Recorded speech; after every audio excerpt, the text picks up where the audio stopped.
back again, we back again. I'm bouncing up before they count to 10. We back again, we back again. Tell your mother, brother, sister, and your friends. We back again, we back again. I'm bouncing up before they count to 10. We back again, we back again. Tell your mother, brother, sister, and your friends.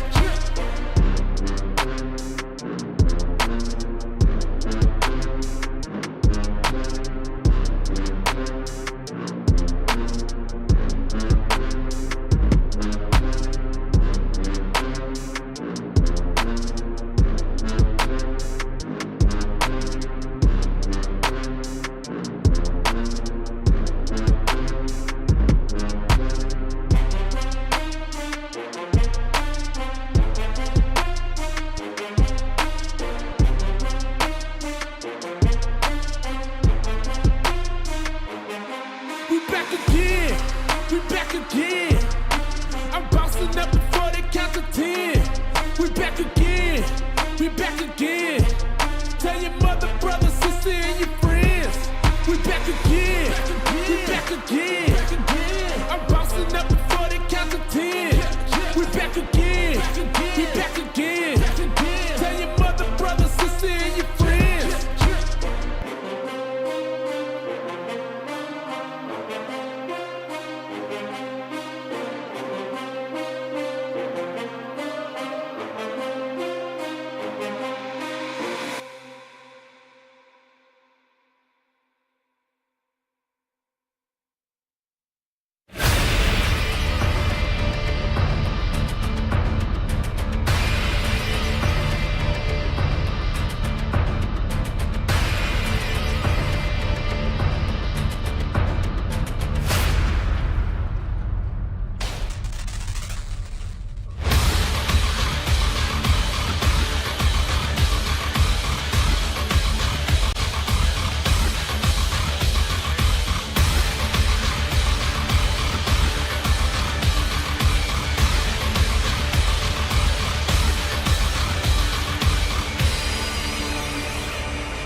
wanna get it crunk in the club, with a crunk in the club, crunk in the club, crunk in the club, crunk in the club, with a get it crunk with a couple hundred thugs. Crunk in the club, crunk in the club, with a crunk in the club, crunk in the club, crunk in the club, crunk in the club, with a get it crunk with a couple hundred thugs. Everybody round, everybody round, everybody round, everybody round here. Everybody round, everybody round here. Know we getting hype. Everybody round, everybody round, everybody round, everybody round, everybody round here. Know we getting hype.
Wanna get it crunk in the club, crunk in the club, with a crunk in the club, crunk in the club, crunk in the club, crunk in the club, with a get it crunk with a couple hundred thugs. Crunk in the club, crunk in the club, with a crunk in the club, crunk in the club, crunk in the club, crunk in the club, with a get it crunk with a couple hundred thugs. Everybody round, everybody round, everybody round, everybody round here. Everybody round, everybody round here. Know we getting hype. Everybody round, everybody round, everybody round, everybody round, everybody round here. Know we getting hype.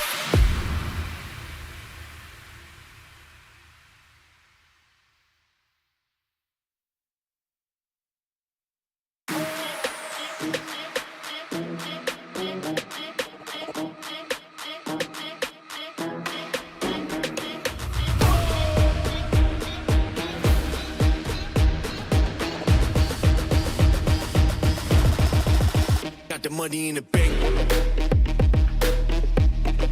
Hit you with the hit you with the bank. Hit you with the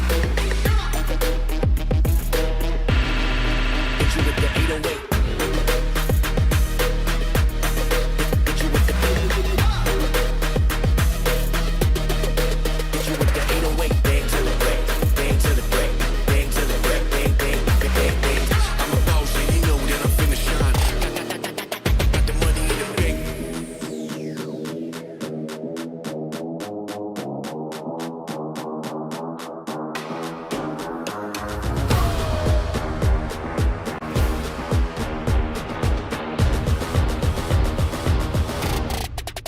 Got the money in the bank.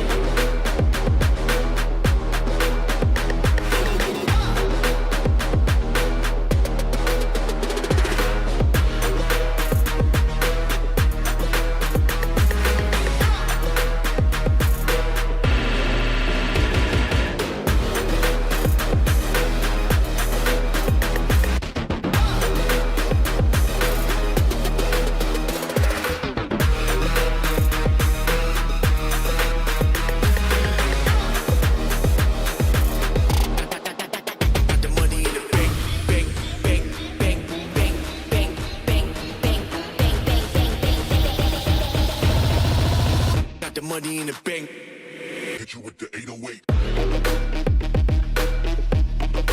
Hit you with the hit you with the bank. Hit you with the hit you with the 808. Hit you with the hit you with the 808. Bang to the break, bang to the break, bang to the break, bang, bang, bang, bang, bang. I'm a boss and you know that I'm finna shine. Got the money.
hectic week as we come to the second last day here on the VCT Game Changers Asia Pacific Open 3 Tashbunny, and today I have a new partner. It's gonna be Quack, the best quack of them all. What, the best quack of them all? I think the games so far have been like quite exciting. A lot of crazy plays coming out yesterday. But at the same time, I mean, is it really that hectic when we've only had our first full three-mapper yesterday between NWJ and OGX? You'd be surprised. You'd be surprised by the things that have happened in the tournament so far. We've had in-game stalking. We've had the hash-slinging slasher. What else do we see? We see a lot of sub-brosas. We've seen I think that's someone... just smart plays, you know? I've seen someone panic trying to, kill a dart. It's been pretty insane. That's all I can say. If there was a word to define Open 3, it is chaos. And on top of that, we have seen some brand new faces, underdogs who nearly took a spot away from a team that we thought was gonna make it cleanly. Regardless, as we come to. Yeah, you get to pass. I mean, not quite coming out of nowhere because they have been in the scene for quite a while, Toffee and the rest of them. But now under this team and then them actually making quite the run in this open, it's pretty fun to watch. Yeah, it is very fun to watch. But, for you guys at home who don't know, this is the roadmap. This is how it's gonna go. So we're here on stage number 1 on open number 3, where there is a $10,000 prize pool per tournament, where we're gonna have 6 teams who are gonna be qualifying to Elite. We already have our 6 teams, and Quack, was it what you expected? I mean, the top few definitely what we've expected, I think, for all of us. Definitely you're gonna have the top few. But the following ones are really interesting because, I mean, it's kind of just great opportunities for everyone, especially for the game changer scene in APAC. And I think that's the most important thing here. But also the fact that everyone has kind of grown. I think that's always the story with game changers, is that with every single open that we have, whether it's open 1 or 2, and then of course maybe LCQ next, all the teams are still growing. They're always improving with every game that we have. Yeah, it's very interesting how we see, but these are the teams that have qualified to this open, rather. And anomaly no charms. I think, well, everyone thinks they're a new phase. They're not. They were ex-Enigma Galaxy. You have Deep in Topaz. They have been trying to get into the playoffs, and finally they have. And if you didn't know, Quack, this team only came formed fully last 2 weeks. So they are quite a new phase here, but definitely putting up a challenge. So I'm looking forward to see them during LCQ. Yeah, that's the crazy thing, again, because, with Valorant and the competitive 5v5 scene, it's really impressive when teams just get newly formed and they already have that much chemistry. And I mean, it's tough. In these opens, of course, you're always contesting with the big dogs for the big prize pool, Tash. Yeah. But at the end of it, still with LCQ, there's always a chance. There's always going to be a chance. I mean, we had the interview with Ginny I mentioned a few days ago, where Ginny said that she didn't feel like she had proven herself or showed what they had to show on the big stage last year in Berlin. And, they're vying for that spot one more time. But then we also have the story of the RRQ Kaguya girls, formerly known as AECL, who was, everyone thought they were gonna go to Berlin. But then last minute, the spot was taken away by FULLSENSE Sapphire. So, of course, they want their redemption arc. And then, of course, there's SMG, the team that just found their dream team, the firepower coming forward. So that's also a story that I really want to see develop on this stage. And this is, I would say, the roadmap or the path that we've seen in the past few days, where now we're going to be seeing 2 matches in the upper brackets. We're going to be seeing SMG versus FULLSENSE Sapphire. I wouldn't be surprised if they were to meet each other in the grand finals. But at the same time, we're also going to be seeing RRQ versus OGX. For RRQ, they used to be always on the top brackets, but we're starting to see these 3 teams really fight for that first 3 spots. I mean, that's definitely what's happening in the upper bracket that we see. I mean, we're diving in deep now because talking about all these top teams, it's these specific names: SMG, FULLSENSE Sapphire, RRQ, and yeah, I guess OGX as well. And they're always trying to fight for that spot. And I do think that it's really, really tough. The competition is always intense among these teams. I mean, you think about RRQ, right? And they used to be part of that alter ego Celeste core, maybe minus a Neri. but ever since last year, ever since those games, they kind of seem to hit like some kind of mental roadblock. And if they can make their way through it, I think they'll be one of the stronger teams. I think for RRQ and Open too, you know, sometimes you think that they are the stronger team, but some teams after they go through reshuffle or, you know, they lose a player, gain a player, it takes some time to develop this chemistry. And I think this is something that we saw from RRQ. They're looking definitely a lot better, and the same can be said about FULLSENSE Sapphire, because during Open 2, SMG felt so far ahead of the curve because of the intense firepower, the friendship and the bond they have, the chemistry rather, I would say, that really propels them forward. But then you look at OGX. In Open 2, I feel like they had one of the cleanest runs then. But now they also had a reshuffle as well. And it feels like they're trying their best to really restructure themselves, to really find a dynamic again. Yeah, it's always a little bit tricky. But I mean, those are the games that we have today, right? I mean, starting things off already, it's spicy. You got SMG versus FULLSENSE Sapphire. And you know that one's going to be really, really intense. It's kind of basically the grand final. I'm kidding. Yeah, sometimes but then it afterwards, kind of, right? And then RRQ versus OGX, like you mentioned, some reshuffles, but then they always kind of have to find their groove, as it were. And I think that's the main thing for them today as well. They all have so much potential, and that's the main thing. I mean, you've hung out with some of them, Tash. Like, what's it like being in the same boot camp or room with some of these girls? Right. What are their personalities like? So I did get to manage, did manage to visit the SMG girls during Open 2, and I think that visiting their facility, you know, seeing them play together, they're very close. They even have drawings of each other. We don't talk about that, especially Alexi's Not drawing. enough.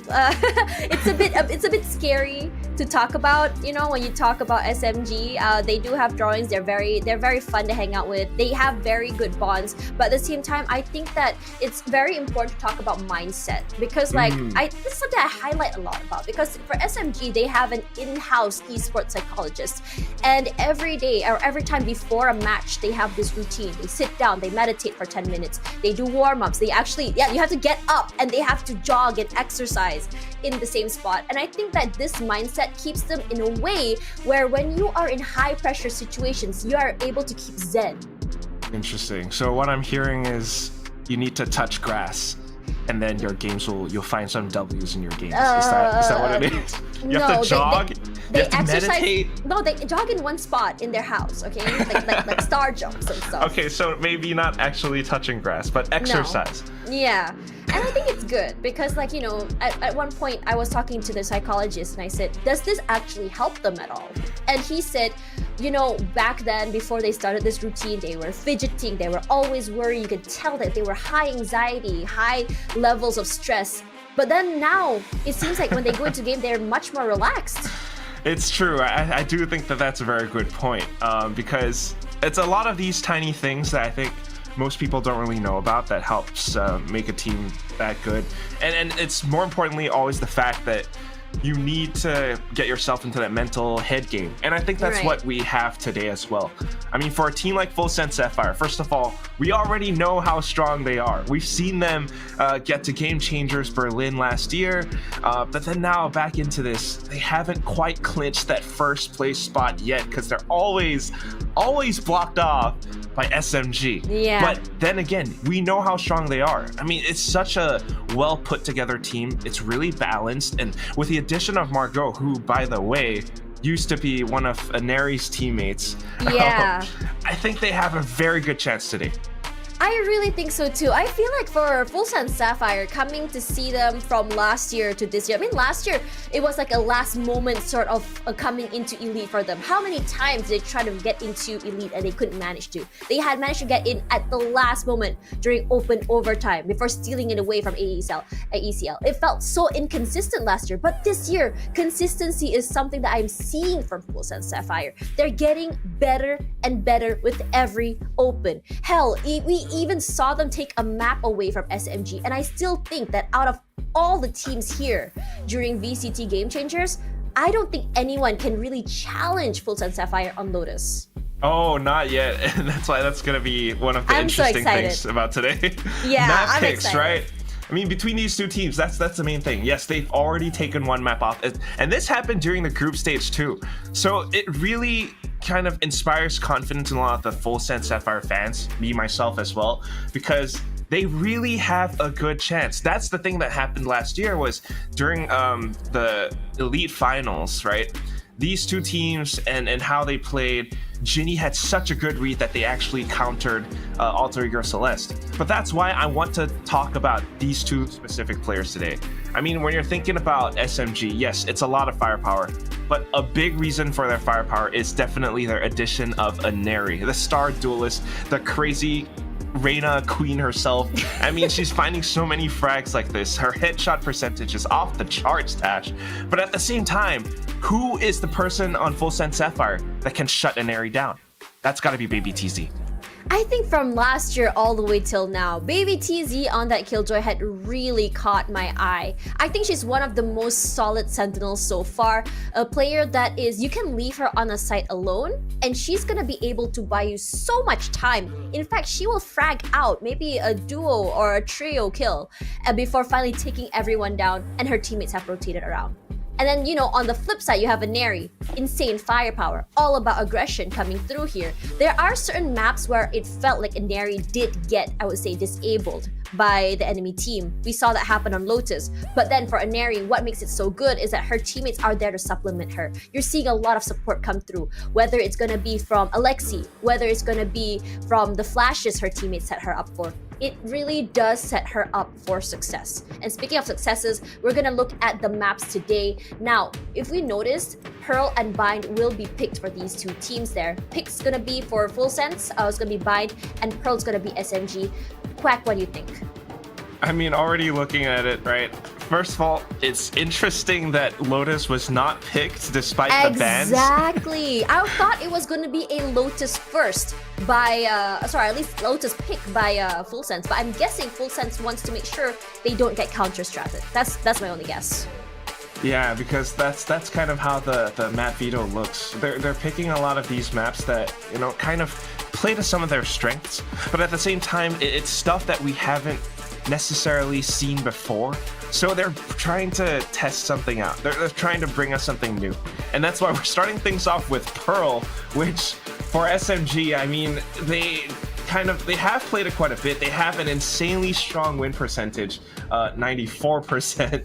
And it's just not going to be easy at all for FULLSENSE Sapphire, but it's a good thing that they're starting on a defense. Meanwhile, for FULLSENSE Sapphire, picking Bind against SMG, it's something that, you know, that's their best shot, because SMG doesn't have the best performance on this past map. In fact, it's one of the maps where FULLSENSE Sapphire took one off from the previous grand finals, right? So yeah. Maybe this is the story. Maybe we, you know, do what we can on Pearl. If we can do really well on defense, that'll be a solid start. If not, then, you know, your best bet's going to be Bind, and then the decider for Lotus.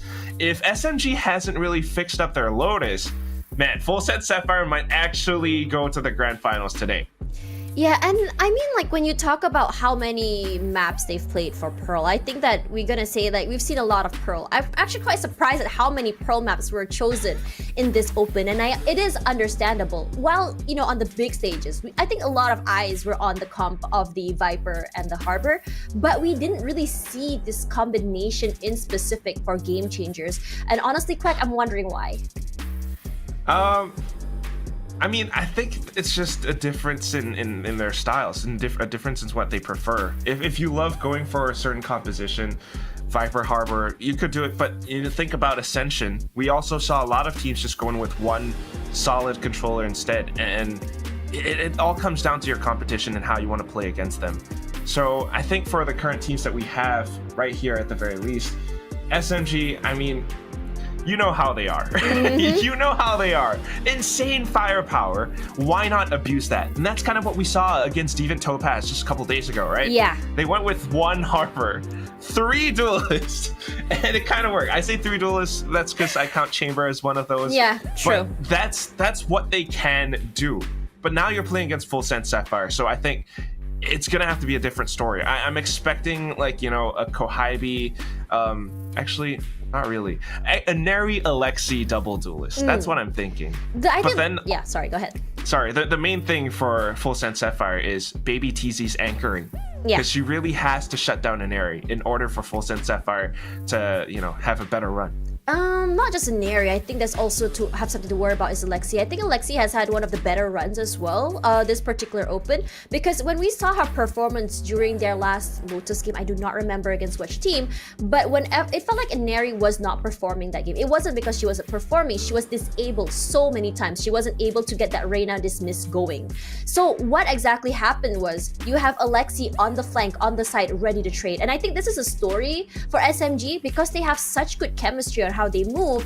If a team's gonna get a pick off on them, it's likely they're gonna get a trade. It's likely gonna be 2-3 people going down because of the insane firepower as well as their flick potential that could happen. But at the same time, on the other end, when we look at FULLSENSE Sapphire, because they're all about control and they are a team that do run that, I would say, the double controller comp, the Viper and the Harbor. I think that it does give them a lot of value when it comes to controlling the site, whether it be on attack or defense. So this is something that everyone has to watch out for. There is a reason why this particular comp works, why the big stages are using it, and I'm wondering what exactly can SMG do to break this comp? Because from what I've seen in GC so far, a lot of teams are preferring to come out through double doors toward B instead of just focusing on B main itself or A main itself. So let's see whether it's going to be the same thing today. Well, I mean, that's the other thing to think about, right? Because you can exploit that mid presence, but at the same time, for a team like SMG, it's how quick they can go, how much firepower they have, how accurate they are with their shots, and on a map like Pearl, yes, definitely making use of places like Art, making use of B-Link is a very viable strategy. You're thinking about FULLSENSE Sapphire though, and how they actually play around that, and that's why. It comes down to that double control. It comes down to that Sentinel as well. And that's why, again, I always want to bring up Baby TZ right now. Because she has that extra map presence with how she can, make use of her utility. But also, the important thing about Baby TZ is not just the agent that she plays, it's her playstyle. She loves to go for operator picks at times, and that's the main thing. It's not just the fact that you have Inari, Alexi, a lot of duelists, Kohibi as well, right? And you also have the rest of them, Shirazi, Kamiyu. But the way that Baby TZ plays off, if you can get one opening pick on one of the star duelists of SMG, and then you just kind of taper back, hold back for a second, continue picking them off as they try to approach you, make use of your utility, buy time for teammates to rotate over. That's the game plan that I'm looking at. That's the strategy that they could use to take down SMG on this first map.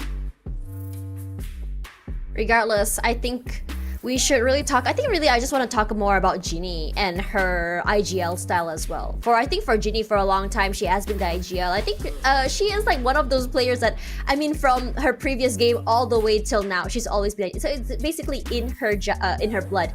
But regardless, we are going to be taking a quick break. When we come back, we're going to be seeing the first series of the day. So don't go anywhere. More VCT Game Changers APAC Open 3 coming right at you.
We may have had a very long break, but that doesn't dampen our excitement for this first match that's about to happen today. SMG versus our next team, FULLSENSE Sapphire. Tashbunny here alongside Quack, your panelist for today. And I'm really excited to say that this is the team that I think a lot of the viewers at home, the fans, really want to see. The top dogs, the battle of the titans. I mean, 100%. It's always these two at the top, like one in first and second place. But that's the main thing, because while we always see a lot of firepower coming out of SMG, I mean, that's their whole story, right? Still moving under gunfire. I really do think that FULLSENSE Sapphire has a chance today.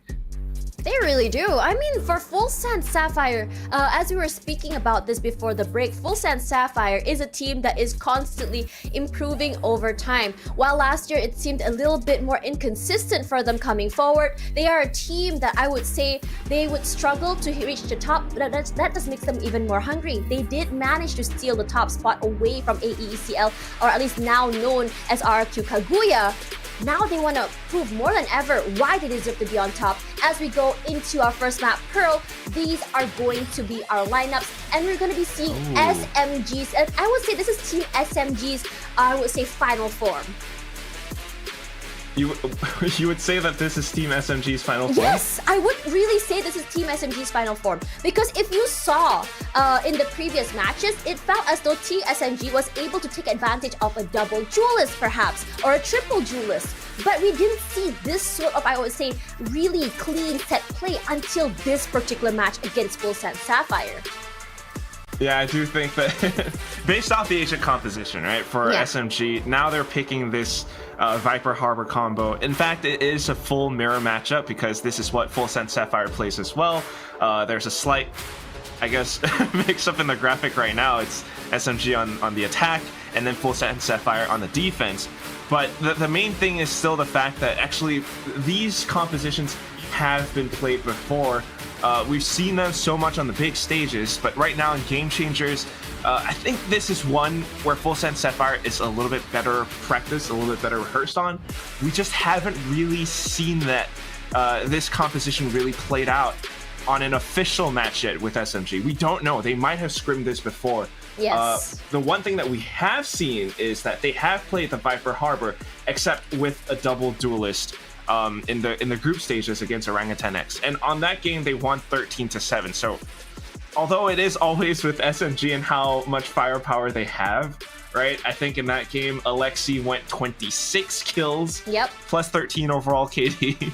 Yeah. Again, I come back to Baby TZ from FULLSENSE Sapphire and how she's able to shut down some of these duelists from SMG. That's right, but at the same time, we also have to look at Kohaibi as well. It feels like for SMG, having Kohaibi, I mean, previously she was playing the Chamber, and now she's moved to a Killjoy. Killjoy gives a little bit more, I would say, control of the site, given the fact that she has a lot of utility for her alarm bots with her turret, as well as the lockdown, which is why it's preferred over the Chamber. While we did see raw firepower coming from SMG with the triple duelist per se in the previous matches, I think that comes from confidence, understanding where they stand compared to the other teams. But you start to see and understand that against FULLSENSE Sapphire, they have to be a little bit more careful. They have to play a little bit more set play, because they understand the only team that could really, really break the firepower they have or counter-strat them will be FULLSENSE Sapphire.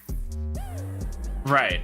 But then it always comes back down to how we're starting out this map. And that's what we need to focus on right here, Tash, is the fact that FULLSENSE Sapphire are starting out on the defense. So they need to find these opening picks against SMG. We need Baby TZ to have that strong defense. Yeah, Baby TZ on that strong defense is what I'm really looking for. And that is exactly what we're going to be seeing as we go into our first map of the day, Pearl SMG versus FULLSENSE Sapphire. Gonna toss it over to our casters, Daks and Blackenblue. Please, no puns. Thank you very much. Okay, no puns, all business. Sure, we'll go with it, Sash. And the thing is, I get it because... wait, are you hating on the fun of my pun? Oh, Gosh, you cannot start this morning like this when we got a great big game coming up ahead. You're killing the vibe. Yeah, Blackenblue woke up on a very interesting side of the bed today, but we know that there is a lot of weight right now coming into this first matchup. The upper bracket finals, the matchup that was promised, and of course the contenders to the crown yet again. Interesting enough, we begin where it all ended last Open. We're gonna start things off on Pearl, and it's SMG versus FULLSENSE Sapphire. Daks with Blackenblue. And come on, man, I know you're excited for this one. This is really pretty much the pinnacle of APAC Game Changers. I mean, this is potentially a preview of what could be our grand final for this Open, and not just this Open, arguably this entire year. We're looking at Elite, and these are two teams who are the current top seeds of making it into, you know, the champs at the end of the day. And for FULLSENSE Sapphire, the team that has accomplished that feat, the team that has gone the distance, has represented APAC internationally, and they're going up against a team who's looking to take that crown away. So former queens and the current ones are trying to reign. These are what you look at between these two teams, and there's a reason why they're touted as some of the best of the best. Yeah, the defending champions team SMG, 2 crowns already through the 2 Opens. On the other hand, you mentioned it, FULLSENSE Sapphire, back then when they were Extend Sapphire, they took that APAC slot away and they represented the region to, of course, international competition. But this is looking so very exciting right now. I do believe, though, it will be FULLSENSE on the defense to start things off. It's Team SMG on the attacking side. And 2 keynotes right now to take away. First things first, it's SMG mirroring FULLSENSE Sapphire on the composition, like our panel mentioned. And second, Shirazi is back. Tara did an incredible job in the first few rounds here in the upper bracket, but this is the starting 5 we expect from Team SMG. Well, these are very, very capable teams. Let's not forget that throughout the last Open 2, it was only FULLSENSE Sapphire to be able to take maps away here from Team SMG. Can they do so once more here in this upper final series? B-Link seems to be their opening option here from FULLSENSE, but the pick, Muffin goes down early. Yeah, Shirazi, welcome back, and there's a shot onto one, and Eri on the board as well, and SMG quickly onto the side. You know the Blitzkrieg is the answer here for SMG as much as possible. Heavy-handed approach to make their way towards B, and it's 3v2 already. Spikes down. Camellia, though, the timing can't be perfect, and it's Polly and Baby TC unaware of those sidelines. SMG takes the pistol. Yeah, do not be confused by the graphic. It is SMG on the attacking side. They're on the red on the defense here, being FULLSENSE, but you can see the way that SMG able to overrun on the attacking side, pushing on through from that B link. They get the opening pick as well. The fact that, you know, they're able to drop Muffin there on the defense as she tried to front kind of the majority of the push just made it a much more, I guess, difficult case of winning out that fight, of getting a pick off in their stead. And so FULLSENSE, they're the ones right now looking to play catch up. FULLSENSE, they're gonna go for the full eco right now. And something the panel did talk about, this has been the adjustment for FULLSENSE Sapphire coming into Open number 3. They changed things up compared to the last time around they played on Pearl in the previous tournament. And looking at some of the stats, actually, as far as I know, the only losses FULLSENSE Sapphire has taken on this map has been against Team SMG. Everyone else, absolutely crystal clear victories. Can they finally face those demons and exorcise them? Turret, though, getting the intel. We're going for this A side here, Blackenblue, and Eric Force leading the charge alongside Camu as well as Kohibi. Flag goes down, Alex gets one. There's still the dugout position here from Polly. Looking for the timing. Spikes down. It's 5v4 for now, and high tide there. Maybe if they can get close enough here for FULLSENSE, they can be at least lethal with the pistols. The Cove now gonna break down soon. They're waiting for the timing. And Neri's there to cascade into play as well. Finally, Neri gets a takedown. And Neri with 2 even. And SMG follow on suit. A bit of damage done here by FULLSENSE, but in the end, it's SMG again. SMG so far looking pretty swell. You know, this map Veto Daks doesn't work too well either. Here coming on in for FULLSENSE Sapphire, I think, is they touched upon it a bit, but one other point to add upon to what the panel was talking about is the fact that Fracture is one of the more common bans nowadays here for SMG, but FULLSENSE, it's one of their better maps, and they don't get to play it simply enough because of SMG not wanting to play that. That said, though, it was FULLSENSE Sapphire who did ban out Fracture the last time they faced each other in Open 2 Grand Finals. Does that change anything now? We're going to have to see. Look, Fracture has been the permaban of SMG, basically. Honestly, the bans that we have right now, they're pretty much clear-cut what these two teams have been removing into the map pool. And SMG, can they get anything done now with the lesser buy situation? Of course, this is their bonus. they also have the Blade Storm available, so Neri, if she can be explosive, that can be the opening they need. Yeah, this can definitely be something that can turn things around here. The Guardian, the Vandal, might not have that in too much quantity, but it can still be very deadly if they aren't careful, especially if somebody at the helm of it, like Shirazi or Alexi. 2 sharp shots that can certainly turn around a lot quicker than you'd expect. A site is where they're looking to post her up. The alarm bot should give away their intentions, but not that the Trailblazer hasn't already. And the amount of utility they have there to stall will help the defense rotate in time. Yeah, FULLSENSE, Sapphire. The linchpin of their defense is about them still being able to contest these kind of pushes. But since the setup Kaguya allows the faster and safer entry, it now leads to contact here. 4v4 as Baby TZ only gets 1, anchoring down towards dugouts. Still, it's always SMG backing away to try and play towards Link. There's also a flank here, courtesy of Alexi right now. And the pinch possible for SMG as Neri is looking to draw blood and draw the attention away. Alexi gets 2. Perfect timing so far from Team SMG yet again. Muffin fighting on back. Cloudburst right now to provide some cover, but Alexi is in position. Muffin trying to go for more, but Kohabi finds Bolly. Here comes Muffin yet again. It's 1v2 now. Low HP, difficult for Muffin. She has to evacuate as SMG will win the bonus. Yeah, complete scramble here on the site as SMG. A third goes their way. And Neri just being such a nuisance there. Getting the immediate trade-off towards the dugout with those blades. We talked about the few weapons that they had. That's more than enough to really cause a problem. These Spectres up close can definitely be deadly. You see there the trade-off on the Baby TZ. Alexi especially. The sole Vandal that they had. They call it a Hero Vandal for a reason, and she certainly shined above. Look, despite Team SMG bringing out this composition only now, they've been rocking a lot of different comps actually on Prolo for the past year. But it does seem like they're just so attuned to it anyway. And every time we see Kaguya and Shirai set things up, it's always Neri using that space to full value. And now with lurk potential from Alexi, perhaps Kohabi as well, helping out that mid line, it's looking very much so practice here for Team SMG. So any concerns that SMG wasn't ready to play double wall, well, right now, it's looking pretty clean for them. Well, yeah, I mean, that's the thing, right? They swap into this composition that FULLSENSE definitely has more experience in, at least officially, on record. But I don't think that's going to really hamper SMG too much. They're just way too good. Way too proceed at how they play. And Neri, no problem at all, finding the one. And the follow-up as well from SMG is it's only Ginny to really get something going here. They got the Harbor to try and buy them some time, try and at least make it a bit more uncomfortable for the attacking side of SMG, but ultimately enough, they're more than welcome to push on in and get the plant off. Yeah, they got the intel too, courtesy of Alexi. Kohabi now fighting Bolly as well, and it's 4v2 along the way. SMG right now, the plant yet again putting themselves in a good spot. And I've noticed so far in this game alone that Neri getting value with her entries. If you remember the grand finals from Open 2, the win condition for FULLSENSE was to shut down Neri, make sure that she wasn't finding that. In fact, this time around, SMG is playing protection, at least going for those kind of trades. It's a lot safer from what we've seen from Team SMG so far.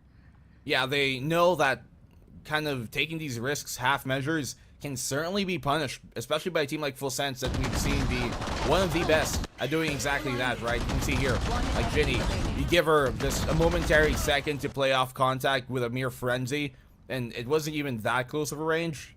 She can definitely connect those shots and suddenly get a pick off herself. Luckily, though, obviously SMG just in a much more preferable state economically, and that leads them to being able to continuously get these rounds. And if you're FULLSENSE Sapphire right now, I don't think this is a bad timeout at all. We see a lot of coaching staffs or even captains kind of be a bit more worried about calling a timeout early, because then you don't have one maybe for the latter stage of the second half, of the first half rather. But I think it's better to kind of nip the bud at the stem before it starts to grow. Yeah, might as well, because you can see for FULLSENSE Sapphire, they have an idea on how to counteract Team SMG. They just can't execute past the high tide as much as they would like. As soon as the wall drops, it really feels like SMG is so much more in position for the angles. You see it from Neri, you see it from Alexi, you see it from Kohabi, and from that point on, when you know Team SMG is looking this sharp, you really have no time to barely react. You need to be absolutely on points when you're facing off against Team SMG and FULLSENSE Sapphire. The wake-up call might have come from that timeout. FULLSENSE, you said a wake-up call. Well, I can certainly remind Yo! Good morning, by the way. that there's a job to be done today. Yes, we So started earlier FULLSENSE. today, guys. Blackenblue did not notice, but now he is. Now he's You here. don't gotta call me out like Yeah, I'm gonna that. call you. I had to call you, basically. You did call me. Thank Hey, you very look, much. look who's calling the operator, though. 911, Yep. this might be emergency. Muffin, she's ready to watch out for B-Long especially, so it's dangerous for Shirazi. Perhaps. Dangerous for Margot. That's fine. Tatsu, and oh no, she's on the corner. There, he spots her out quickly, but Margot! That's a big shot to begin with. FULLSENSE Sapphire, exactly what they needed. Remove an area from the equation. This will force the SMG rotate and perhaps even into the arms of Muffin. She's ready yet again. We've seen her hit stellar shots from this angle before. A great guiding light from Alexi. Even better with a shot. What a chase from Alexi. Why? Here comes the reckoning as well. Margot's though still with a hold towards Link. It's 4-3-3 right now. Ginny onto the corner. Shirazi with that takedown. And it's all up to Alexi right now getting these kind of kills. But Margot! Well, that is just magnificent from her. Left now to Alexi. What can she do in a 1v2 slate? She made this opening happen, but she's running out of time to work with. Difficult now. Margot still towards Link. You also have 10 Baby seconds Teasy left. trying to set up a bit of a crossfire.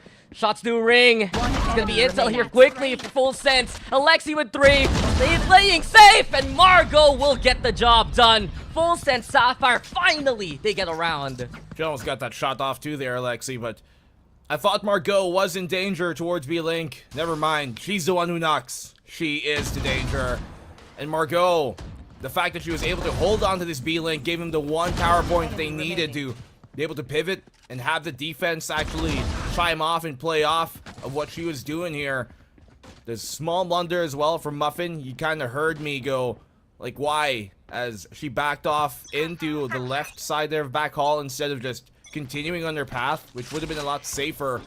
I guess she thought the toxic screen would have given her the concealment to do so, but obviously Alexi's able to shut that down. They do not save the operators. Shirazi's lurk here, finding Muffin early once more, and Muffin, she's been going down quite early. I mean, that's natural as a duelist, but it can't be too often. Yeah, and we've seen from Muffin, she's actually really strong at anchoring down that B site. If you remember their past games on Pearl itself, she plays by back hall, she plays by pillar, and from that point on, she's able to use those long angles. So this time around, it's SMG denying Muffin of that value that we expect from her.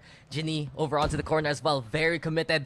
She's gonna need assistance from Margot if ever. The forces of SMG knocking on their doors. And there we go, Jaime looks the cross, but they line up for her. 2 with the Bulldog, absolute value. 3v3 for now. The flash yet again, keeping Margot at bay. The Seekers are there too. Alexi with the value, there's the utility. The peak counts, but Shirazi can't hit the shot. Camus instead with the trade. It's 2v2 now, so SMG gonna get the plan going. A bit of protection thanks to the Cove. It's all about the CT angle. Here comes Bolly, here comes Baby TZ, but Alexi already finds the one. The cascade is there, and it will also lead the collapse of FULLSENSE. Camus with 3, and it's 5 now for SMG. Nice recovery here coming from SMG ever since kind of like the get-go of the round, right? Shirazi with a pick off and Margot, rather than Muffin. Wow, Ginny was able to put up a good fight here towards B-Long side of things. So does Margot, who have been really showing up so far in this opening map number 1. It ultimately just doesn't do too much as SMG a lot more, I guess, composed in those situations where you'd think they would be set into a scramble. They lose 2 towards B-Long, but now they just deal with it and continue on with their plan. And you can see that here once again, here towards this B site. SMG not being dissuaded from trying it again. Yeah, just like a prescription right now for SMG. If ever you're in trouble, if you ever have headaches provided by FULLSENSE Sapphire, just take an Alexi and call it a sight. She's been incredible at the clear so far, especially towards B. The guiding lights have been essential to provide that intel, provide that space for SMG to work with. I like the contest though this time around for FULLSENSE. They're waiting for the wall to drop. They're also looking to set up the Viper Spit if ever. The turret's there though, maybe could provide a bit of intel. Cascade into play, but the disengage called by SMG early. Yeah, Viper Spit forces him away. Smart initially by SMG, by the way, to go towards that B site. They know long range, those rifles definitely do help. The Viper's Pit can make him rotate, and now this makes it so that they don't have to worry about the Viper's Pit towards A, where it could be a lot more potent. And Muffin, she's got her blades, and if there's a time for her to show up, now should be it. Everything's backing on her to 30 get value seconds here left. because that's not just 2 but 3 ultimates utilized by FULLSENSE. Sapphire on an equal round already. The push comes to shove, and there he's there. Alexi on the board as well. Muffin only gets 1 before she's felled, and it's already the advantage here from SMG. Plant looking to go on down. High Tide's there too, and Margot now being contested by 2 along the way. Ginny looking for any kind of opportunity towards the side. The Cove is there yet again, but here we go. Sightline found by Kohaibi. SMG again and again, knowing the angles to play with. Polly on the board, but that's all FULLSENSE will get from that point on. SMG now make it 6. Clean, relatively enough. I mean, obviously, Muffin able to get a pick off. That's the one she needed to get value out of those blades. From the dugout, updraft as soon as she hears a tap of the spike.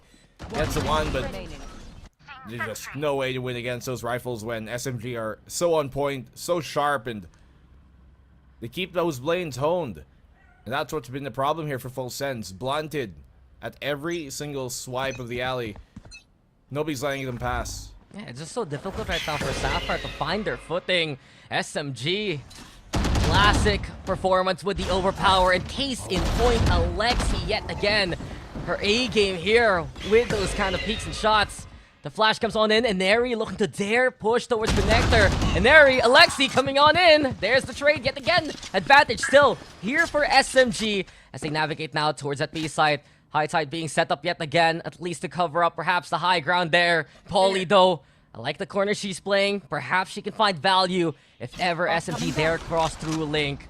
Kohaibi getting utility back. There's also still Shirazi on the lurk as well, looking for the timing. Now contested, but Camus will be the victim. Pauly now finding the shape of victory. It's 2 on the board. Ginny's there too. And FULLSENSE Sapphire, this is better on the defense. Labyrinthian, it's a maze that Alexi needs to get the hell out of. She gets 3, but Pauly does so as well. And there's the second for Sapphire. It was a stake in the grass there.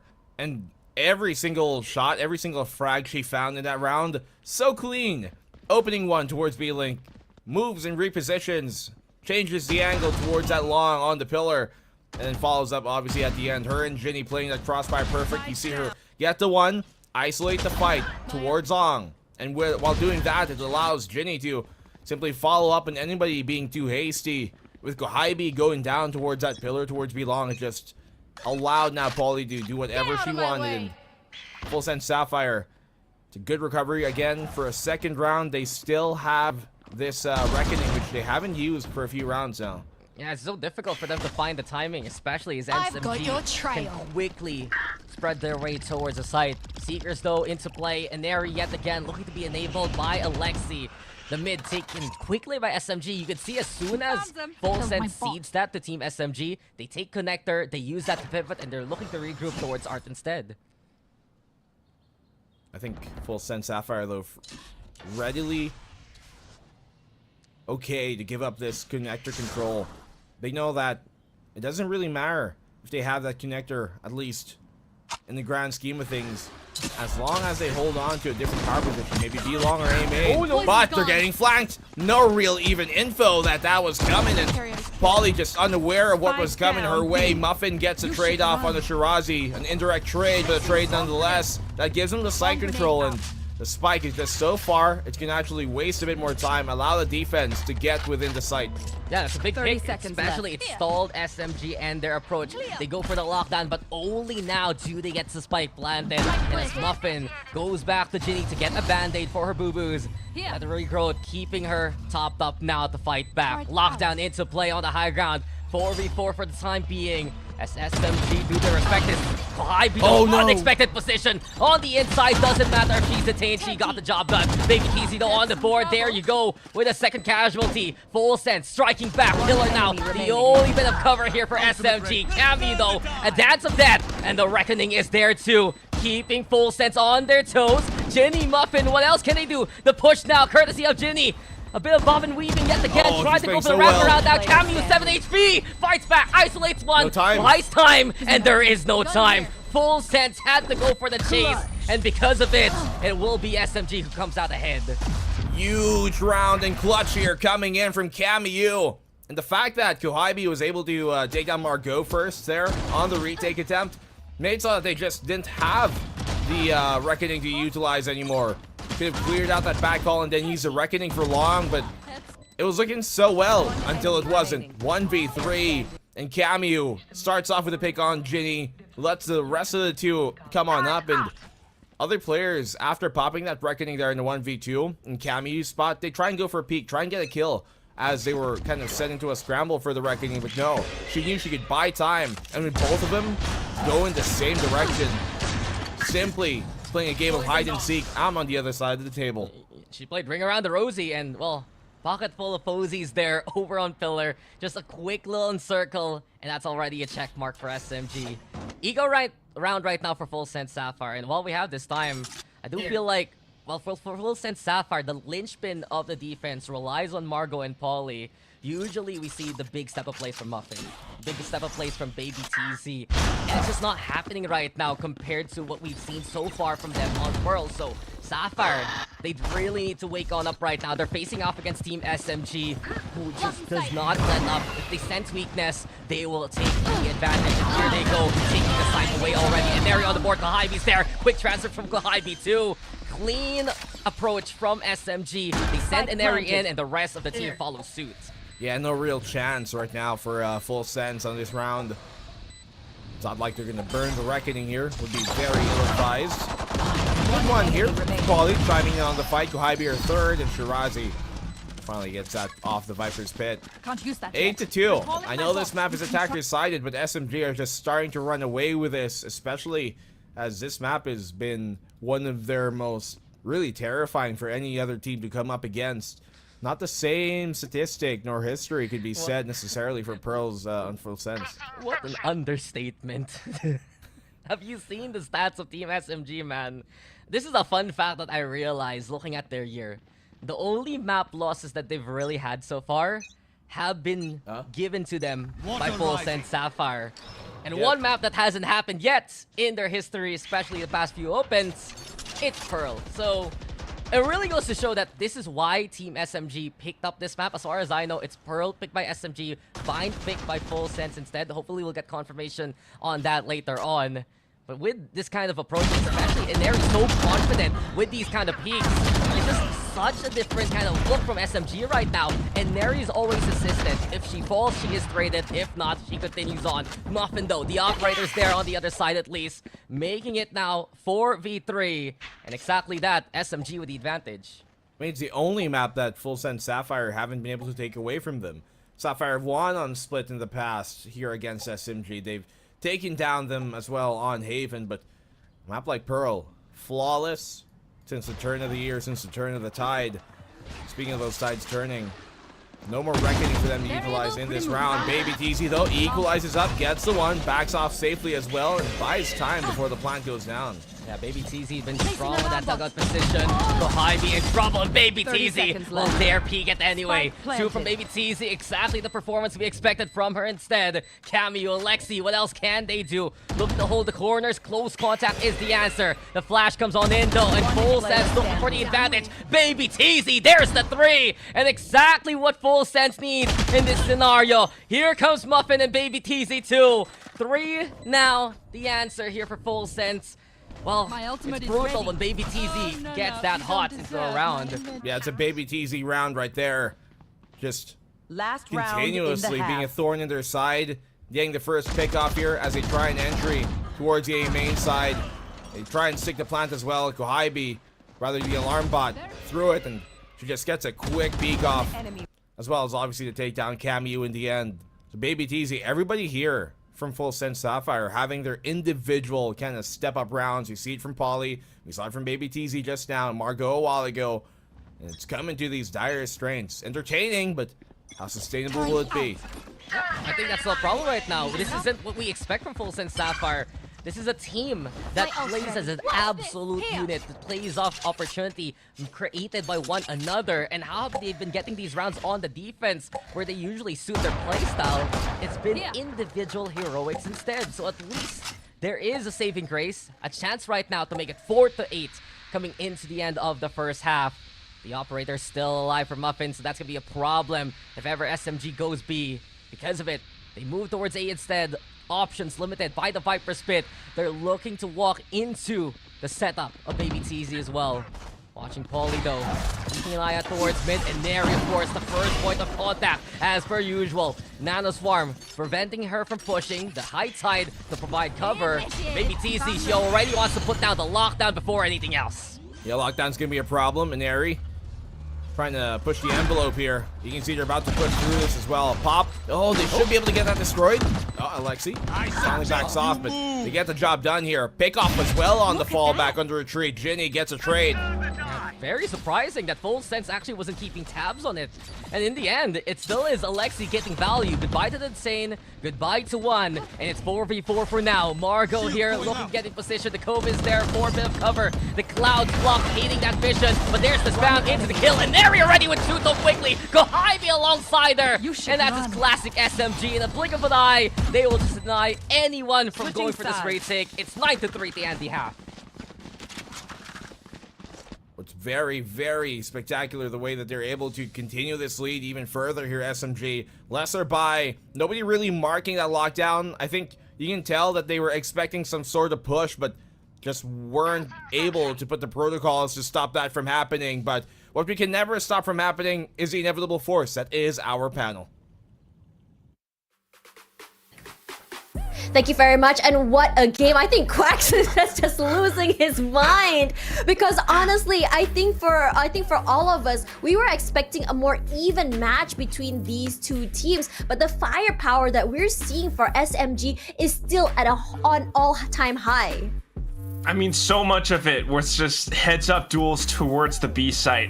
You see how Alexi goes in, tip of the spear, finding so many of these duels. I mean, even in some of these rounds, I think around like 6 or 7, where FULLSENSE Sapphire won their first defensive round, they actually almost lost it when Alexi just kept pushing in to find frags.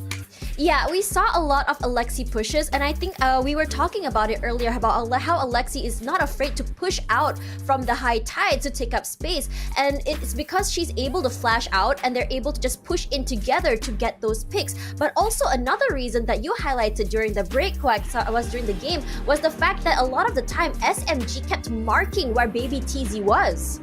Yeah, I mean, you could see in a lot of these early rounds, it's a lot of default holds, and they kind of just slowly approaching a single site. If they get a pick, you know, they might rush into B, but most times they're trying to avoid that anchoring potential, that killjoy player that is Baby TZ from FULLSENSE Sapphire. You rush down Muffin, you rush down the rest of the gang. Maybe a couple of rounds where I think Ginny was trying to hold off an off angle in the corner of B long, but at times still, as long as they can take down some of these early players, SMG often gets the site. They get the spike down, and it's just so darn strong. I mean, as we move over on the second half, it comes down to how FULLSENSE Sapphire starts off the pistol. They need it so bad, Tash. They really do, and 9-3, the curse isn't going to happen. Let's toss it over to our casters. Daks, Blackenblue, the curse, is it real or not? The only curse I believe in is the Tashbunny Tech Phosphorus curse, okay? That's all. I thought it was another curse regarding a similar Tosh Rabbit, but not this one. Oh, well, at least now, you know, our panel's incredible from both Pacific as well as watch parties. Now they're here joining us, and we are joined, of course, yet again by FULLSENSE Sapphire as well as SMG. Quack mentioned it though, the pistol round is absolutely essential right now. FULLSENSE Sapphire, they need to set that tempo, they need to get back with a bit of momentum coming into this game. And if Muffin can find those kind of openings, at least contest versus Ineri and Alexi, that could be a chance for them. Here we go again, the front line already meeting each other so very quickly. Trailblazers there too, but SMG disengages so far. Well, at least he's able to back off safely here, Ineri. Otherwise been a bit more dangerous for either side, really, but more so for the defense of SMG. FULLSENSE Sapphire, initial idea met with another unmovable object there towards A main, which now makes him second guess and want to go towards his B site. Although, with Pauly making contact here early, that will set kind of an alarm to the defense to start shifting a bit closer towards B, and it's gonna go very wrong very quick for Full Sense. Yeah, Kohaibi, Shirazi, they're already prepared for this. And a guy named Light now to look for an opening. Flash is there.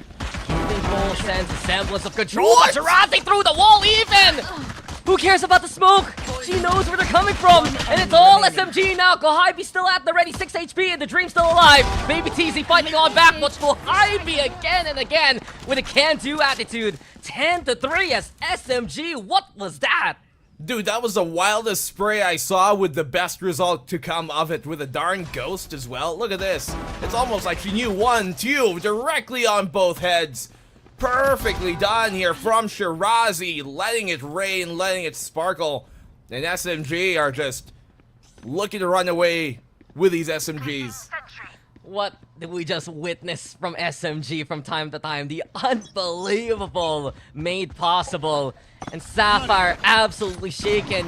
You knew that it was going to be a bit of trouble, but not like that, right? And then on the anti-eco, SMG play the aggressors. Alexi and Neri, here we go yet again. What's new, Scooby-Doo? It's 2 already in the front line again. 3 for Alexi, and then Neri as well chipping in at the end. 11-3, so quick and so easy for them. Might have ended as quick or even quicker than it started. The countdown for the round, the 30 seconds, is even a longer time of a wind-up than the actual cooldown of that round was. But, I mean, what can you do here as Full Sense, right? They just got your number, they know to take the fight, and they're always just so much more coherent as a team, and executing those ideas becomes such a difficult task to take him down. But this is the round, this is the linchpin. They lose this round, we should be looking at map number 2. Yeah, that's pretty much it, right? Unless Full Sense Sapphire can get a thrifty win later on.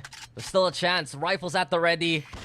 And I'm looking forward to what Muffin and Ginny can do to contest against Ineri and Alexi. As of right now, just the aggression courtesy of the SMG frontline. It just hasn't been answered all throughout this game. It always has gone down to the clutch here for Sapphire.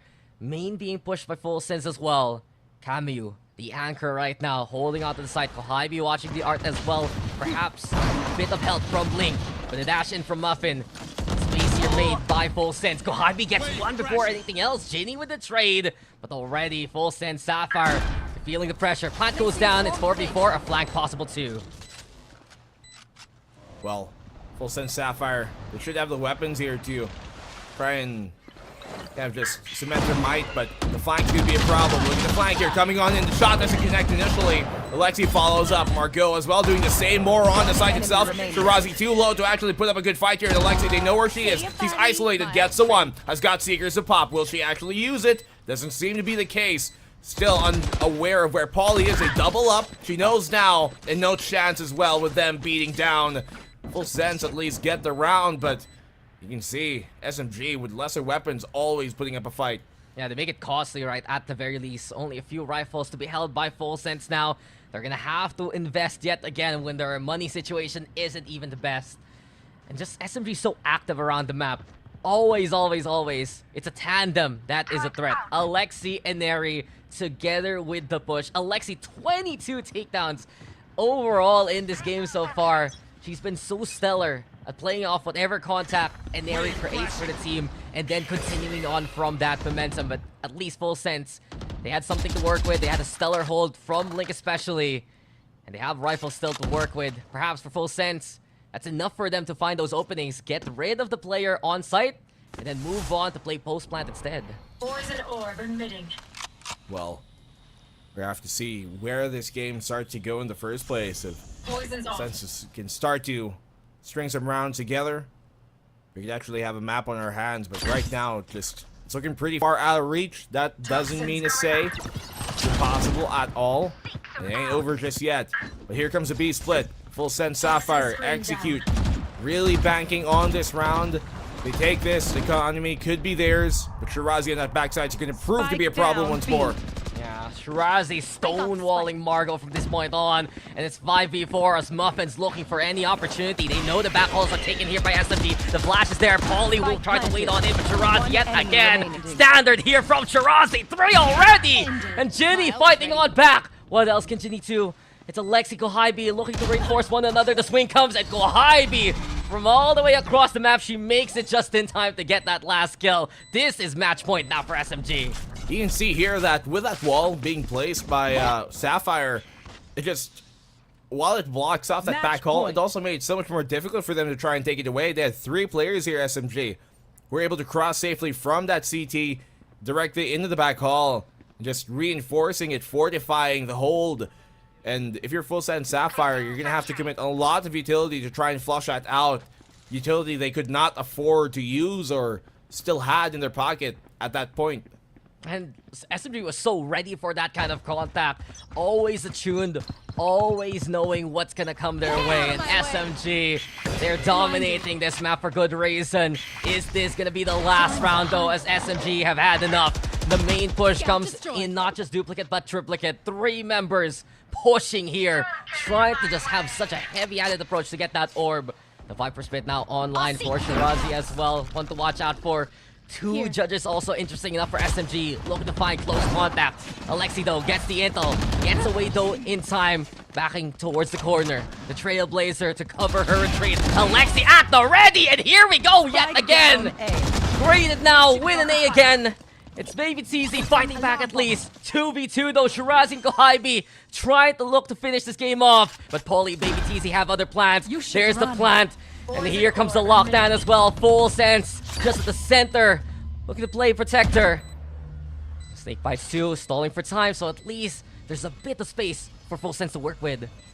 Poison orb Also emitting. smart to use that poison orb, not just for the cross, but to keep him at bay, because there's a real chance that as soon as he plays that lockdown, they're going to push and try and be aggressive to destroy it in time, but buys him even more time to utilize here. Shirazi wall on up. Nanoswarm, she's tanking it, she's burning, she's melting, but they have to. Desperate measures here, and it's all gonna go down in FULLSENSE's way. They hold on against SMG for now. Yeah, they had the utility and they had the time to work with. Absolutely clutched up from Baby TZ. I believe if she didn't get that kill onto Alexi, didn't find that kind of opening, it would have been SMG in a better position to sniff him out and find him. Timeout now called. Wouldn't be surprised if this was still FULLSENSE Sapphire. Case in point, they have so much to work with. They have so many rounds rather to try and come back from. We see already that it always comes down to these moments where someone needs to step on up. And yet again, we go back to the fact that Sapphire, we don't expect this kind of outlook from them. We expect instead the coordination to give them the advantage early on. It's going to be difficult to try and take the advantage here, and to do that, 7 rounds in a row of perfection from FULLSENSE Sapphire. As perceptive as they may be against an opponent like this, so how do you even make the right call when they are just so many steps ahead in a lot of these situations? Well, at least a timeout in this case for SMG is going to make things a lot more viable for FULLSENSE Sapphire. I believe this is their 2nd timeout, which means they've got no more moving forward. That's going to be very difficult to try and keep that pace up throughout this entire half, remainder at least of it. But you talked about Alexi. She's been having herself a field day. She's always been one of the strongest players in the scene in general. Yeah, I just always remember that clutch on Lotus when she finished off Open 1 effectively all by herself. SMG, star-studded roster, looking yet again to take a map win under their belts. The FULLSENSE Sapphire, the only ones who have answered them all throughout this year. You look at that Swiss stage, they're the ones who took a map win away from SMG at the very least. FULLSENSE Sapphire now. Trailblazers there to lead the charge. Muffin, though, exactly what they're looking for. And a bit more confidence here from Sapphire in their approach. Cameo next on the list. It's an eco round anyway for SMG, but Kohaibi strikes back. Shinny now looking to contest. Same angle to play against. The rest of SMG, though, following suit from the middle point of the map. Here comes Margot, and down she goes. 1 by 1. It's dangerous here for FULLSENSE. And for good measure, 2 courtesy of Shirazi. Alexi's there too. And one was good for FULLSENSE. It's gone from bad to worse. Baby TZ needs to do it yet again for the squad. The Nanoswarm is there, though, looking for the stall. Alexi, Shirazi, a rifle at the ready. Shirazi not going the right way. Alexi finds the contact, and Baby TZ! That's her yet again, getting it done. The clutch comes for FULLSENSE Sapphire. Back to back from Baby TZ, really. Big clutch here from Baby TZ. You can see her pre-firing already, knowing the swing was about to come. They're coming in from Poly. It just helps him lock things down so much more. Rather, Shirazi makes it a lot more, I guess, difficult to try and to get in between those shots.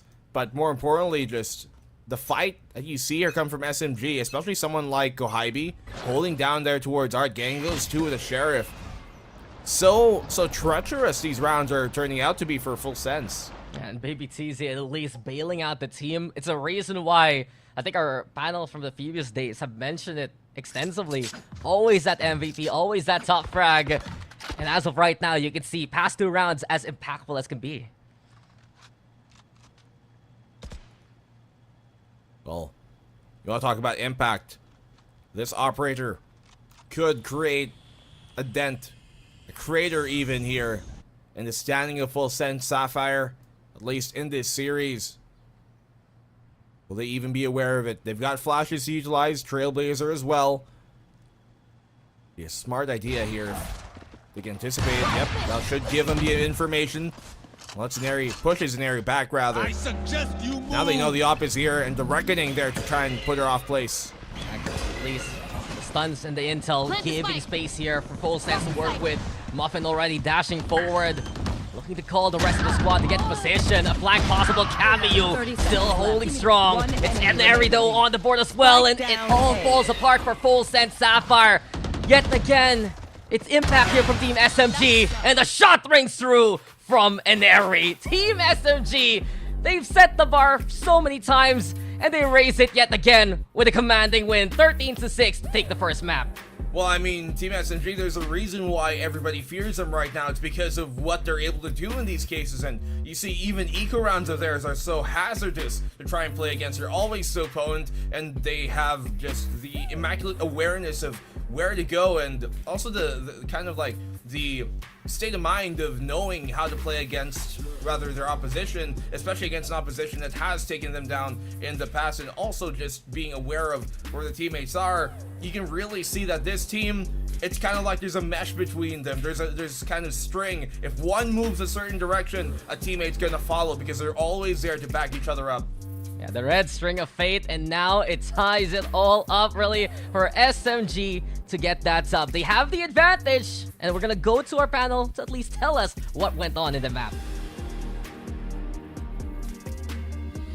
Thank you very much. What a game just now. I am losing my mind. Quack was losing his mind. While we did see a little bit of a tug toward the side of Full Sense Sapphire in the second half, again, as Quack told me so many times, it was just a little bit too late. The gap that has been made by SMG was just too much for them to catch up on.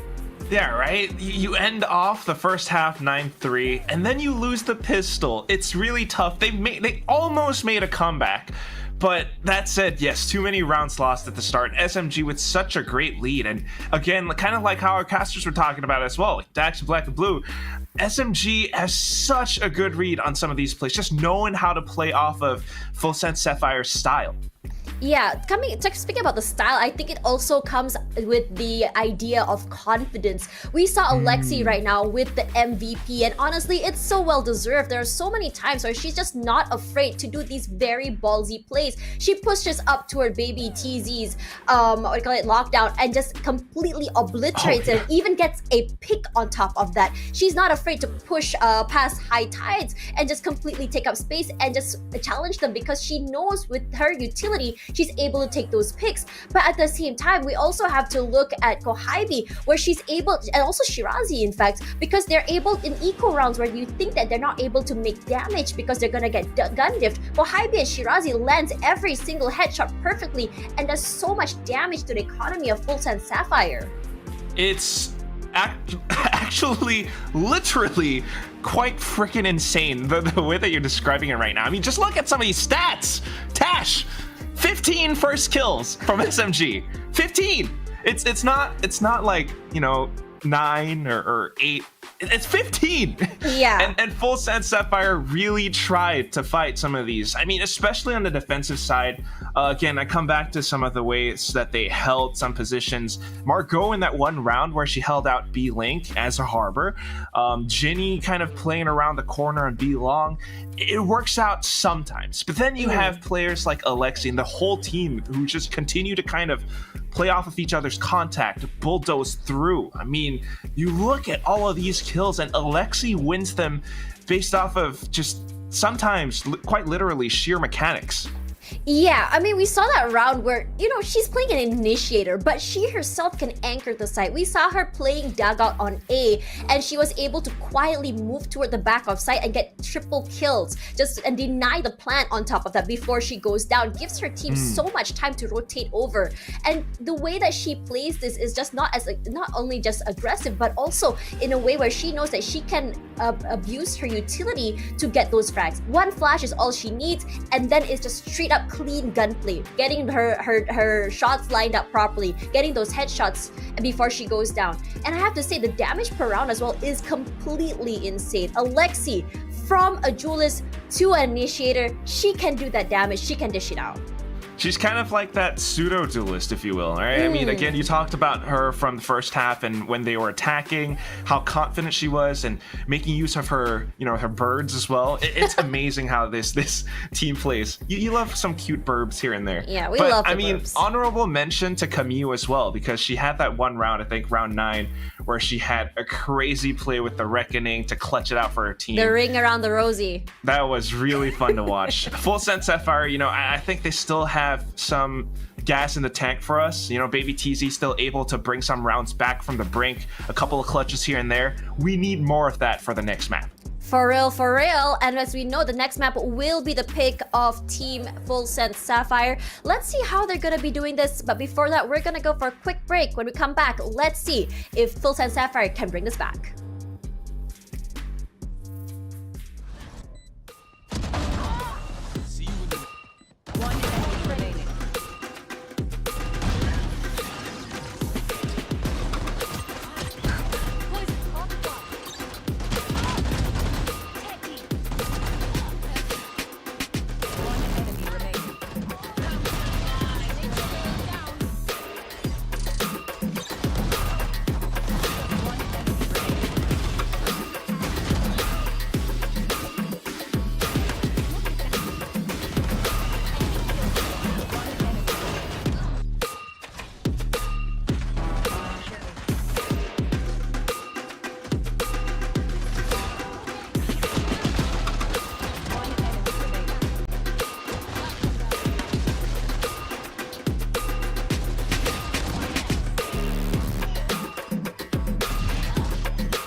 the Titans.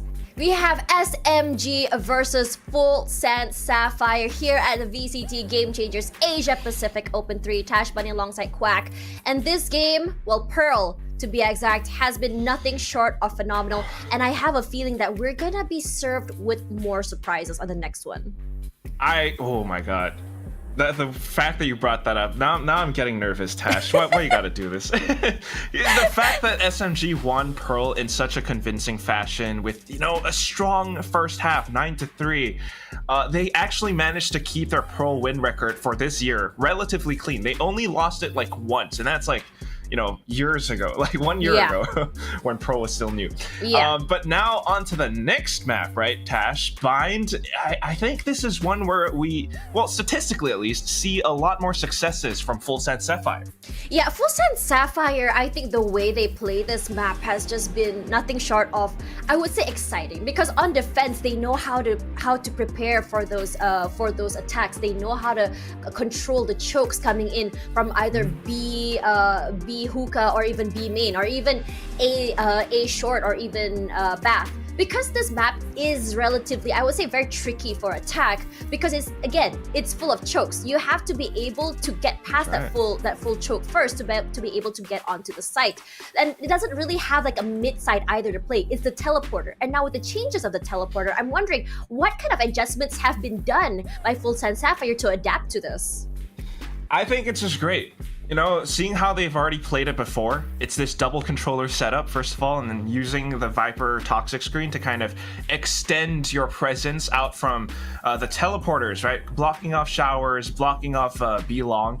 It's something that a lot of teams are starting to adapt, starting to adopt and pick up.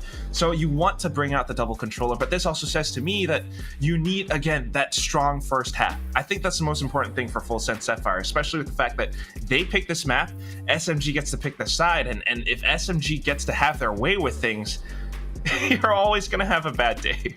Yeah, and looking at the picks here, it's gonna be defense for SMG going first. And I think for this map, it's still quite defender-sided because of those chokes. They have to find a different way to get onto site. Now, for what I've seen so far through different matches, explosive entries are the name of the game. Either you go for a race, you just quickly satchel onto the site and quickly either take site or move toward I would say, either toward Bath or toward U-Haul. Or you're gonna go and explode through hookah straight to the back of site or toward elbow. And it's going to be wow. Baby TZ has one of the best Cypher plays I have seen. And I am excited to see how much control she can put on the site. This is the thing, Tash. Right. Alright, the last time these two teams played against each other on this map, FULLSENSE took it 13-8. And yes, it was this specific composition. So I can see why they're going with it again. Right. But SMG, Kohaibi, is pulling out the chamber.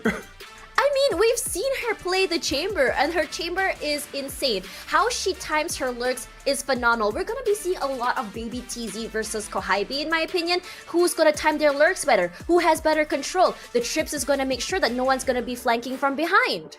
Sure, but hold. The thing is, so far this year, their win record on this map, SMG, they've played it 5 times. They've lost once to FULLSENSE Sapphire, just once. So their win record for this year is still relatively safe. The only thing is they haven't really pulled out the chamber on this map so far. They did it last year, but that's a different meta. Yes. Now we're bringing it back.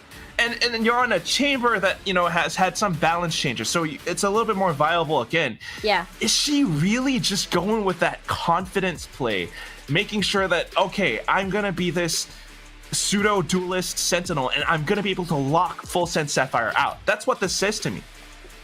It does. And honestly, we've seen her performance on chamber. And I wouldn't be surprised if she is going to be popping hits. But at the same time, I really, really want to see how Camille handles this harbor on how exactly they take up the site. Again, double controller, so much control. On defense, it's very scary. Now, I'm just wondering how exactly FULLSENSE Sapphire is going to get as many points as they can on attack.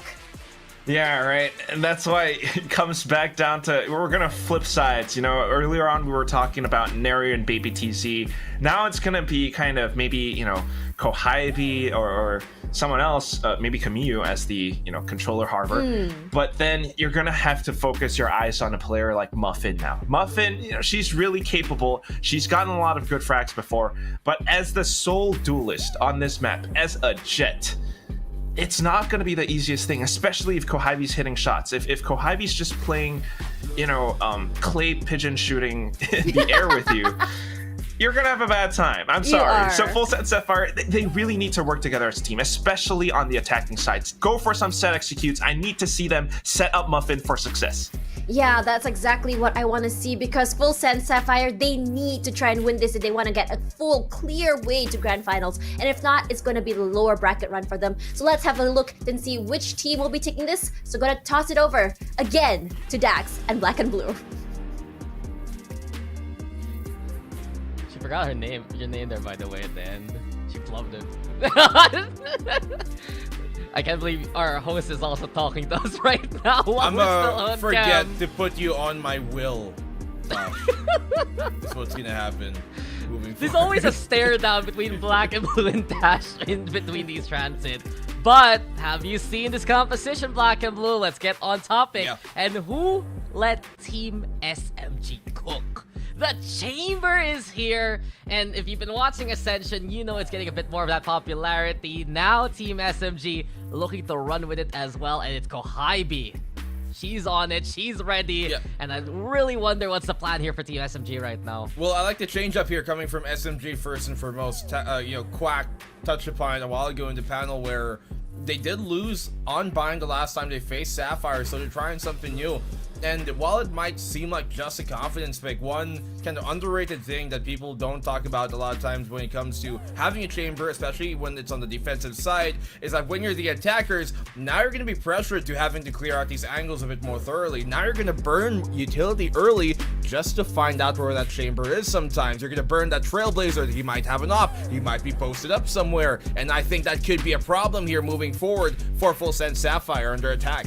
Yeah, FULLSENSE Sapphire, I think the biggest problem they had, especially in that first map, while looking at the stats, 11 out of the 15 times they took a first death in their Pearl map, it was either Muffin or Baby TZ the victim. And we know that they're pretty much the pivot points of FULLSENSE Sapphire. They're some of their strongest players in terms of that kind of impact, and they need those two from front to back to perform to the level that they absolutely expect from them, not just in a few bursts of rounds, but all throughout the game. And it's a perfect map pick, honestly, for FULLSENSE Sapphire. This is a composition they're so accustomed to, and this is one of the maps they took away from Team SMG in the Grand Finals of Open 2. This is going to be exciting. Can Sapphire strike back and tie things up, or will Team SMG take it to another Grand Finals? We'll see very soon.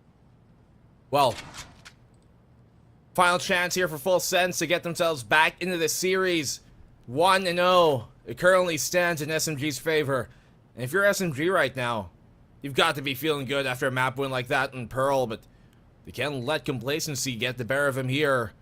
Pride will be their biggest enemy, but I don't think that's going to be a problem, not for these gals who have been keeping their eyes focused and not confusing the forest for the trees.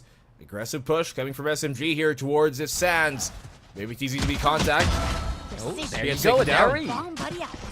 Stolen start to begin with, and yet again, proactive protocols from Team SMG, no matter the case. And Neri always leading that charge. Loves the pain shields now. The Guiding Light's gonna be there too. And sure, they've given up the site, but they have at least a pinch possible because of that hookup position.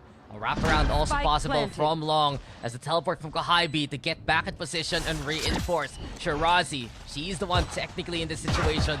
Solo lurking pseudo from the CT side. And FULLSENSE instead trying to find another outlook or another way out in the first place. Muffin on the board, he's gonna be there, 250 trades so far. And SMG so very quickly! I blinked and they're gone. They're done here with the round. The pistol won by the defense. I'm out of stuff. Quicker than even seemed to have started there once the fight did actually go its way. SMG, nicely done on the recovery. You can see them being proactive, pushing out towards that sands from the hookah, smoking them. And all just came down crumbling for FULLSENSE Sapphire. Look at this, a judge now here for Inari. Yeah, look at Team SMG though. Even though FULLSENSE Sapphire knew majority of SMG was right behind them, and you could see how they were positioned to try and contest towards long, maybe even to hook as well. It's just so quick from SMG to push back, to go for that retake, and in a snap, they're so solid at hitting those shots very quickly. And in all honesty, we've seen from Team SMG just kill after kill in quick succession. It's a big reason why many teams struggle to fight back, because they don't even get the chance to do so. Look at this, Kohibi though. She wants a chance to fight here. Playing the angle. Headhunter in hand, at the ready. I'm gonna wager they're gonna make contact here first towards B, and then they continue on A. Flash will give them away though. But they actually continue on this trend. It's an Airy with a judge waiting up in hand, up in front, and could have dire consequences. Look at this, Kohibi still wanting to chime in on this fight. He's got an angle to do so anyways. Yeah, FULLSENSE now reconvening towards A. And it's instead Kohibi we have to watch out for. With the chamber adjustments, you can see the lamp's position very strong for Kohibi to get a pick and get the hell out if ever. Daks Spring gonna be set up as well. Trailblazers there too already. The rendezvous to get the hell out there. And Shirazi instead gonna be the point of contact. Muffin on the board though. Here comes Alexi. They don't expect a second player. And here we go yet again. Alexi attuned and always aggressive. Finally punished here by Paulie. Damage has been done though. 3v2 scenario. Sheriff still getting ready. Maybe a pre-fire here for Paulie. Lines it up. The headhunter shot though. Doesn't get the connection. Kohibi just contesting as much as possible, but SMG, the rest of the roster, moving over from the APC side. Big from Paulie, but here comes Kohibi again. Baby TZ with the overrun. And good damage done by FULLSENSE, but it's a round for SMG nonetheless. Exactly, right? Isn't the damage being done here by FULLSENSE just such a big point for them moving forward? This makes their bonus a lot more possible to convert, which we saw become a problem a while ago on Pearl, where SMG able to convert those bonuses. So getting economic damage early here is certainly gonna be one of the things that FULLSENSE Sapphire have to be able to do, because their eco rounds, a lot of times we don't see too much of a fight being put up when it's them on the eco, at least a while ago in Pearl. So if they can start to rectify at least that or improve upon that, it can really benefit them here for map 2. Yeah, Team SMG, what do they have now to utilize? A few shotguns into play, a bit of aggression towards Cubby, but FULLSENSE Sapphire ready for this one yet again. Shirazi creeping, might get spotted by Margot early, but no! Shirazi finds a shot and finds the kill. A good start here for Team SMG, might be even better if Kohibi isn't spotted. Cleared though well by Baby TC. Good awareness so far on this push. As they move towards A, it's 4v4 for the time being. Shirazi still inside the lamps, but this side is for FULLSENSE to take so far. Spike planted.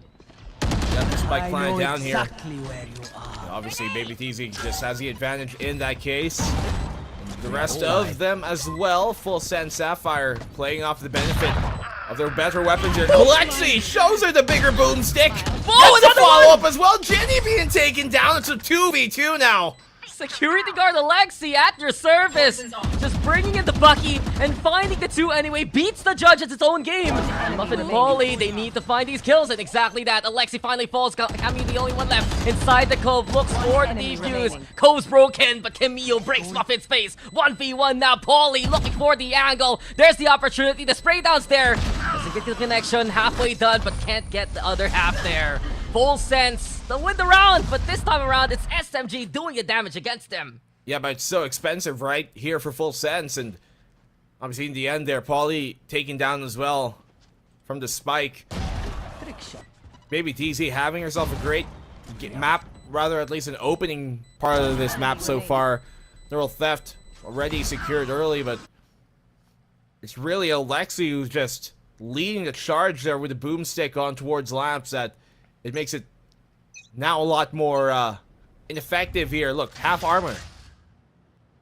And it's just crazy to think that you have Inari who's willing to go for that contact, but you also have Alexi who would do things no other woman would do here at the APAC Game Changer scene. Just the willingness to get that push going, to get that kind of value. And of course, SMG, sharp still. They have rifles to work with. Inari Only with the Guardian so far, but the default right now for FULLSENSE, they're wary of the SMG initial peak. Muffin might be in danger here because Kohaibi's at the ready. In and out so very quickly, that's one gone already. That's why you picked the chamber, right? Get away scot-free, whether you hit the shot or not. It's a great shot here for Kohaibi to land and get them the early advantage. B site looking to be committed to. You can see here Inari and Alexi. Two of the biggest superstars we've got in the region. Pushing up forward. The Guardians peppering up Jenny here, who knows she's not going to get the better of that fight. In FULLSENSE, looking to pivot towards A instead. Yeah, Baby TZ waiting for timing and opportunity, and Neri is her victim. At least the patience, FULLSENSE Sapphire bearing fruit. They go for the teleport play, but SMG, they're not pulled away from the angle. Still you have Kaguya, still you have Alexi, and here we go yet again. Alexi, aggressive as always.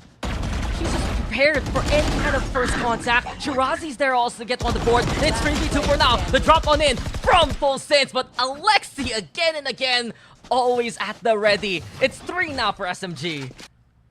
Nicely done here by SMG, especially spam on through from Shirazi connecting there on Hukin. Even though this is a good pick from Baby TZ. I'm not sure, did she have a cage still? Because she did. They could have used it to drop down safely from Hookah.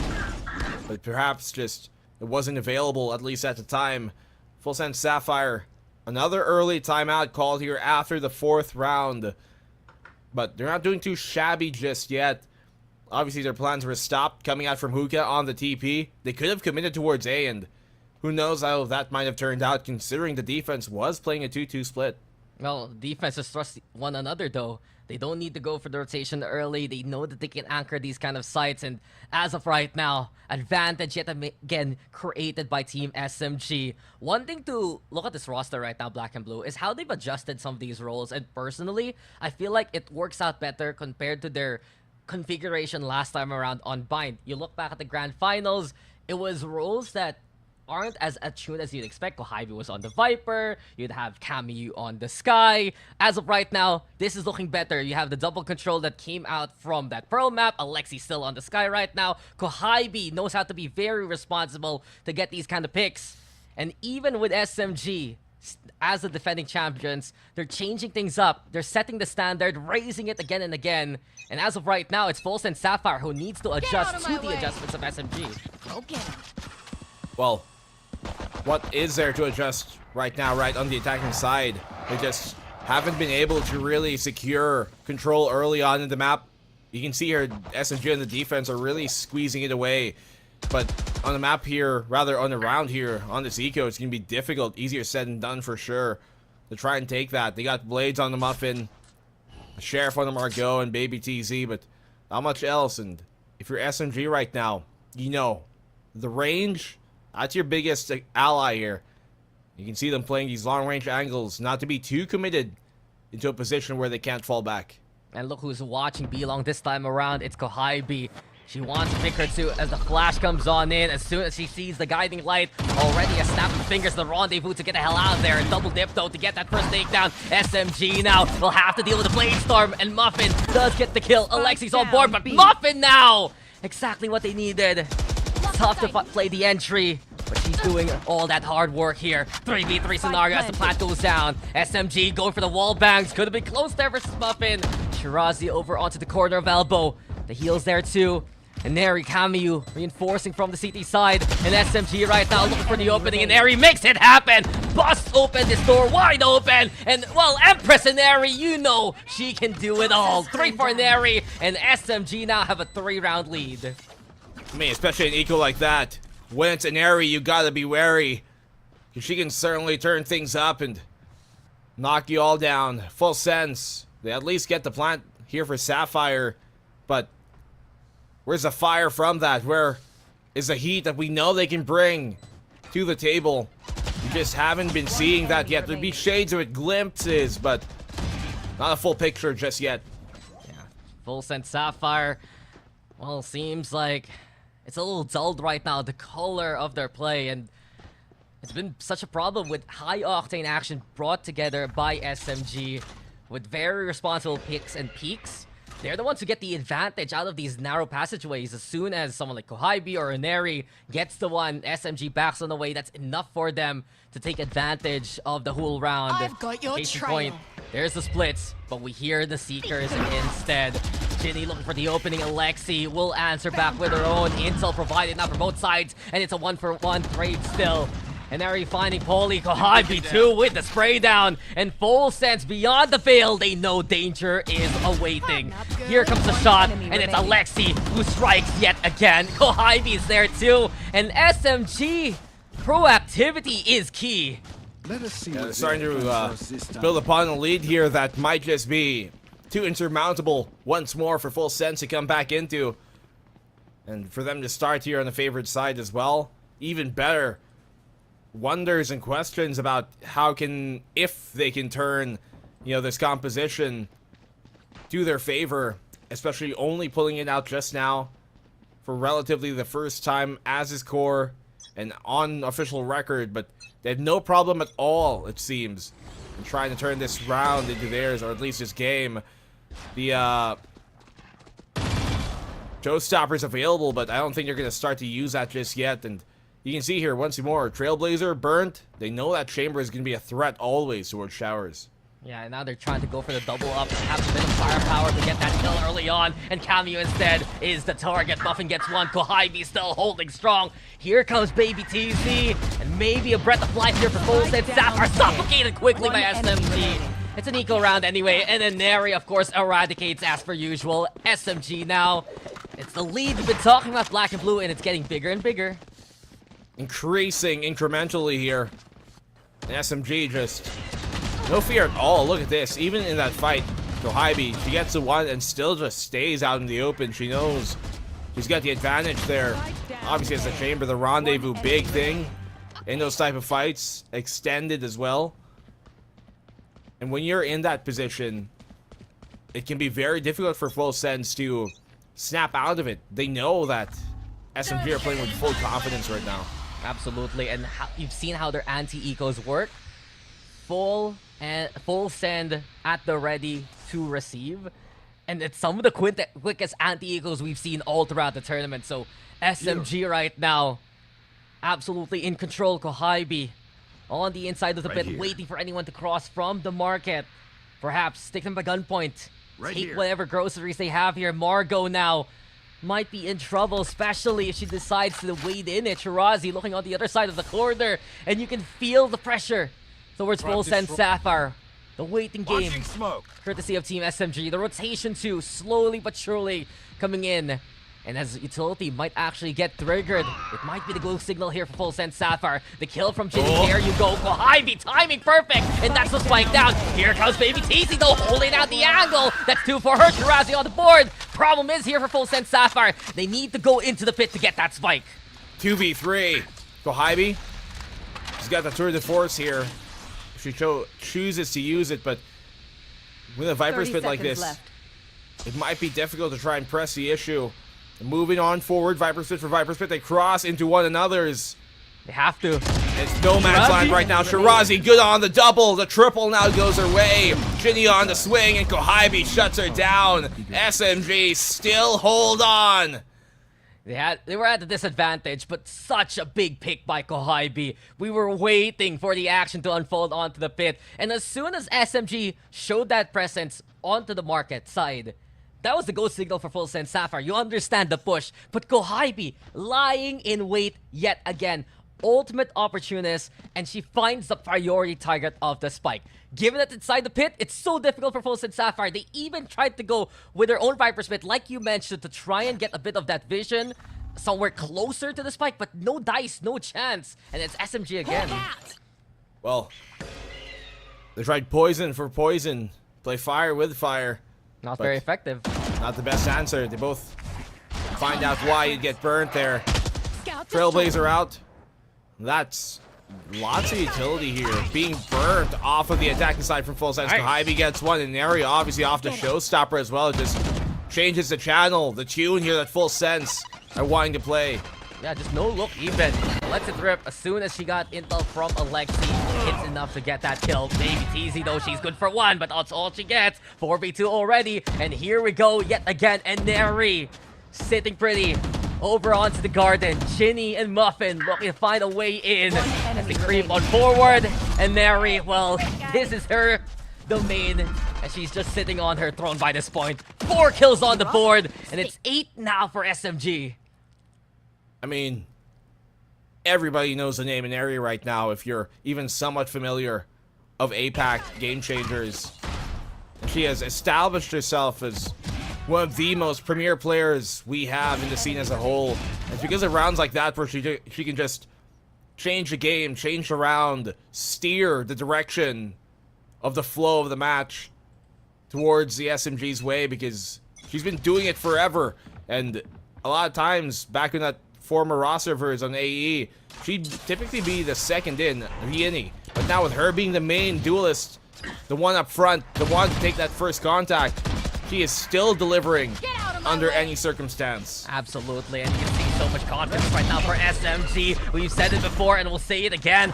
Star-studded roster shining oh so bright. Kohaibi, Shirazi, a rolled hole so far here on the A side. Kohaibi gets a third. Quick throw to find the fourth. And SMG again, so clean and so good so far. This is looking painful for FULLSENSE Sapphire, especially after the performances we saw from Sapphire a few days ago, right? And throughout this past week, they looked like a real threat, a real challenge here towards SMG, but we're just not seeing that yet right now. It's a little bit of both. SMG are just really good, they're on point, but Sapphire also just aren't as well, and it's a bad day to have a bad day. Of course, and especially against the matchup you have been preparing for. We all knew coming into open number 3, FULLSENSE Sapphire, there was only one target that they had in their sights, and it's Team SMG. You see the path of FULLSENSE Sapphire over the upper bracket, the biggest contenders that they had to deal with elsewhere, beating Orangutan X 2-0, beating Aruku Kaguya 2-0, so they're truly the contenders right now to the crown of SMG. But here we go again. We're mortals to gods from what we've seen so far in this kind of performance. SMG, a different level of play. Perhaps though, FULLSENSE Sapphire, a round that they can win. Ultimate's bound, rifles ready too. Seekers out though, to begin at least find that intel towards A. Side hit, as he talked about Daks coming out here. They know backside is being occupied. Cameo off the spam. He gets the one here in a Ginny. Probably trying to look for more of the same. That's a trade there. They got the neural theft online, but not in range to pop it just yet. Margot gets the one. Here comes the neural theft.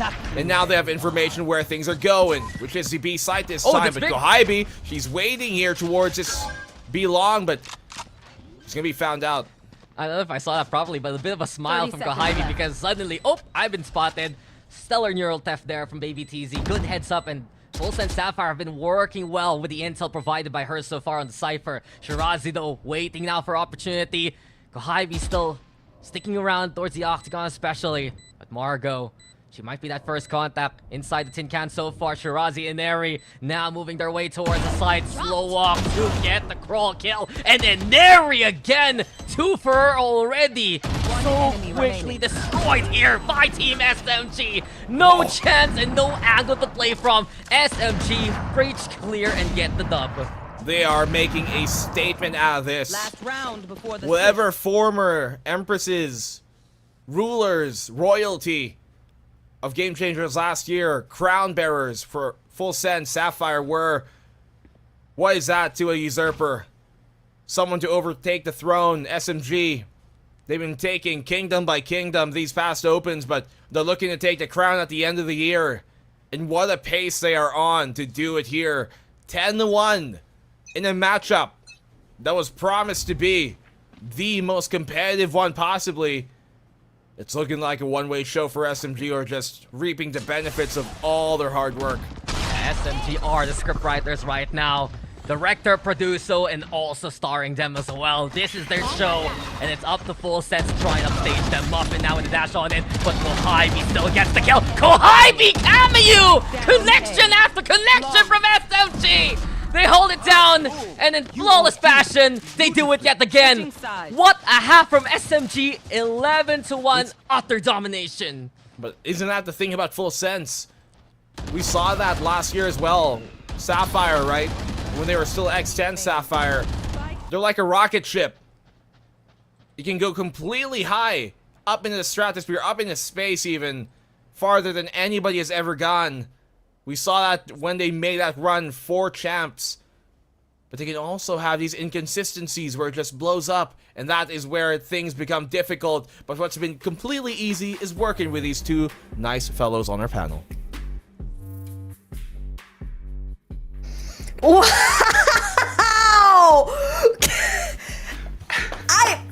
I want to talk about strats, but like half the time it's a Neri walking up to the tin can with just pure good aim. I want to talk about like strats. Oh, look at this hole, and then so Kohaibi getting 2 picks with just headshots and just teleporting away. Like I don't know where to begin. That's the whole breakdown. That's the whole thing. that was about it. I mean, I don't know, Blackenblue. I don't know if you're a nice panelist. This game, it's a very nice one for SMG. That's how much we could say. I mean, if you look at the stats right now, Kohaibi's up by 19 kills. 1-9. 3 deaths only. Yeah. Just do the math. I don't know what that KD is, but do the math. I can't math. I can't math, but all I can say is, when you think that Muffin is online, getting 2%, like, oh my god, finally Muffin's back, and then suddenly Neri just walks up and equalizes everyone. Or like suddenly you think, oh my god, they have a Viper's Pit. They put their own Viper's Pit and they win in it. And That's I'm just the thing. like, how? And Tash, the score is 11-1. It truly, if FULLSENSE Sapphire cannot pick up the pistol, it's Jover. It's Jover. We're done. Yeah, that's all I got. That's all I got as well. But hopefully, we might be able to see a comeback because we want to see FULLSENSE Sapphire rise to the top as well. So let's go back to you guys, Daks and Blackenblue. You guys are nice too, I guess. You know, I'd give it to you, Tash. Our panel is apparently very people shy about everything going on. No! She requested it before the broadcast. I gave it to her after what you just said to them. I know we're broadcasting this on Twitch, but do you have to Twitch talk right now? I gave her the one. That was it. You know, I That's give you the because one. you got listen, the check listen, mark. Listen. I give you the one usually. I gave her the one. And FULLSENSE only has 1 round so far. You See should the give me pivot the there. one. I'm the one. You are the one. You are the I one. am the one. With. Okay, you're funny. But no laughing matter. FULLSENSE Sapphire, Quack mentioned it, must win on the pistol or else this is all over. You lose this, you go down to the lower bracket. Certainly a path that we've seen from them in the past to come back into, but not one I'm sure they want to retrek. Not one they want to take in this case as well. In SMG. With that contact actually being made here towards B, that defense will be kept there, which just leaves A side a bit more prone to being overrun. But there are 3 defenders here. I could help their case on out. Polly, oh no, she's taking a beating here towards short as the fight begins. Yeah, 3 HP already. And Neri, though, leading the charge as per usual. Kohaibi there too. Headhunter at the ready. Anyone she finds, she's gonna look for that quick headshot. The Cascade, though, into play. The high tide to find and cover as well. Here comes the cross with Marco at the ready. Alexi's there too. And then Neri now wading through. And Neri again! As per usual. Standard set here by SMG. And then Neri, Alexi also chipping in as per usual. And the dismantling of FULLSENSE Sapphire is so clear. The site taken now by SMG. It's just so heartbreaking for FULLSENSE Sapphire, who you can tell they just don't have that fire in them for this game. A great opening start here from Ginny. She gets the one. Okay. All is not lost just yet. She can isolate these fights. Crossfire though, Shirazi gets a tag! That's the 3rd here on Shirazi. She knows where she is. And Neri, the superstar herself, it's not planned for her. The swing here, and Ginny makes it happen! Holds on with a 4K to save the day for the meantime. And FULLSENSE Sapphire steal the pistol away. 2 HP and the dream still alive for FULLSENSE Sapphire. Ginny, the leader of this roster, gives them the hope, the prayer, and the answer. Isolates those duels and maybe sometimes that's a problem for Team SMG. Confidence there all throughout. They just wanted to get that final kill, and bit by bit, Ginny would find them. You still have to be careful, Team SMG. Full Sense Sapphire is a squad to be respected.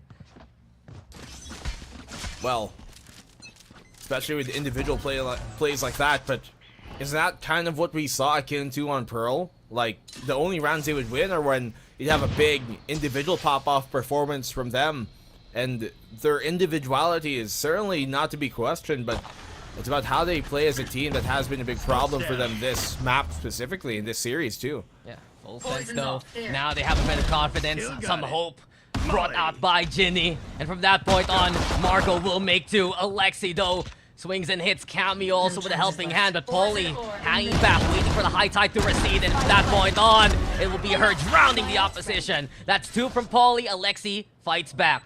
3v2 scenario now, advantage here for Full Sense. They have the guns as well, but suddenly the Seekers are into play. Alexi making do with the ultimate, looking to give the advantage, and here you go again with Alexi. 4 already to fight on back. Alexi looking for a target, looking for opportunity. The tap is there from Muffin though. Muffin creeping on closer and closer to the corner, and Muffin has the angle.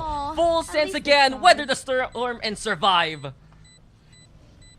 Well, that's certainly one way to do it here. Bring it close. SMG, so formidable.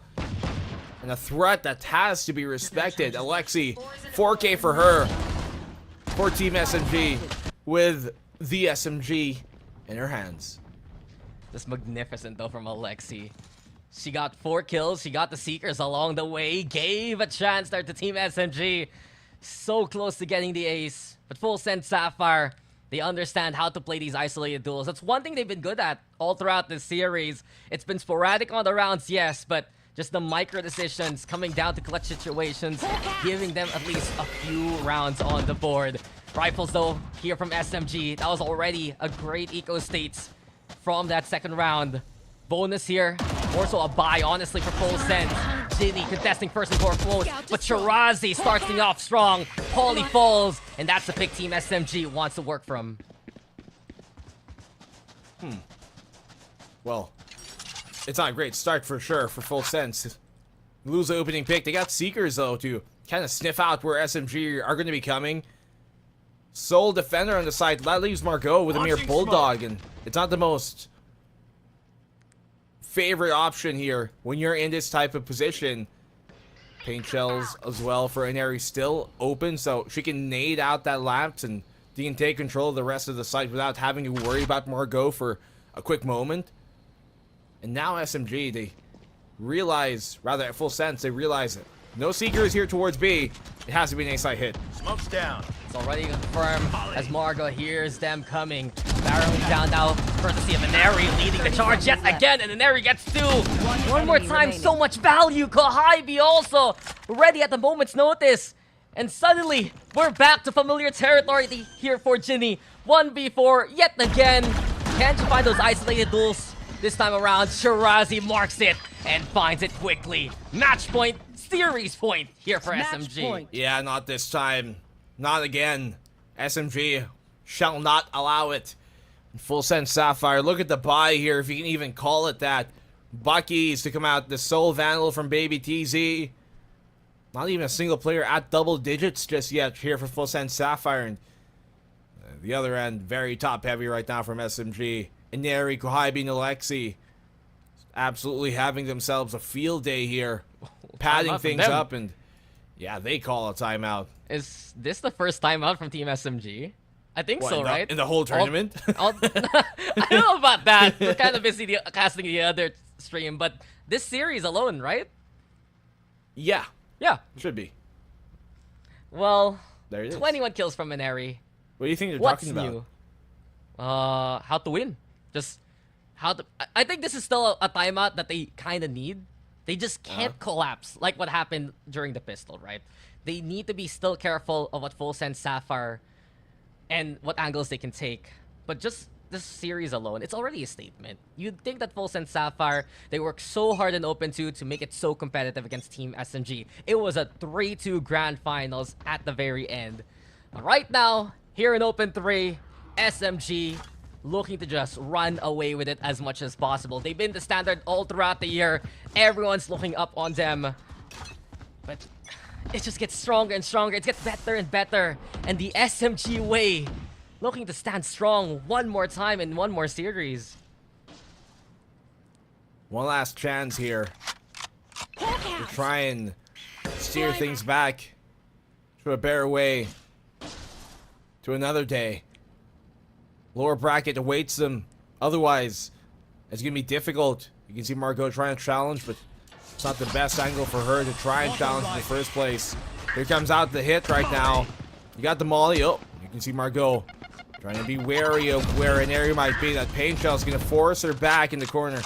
Yeah, Space Maid already in SMG. This countdown is towards their victory. Polymuffin, Bucky's in hand. FULLSENSE, Sapphire, they need to get up close just to get value. Trailblazer though, spotting out the Neri towards the corner now. Finds the first showstopper. Here it comes! Whoa, Muffin well dodging done. it so far. Baby Teasy on the board. FULLSENSE, Sapphire, at least fighting, striking, but in Neri again! remaining. Getting another kill. SMG though, they have the numbers and they have the victory already. Commanding yet again. 3 times good for it. They're going back to the grand finals. And they won so hard, they just are frozen in time. Just stuck from even moving. Just, I guess, surprised at how things have gone, but I think we're surprised as well that it went that far in their favor. We were expecting, you know, possibly a 3-map series, but perhaps Copium, FULLSENSE, Sapphire saving strats for the grand finals? Maybe? think No. so. I mean, I there's no think- just I think- about this.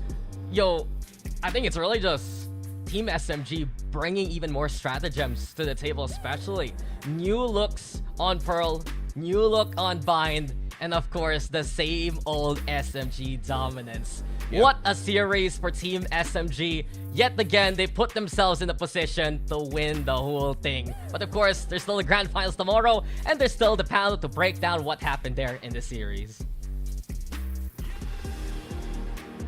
Thank you very much, Daks and Blackenblue. What a game it was for SMG. I mean, because how the heck did it become that dominant? I was expecting it to be a little bit more of a tug of war, perhaps a power spike on defense for SMG and a power spike for defense for FULLSENSE Sapphire, but clearly on both sides of the room, again, it's such a big gap already set by SMG. It was almost hard for FSS to even chase, and on top of that, I mean, yeah, we saw hero plays by Ginny, but what more can you do?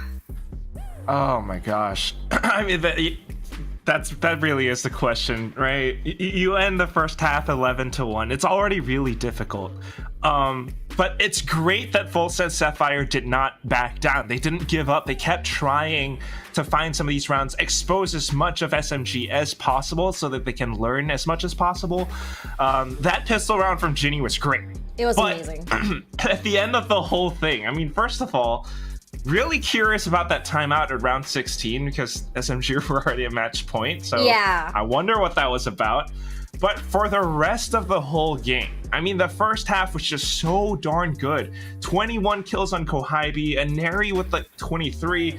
I mean, so much of it was just them finding frags in some of these plays, and I feel that quite a bit of it was mental. I mean, Yeah. surely the confidence, but also when your opponents are doing that well and you're playing from the POV of FULLSENSE Sapphire, I mean, just imagine how you feel, you know? Yeah, definitely high pressure for sure. Coming back to your question about the timeout, I believe we had an interview with Aneri a few days ago, and we asked her, like, you know, you guys had a little bit of a timeout at this certain time. Why did you guys do that? And the other day she told us that they were a little bit too excited, so they needed a timeout. So, and I asked her, like, are you guys excited because you guys were feeling confident? And she was like, oh no, it was just literally because we were so excited to play. So, you know, I think in the end of the day, I think they understood that, you know, sometimes they want to prevent an overheat from happening or giving too many Sure. rounds in a row. I think this is a good call. Regardless, MVP for Aneri, not surprised. Again, she just puts in the numbers. She just walks up to all these angles. And because she's so confident, she's able to get so many multi-frags. I want to talk strats so bad. But in the end of the day, it wasn't really about strats. It was just pure aim, honestly. And The only thing I can say on defense for SMG was they were so confident to the point that they were playing in front of B main or A main, ready to fight them in those chokes. So that's how confident they are. You definitely saw it. I still remember round 10. It was like an anti-eco round. Kohibi almost got an ace. So you kind of expect SMG to be confident because it's anti-eco, right? But the fact that Kohibi was still able to, first of all, not just play that up close to like A short and A main, she was flicking, getting spray transfers as a chamber. And sometimes playing that deep into A cubby with an op, I mean, sure, you have to rendezvous, but that is confidence. But for now, speaking of confidence, I really want to ask SMG themselves, what exactly makes them confident? Kamayu is online. Let's have a little chat with her, shall we? Oh, it's Kamayu and Alexi. We got a 2-for-1 deal here. Hi, ladies. How are you guys feeling? Hello. I mean, that was a very dominant sort of win. How do you feel about that? How do we feel? You first. What are you feeling, ah? You're so very hot earlier. Yeah, I'm feeling good. That's it. That's all you have to say. I'm just feeling good. Not like, I'm super excited or like... I'm so excited being the bait, you know? Oh my god, I love my team. Oh, yeah. I can definitely see that, how you guys hang out, how you guys play together. It's definitely something to behold. Yeah, I mean, you know, first of all, you guys had such a strong first half, but apart from that, also, Kamiyu had a really great clutch today on Pearl with the Harper ult. Yeah. Maybe talk to us like through some of your thought process in that moment. You know, playing to defend a spike. How did you? What were you thinking? My mind was like, you know, the speedrun meme, the something like that. That was on my mind. I'm like, okay, what do I do? Panic. Okay. Slight panic, but still play so well. They're so good. Thank you very much. Okay, I really wanted to ask you guys on Bind just now during the second half, the first round after the second half. You mean Ginny did a 1v4? Bro, What happened? Ginny pop off. Oh my god, it's a miscom actually from Alexi. It's like, okay, I'm gonna move here, then we're gonna crossfire. Then suddenly she got one top. Then they got all one top.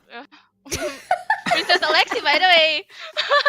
Princess Alexi, definitely indeed. I'm so happy to see you guys. I know that you guys are not in boot camp right now, so I'm at least glad to see that some of you guys are together. And you know, you guys did share with me that you guys will be boot camping again at the gaming house in September, so I'm really looking forward to that. I'll see you guys soon, and I hope that Shirazi is feeling better. Bye, guys. Bye bye. Thank you. GG. Oh, they're so that's cute. So nice. Yeah, They're so cute. Your finger hearts. Yeah, they got finger hearts, and you can definitely see, you know, the bond that they have to play together. Like, even on the day where Shirazi wasn't playing and Tara had to stand in for Shirazi, Shirazi was there with them to provide moral support. So, you know, love to see that for them.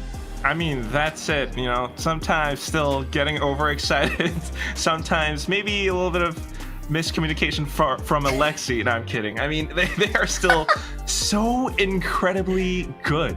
Yeah, and they are. It just, I might be like overcooking here, but I'm just thinking, you know, this team, if they make it through, if they make it past Elite, and then you play against, you know, the greats like G2 goes in version 1 from NA, oh, that will be fun to watch. I am definitely looking forward to that. But you know what else we're looking forward to? The second series of the day. So do not go anywhere, everyone, because after this match, it's gonna be a good one, because after that, it's gonna be a decider.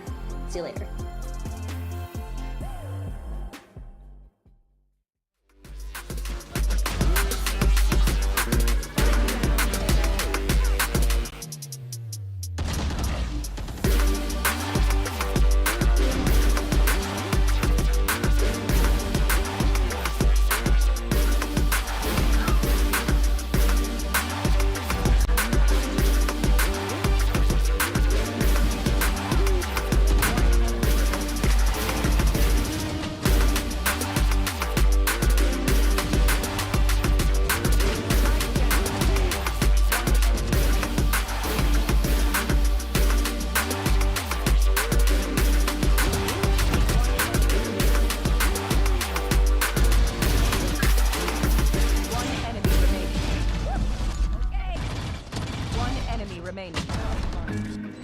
shot to death last night. And I ain't lying in my bed. I slept in a dream last night, but I can hear what you're saying. Spike Shot down to A. death last night. Last player standing. One enemy I remaining. was dreaming something bad last night. Can't you hear what I'm saying? One gunshot.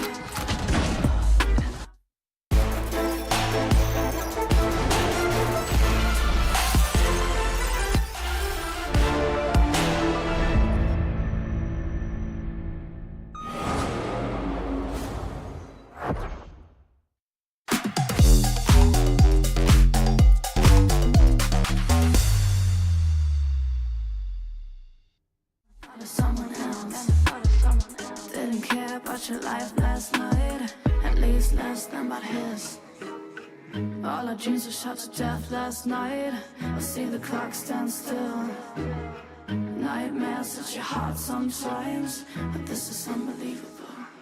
One gunshot, and I forgot to look at you, to look at you, to look at you, to look at you. Two gunshots, and my thoughts. We're not with you, we're not with you, we're not with you, we're not with you.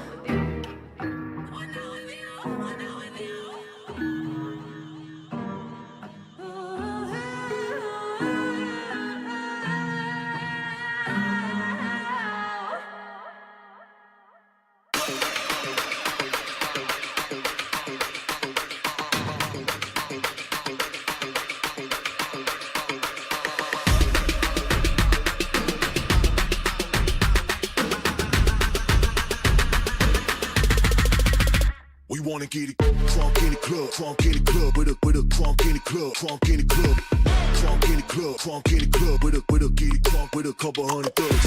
Crunk in the club, crunk in the club, with a crunk in the club, crunk in the club, crunk in the club, crunk in the club, with a get it crunk with a couple hundred thugs. Everybody round, everybody round, everybody round, everybody round here. Everybody round, everybody round here. Know we getting hype. Everybody round, everybody round, everybody round, everybody round, everybody round here. Know we getting hype.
We wanna get it crunk in the club, crunk in the club, with a crunk in the club, crunk in the club, crunk in the club, crunk in the club, with a get it crunk with a couple hundred thugs. Crunk in the club, crunk in the club, with a crunk in the club, crunk in the club, crunk in the club, crunk in the club, with a get it crunk with a couple hundred thugs. Everybody round, everybody round, everybody round, everybody round here. Everybody round, everybody round here. Know we getting hype. Everybody round, everybody round, everybody round, everybody round, everybody round here. Know we getting hype.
The Battle of the Titans ended quite swiftly in a dominating play, but it is time for another war, and this time it's going to be up against RRQ Kaguya against Orangutan X. Tashbunny here alongside Quack, the Quackers, and we're here as your panelists for today.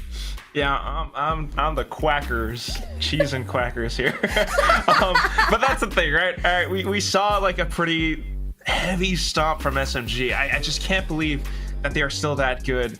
But I do think that FULLSENSE Sapphire can recover. They've done it before. But we move forward. RRQ versus Orangutan. I mean, this is one where, you know, they're always fighting for that spot. And they're always kind of hit that roadblock. Again, both of them are kind of adjusting with all the, you know, new additions to their rosters and whatnot. Yeah, the new players of Orangutan X, they have, I think, two new players. Eruma, she was there during Open 2, I believe. And we also are seeing the addition of Emmy, their newest IGL. And on top of being the IGL, she is also an initiator and duelist. Talk about what a heavy role and responsibility she has. Yeah, it's pretty difficult, right? And sometimes that kind of affects how you play the game too. But I don't know, maybe actually as that duelist, you can kind of call for utility to set yourself up. So it can always work out. But the main thing is, I mean, yes, they've kind of all qualified, but you always want to make a deeper run. You always want to prove that you are still that kind of, you know, core from last year. RRQ Kaguya, you've got all of these girls, Elika, Ayumi, Iceberg, Nevsky, and Best now coming in.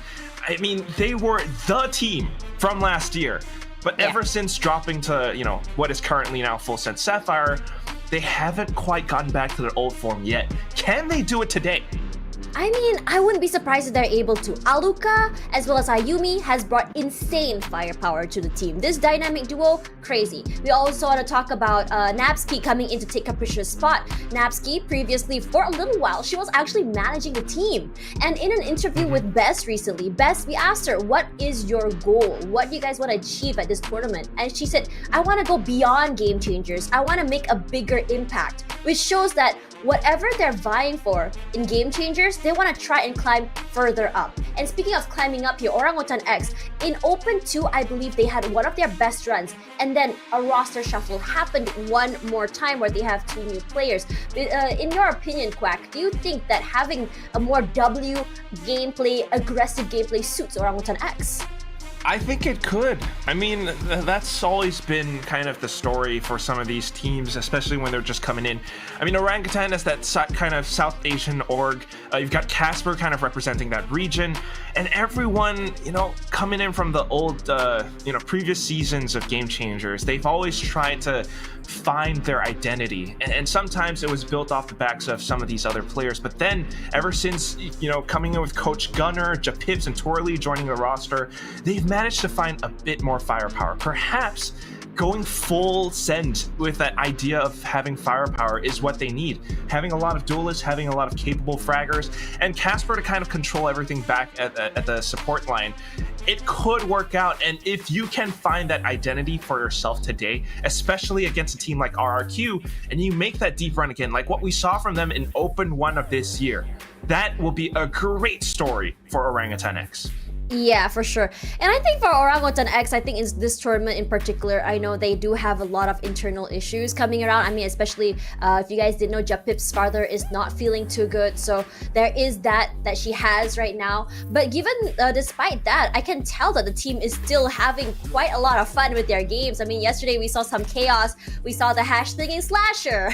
We saw, Emmy just freaking out, trying to, to shoot out the utils. And in those situations, well, some of us who at home watching thinking like, oh my god, what a blunder, what a mistake. At the same time, I think in terms of playing with your friends, it can be a moment where you guys can take a little bit of a breather and kind of laugh at yourselves. So that can be good. But today is definitely a day that I think it's a little bit more serious, because the team that loses this match will be going home. For RRQ Kaguya, they want to reclaim their spot, at least the title that they had last year when they were on AECL, the top of the top here in Asia Pacific as best sit. They want to go beyond Game Changers. But for Orangutan X, this is a time that they want to prove to South Asia that they can go far in the region and beyond.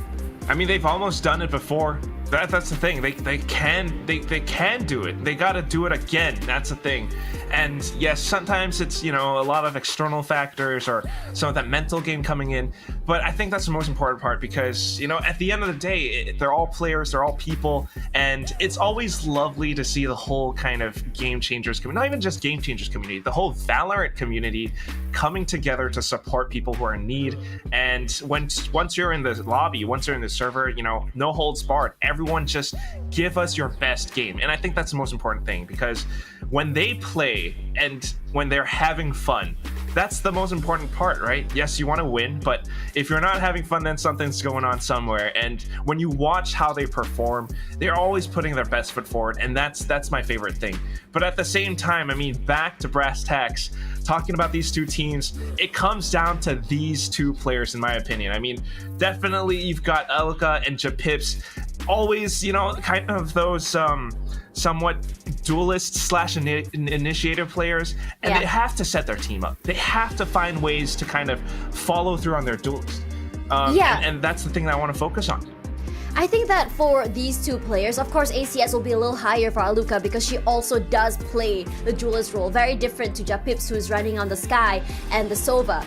But if you look at how they play about enabling the team, I think Aluka, she does a little bit more extra because of I think her experience playing duelist, the firepower and also the confidence that comes through when she plays. It gives her a little bit of an edge when it comes to that firepower. She's a little bit more aggressive. She can play very selfish with her utilities. She can basically just splash an area and just push through by herself, and that's what we like to see from Aluka. But if you look at Japips, it's all about enabling her teammates, setting up the flash to make sure that Emmy and Twirly will be able to get onto site or get those picks. But looking at this map, so we're going to be seeing Pearl and Bind one more time today before we head into Fracture. Oh my goodness, it's these two maps again.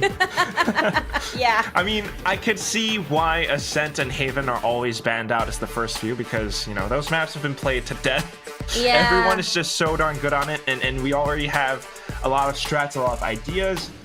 Pearl and Bind coming in. I mean, it's a map that RQ Kaguya has beat Orangutan X on before, but that's coming from Open 1. It still is something that they're comfortable on, so I think that's what we have today. Everyone's just kind of going for what they're good at and hopefully able to win out against one another. But that leaves us with Fracture, the decider, and it's always a bit of a toss-up when a map like that is thrown into the mix.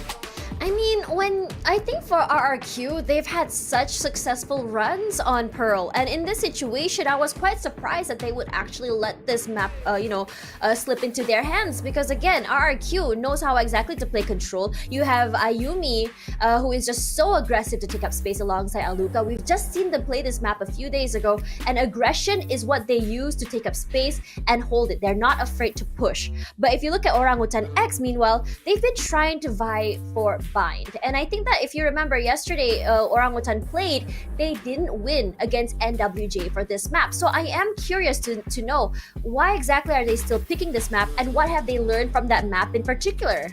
I mean, that's one of the things, right? First of all, playing against a different team, so different ideas, different clashes coming through. But at the same time, just kind of going back to the drawing board, trying it again, and maybe fixing up whatever was not quite working out from, the previous game.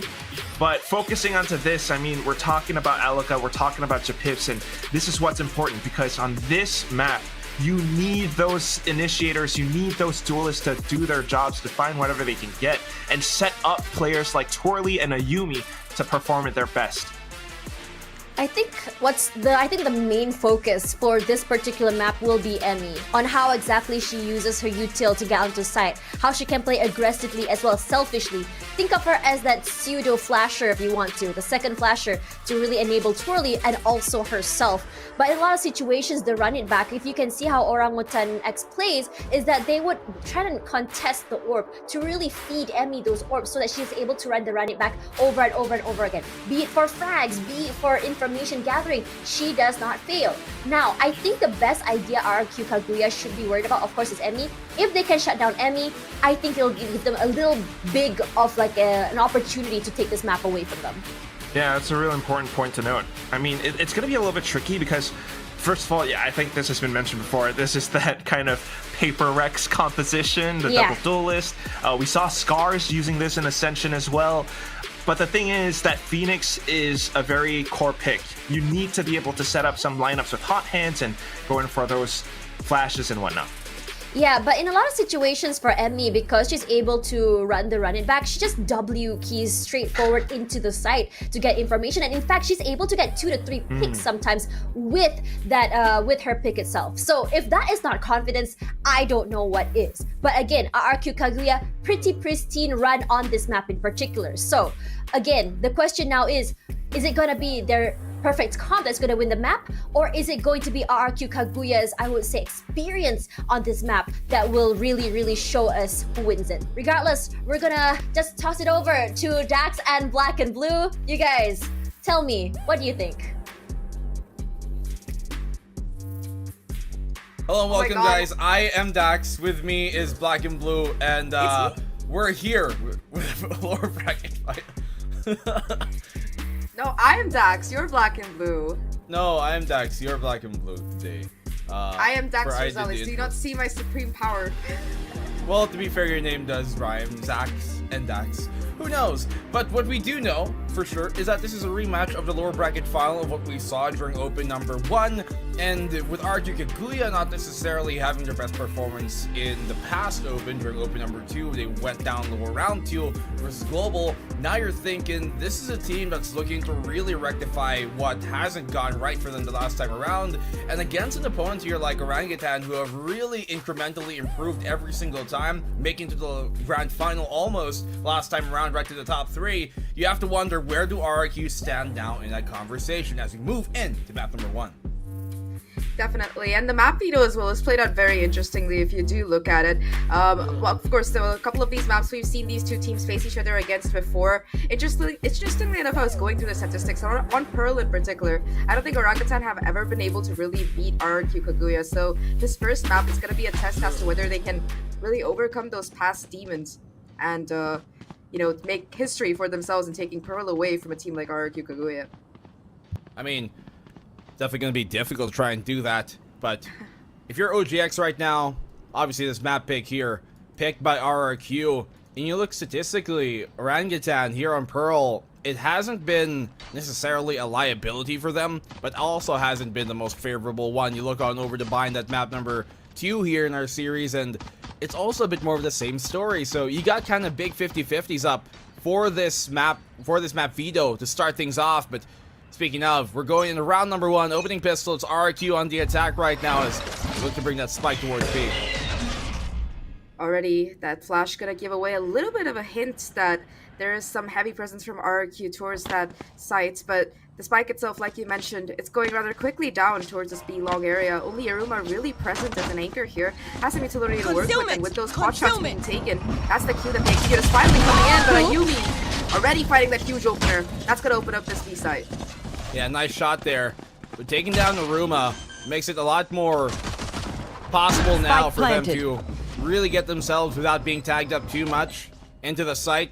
It's a retake here to come on in from OGX. You can see now OGX, Trailblazer still available. They also got Emmy, full utility in hand, so they've got lots still to fight with, but with the long plant being set in here, it might be difficult to try and get that off first. Opening pick from Emmy on the flank.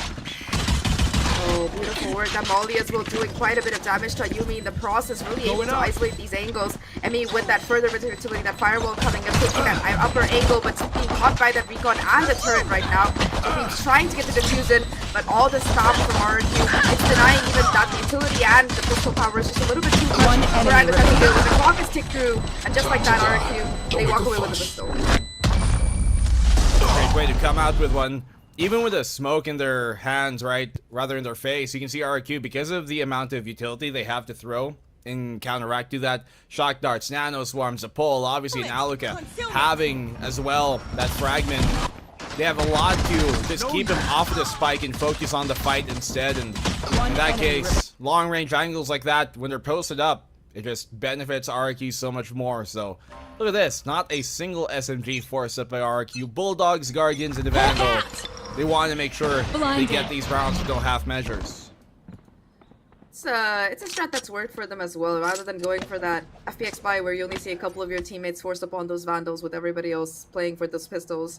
Instead, they do like to invest quite heavily in these particular rounds, and the thing is, it's less risk because all of your teammates do have a weapon, but also every single player that goes down, it's a bit of an economic loss. So it's integral for RQ to keep everybody alive for as long as possible. They have a free walk-in into this A site because the stack was towards the other side, but already OGX, they're congregating for that retake. Yeah, so as you said, retake to come in here from OGX. Not the best weapons, of course. The free guns, classics is all they got to work with, and the fact that RQ have also taken art for a plant that's specifically for both art and A main is going to make it difficult. Even with the smokes in their face, this is perfectly timed off of that knife as well to get the suppress, but also just keep him at bay. That burns even more time before they can even attempt the tap of the spike. With Best having the gravity well prepped, it's going to be very difficult now for OGX to actually convert this type of round. You can see it. Full comes in, right after, and simply enough, every single member of OGX just falls down without much of a fuss here from RQ. So, quick and easy, flawless second round.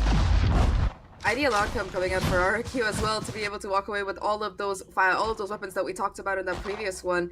So one thing that I really like about RQ Kaguya's comp is Iceberg's role on this particular team. Usually you don't see that Sova coming in as often on this particular map, but Iceberg really makes it work because so often you see RQ setting up in these kind of long-range post plants, and the fact is that even if Orangutan or some other team tries to smoke the spike and just goes for a sneaky little defuse, Iceberg is that factor that deters them from doing that. Those shock darts, the recons, all of that information that her kit provides, it just makes it impossible.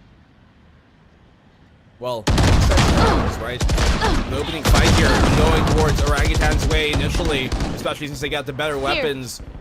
This is where you can see Orangutan really start to build up momentum. They're not necessarily the type of team that starts off really quick and really hot at the start of a map, but it's a very incremental, slow burning process that starts to ramp up as the game progresses here. We see a lot of times from Orangutan, if it ever does. If that's a thing, then RQ, they might be in for the long haul. Yeah, they're definitely marathon winners, not sprinters, but with this being a 3v4 situation, especially Ayumi being so low, RQ, they've regrouped to try and hit this B side instead. Still, it's gonna be not just Aruma, but also Twirly in that back side, so they're gonna have to deal with both of these fights in this close range. Try to walk through the smoke, but Aruma immediately there for the punish, and that's gonna give them the spike. Yeah, they're ready now for this. They know last remaining members from RQ are here. Difficult entry, and the spike is just 30 not in the seconds most left. opportune position as well. One Yumi difficult to enemy get the plant remaining. down. Twirly on the one. Spike down. It's all on B. Ayumi, who just simply cannot put up much of a fight here, Zach. And I mean, it's a quick round for OGX. It's time that they have to convert. I mean, they know anyways that it's a bonus, so damn right. Well, they do it in style. They keep 4 of their players, and I really like that repositioning coming out towards Turley towards the end of the round to be able to move over to that corner, just keep that crossfire up. Very, very nice micro coming out of Orangutan X there. So, like you mentioned, this round finally going to be RRQ's full buy. They have that Hunter's Fury to work with on Iceberg, kind of close to that lockdown as well. For Orangutan's side, of course, what I have my eyes on is that run it back from Emmy. We saw how effectively she's able to use that Phoenix on this particular map, especially in those retake situations. Well, finally, gun round here. Ayumi opens up with the opening pick. With Twirly dropping down, that takes out a lot of the re-hit and retake potential away from OGX. So, RQ, especially with the Hunter's Fury, this post plant is going to be brutal for OGX to come in with. Like, does go down. Emmy does have that runner back, able to farm it up thanks to that orb here. Might be that first major ultimate we see invested again. The Molly isolation trying to come in towards his back side as Orangutan. They try to move forward here. Flashbangs coming through the Molly as well to take. But it's going to be Emmy swinging through, fighting both of these crucial kills before being taken down. Now with the defense situation, the lurk being detected as well thanks to this utility from the Killjoy. Napsky trying to take the fight, but there's just no time left. Hunter's Fury coming in to deny the defuse potential, and Napsky still unchecked on this particular lurk. They're on the defuse, not able to get it even halfway through. Just like that, we're out of time. We're on the lurk. Napsky will get the kills, and RQ, they fight 3. Well, nicely done. And as we were mentioning, right, the fact that they had that Hunter's Fury, they take the pick away as well. They open up the round itself with Twirly going down, just made that retake so much more difficult for them to actually work out. Emmy gets a double, but really sealing in the deal was that Hunter's Fury, the ult here coming from Iceberg, and then packaging it up in a nice, well-rounded gift bag. It was Nabsky off that flank, so RQ, swell in how they're able to really set the pace here and tone early in the game. Blinded. Orangutan, the round that they did win with that buy, they went for that little bit of mid-aggression early on. This time around the RQ, they're not taking the bait, being much, much more measured about it, expecting perhaps that exact play coming out of OGX's side. Now Ayumi, gonna be that tip of the spear as always, first point of contact, looking to make some kind of damage towards these doors, where there are 2 players from Orangutan left, lying in wait. The hero rifle gonna be present towards the side of the map. Shock darts used by Iceberg as well as that drone to gain a little bit of information, but not much gonna be found, and RQ, they back away to try and take a fight in a better region. Lockdown is available for Nabsky, but I wouldn't wager that they're gonna attempt to use that unless it does come down to the nit and gritty of it. They got to run it back here, so the Phoenix, if it ever is required rather, they do have the hero Phantom on Emmy. They can really turn things around. Lockdown though placed here, so already investment being put into this round by RRQ. They got best off the flank as well, so with OGX training their eyes down here on the choke, trying to pepper him, but not really finding much. It's RRQ get the opening pick, follow from Ayumi, not landing. Ready to kind of capitalize off that space the lockdown has blocked them. Now taking art control to boot. It's gonna be all about Iceberg finding the kills. Ayumi still on site, still being a menace. And between these 3 players, they will be able to clean up what remains of that OGX squad. I really like that RQ are giving Orangutan that respect, even though they know that it's a little bit of an eco round. They're not hesitant in committing that lockdown to guarantee the round. And off the back of that, they're able to build quite a nice economic buffer, setting themselves with that null command as well for the next round. Yeah, they pull out the operator, rather the lockdown there, just to make sure that they don't, once again, take these half measures that just go unchecked and then get punished for. And if that happens, they do not want to give up an eco round towards OGX. So right now they pull out the operator and Twirly. Will this really change anything? It's a big fight is happening on A main. There is gonna be that smoke, that nebula coming out of the Astra, this barrier between both of these teams. It looks really scary to me because we do see both sides of this equation, but now at least it's just gonna be a little bit of a faker play coming out of RRQ's side. Ayumi slowly but surely pushing up, but having detected perhaps that there's gonna be some Orangutan pushback on this particular side, they look to, again, go for that conditioning. Sure, we act like we're gonna hit this particular site, go for a bit of a fake, and then reassess their attention towards some other side of the map. and go the other way, especially if it seems too hot to handle towards that A side. See Twirly train down. That's good for the one. Down B. They're going to continue barreling down here towards B main. Huge opener for Twirly there. Now Null Command is going to be popped by the RRQ squad as they look to go onto the site. Use that Killjoy presence, but it's going to be Yumi's Bladestorm taking care of not just that running back, but also Aruma. Twirly finally able to take a shot back with the operator. But still, these skills, they're coming in for a Yumi. She's slicing and dicing them apart. Just one player left right now alive. Japeeps against the world. With that Resurrection coming in on the KO as well to make things worse. 87 HP and a Dream. Might just choose to save the op, and that seems to be the call here. Not a bad idea for sure. Try and save the operator for a brighter day, a less rainy, clouded over. I'm sure a lot of you in SEA know what I mean. There's a storm out there, so I hope all of you watching will continue to be safe and stay indoors and have internet, and hopefully for our broadcast too, and the players in the game. I hope nothing happened to them in that case. If it happens, you jinx them, BNB. I'm just gonna say that right now. It's not my fault, eh? We've had very minimal tech pauses coming up today, but maybe there you go. Now you said it. Just now invites a bad omen. Yep, that's on me. But your peeps, it's all on her. They know where she is. She gets the one, but she's done. Oh, they just surround her from every side. There's just nothing you can really do in that kind of situation. She ran to the opposite side of the map and she still got like pushed through on both sides. Really unfortunate for Orangutan that they're not able to keep the operator, but it's very impressive despite Orangutan being able to find so many of these crucial kills. Like Yumi was that difference maker for RRQ. Just being able to hold down the site here and take all of these fights head to head. Absolutely insane. Well, it's difficult to continue to win these fights with an operator on the opposing side, and yet still RRQ are able to mitigate the amount of damage that will still do to them. So very impressive so far on the attacking side. The defense here though, shut down on the opening initial push, but Pips on the trade allows them to retrieve that rifle there towards the shops. You can see here Napsky wanting to make sure that they don't push the envelope too far. Oh, she gets information on that shop's push. Flash on out. Yeah, Twirly still connects. Alka taken down. Twirly with a second follow-up. In OGX, they've made this round possible. The timing, though. Aruma not aware of where Best was. It's a 2v2. Spike planted. Still, Twirly does have that rifle to work with Casper having picked up one as well. Cosmic Divide gotta be invested right now by the attackers to try and isolate these fights. Iceberg, that first point of contact here, aware of where these players are trying to come from. The recon though, not gonna give away any information. Just that post-plant attempt coming out of Best here. The pull to try and deny, fuse, and it's gonna be Iceberg to find that first fight, the second as well. Wins it through successfully. That Cosmic Divide playing perfectly in her favor. And RRQ, they extend their lead to 6. Was there no ammo, or was she swapping a weapon there? It seems like when the Jet over there coming out here, Twirly popped out of that smoke, it seemed like her weapon was up, like on the high ready. I'm not sure. High port. There, see? Look at that. I'm not sure what happened there. Maybe she picked up a weapon. I don't know, but still, a round that could have gone their way still doesn't. And RRQ able to hold on, made it look a bit scary, I guess is the word here for a bit, for OGX at least, to take those opening rounds and take that mid control. But I mean, RQ are still able to stabilize, and that's a important thing at the end of the day. Operator out for Twirly too.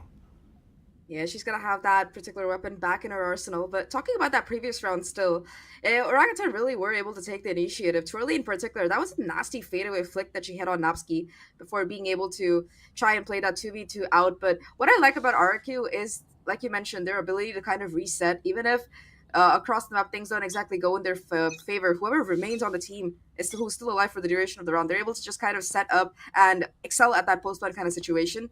I think after the snap, I'd really like to take a look at the post-plan metrics for both of these teams, and in particular, how many rounds that RRQ really lost after the post-plan, because so far, I don't think they've lost any rounds after post-plans. Orangutan, they've just been able to either deny them from getting that spike down in the first place, or they just don't get the defuse.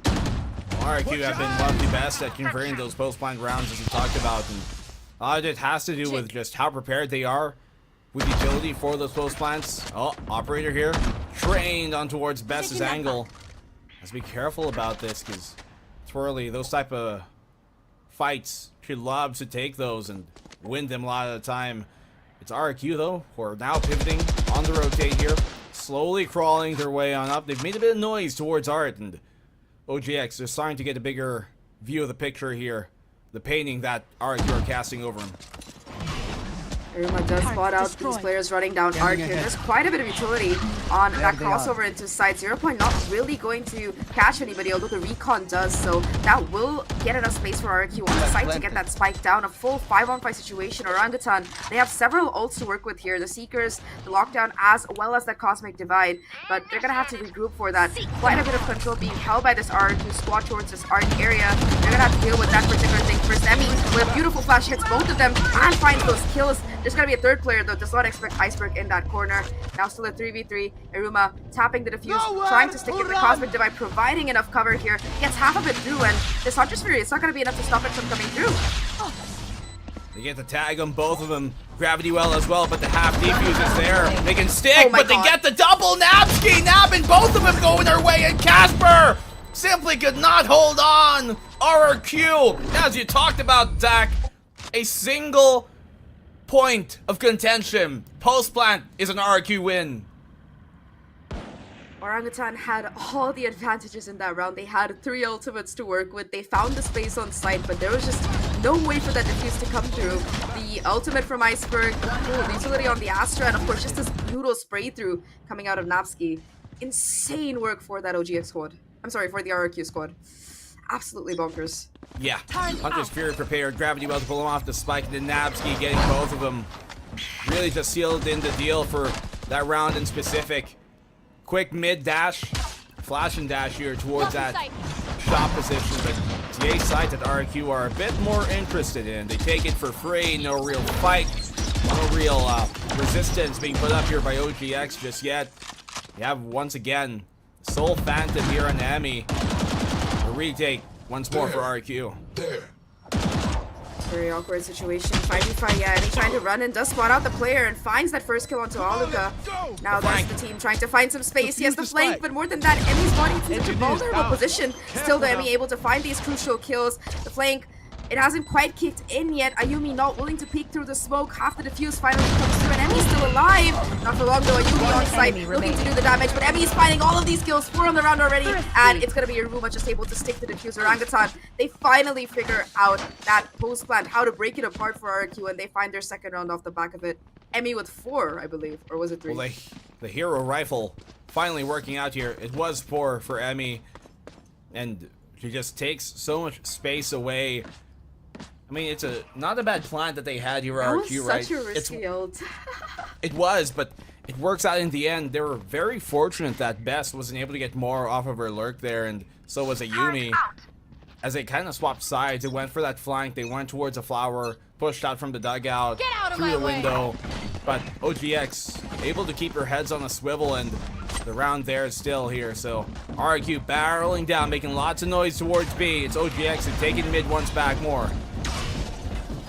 Gonna be once again in that retake position as Ayumi just sweeps through the site. They've left me relatively open, so they know they were perhaps planning for it, but look at this aggressive position being held by Ayumi, already having updrafted up here. Mess as well aware of the flank, spots out all 3 of these players, and now looking to somehow isolate these fights. Already finding that first one is huge here. Now Flash trying to get changed in conjunction with Best, still standing strong.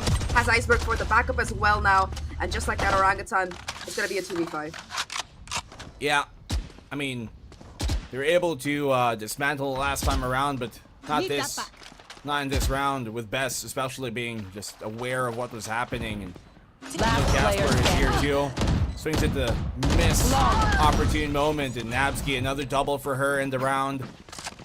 That's 8-2 now. RQ really creating a huge lead here in the opening half.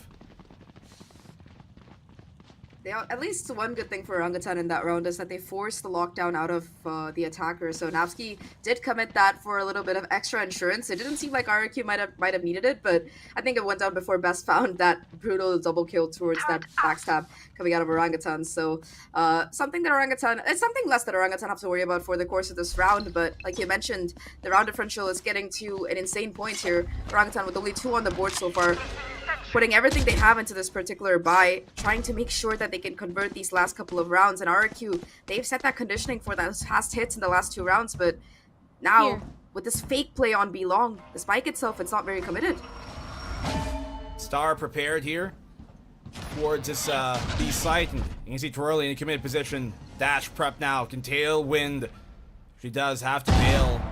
But it's a complete fake. She gets a 1. Doesn't dash out though. Twirly, assuming it was safe, gave a Yumi an opportunity. Now RRQ, they can work their way to a completely empty site. 1 right for the taking. The plant should go down unhindered. And now OGX, they're going to be kept guessing. They can realize now the errors of their ways and start to run towards the A site. The flank still here. And the lurk from Ayumi and Nabsky, trying to play closer than they might expect. Timing! They know it's here. Aruma gets a kill. Iceberg bounces back though, taking out Casper towards the spawn, and just a lot of space. It's all a tertiary for Orangutan to be able to cover and take over. I mean, having to check all of this before being able to go forward on side. And Ayumi's lurk that you talked about is finally going to be kicking in. Not able to find that first kill at least. Iruma, in fact, going to be shutting her down. The whiff, that goes completely punished. Now Iceberg in the corner, gets hit by the flash, will be taken down by Emmy to boot. And now it's a 1v3 for Alucard towards main, and Japeeps will deny that particular take. The fragment does strike, but there's still gonna be plenty of time for the defuse to finally come in Orangutan. They find that 3rd round.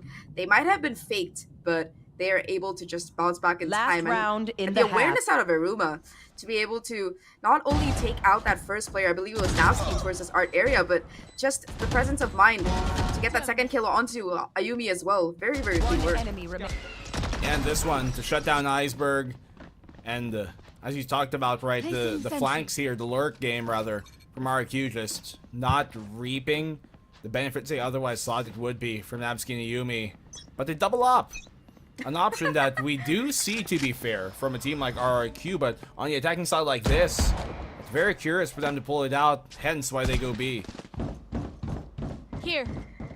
Two players towards that backside. The double operator, like you mentioned, Ayumi trained like a hawk to try and get these players out. And it's going to be Twirly, in fact, fighting an absolutely nutty shot onto Ayumi's head. That's operator number 1 down, but Orangutan, they might not expect this second one from Aluka still gonna be going to be there on the field. The spike itself, it does seem like it wants to get committed towards this B side, but while Twirly has given her position away, Casper, she's still lurking in the shadows, quite literally. Nobody's really seen her. Utility on site as well to deny and possibly find a little bit of stall potential. And the rotation from Emmy, already preemptive. Yeah, they don't know Casper is here, so they might not even clear it, as she hasn't really moved much after that shot. Oh, Twirly. Just had another opportunity there. Connected a while ago, but that star is going to give him away. That there's actually one bit more to help. The lurk once more here, not working out for Nabsky as Japips shuts her down. 3v5, not looking well. Oh, the spam on point as well. Gravity Well prepared to keep him at bay. Best is crawled in. She can get timing here, but not the kill. Casper is the one doing everything right now. Emmy follows up a flawless to end off the half with momentum here for OGX. Yeah, they find those last 2 rounds, and they finally managed to figure out how to deal with RRQ's attacking strategy. It took a little bit, but 8-4, it's pretty commendable. It's not too bad, honestly, all things considered, especially with that side swap to them on that attacker side right now. I think that for Orangutan in particular, the biggest problem that they did face was, like we talked about, breaking apart that post plans, but I believe that while we can do our analysis, we do have a pair of lovely panelists to do it for us, so let's see what they have to say.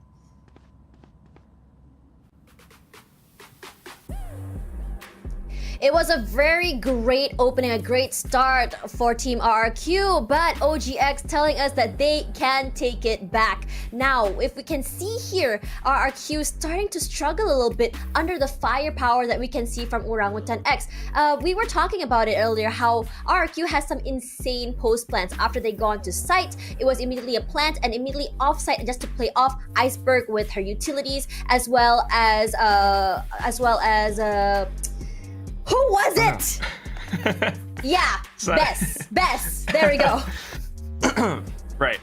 I mean, that's the way that they really play post-plant. Sorry, Tash. I was kind of blanking out with you as well.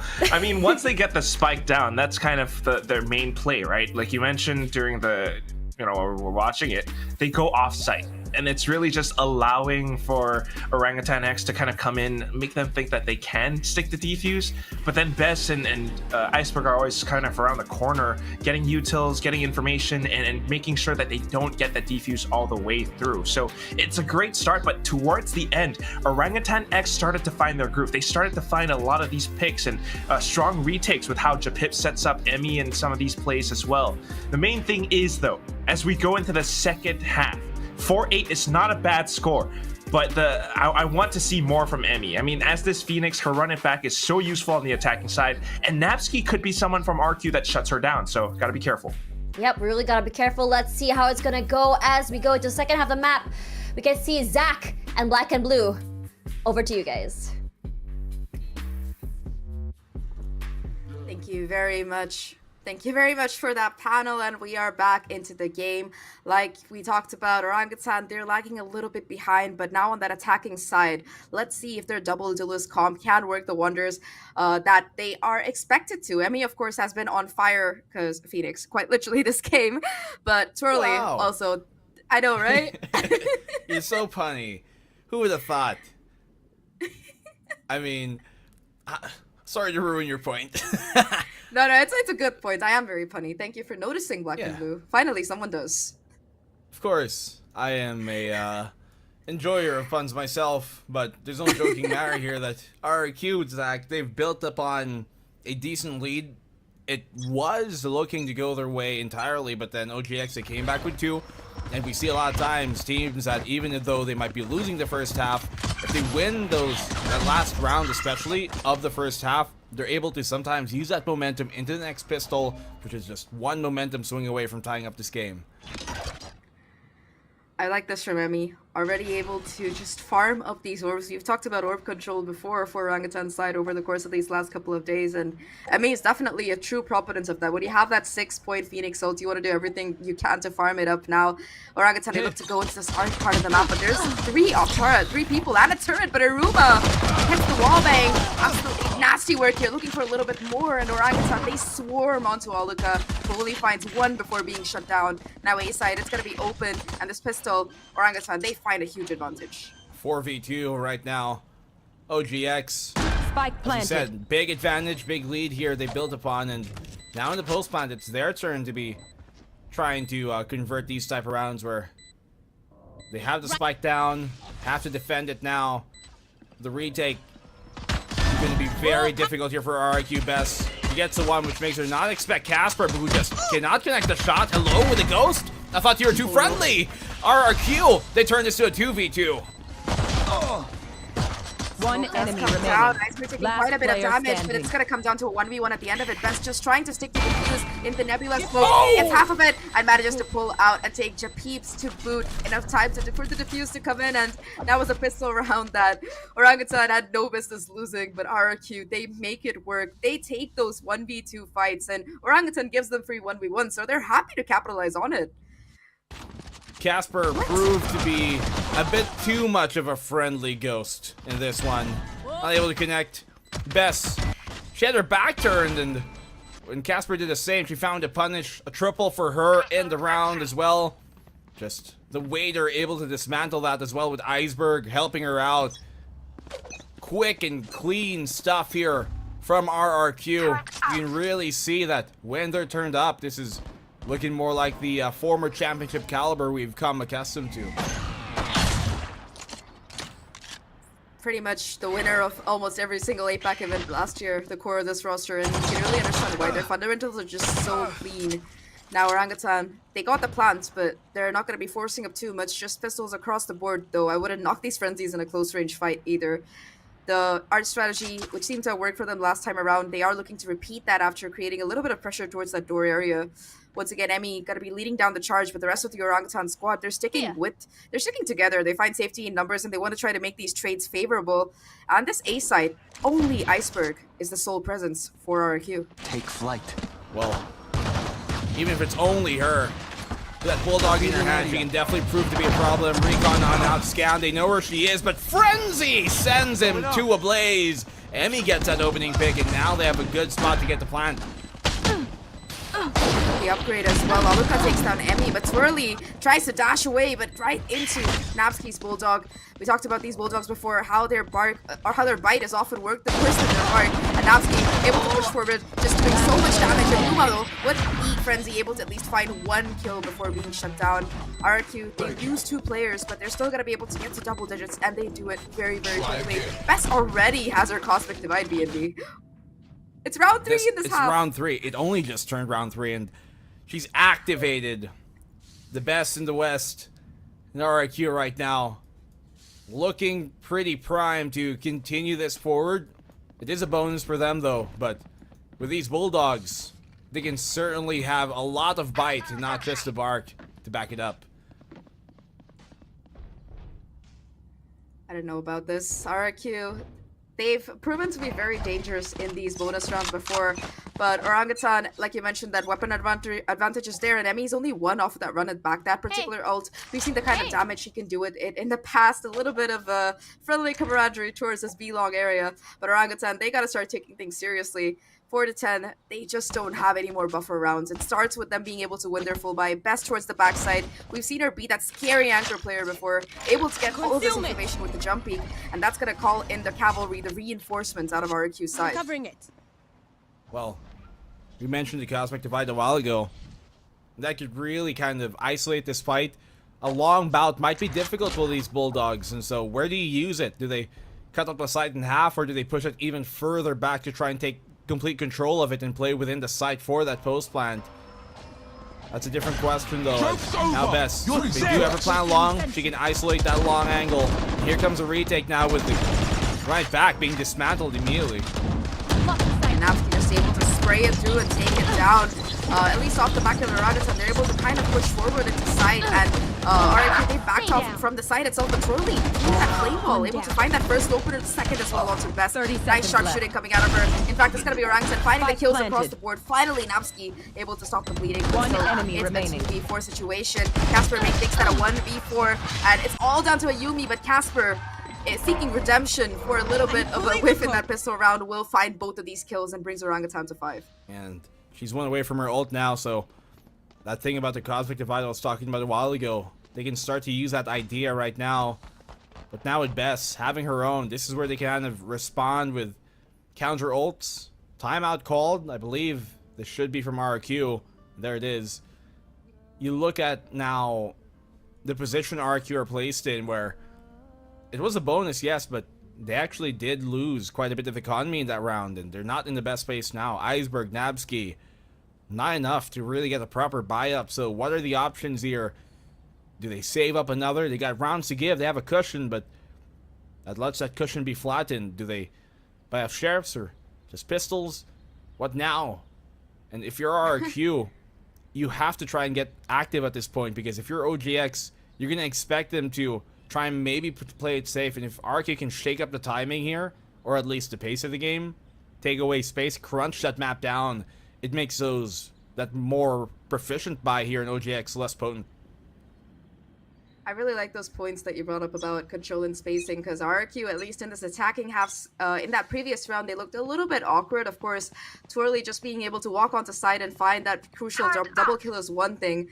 Getting that spray transfer from up all the way to that other opening. But nevertheless, Orangutan, this is the kind of team that, like you mentioned, takes some time to warm up, and they've started to do that. If RRQ lets them find that momentum in their attacking side, it's going to prove to be deadly for their own prospects at this particular map. RRQ now taking the battle to their opponents. 3 players pushing up towards this B-long area, and Casper, the only person really keeping sight, going to be that first point of contact. But after spotting at least a couple of players, Casper trying to play this safe, trying to somehow isolate these fights. It's a very dangerous game that she's playing as well, and walks away at the worst time. Ayumi finds that kill. Yeah, big pick here for Mayumi. Goes unanswered as well. But look at how far Emmy's been able to push herself up here towards that CT. Aluk is trying to be concerned with the Warway, but there's no chance in hell that she clears out Emmy here. Suppressing. I hope not, for Emmy's sake. Aluka still watching for that flank, but not aware that it's in fact in front of her and not behind. Doesn't check the call. She doesn't check like you mentioned, but oh my god, Emmy almost whiffs. Thankfully gets the spray in time, and this post plant from Orangutan, it's looking incredibly strong here now. Ayumi, the rifle that she picked up, the only weapon still in the point of contention here. Uses a tailwind to get out of trouble, but Emmy on the hunt here will be pushing forward. The flash immaculate and the kill to come as well as Orangutan. They find 6. That was an eco round for RRQ, and even though they find the first blood, Orangutan have the last laugh. Well, there's a saying we have over here on this side of the pond. Emmy chased the ball. Luckily, she was able to catch up to it on Alika. For the meantime, though, yeah, clean, relatively, here for OGX. It was the only one kill there under Treat and Casper. And fortunately enough, because when you are playing against an eco, sometimes smokes can be a problem, wherein it lets the defense kind of close up on you and make those pistols more potent. But it wasn't too big of a pain to lose Casper early in the round, but now is a different question. Cosmic Divide available for both sides. And who's going to use it first? Arguably, has to be OGX in this case to try and initiate a hit. But with the early contact being made towards A, that pulls the defense that way, as the rest of the attacking side looking to transition into maybe another point of contact. Ayumi once again trying to take some space on that B side, has managed to walk all the way up, so that's quite a bit of valuable information. RRQ know that there's not a rotation coming in anytime soon, and this hit is probably going to be towards the A side where they already kind of have the stack coming in. Now, I mean, leading the charge here once again, Orangutan, they opt to go into Art, that first point of contention here as Swirly dashes into the side. Now, towards his backside, Best has to do a lot of work to try and keep it anchored. Oh, so often we do see Orangutan just pushing the issue, but the utility coming out of Iceberg, it's gonna make things even more difficult. Spam out of Best, not able to find the kills, and eventually she'll be forced to fall back for safety purposes. There's a Cosmic Divide, right? They isolate that back fight, not to make it too potent, but now they have the Cosmic Divide of their own. That's why they plant here towards this position, so it's both open to Art and A main. Swing out from Alika. This Pop Flash will buy them some space and time. Yikes. Oh, but Turley still on this backside, still being a menace right now, along with them. Both of these duelists just shredding RRQ's side apart, and finally the lurk from Iruma kicks in. There's just no space for RRQ to work with. They try to play for the retake, but Orangutan, off the back of that Cosmic Divide, set up such an efficient post plant that there's no way for RRQ to even get through. The unfortunate thing is, if Natsuki had been able to get a kill, she would have had her lockdown, but without the presence of that crucial ult, the retake was just impossible with the position that Orangutan were holding. Yeah, and you can see that's why they planted there, to force that specific Cosmic Divide, because they knew RRQ had theirs. And when that happens, you're going to have to watch the run out from both A main and both Art in that position, because that's where the spike is open to. Both those angles, instead of only being open to A main, instead of going for the safe plant, able to at least get that favorable spike plant down. Now RRQ here on the defense have a bit of a forced buy, if anything. Rifles, yes, but not the most optimal ones. Lockdown to counteract what they've got currently. Iruma has her own, though, so they can nullify this, but that's perfect that they use here. Null command. It still, though, is placed in time, so OGX even faster reactions to place that down. Lockdown for a lockdown here. Javeem's gonna be the one forcing the issue towards his backside, already finding an opener onto Ayumi, and two players are gonna be detained by that attacker lockdown towards his backside, so that's gonna make things even worse. At least you do see Best able to find the trade onto Twirly there, who was on site. Natsuki able to get half the defuse though before that Molly finally takes her down, so Haruka is just trying to stick it, not gonna be able to succeed though, as Best is able to find these kills. Now in the corner is Iceberg, not hit by that Molly, able to get the defuse, and the clutch steals around from Orangutan. She get the kill with the classic. Eventually does. And that's alright. 7-11. Quite convenient here for RRQ that even though the lockdown was placed immediately by Iruma, you can tell that she was prepping that lockdown. She knew that the null command would come out right after they place the defensive side lockdown here coming in from RRQ. Even though that was placed in time, it still wasn't enough to keep him at bay. They get the detain, yes, but RRQ still continue to bulldoze on and take a round where, by the way, that was a force buy. 3 bulldogs and 2 rifles, proper ones, and yet are still able to turn it around. So always formidable this RRQ squad is. Yeah, especially that was basically a ninja defuse. Emmy's volley didn't connect, and that was a very, very unfortunate situation. Now run it back being put once again to apply this Art pressure here, and in the meantime, Casper This lurk pushing on towards his points, but finds that first kill. Not able to quite get the second though, although with the pop flash, Luca's able to take that kill and control of the spike. Now Orangutan, they have the numbers disadvantage, but more than that, spike, it's been lost and they have to go running to retrieve it. All that space created by Emmy, it's for nothing. They had to take the spike back from Aluka, but there's just still so much utility.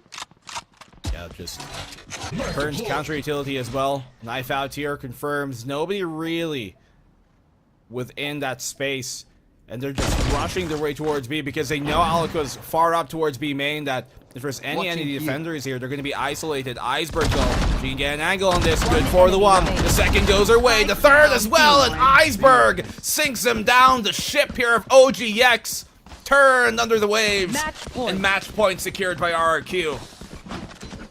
One round away from taking their map pick home. Orangutan, they burned quite a bit in that round as well, in particular that run it back, but just this advanced positioning, RRQ, they're feeling so confident that they're pushing across the map, and with the information it gains them, Iceberg is just able to anchor down and make plays like this. The push coming out of that A side, it just confirmed that there was nobody really playing towards that side or mid of the map, so RRQ was just able to crunch Orangutan down from every single angle when they tried to get on that B side. Yeah, due to them losing those smokes, as you said, no real way to really secure things. You can see that when they went into the site, Emmy and Twirly both focused there towards B main because they knew last information gathered on Aluka was that she was all the way towards the top of that B long. And that just set their expectations of where RRQ was and skewed it a bit. Perfect timing here for Iceberg to just come on in the dark of the night. They thought it was a wave, but no, it was Iceberg waiting. Cold as ice. Really, really clean shots coming in, while Orangutan were completely distracted by everyone at grind level. She was the death from above, quite literally, for that particular team. Now Orangutan, one round away from losing this map number 1. Starting things off with the back foot. They're still going to have the economy to buy up at the very least. Bladestorm on Twirly as well. But aside from that, not very close to most of these ults with the exception of the Seekers. Early Hunter's Fury out of Iceberg to try and maybe find a kill, a little bit of information. Just connect with Twirly, in fact. So this art push, it's going to be red. Well, it is a 5v5 here. Blades at the ready for Twirly if it ever does come to be needed. The tag by Iceberg is good at really dissuading OGX here from just continuing on their path, on their current trajectory. They hear that alarm button, they would have known, but I think with the noise being cut here, you can tell that RRQ are just still trying to put together the puzzle and where OGX are coming from. They do have the turret here towards that B link, so when that gets spotted, and now it does, you can tell now RRQ, they recognize that OGX are trying to play them like a fiddle. OGX themselves, though, they finally seem to be making a decision to go back towards A through that art area. Alarmbot still being active, kind of helping out that factor, but Bess's position is going to be the linchpin of the round here. Playing so aggressively, having taken main control. If she can take Casper, that's going to be an additional pressure point that RRQ are able to exert on Orangutan's squad now.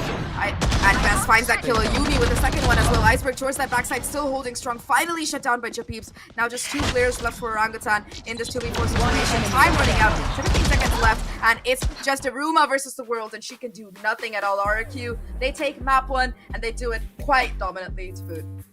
Yeah, in decisive fashion, they're able to close things out there in map number 1, and the way too that they just had complete composure, even when you saw the attacking side here of OGX kind of pivot back towards the connector, go towards that B link, set the trap off on towards B link. No real adjustment, no real rather movement of any indication that they were panicking here coming from RRQ. They just set in place. They knew their positions were good. They knew they could give up connector and didn't have to worry about it. And that's all that really mattered in the end, and let them close things off. And they were so spectacular in the way they do it. But even better, even more spectacular and amazing are our panel. Tosh and Quack, how you guys doing? We're doing okay. We're doing okay.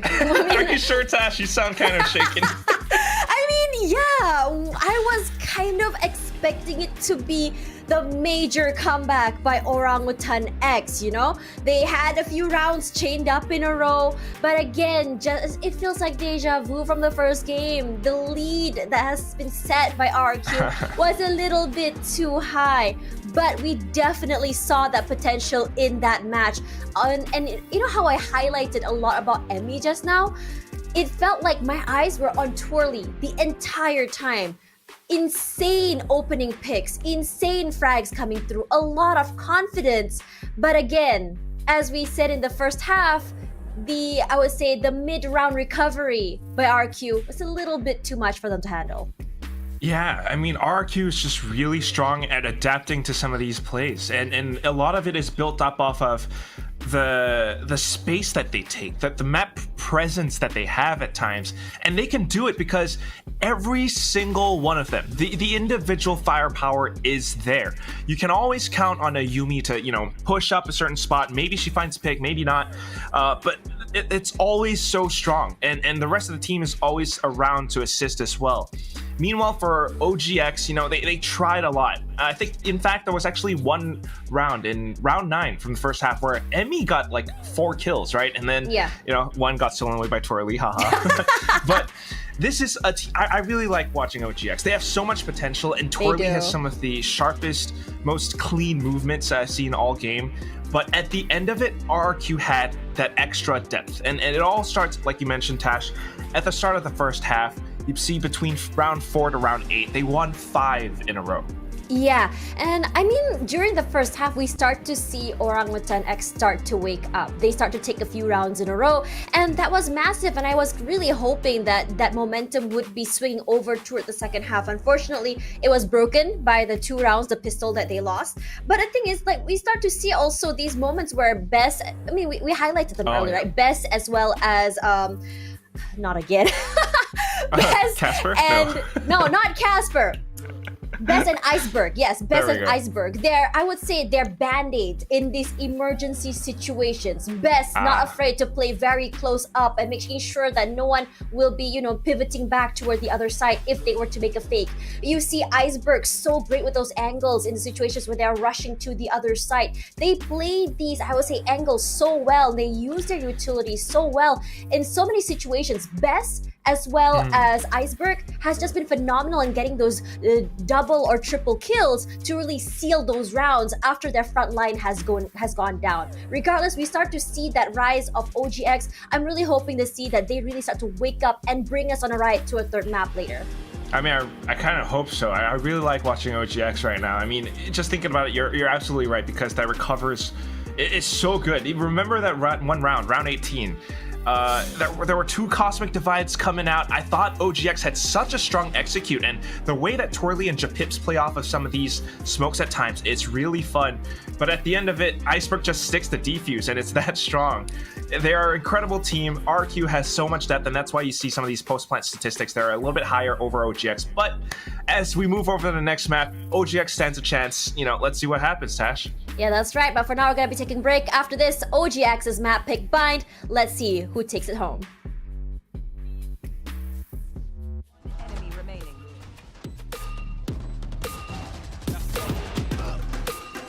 One enemy remaining. One enemy.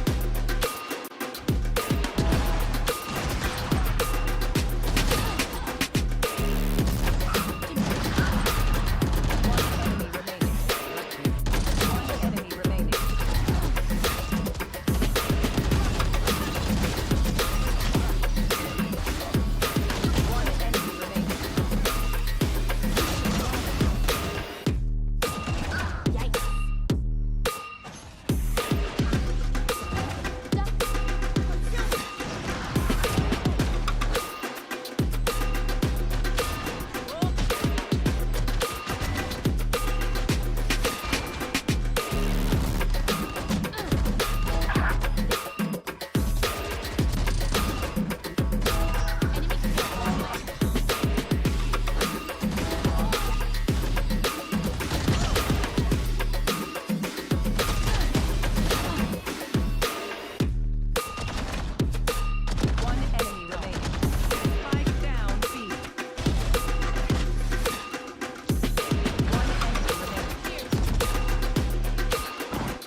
We back again.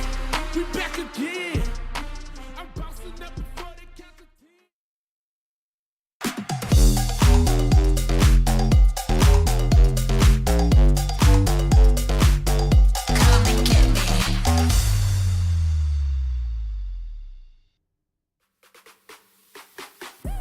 Pearl may be RRQ's map, but OGX nearly came back and take it away from RRQ. Regardless, we are going to bind the second map here and the map chosen by OGX. Tashbunny here alongside Quack. We are your panelists for today, and I am expecting this to be a very, very close one because the potential we saw from OGX has been this high. Yeah, it's really crazy how much they have actually. I mean, the fact that they can play that well individually is something that you have to think about. If they can actually find that extra depth, that extra coordination and strategy, they actually really do have what it takes to make it a further run and maybe play up against some of the greats like SMG and FULLSENSE. But at least right now, as we move over onto a map like Bind, first of all, I mean, props to Coach Ducky for RRQ because he's part of the reason why they are so strong, right? But yeah, so far this year, Tash, we haven't really seen RRQ playing Bind. I wanted to say it, Quack. Sorry. I wanted to say it. Yes, as Quack said, RRQ has not played Bind, and we don't know if they're practiced or prepared or script. I mean, clearly, if they let OGX pick this map, clearly they know what they are up against because OGX has been picking this map over and over and over again. So I am very, very, very curious to see what Coach Ducky has cooked up. Is it a Peking duck? Is it a duck bantao? Oh. Listen, we haven't had lunch. Okay? Not bad. Okay, good job, Tash. But I love duck. Bringing the putts. All right, but that's the other thing. I mean, we have seen Orangutan X's Bind before a lot, and we know how strong it can be. I mean, maybe statistically not the best because they've always had to play this against some of the tougher teams like FULLSENSE and Team SMG. Stop. They lost to NWJ yesterday. That's the other thing. Yes.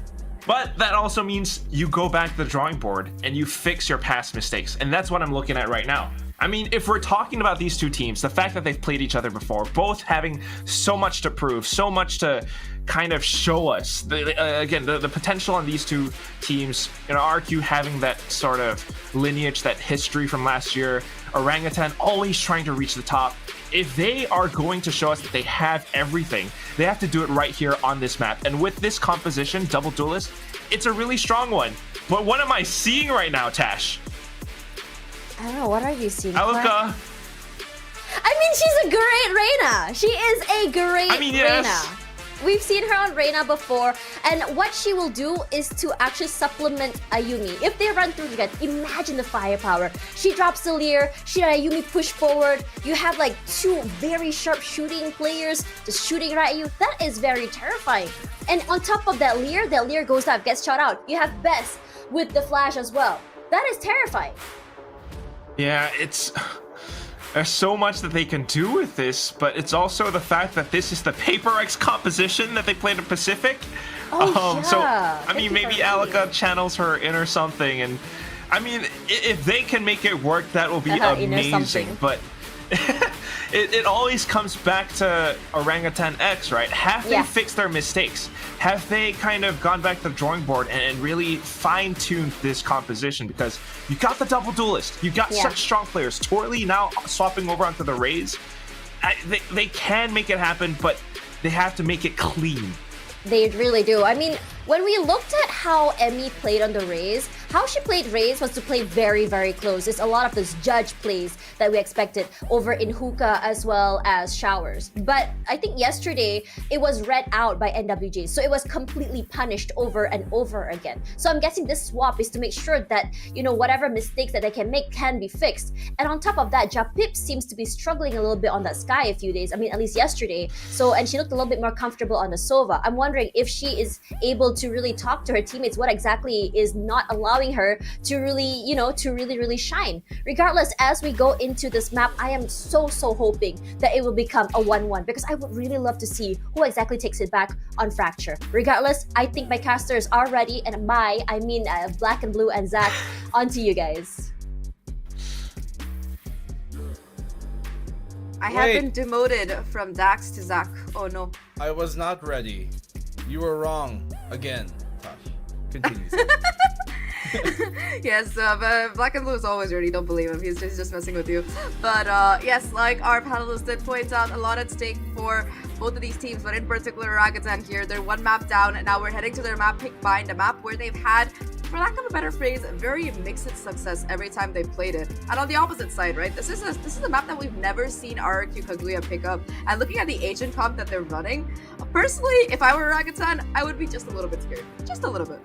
Yeah, I mean, the most terrifying move your opponent can throw at you is one you've never seen before, and nobody knows how this specific, rendition of this RQ Kaguya squad can play bind, or how they play bind. And Quack was talking about it a while ago, that they pull out this comp that was akin to like the Paper Rex comp that they pulled out in Pacific, where they have the double controller being the Harbor and then the Brim, and then they also bring out the double duelist without a Sentinel. And one would wonder, typically without the Sentinel, then your flanks become more of a liability.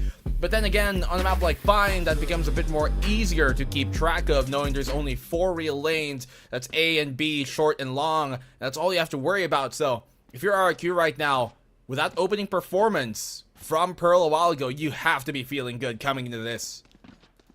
Definitely, momentum gonna be on your side.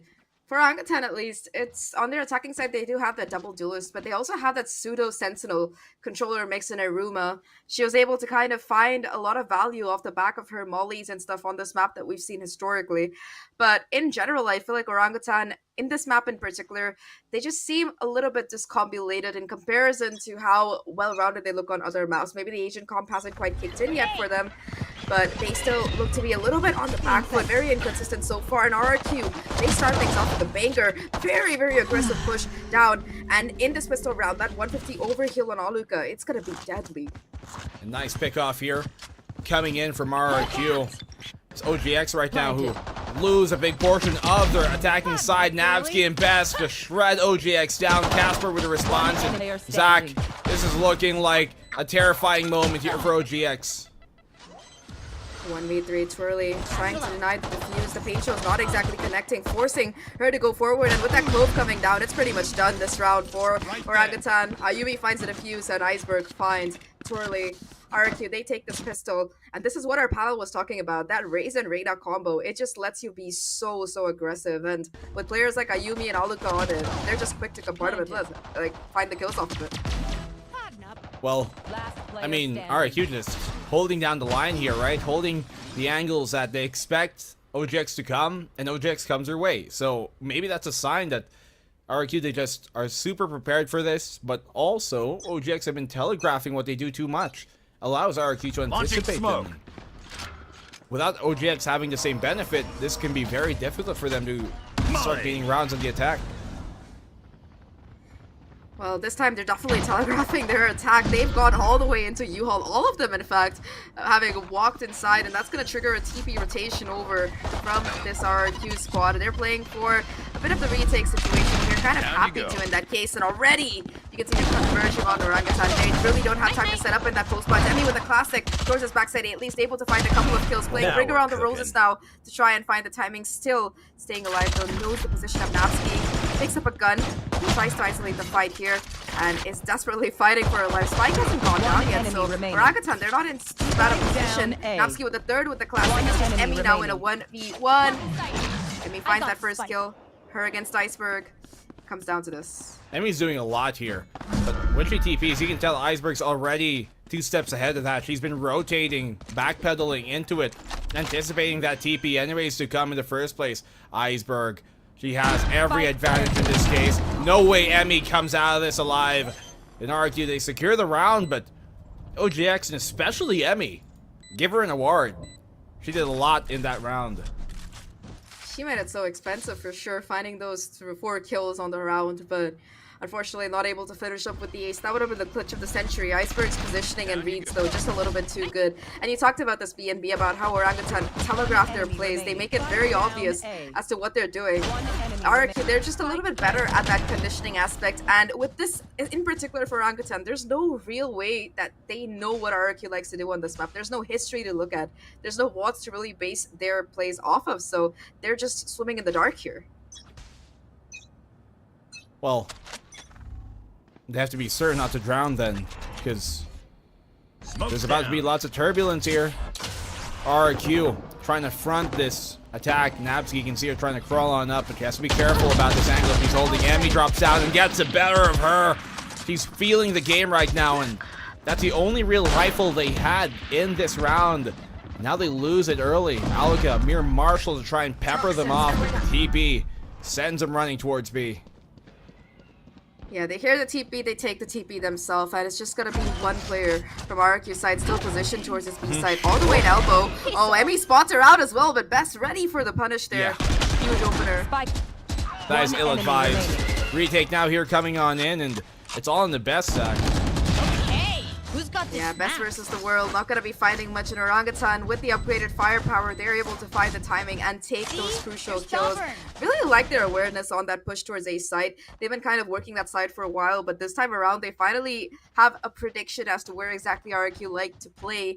They know that they like to get aggressive, for example, so they're able to kind of bait Napsky out with the Trailblazer and take that kill. And because RRQ, they invested so heavily into this round, their economy, they weren't really playing a bonus. They'd invested fully in that one. Yeah, that's a thing we've been seeing be, I guess, a pattern for RRQ, if anything, right? They buy up into their bonus to try and make it more winnable, but then if they lose that bonus, you can see these consequences become a problem where OGX have a much bigger reason to tie up the game or bigger possibility.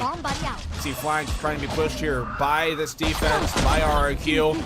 But OGX are just winning every fight. Yeah, the weapon advantage really kicking in their favor. Also, some really nice headshots coming out of Emmy off that Blade Storm. Now it's just Ayumi and Iceberg, both with shotguns in hand. If Orangutan, they push the issue here, they might find themselves punished for it, but instead, aware of that possibility, they're just taking these distance spray downs and fights. Japeeps will spot out the jump peek, and off the back of that, you do see Emmy trying to make a play with the Blade Storm once again. Does do quite a bit of damage to Iceberg, but not going to be able to connect the final kill. RQ at this point, they are just waiting for Orangutan to really try to make a move. The lucky strikes, find that first kill, but not able to do too much more at Orangutan. They clean house, equalizing 2-2. Japeeps is very fortunate she kind of was able to tuck behind the corner there. Otherwise, Ayumi could have had her number as well. That's great opening start here for OGX to retaliate with these type of rounds.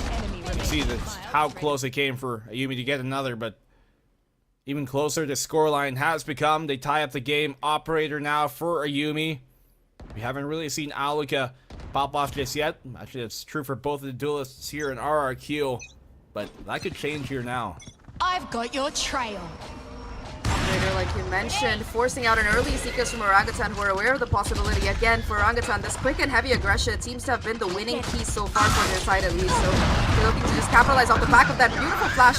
Will set up Emmy for success, who was able to find a kill. And not just that, Shirley's able to dodge the orbital strike as well with her satchels. However, Best ready for the punisher, and Alika converging once again on this side, denying Orangutan the ability to really get that spike down. And Casper on this lurk has so much work to do here.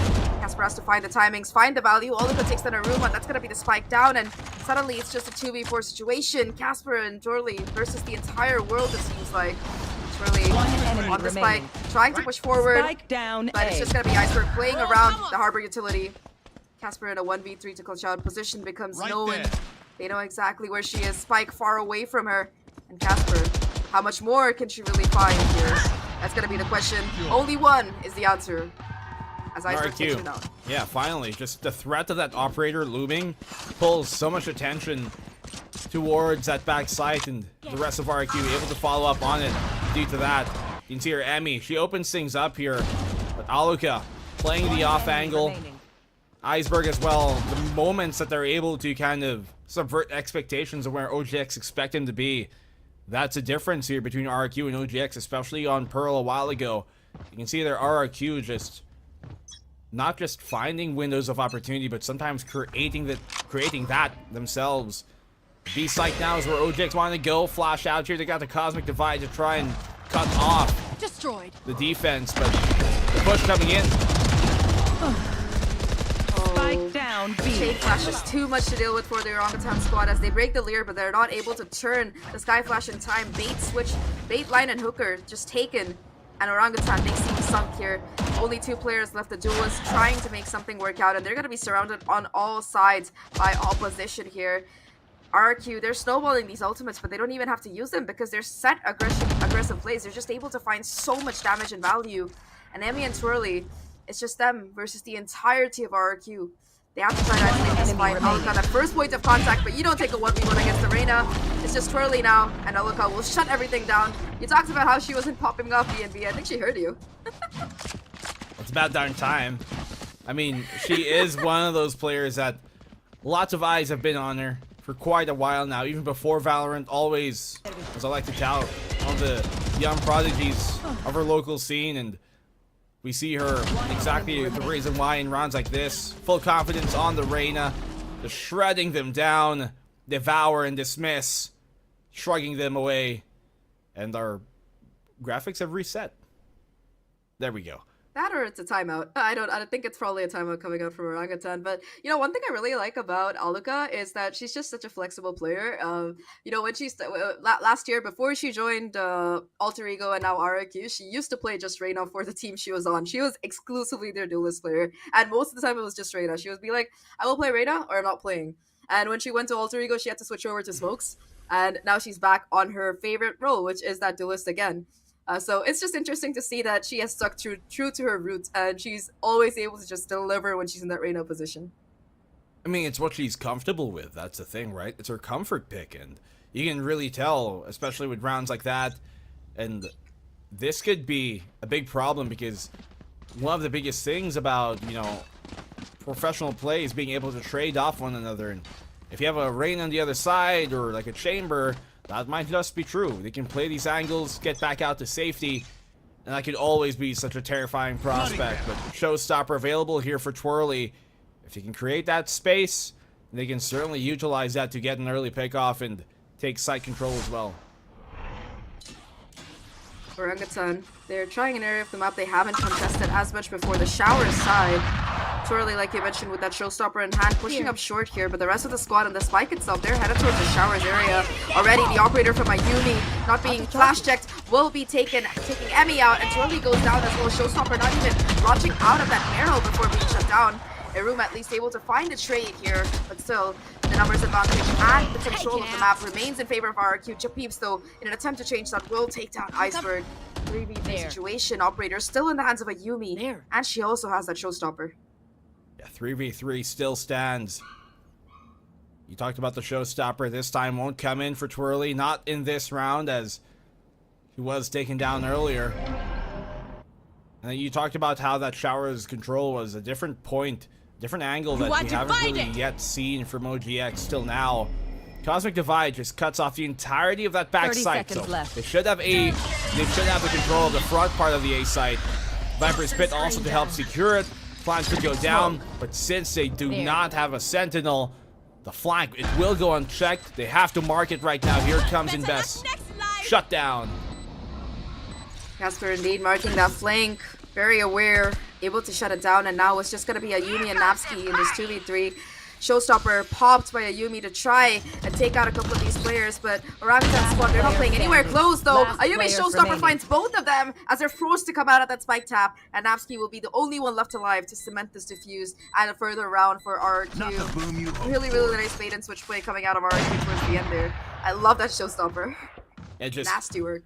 Really swell done here to just buy them that space. Ayumi gets the one.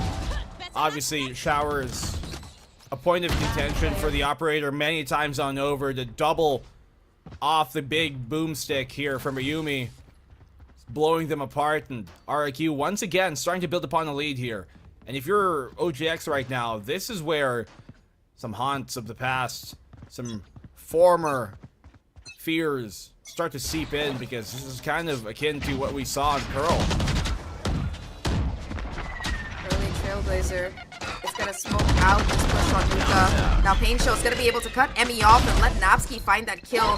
The push through the teleporter as well is gonna find value. Best already taking down Twirly. Once again, these duelists, they get taken down in the first 10 seconds, and Orangutan, without that space-making component in their comp, they're just gonna be on that back foot again. No real way to get onto site unless they just stick close and trade. Casper on the lurk has to do something, has to make something work out, but Iceberg, she hasn't really moved a muscle. And while this Viper wall gives them the cover to walk into U-Hall, Iceberg, if that wall goes down, it's just gonna be so difficult. Oh yeah, luckily it doesn't though, so this gives them the cross, and Iceberg, she gets that pick off. Casper, I thought they would have been able to cross safely, but never mind. Casper, not too friendly this time. That helps equalize things out. They TP, but you can see anticipating here is Napsky. She's ready for this. Oh, she's in the corner as well. The bait is there from Ayumi, but there's still gonna be Napsky waiting in the corner. Goes unchecked, finds the kill. Iruma though, there for the trade. 30 makes this a seconds 1v2 left. situation. And the Shorty, it's just gonna be enough. Ayumi walks around the corner, and Shorty's Iruma right in the back of her skull as RRQ finds 6. Really nice attempts coming out of Casper there to be able to steal that spike back and find those kills, make this round even viable. But just RRQ, if you see one thing, there's probably a couple of players behind, and Orangutan, they just haven't been able to unravel these battle plans today. 30 seconds left. Well, it's because the plans here for RQ have been pretty sound, and like we see their perfect paint shell timing coming in from Ayumi, and that allows Napsky to take Emmy down from the hookah to start off the round itself. And those moments here, just RQ being a bit more intuitive, perceptive of what's coming, what's happening. Like they recognize, hey, that cascade might not necessarily be the safest thing, so we're not gonna stick this anymore. I'm not gonna stick this orb because they might just get me through the spam.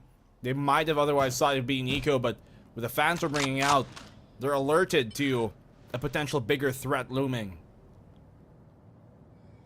I like that Orangutan were aware of the possibility of the Seekers as well, because that was what Bess was going for. That ult orb would have given her the Seekers, and they were ready to contest for the B-Long orb here. So a little bit of a nice micro read coming out of OG, but they're only armed with this one hero rifle.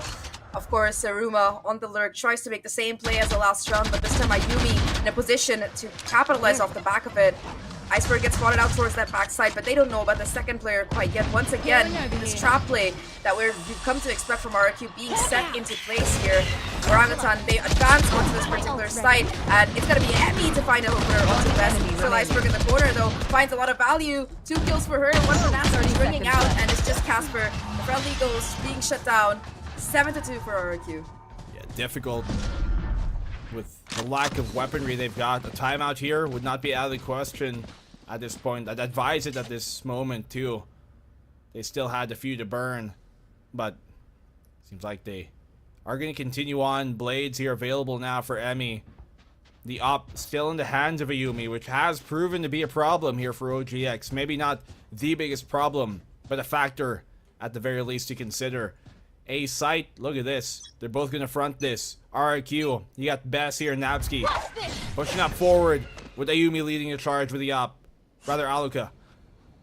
Oh no. It's really just patting yourself, trying to stay cool, but you can't stay cool like that when you have the entire squad advancing. At least Japip's able to find a trade. They're taking out Napsky, so with that Brimstone going down, a little bit less of that cycling smokes that they have to worry about on the side of RRQ. Orangutan, they have a couple of ults to work with for this particular round. In particular, the Seekers from Japip's. Look at Bess. But yeah. Did they spot her out? Bess in a... I don't think they have yet. They don't know where Bess is. She's right here in the corner. She's tucked. Japeeps, will she clear this? Yes, she does. Gets a free kill on Bess, and that opens up now the ace site to be taken. Aluka, though, has the Empress ready to go, pops that particular ult. Seeker's gonna give away her position and let Orangutan know there's nobody close quite yet. But Aluka, she's still there towards his backside, not for long though. Emmy able to shut her down. Now with the Blade Storm looking to do a little bit more value, but it's gonna be the Pain Shells to take out Japeeps here. Almost a shot through the smoke. For a second, I thought it was the off shot, but it's just gonna be the Pain Shells coming out of Ayumi to read the situation. Casper will have that Cosmic Divide off the back of that spike plant, but it might not be necessary as Emmy finds another kill with that elevated positioning. Casper for the last one to boot, and Orangutan, they resurge for their 3rd round on the board here. Well, very nice positioning out of Emmy. Yeah, I mean, they tried to run a risk there, but you see what risks can sometimes turn against you with. One enemy Emmy, as you talked about, the updraft angle to catch out Alika, who was on the retreat, not expecting it, not anticipating it. It's a great way for OGX to come back after the 5-round streak of RRQ, who have just started to look to run away with it, but not this time around. We got 2 more remaining, and if OGX can bring this 7-5, it's not going to be too bad at all. The angle here by Alika dismisses away the safety after the opening pick. Again, just this bait and switch strategy. RRQ, they make a lot of noise, but that's when you know you should be looking in the other direction. Alika just able to creep up and walk away with a free kill, completely unpunished, taking no damage in the process. For the side of RRQ, they also still have 2 major ults to work with, in particular that Orbital Strike can prove to be an extreme deterrent. But for now, the danger that they need to worry most about is Alika. 2nd kill already on the board, forcing out the rotation here into Ayumi's waiting arms. It's like you dodge a shark to get caught by a squid instead. Well, with the Seekers here, just gonna let them know where Aruma and Japeeps are. It's gonna be difficult for them to try and get the element of surprise going their way here against RRQ. Snakebite blocking off that CT. If they don't clear this out, they're in for a rough time. Showstopper. Oh, it doesn't connect! One enemy remaining. Well, the shots certainly do. Ayumi finding that first one, just tagging the second player through the second, and the spam of utility is too much for Japeeps to deal with, as Best will put her counterpart down. 8-3 now. Last round RRQ before the really switch. getting a huge lead on Orangutan's map pick here, and are now only 5 rounds away from locking their spot in that lower final later. Well, I mean, the way they're able to, one by one, piece by piece, brick by boring brick, take out these puzzles. It just makes it a lot more difficult for OGX to get themselves going, to put themselves in a position to springboard for an attack when they're losing their members one by one. That operator could continue to prove to be a nuisance here in the final round of this half. We got the Cosmic Divide on the Casper, but she's not the most well equipped. Orbital Strike as well available. They take the lamps away, but it's not going to be a powerful position for them in the post-match with that Orbital Strike still looming as a threat. Especially with Alika having spotted out these players headed towards U-Hauls. Casper is forced to invest a Nebula to try and get them out of the area. And then Orbital Strike, it's going to tag up Emmy quite a bit. At least she's going to be able to get away with her life thanks to that smoke from Casper. Orangutan, they look to go back towards the east side now. But in the corner, Ayumi finds the lineup here, looking for a little bit more. Spots out the 3rd player. Still trying to anchor it onto side. At least Emmy on the opposite side, able to find a kill on the lurk here. But Ayumi with the reposition, still going to be a danger before Aruma finally shuts her down. Now it's just gonna be 2 more players. It's gonna be the Harbor ult as well to make it even more difficult. Emmy versus the world can only find one, and RRQ, they get that 9-3 half. Well, Switching it's a great sides. scoreline if you're not superstitious, but I mean, Ayumi does get the double here as they line up, Zach, and One enemy remaining. initially, you know, Orbital Strike maybe not the most well-timed, but it doesn't matter when RRQ are just much more prepared for the coming side here of OGX under attack. But you know who is prepared to the utmost degree? Well, it's Tosh and Quack. Woo. We were, you know what, Nico, we weren't prepared. We weren't prepared for what chaos that first half was. If I could compare the 2 pairs of duelists for these 2 teams, I would just call them like 2 bulls, just, you know, trying to headbutt each other over and over again, because that's how much firepower we're seeing for the 2 duos from these 2 teams. Now let's kind of break it down for a little while, and I think that for Bind, it does seem like OGX knows what they're doing. They are putting in a lot of fight. They do understand what they want to execute here, but in a lot of situations, it comes down to these 1v1s, these 2v1s. It comes down to the wire. Yeah, a lot of it is, I mean, locking horns. It's the duel of the duelists, and when you have an RQ that is just comfortably sitting around playing defense, feeling themselves, feeling that confidence, having that operator on their side, something that Blackenblue was repeatedly talking about. It's just such a useful tool at shutting down a lot of Orangutan X's plays that they can't even get into position to set up for an execute. So it's a really tricky thing, and it's a little bit unfortunate. You see that they love setting up that toxic screen that you pointed out before, Tash. and it's kind of useful, but sometimes even after using that with the Viper's Pit down, somehow it ends up working against them. That one round in round 7 with Ayumi and her showstopper was just crazy. So as we move over into the second half, I mean, if they can actually do the same thing, Orangutan, on their defensive side, find that weakness in RRQ's attack and exploit it, maybe they can turn things around. Yep, perhaps we're gonna see more shorties or even more shotguns in general. This is what I'm hoping for, but back to Zahk and Blackenblue. Go ahead, guys.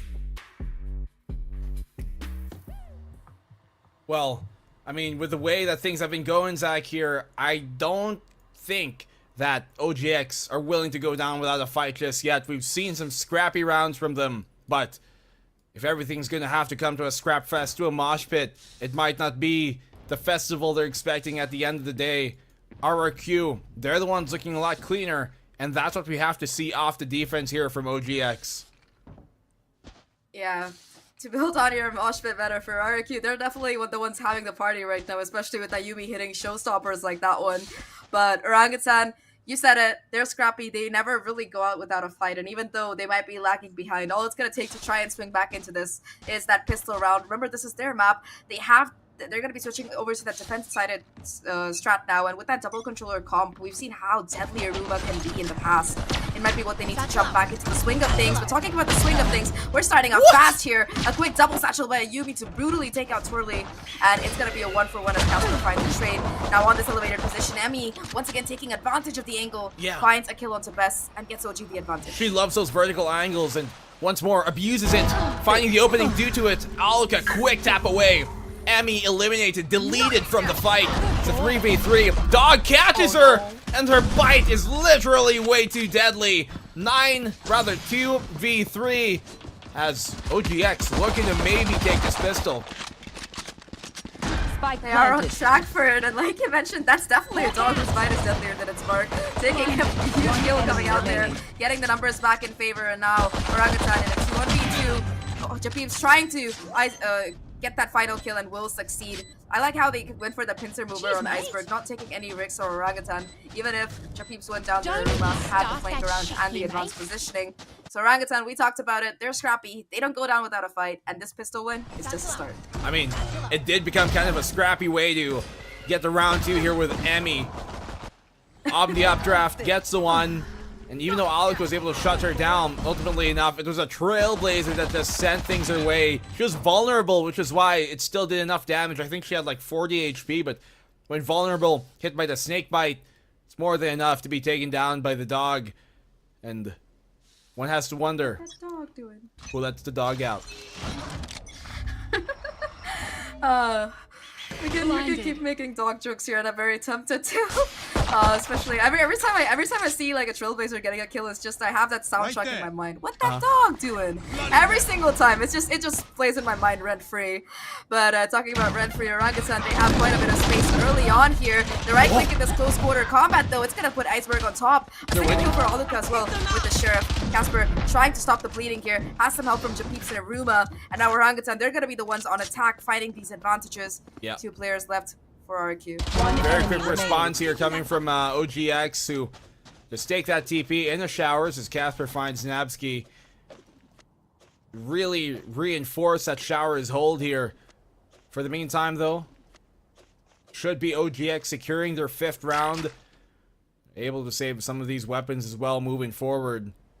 I got the spike. You can tell that RRQ here, though, they're just so tenacious. You see there, Ayumi just... and Aluka as well, but more importantly, Ayumi swing wide and stuffed a classic in Emmy's face. Aluka with the Sheriff, of course, connecting as well, as she always is so potent to doing so. Well, let's see here. Let's not count Bess out just yet. Full HP, no armor though. Has a flash. She gets the one, but the angle here off on the corner of the eye, off the peripheral. There's a Aruma waiting and steady, and they're ready for the fight. 9-5.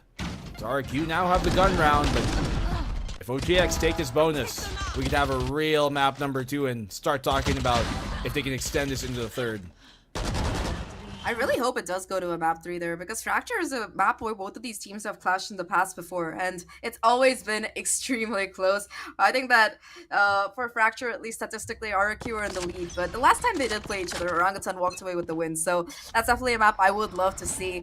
But for that, like you mentioned, Bind, this bonus in particular, it's gonna be difficult for Orangutan because they lost a lot of players in that previous round, and they're not gonna be forcing up like RRQ tends to do. So RRQ, despite losing that anti-eco, they made it quite expensive here. Yeah, and the cushion here by RRQ is not going to be favorable at all, obviously, to OGX, but to let that even grow even more so, to let plump up, it's going to make things a lot more difficult, going to draw the lines a lot clearer in favor of RRQ, who are already here in a position to springboard into an execute. They're just waiting for Ayumi to catch up, and here comes out the push. Flash out, they get the tag on the Emmy.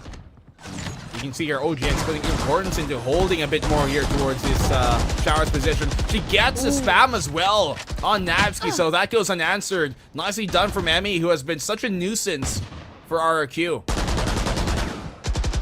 Yeah, the spam attempt comes in, and the smoke fades away. So that's with your brimstone, you can't really cycle those smokes in. Japeeps takes full advantage to be able to shut down Iceberg. Trolley with the plume bot as well, finding a kill. Finally, though, Aluka and Best are able to stop the bleeding. Aluka, though, in a 1v3 right now. Trolley getting a little bit of sustain off the back of that overgrowth. Aluka versus the world. One off of that Empress. So if she finds another kill, that might be the difference maker here. But slowly, surely backing away. Has to pick up the spike to boot. And with 15 seconds left, she has to make a play here. Otherwise, this buy run for RRQ is just going to be falling apart. And Orangutan, they know that they're just playing for the time here. They don't want to really take any risk. Aluka, though, trying to get the spray down. Truly will deny it. And that will be Orangutan taking the bonus. Very nice work out of Emmy. And what a way to do it as well. Emmy started things off and closed it out as well. She's having herself a great game, picking up the slack where you can see Twirly's not having as much fortune favoring her.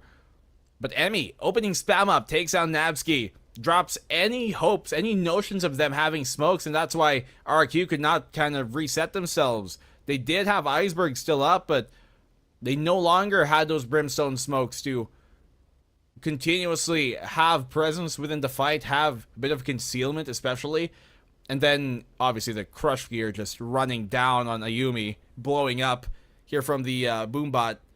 But OGX, we mentioned that if they win this bonus, we can start talking about them actually taking over this game on the defensive side. Yeah, that cushion suddenly looks much less substantial here. They have very much a chance of being able to snowball this through. 9 to 3. Very nice. 9 to 6, possibly a 9 to 7. Not so much of a lead, for sure. But for Orangutan's side, that's going to give them a very nice economic cushion for this next particular round. They also have the Seekers ready to go for Japeep, so an even additional bit of information. But for RRQ, despite them, that round not going in the greatest way, they're still willing to force up for this particular one. Well, they have a very shoddy buy at best. Single Phantom, Bulldogs, maybe they're banking on the fact that they've got some rounds to give, but is it a risk you want to run? They argue it might be better than surely giving up a 9 to 7 if they did eco. Oh, Ayumi's taking a beating just even before getting to the site. A single bullet will do her on in at this point. Flashes Leers, they try and get her in, but he's still taken down. Aruma on the spam. They hold on to the gardens, and it's looking to bloom. Look at this. Aluka with a 1 kill. They fall on back. She's got the Empress still. Nobody popping it just yet, though. 2v3, 2v1. It's all on Aluka, who gets a kill. Now it's a 1v1. It's all on her. It's either the ace for Aruma or the clutch for Aluka here. Spike dropped up the side. Aruma tried to take advanced positioning, finds the timing, walks into elbow, and now Aluka making the step will give away her location, and Aruma is not one to let that go. The ace for the Viper for Orangutan's side to get them to 7, and this force fight from RRQ, it finds absolutely nothing. I really like the positioning out of Orangutan in that particular round, just stacking up towards that long area. It let Aruma just make the plays and trainers plays effectively. At least they did damage economically, but they still have money to buy up here at the very least. Credits for RRQ to continue on. Not the most fortunate one, though. You can see not entirely full armor coming on up, which, to be fair, ain't a bad idea all the time. Especially when you know there's an Opper, mostly Vandals, on the opposing side. But here for OGX, they've got that Viper's pit. Shot doesn't connect. Ayumi wide and quick swing to take Emmy down. And that's a big player taken down early. Indeed, now Reckless gonna be put onto site here. They try to go forward. Casper in the corner gives away her position just a little bit too early, and Ayumi, not one to really miss things like that, will find yet another kill. Napsky forced to play around this part of the map because the Seekers have given away Twirly's position towards this teleporter. Now just gonna be lying in wait for this particular player in the corner here. Right here. Orangutan in a 3v5 awkward retake situation. 3v5 as he talked about. And this is looking even more desperate. Japeeps does get the one. It's 2v4 now, it stands. He's got the Seekers to try and get this fight, and now she can actually have a reason to pop them. You can see her now utilize it. Here comes in towards the lamps. Should she get the kill? Yes, she does! Best taken down. If she gets this fourth, she's on pace for the ace! Aluka being taken down. It's all in Napsky. She's got the lineup, but it misses completely. They know where she is, and what a way to overtake the round! OGX! They get the round and off of the heroics of Japeeps. Her heart on her sleeve, and the round on the board. That was a 2v5 basically. Absolutely insane performance. Japeeps really good positioning and reads coming in to be able to find the kills there. And of course the Seekers, that saving grace ult just popping out the remaining of the positions. I also liked Aruma being willing to commit that Viper's Pit there, providing that additional bit of cover. Very unfortunate that Napsky's Molly lineup missed, but all things considered, Orangutan, they played that to perfection. And now RRQ, once again, they're going to be forcing up. I don't know if this is really the strategy, Chief. You got 3 Bulldogs there, but they do have that showstopper for a Yumi side. Smoke's down. Well, RQ still have a buy up, but that can certainly kind of sink your hopes and your mental when you lose a round like that. They gave her isolated fights, auditions into the next. Who is the best idol? Well, it's Japeeps in this case. Japeeps managed to be the heroine of that last round, but now Ayumi looking to find a little bit of damage of her own showstopper. Not gonna really find any kills, at least it creates plenty of space onto site. Aluka popping the Empress to boot. The flash giving away in position of these players towards elbows, and Ayumi willing to look for these kills, finds both of them in fact, and that's gonna be the 2 huge openers that the side of RQ needs to go forward. Ayumi on a 4K now. It just seems like everybody's gonna attempt to find an ace. It's just gonna be Casper left to try and make this work out. Ayumi towards elbow, knows the position, pulls out the Astro Utility to try and isolate this fight here, and will be able to take down Aluka now. A 1v2 Casper. We've seen her be the hero so many times, but it's gonna be Ayumi with the ace to get RQ to double digits. She gets one of her own. Nice attempt though at the end there by Casper. She connected one of those shots. Could have definitely gone the other way. Came super close to doing so as well, but just pushing the envelope here, going past those drawn lines. Look at this, transferring on over just like a bunny on some this substance. She's just non-stop hopping away. 10-8. You've been hanging around with Tash too much. You're not wrong. You're not wrong. A day in Bangkok was more than enough. It's like, Tash, you are too influential. Tash is very influential, I agree. Yep. Hi Tash, we're huge fans. The biggest fans. Anywho, Oh. yeah, I mean, you look at OGX now, and their fans must be having a bit of a rough time right now after coming back with such a strong round. Just suddenly RQ have no problem turning things back their way. Yeah, that round in particular is gonna force Orangutan to take their second timeout here. Still, they have quite a bit to work with at the very least. Gonna be able to buy up for one, and they do have the Blade Storm as well as the Showstopper on their duelist. Casper with the Cosmic Divide ready for that retake situation as well. They can't really let it get to that point though, because Napsky has proven to be more than willing to play that post-plan kind of role on the Brimstone, and she has her orbital strike ready to go. Let's see if we're actually going to use it here. I mean, when you're in OGX's position, you kind of wonder, like, what positions can we hold in the first place? That orbital strike, as you said, looming over their heads, makes them play away from that lamps position, from that U-Haul, and taking other spaces into control, places that they can back away from safely or have more place to actually move about and dodge it. Now, on the attacking side here, RQ, they've made some noise towards this B long, and that's a big thunderous clap as they find Japeeps and take her down. huge opener there, which just means going down. No more info utility going to be available for this Orangutan squad. Still going to be presence from Iruma in that hookah area, but again, RQ, they're aware of it. They're cutting up the side in half and being able to take elbow control. Now, Emmy going to be trying to deny the plant at least, going to try and push up, but Iruma on the other side will be the one to do it. The bait and switch strategy trying to work out, but the right click goes Ari, and it's going to be the showstopper to find a third kill. Orangutan, they dismantle 30 seconds this left. committal coming out of RQ and the two remaining players. It's just going to be Ayumi and Aluka, the duelist combo that we've talked about. Ayumi finding that second kill onto Iruma, bringing it to a 2v3, but Orangutan, they still have the spike. It was looking so well initially, but then OGX able to find these kills. Oh, Aluka, he sees ahead, gets it actually after spying the barrel. They have some time to make this work actually, if they can get themselves within the sight. But look at this, looming here, Twirly's going to deny it, win the round for them single-handedly by getting that kill. 10-9. OGX have been, for the most part, spotless here on the defensive side.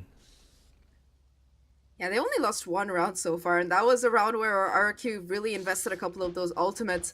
But talking about Orangutan's defense, right? We talked about how aggressive Emmy and Twirly are playing and how they're able to just find those opening kills a lot of the time. And even when Ayumi is able to find that first split, Orangutan, they're very, very quick to strike back. Like in this round, even if Japibs went down early on, Iruma was playing that long game. They're kind of lurking around towards Hookah and able to find the timing on those smokes. Really, really nice work coming out of her. Well, coming on in here, Blocking vision. we have to kind of wonder if RRQ, they prepared enough with this composition. We haven't seen them in the past use this. Obviously, they've never really played it. And if this was the right idea to let this through, to let OGX be able to pick this, were they ready enough for it is a question. Right now, OGX, that cushion that RQ have comfortably sat on a while ago, it's being slowly dwindled. If they take this round, that's going to be a tight game. A tight game, and it would be a side where Orangutan have the momentum heading into this half. Ayumi now pushing forward, has taken U-Haul control, and Orangutan, I don't know if you're aware of this possibility.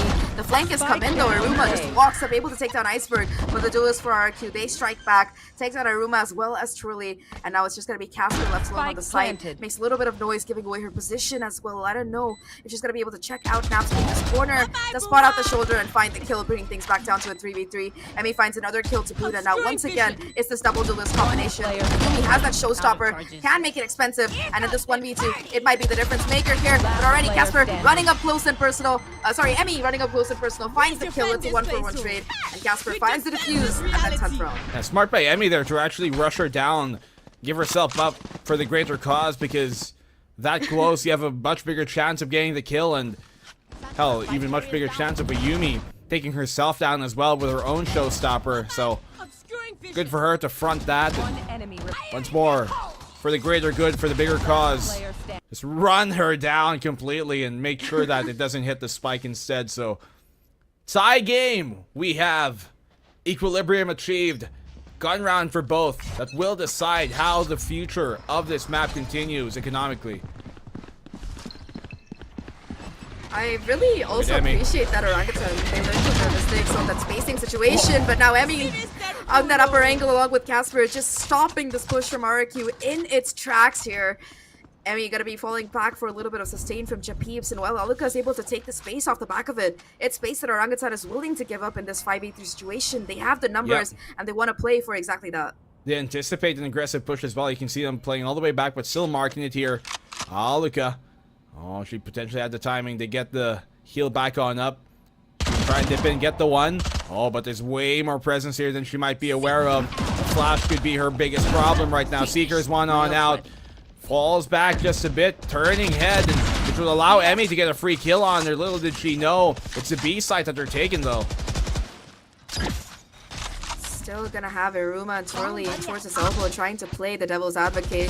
Napsuki, of course, with that orbital strike, could create a little bit of cover to get that plant down, but so far, at least, it's gonna be Twirly satcheling right into her opponent's faces here, with the judge able to find that first kill, and, well, she just tracks Iceberg. Emmy just walks up and takes the second. Orangutan, they steal the lead back here, and from 9-3, we are at 11-10. Orangutan, they stand strong. And with a single round, they turned this entire map around their way. Look at this streak, barring that one. It's been incredible here. from... Would you say they're making waves at this point? Oh, definitely not waves. A total tsunami here has been going their way, and nobody has been able to stop the current that has been trending right now for OGX. 9 rounds in a row just to come back into this, possibly, if it wasn't for that one. But it's the 8 rounds in the last 9 played, and one of those was off of the incredible Japip's clutch, which seems to have really put a dent into the mental of RRQ. Yeah, but we had our casters, we had our panelists talk about that as well, right? About Japeeps and how sometimes she doesn't seem to be super comfortable on this guy. Well, with that particular round, I think everybody could say that, you know what, I think Japeeps is fine. Now though, it's gonna be Alika just waiting for this push out of Orangutan, able to capitalize and take Casper down early, so that's gonna be a little bit of deterrent utility. Take it offline very, very quickly, and it's gonna be RRQ pushing the issue and the advantage now that they've taken that first kill. Orbiter strike invested, Ayumi on top of the box, using the elevation to her advantage, finding 2 kills off the back of it, and Orangutan is just Japeeps and Aruba. We've seen them pull off a 2v4 before. It might be a bit too much this time. I mean, it's happened once. You can never doubt it, especially when it's Japeeps at the helm. But you can tell they want to take these rifles for a better day. Don't even want to attempt in this case. That's going to be them rescinding control of the round in the lead. 11-11. Game tied right back up. As RRQ do not want to let this go match point. And they do everything they can to deny that exact situation. Very, very nice play coming out. So far, RRQ, they've been extremely aggressive in their hits, using, of course, they use quite a bit of utility to try and force the issue here, but now that quiet patience game coming out, encouraging Orangutan to go fishing. And what happens? They get faced by Alika and her sharkiness, just able to take that kill out. Well, as of the moment here, you have to wonder what, and ponder upon, really ruminate on if there's any other plan OGX have. They've been playing these kind of updraft angles for Emmy, but at some point RRQ, they have to expect that, right?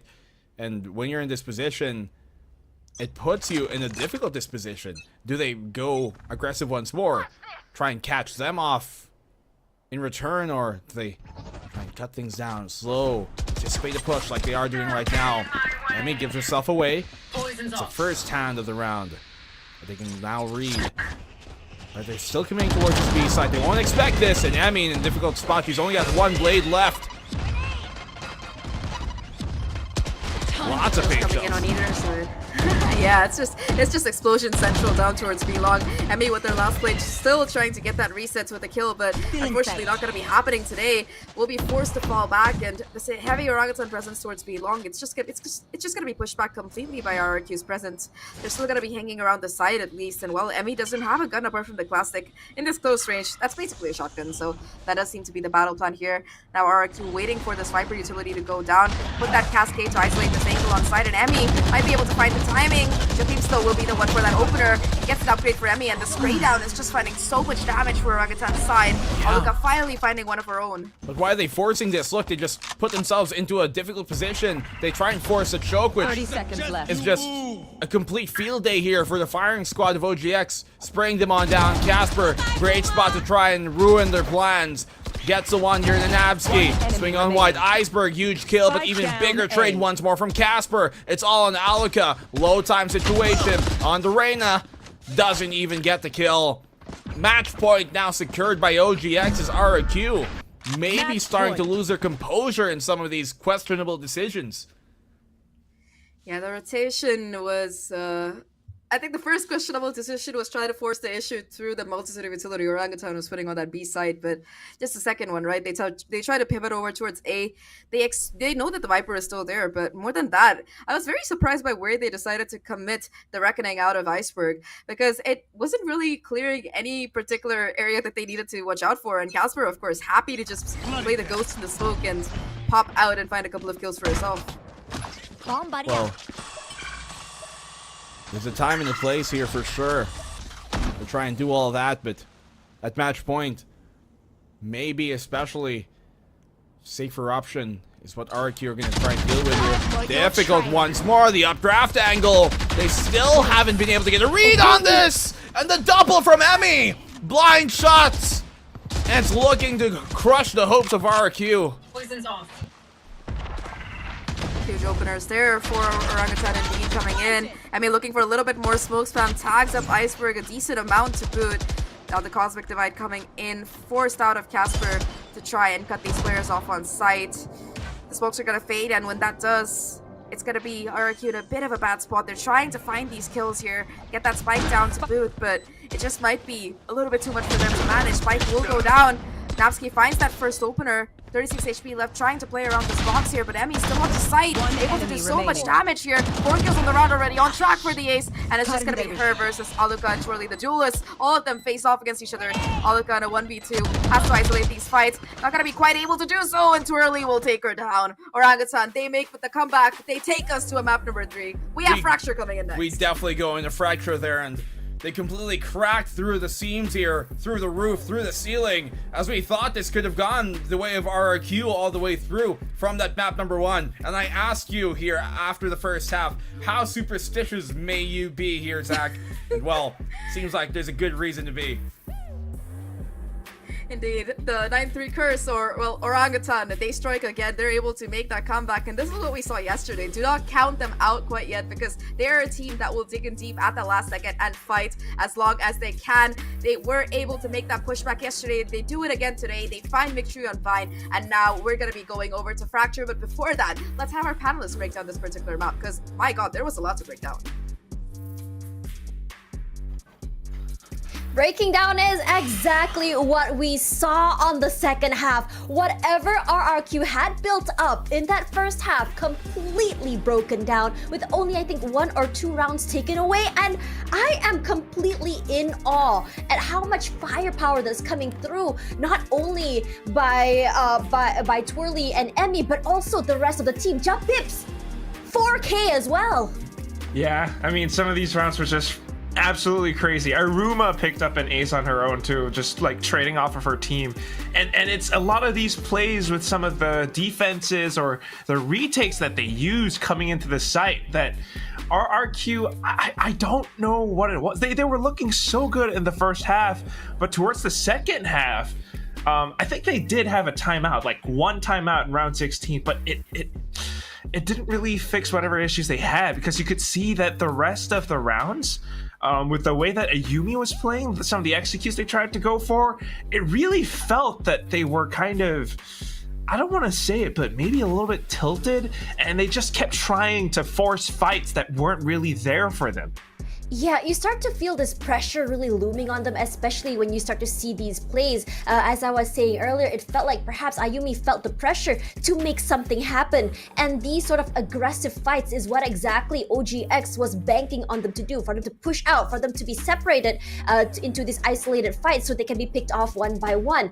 Again, when we talk about the duo of Ayumi and Aluka, you're expecting them to come in together. The Lear to come out, a flash set down by Best to be able for them to really open up the map for them. But because they're just so separated, it didn't happen. And we also spoke about this just now, about how Aluka needed those picks to be able to enable herself as Arena. And because she wasn't able to, she was just rendered pretty much irrelevant. But for now, when you look at Emmy, when you look at Twirly, they're understanding that they don't have to be too aggressive. They're understanding that they have to play together to be able to win these rounds, to be able to play close in front of the chokes and really punish them for it.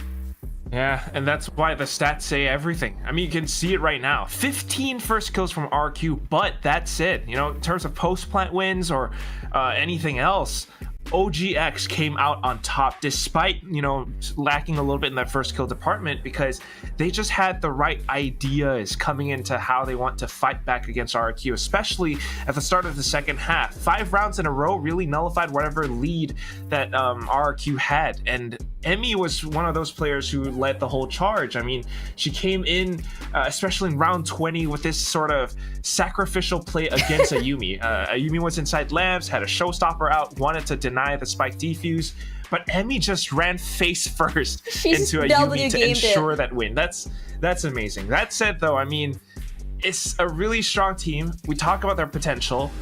they need to keep that up going into Fracture, right? Yeah. Ayumi is still a force to be reckoned with. Just in the previous round, round 19, Ayumi actually was so mad that she rushes in on her own, and with like a lot of satchel plays onto the B side, she finds an ace. Yeah. That's why she's the kill leader. She's still someone that you have to disable, especially on a map like Fracture. Yep, speaking of Fracture, momentum is what really leads these teams to victory, and Fracture is the perfect map for momentum plays. Let's see who will be taking it home, who will be going forward, and who will be done today. After this, we're gonna go for a quick break. More Valorant after the break.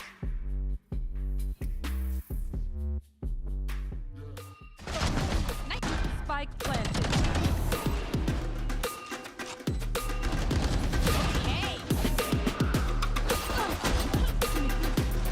One enemy remaining.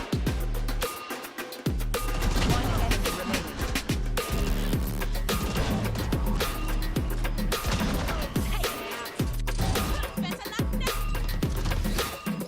Last player standing. One enemy remaining.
back again. We back again. I'm bouncing up before they count to 10. We back again. We back again. Tell your mother, brother, sister, and your friends. We back again. We back again. I'm bouncing up before they count to 10. We back again. We back again. Tell your mother, brother, sister, and your friends.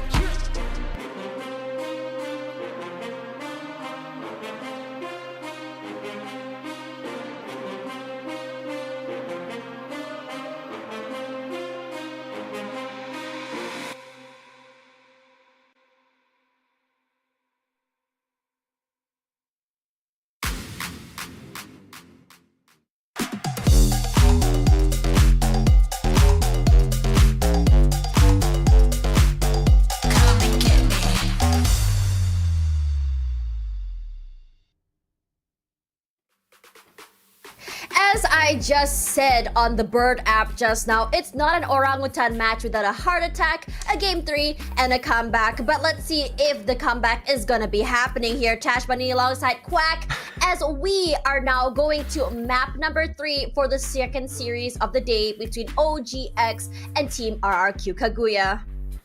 I mean, it comes down to this, you know, either you pack up your bags or you're gonna go over into the next run, which is the lower finals, and it's gonna be tough either way.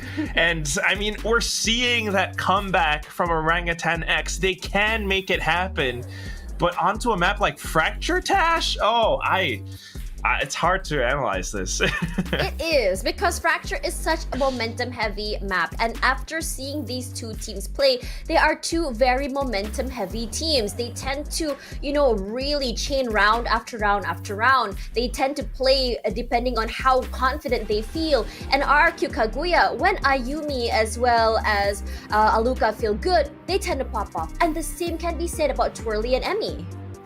Yeah, and that's the thing. I mean, it comes down to some of these, you know, the more duelist-heavy players, the more duelist-heavy strats coming in. And that's sort of the story that we saw towards the end of Bind as well, right? I mean, the duelists, you know, we know they're good. We know they can frag out. We know that Ayumi has what it takes to really pull off insane aces and make hero plays happen. But you can't rely on those performances every single round. We need to see more teamwork, and especially on a chaotic map like Fracture, if you can bring some semblance of control to this, you might be able to find yourself a formula for success, and then you keep repeating that. That's how you find repeated wins. That's what OGX did at the start of the second half, and that's what these teams need right now. Based off what they've played before, I mean, RQ Kaguya versus Orangutan X, they've played Fracture you know, as a matchup once before, but that one ended 13-7 in favor of RQ. And keep in mind, this was with their old composition, their old roster, when they had Chloe subbing in as the Killjoy, and she topped the charts. Yeah. It's going to be a different story this time. For sure, for sure. But when you look at Orangutan X's last run on this map, they played Fracture against Scythe NWJ just a few days ago. You know, I mean, they did win. It was a 2-0, and it was a pretty dominating win. 13-9 is, you know, something that everyone should look out for. At the same time, for the last time that RRQ Kaguya played this was, I believe it was in this, no, it was upper semifinals. So it was a stomp. Yeah, they lost to FULLSENSE Sapphire. So if that doesn't say a lot, I mean, this is something that I think both teams should really look out for. One win against Scythe and WJ is a little bit more closer, but the loss to FULLSENSE Sapphire was a stomp. So it's hard to really paint a story, right? Sure. But for me, Tash, I think what this comes down to is a lot of that mental game. Right. And if you look at the statistics of all those previous matches, yes, the duelists are still up there. It's the rest of the team that isn't quite going in together, because that's the teamwork that you need. Duelists wanting to make hero plays, but everyone else not quite kind of following that same idea or game plan, or not having that same heroic feeling or that same fire in them. Everyone needs to be on the same page in order to bring their team over the edge today, right now. And looking at the composition, first of all, you got, you know, a lot of synergy with this. With the duelists and the initiators. You got Twirly on the Raze, which is interesting, because I tend to prefer her on Jet. Same. But then Emmy now coming in as the Fade. So there's that synergy with the C's paint shells combo, but on the other side you got the flash and dash with Bess and Ayumi. So that's what this comes down to. They're playing their own game. They got to play to their strengths. We need to see those initiators coming together strong with the duelists. Coordination is definitely key, and I think it's also about control as well. I mean, one great thing about this map in particular is that it does reward aggressive gameplay. That take onto A main or even B main, taking up that space and denying that space is definitely going to be key. And on top of that, your lurkers are going to be, I would say, the defining moment between either you win or lose a round. We're going to be looking a lot at Casper. We're going to be looking a lot at, perhaps, I think it's going to be either Bess or Iceberg here, or maybe even Aluka if she wants to, right? Because she's going to be running into a different role. So it depends on that as well. So I'm just curious to know how heavy are the lures going to be? Is it going to be a full-on flag of 2 to 3 people? How exactly are they going to be planning on taking up space, and how much control can they have, and can they hold that control onto the site itself? And that's the tricky thing, especially when you're playing against such strong duelists. If you can shut them down, that will be amazing. If not, I mean, you're going to have to take a lot of map control. You're going to have to push out in spots and try to find ways to approach the site, because we're playing on Fracture, baby. It's 4 different parts of the map. It gets a little bit messy, a little bit chaotic at times. And if you can work together as a team to control all of this chaos, you'll probably come out on top.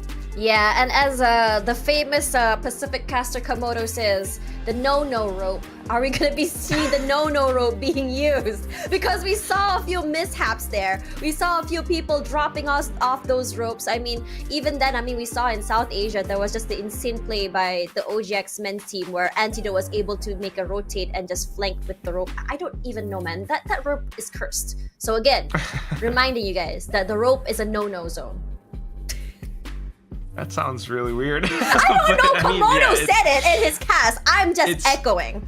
One of these plays that, teams can use to kind of find flanks, find different ways to approach it. But that's, again, why some of the Sentinels are really important as well, because you have those traps that you can use to kind of give yourself information over what your opponents are about to do, right? Yeah. And that's, again, we need to see that coordination. We need to see some of these teams kind of finding that fundamental footwork. Everyone performing their job. Everyone doing, whatever their plan is, and be on that same page. Because if it's that same thing that we saw from before, and it's just, one player trying to make things happen on their own, it's not quite there. Yep, teamwork makes the dream work. But we're gonna go on a quick break. When we come back, straight over to Fracture. We'll be right back.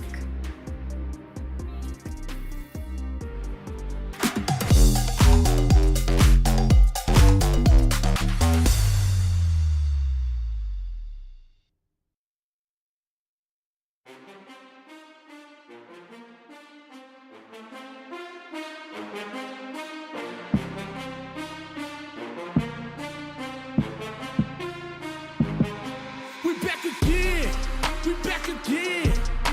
I'm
Got the money in the bank. Hit you with the. Hit you with the bank. Hit you with the. Hit you with the 808. Hit you with the. Hit you with the 808. Bang to the break.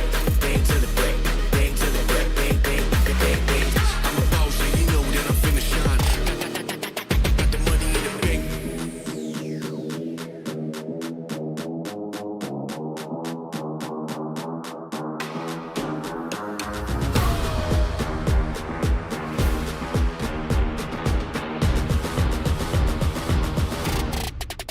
Got the money in the bank.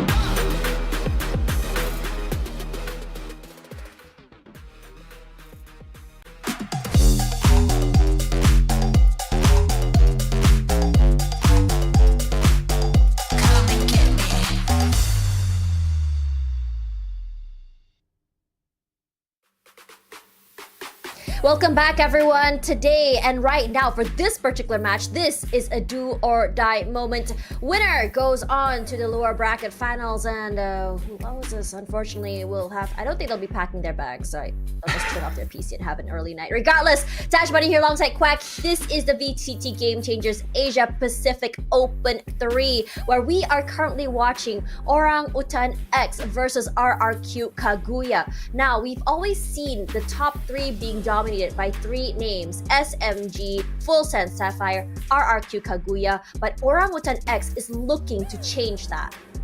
Yeah, they've made it happen once before, and they want to make it happen again. I mean, an open one, they had such a good run, kind of playing up against SMG as well.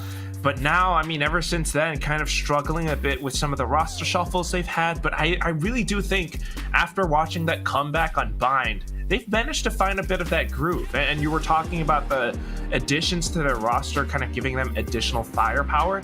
They can definitely use that on a map like Fracture. Yeah, this is definitely going to be the map that will really show which team has the better firepower and teamwork. But for now, we're just gonna throw it over to our casters. It's gonna be Zahk and Blackenblue. Take us to Fracture, ladies and gentlemen. Well, we certainly shall. The final battleground for both of these teams. Whoever loses goes home, and not in the best way possible. We're looking now here at Fracture, the final decider for this matchup, and man, for the way for this things to go, it would be a really big disappointment to lose either of these two teams this early on. Exactly. We have the top 4. Winner of this will move on to that lower final and have a chance of facing SMG in that grand final.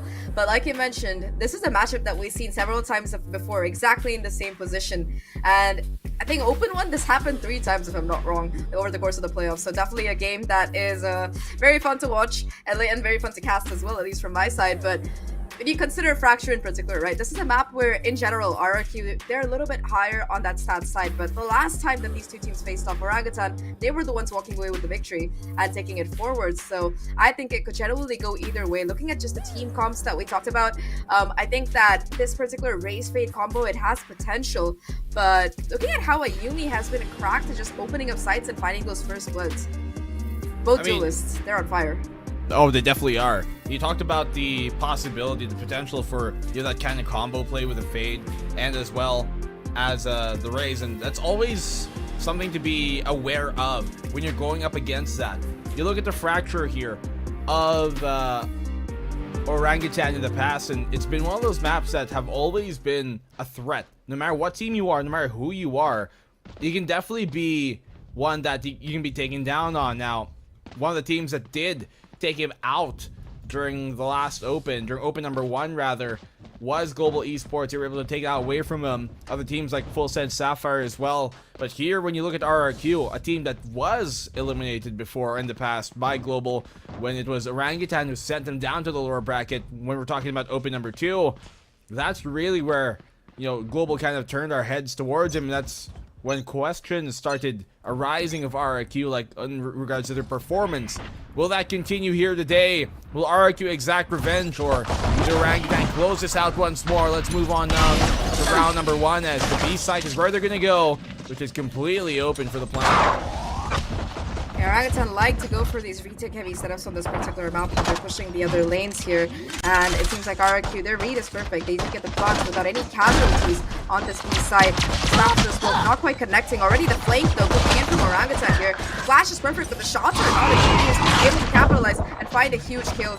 Orangutan now crunching in on every side of this map so far. One enemy remaining. Yet another kill, and it's just going to be a 1v4 situation. At Yubi, we've seen her hit hard before. There's not too much even for her to deal with. Finds only that first, not even that first kill rather, before Emmy shuts her down with a clean headshot, and that's going to be the pistol of Orangutan. They take it. Well, you talked about how Orangutan liked to run kind of a more retake focused setup, especially on a pistol like this here in Fracture on their defense, and you can see exactly why, because they're very, very competent at doing so. Then you talked about that Fade plus Raze combo, but I think aside from that, also the fact that this Breach is such a mainstay here, it just really becomes super potent. That fault line can always set up more kills and buy up more space, especially for OGX here, who have, you know, those chokes to benefit them when playing off of now RRQ as of the moment.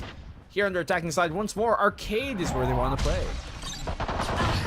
Yeah, Ruma just trying to play off her utility, kind of stuck in the moment there, as once again RRQ, they rush forward. I think it's a little bit of a technical malfunction there actually, as Ayumi able to find that kill and also pick up an upgrade to boot. Once again RRQ, they're pushing the issue, and yeah, well, finally Orangutan, they seem to have gotten back into shape here, but the rest of the players are still kind of stuck on this B side. I think we might have to do a rollback for this round. Well, as of the moment, obviously, kind of like play on till you can play on, but as things have looking to be, probably called for attack here. And as you said, maybe they're gonna try and rerun this, repeat this. You can see them conceding the round, obviously, to play it on anyways. Peeps, he's like, okay, you may do whatever. This round doesn't count, is what they feel. But we'll get the official word on that out in just a sec. The real thing here from RRQ is that they have no fear in trying that same idea once more. They go back towards Arcade. And that can also benefit in having to not show your hand twice in how you address other positions. If they went B main there, if they went anywhere else, it would have shown OGX how they play their attacking execute on that side. And on a round especially that they aren't necessarily poised to win, it's not worth the risk of giving away that information. Exactly. They really don't want to reveal their cards too early, like you mentioned. Also, just getting that conditioning in early on, right? First two rounds, they put heavy pressure on that Arcade part. Third time or fourth time around, maybe they're just gonna act like they're doing that, but go for one of those quick rotates. We've seen RRQ do that before in the past. Very, very sneaky players. For all of their firepower and head-on strategy. Sometimes you just see these plays coming out of both of these teams, but RRQ in particular, to just find an advantage off the back of something that's very under the table and unexpected for their opposing team. But at least looking at just these Asian comps, right? The last time that RRQ played, I think this particular map, it was against FULLSENSE Sapphire in this particular tournament, and the upper bracket, it didn't go too well for them in BNB, because I remember it was something like a 13-5 or something, and they were just completely read and outstratted by the FULLSENSE Sapphire squad. So Orangutan, they definitely have some homework that they can try to build off of, because the team comp, it hasn't changed at all. Well, I mean, if you're Orangutan, yeah, that's definitely the case, right? This is a tried and true practice, typically is what would be brought out in here when they do play Fracture. We've seen iterations though where they would play that Cypher back then, you know, during Open 2, I believe, but shifted now into something a bit more traditional, away from that Neon, away from that Cypher, into the Killjoy Raze. you could argue has a bit more synergy with the Fade than the previous ideas were. And maybe now, this is the perfect, I guess, not just composition, but configuration of the roster to take down RQ once more, to get themselves back into the lower bracket final, which we did see them be quite a formidable threat on in the past. It's about closing things out, though, and going the distance. I mean, both of these teams are in Elite anyways, so ultimately enough, it doesn't matter as much. Obviously, prize pool, definitely something you do not want to just let go by if you can get the biggest that you can, get the most points as well to accompany it for bragging rights, but it really is about the fact that they're already in Elite. So these losses, they may hurt, not as much though, but there's still ones that they're going to want to win at the end of the day, and hence, that's the reason why, even with a small issue like that on round number 2, we have to call a tech to keep things equal. Yeah, we really want to try to fix this as soon as possible. But again, tech issues, without them, where would we be, right? Our wonderful audience wouldn't be able to hear our Technical Pause podcast, which comes up every other game because that's just how APAC works. So we're very sorry about that. But in general, I really like those points that you brought up about the fact that both of these teams have already qualified for elites, like you mentioned. That's a big worry that's not going to be on their heads anymore. They're going to have plenty of time during that LCQ that's going to be playing out next month or so to be just prepping and widening their map pool. And that's something in particular that Orangutan this year have really worked on that I really appreciate from them, because in the past, right, this year in particular, that Open 1, I think that apart from FULLSENSE as well as SMG, of course, both of these teams, the maps, it was very difficult for them to like really widen their map pool. But Orangutan in particular, with the addition of their new players, are more willing to let things through. In particular, I think Bind is coming up more and more. It used to be one of their perma bans, and now they're picking it almost every single time, and every single time you see consistent improvement. Fracture, though, has historically always been a favorite for this particular team. And in particular, I think my favorite player to really watch out on this map is Japeeps, because she's just incredibly dynamic with her breach utility. So many rounds, you just see her setting up the rest of the team for success, and her stuns just hit every single time. They're just so well timed. Well, in this case, this is a bad time. We're in Tech Pause right now. I'm not sure how it is over some of the rest of the Pacific, but it is rainy season. The storm is brewing, so once again, keep dry, but stay hydrated at the same time, of course. As of the moment, though, in the Technical Pause podcast, I have to ask you, as I'm sure everybody is kind of in these type of positions, you know, wondering when it comes into map number 3, what exactly is your favorite type of pizza? As you have been traveling the land of pizzas. Oh, I actually went to the home of pizza where it started, and I tried out the original, and it was really really nice. It was probably the best pizza I've had in my life. How does it differ from a normal pizza? Is it like the New York style? Do they use white sauce? Do they got thick crust? Describe me. I don't think white sauce is really pizza, but the tomatoes just taste better because they're just like locally grown and they're very, very smooth. And apart from that, the cheese, everything just tastes better. To be fair, I think that pizza and mozzarella are both two of like Italy's major bookmarked imports. Like they actually have like some kind of certification that calls them like national foods or something like that. I forgot like the technical terms for it. So really, really good pizza. It's just very simple flavors, but because the ingredients are so fresh, it just tastes insane. So it's like a very clean flavor. So I really enjoyed it. And personally for me, as a very sad vegetarian, I often find it difficult to eat food from most places because I can't eat meat. So pizza, not having that problem is great. But in general, B&B, my answer to your question would be any pizza without pineapple, because I asked every single Italian I met who was selling pizza. They looked collectively horrified at the thought of pineapple on pizza. So I'm just gonna say that the creators of pizza, they hate pineapple on pizza. I'm glad it's had its desired effect. I, for one, am of the Chaos Horde, and I do like pineapple on pizza. I think it is just too far ahead, streets ahead, for most commoners to understand. Especially in this case, you might have invented it, but we have perfected it, is what I'm gonna say. I don't know if you hear that, but Thor is having a field time.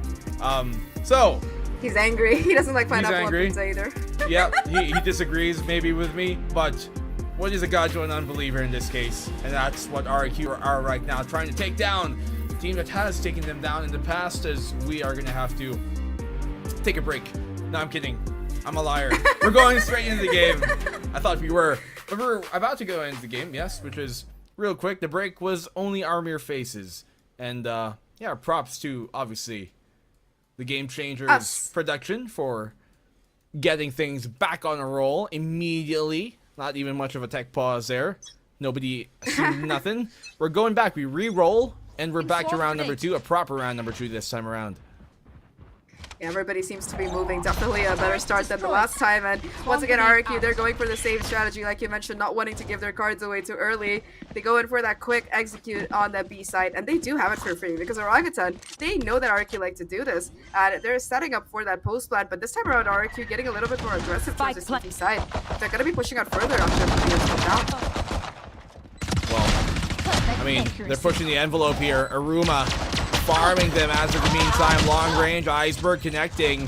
Still a 2v3 though. They get the plant down. It's all on Nabsky. But what can she really do at this point? Swings as wide as she can for the fences where she aims. But obviously for OGX, you just have way more firepower and every advantage in that case. At least they get the plant down, so not a bad round. Still went for arcade, so yeah. As similar to the point we were talking about a while ago, not giving up their hand early just yet. Yeah, and like you mentioned, they got the plants, a little bit of extra money for the next couple of rounds. They also did take down a couple of Spectres from Orangutan's side, so just a bit of economic damage done to make this bonus round less viable. And every single Spectre that they take offline, right, honestly, it's a blessing, because on this particular map, with that Brimstone Stimmy kicking in from Casper, as well as these close, tight angles that a lot of these sites have, those Spectres, they can prove to be incredibly dangerous. So it's better for RQ that they make that round a little bit expensive at the least for Orangutan, but off the back of that round, right? Look at RQ. They almost have their Rolling Thunder ready to go. Navsky half already there to that orbital strike. A lot of really crucial ults building up for both of these sides, but RQ, they're just a little bit closer for that Rolling Thunder in particular. Well, the thunder is certainly rolling on my side of the pond. If it's not coming through the mic, apologies. That's just my stomach. No, that's just your thundering voice, Blackenblue. No, that's my stomach. I need dinner. Oh, no. Yeah, probably. Rumbles into tumbles. But, Time small to rumblings. get some pineapple pizza. Oh, yeah. I totally would. You know, I think, aside from pineapple and pizza, although I have not tried it, but there's a thing in Japan where they put strawberries Why on are you pizza. supporting it without even eating it? Oh, okay, that sounds even worse. What the heck? At least pineapple makes some kind of sense with like ham and stuff. So you agree there's reason to the chaos? Yeah, it's There's reason to stupid, the but rhyme. there's like It's the some kind of food sweetness science to the behind it. saltiness. It makes sense. Sweet and salty. They're contrasting ideas. And that's, I think, the perfect analogy for this Yeah, but game. at that Two point, different Black and contrasting. Blue, it's not pizza anymore. It's something else. You've created something else, sure, Hey, but hey, you've all- taken away from the purity of the pizza. All pizza lives matter. And we're finally going to get back to the matter of fact in hand, which is the round in the game. RRQ. They're the ones with the guns this time around, and see them making this clearing out rather here towards B main. Double stack on that tower. They're looking to hold on to it. And it seems like they do get it. Once again, Orangutan, they're willing to give up this site here. Opting to go in for that retake strategy. Casper going to be the first one to just try to walk out. There's quite a bit of damage, but Best still on the lookout here. These pistols, though, from Orangutan, they're still able to find a couple of kills. And just like that RRQ, they get that spike down, but they're at a bit of a numbers disadvantage here. This ranged fight, though, it might work out in their favor. Ayumi finding that first one. And now utility coming into play as well. Aluka getting a second, bringing things down to One a enemy Turley remaining. incredibly low here, and it's just gonna be 2 HP her versus both of these remaining players, trying to find a bit more damage as much as she can, but it's just gonna be so difficult to even try to do anything as Aluka will finally shut her down. RQ, they win their first round, but Orangutan at least made it expensive. Yeah, they certainly upped the cost that much more than RQ were hoping to spend that type of round, especially. Rolling Thunder almost available here for Iceberg. Same could be said for the Nightfall here, Emmy. But when you look at RRQ right now, you still don't feel like they have that cohesion that once was just entitled to a team like them. We have yet to really see that come up to the fold, but things could change here soon. Let's see how their actual full gun round goes. So far, at least RQ, they've switched things around a little bit, going for a bit more of a default strategy before they really jump into the action. They're very careful not to group up here, being very careful with their spacing, thanks to the knowledge of that showstopper available in Twirly's arsenal now. For Orangutan, in fact, a lot of these ults are really charging up quickly, in particular that Nightfall for Emmy, so RQ, they want to find a couple of picks before they try to get that spike down. But again, they know that this B side, it's kind of available, so they're just going to be able to walk in, again, spotting out two of these players, both Casper as well as Aruma, caught out, but not taken down. Molly's on now to try and keep him at bay, but they're able to bypass that for the meantime. Look at where Ayumi is here right now. Supported as well. It's Best who goes down after getting the plant down. They've been doing this a lot where they try and plant for B main, but they have two members all the way back watching on towards A main, making sure their flank is checked, and then they come here to regroup now on the site itself. They got the showstopper, and here comes the retake. That was a huge thing, Emmy getting that kill. Right here. So because of that, she's gonna be able to use the Nightfall and clear out sight without too much risk. That showstopper that you were talking about gonna be popped in right now. Hasn't quite found anything yet. In fact, it's gonna be the kills coming through for this RQ side. The spray from them absolutely deadly. All their players grouped up towards this main. Smoke fading away as well. There's just no chance for Orangutan to even try to get the defuse, and Emmy just gonna try to save that gun. Despite using both of those ultimates, Orangutan, unfortunately, they're gonna lose the round. And for RQ's side, they still have that crucial orbital strike. Well, that's what they needed to utilize here. So RRQ taking the lead is a very possible fact. With this eco now being set upon OGX, they only got the one Phantom saved up from the previous from Emmy. Look at OGX, all of them has got 3 to their name. Very, very well-rounded team, quite literally there to be able to do that. But the question is, with this eco bike, can they get the 3rd round on the board? Because it seems to be a very difficult ask. Bladestorm gonna be online for a Yumi and a Bucky in hand as well. I actually don't know which part of this I hate more, the knives or the Bucky, because both of them, they're both deadly, just in different horrible ways. I mean, in this type of position, I'm hoping that OGX can start to burn up the economy here. That's the only way they can run back. But look, they have no fear at all. Dashing on in without much of a cause, without much of a reason for their own safety. RRQ, they'll shred them down. Nice attempt, but RRQ able to recover from the pressure being set by OGX. Yeah, they find those kills across the board. Now it's just gonna be Aruma with a classic, and unfortunately for her, she's not gonna be able to do much. Iceberg shuts that down as quickly as possible. And RQ, as expected, they find that 3rd round. Orangutan, though, they aren't any slouches. They have a couple of ults for their own side this particular round. They have the weaponry as well to try and contend with. And I think the biggest difference between these two teams so far has been the map control, right? Orangutan, they are playing very defensively. They're not really finding information early on in RQ. It seems like they're aware of that because they're playing spread out across the map, kind of willing to let their individual players do exactly that, try to play on their original strengths, because Orangutan, they're very late to the party.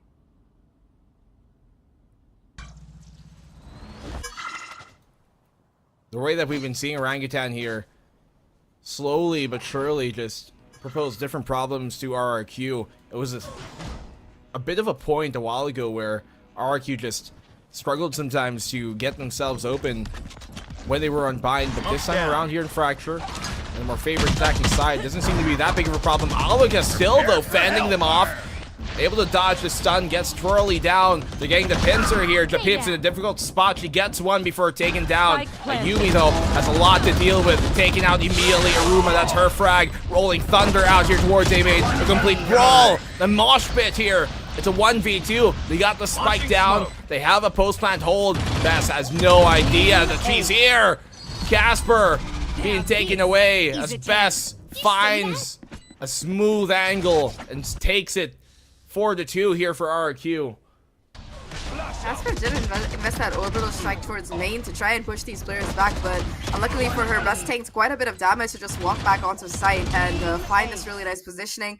A bit hasty, but overall nicely played by RRQ. In particular, that Rolling Thunder, we talked about Iceberg, right? And how important she is for the rest of the team. That Rolling Thunder, it just caught almost every single OGX player remaining, and really, it was like skeet shooting at that point for Kaguya. They were just able to pick their opponents out of the air, quite literally thanks to that Rolling Thunder, and find those kills. Once again, Orangutan, they're going to be on that economic back foot. And it's unfortunate as well because they had the lockdown from Aruma. They just had no space with which to use it. Well, maybe that'll change. If they can really get some control next time around before going for that attempt. Dash is on in here. They have every advantage in this case. Ayumi not exactly connecting there on top of the Jenny. Flash is on out. Ayumi in a difficult spot. She doesn't have her dash anymore, but still gets a kill. Recovers from the pressure. And now the retake, this is looking difficult for them to even win on out. Finally, Aruma will shut her down, but with only a Sheriff in hand, how much more can this player really do? The answer to that is going to be absolutely nothing, because Aluka will be the one to fight, will be the one to strike that final death knell. 5-2 right now in RRQ. They're in complete control of how this game is being played. The last 5 rounds in a row they've been able to take, and everything seems to be going for them. They're getting these first kills. They have the map control. They've been really feeling more and more confident if you look at how they're just pushing forward and taking all that space up for that post plans in Orangutan. This retake strategy, it worked for them over the pistol and the anti-eco, but now they're going to have to rethink their strategy, especially with their ults coming this close to snowballing up. Timeout here by OGX. As you said, this snowball, it could suddenly turn into an avalanche. That's 5 rounds down in a row. And at that point, there's no way to stop that wave from continuing on if it's RRQ riding it to victory. Look at their economy. They're almost maxed out here on every single member. And that just allows RRQ to continually force by, but not just that, continually try these risks on these attacking rounds that might just work out, because they know that even if it doesn't work out, they still got the economy to buy up anyways, and then some after. And that just allows a lot more flexibility in what RRQ are allowed to do here. Rolling Thunder available, but the lockdown on both sides is a bit of a game of chicken on who is going to pop that first. Yeah, especially with that particular ult getting a buff all those patches ago. No more easy way to really break it. It used to be that just the breach presence was enough to take care of that, but Aftershock doesn't work that way anymore. Orangutan, after the timeout, finally looking to take the initiative here. Really finds a lot of space. Can get that showstopper online, but still it's going to be first split coming through for RRQ on the opposite side. They find a very crucial kill. Emmy taken out. No more information from that fake going to be really kicking in, and they, off the back of that, they look to pivot towards the safe side. Making their way on in here. 4v5. Rolling Thunder still available for the retake here on Japeeps. And with him getting the plant off, that's a lockdown. We were asking who would pop it first. It's a defense on the retake, but timing that super well here on the attacking side will just nullify it, and Ayumi on the fallback gets the one. Rolling Thunder here now to try and dismantle a main. They don't have time though for it. He has to fall back. He's gonna get detained. All of them. Good a bit. That is such a nice lockdown potential being realized here in RRQ. They're happy to go on the hunt. Like you mentioned, all 3 of them just caught by that lockdown. Orangutan, they were so focused on the retake that they forgot about the ult there. Very unfortunate. They invest the Rolling Thunder but find no value off of it in RRQ. They're happy to just swoop in and steal another round. Once again, Orangutan, they're in that vicious economic cycle of just not having the money to buy up for consecutive rounds. And even though Twirly has that showstopper, again, I mean, just one off of that nightfall, Orangutan, they've had a very, very slow start on this particular map. And RRQ, they've learned from their mistakes against Sapphire because they're playing this to perfection. Well, in this type of position, what else really matters, right? If you're OGX, you know their economy is way above yours. You still have to try and take these rounds, still have to try and do some sort of damage, because the long run here isn't boding well for him. Showstopper available for Twirly. They're all anchored within the site right now. Not wanting to play the retake this time around. They want to instead kind of goad them in. But Bess opens up with a pick here in Twirly. Really nice flash out of Japeeps, and off the back of that, able to find a lot of kills with the Sheriffs now, bringing it down to a 2v2. Casper and Aruma. One enemy No remaining. real option to pick up those guns, and Navsky able to wrap around and find the kill onto Casper will open up the side here. Iceberg trying to regroup with her teammate to be able to take this 1v2 successfully. Aruma, we've seen a lot come out of her in the past, but in this 1v2 situation, it's just gonna be such a difficult task. No real way for her to pick up a weapon either. And it's gonna come down to timing out of the smoke. Doesn't get spotted by these players, but only grabs a stinger for her troubles. Opts to stick with the Sheriff instead. Both of these players on RQ. No crossfire exactly, and Aruma takes full advantage. Finds that first kill, but the positioning from Navsky did not give away where she was, and she's able to capitalize and find that final kill. Orangutan, scrappy, fighting till the end, but still RQ, they win that round. 2-7 in RQ. One enemy They've remaining. already secured the advantageous half here Enemy are standing. to start things off. Whatever happens, they will end with at least 7, with at least more coming into the second half. Rolling Thunder available for them. Showstopper still in Twirly's hands, but the operator could change things up. They're looking to go aggressive here towards B main, though, and with the only player there being Aluka, this might go unchecked, so she has to be careful.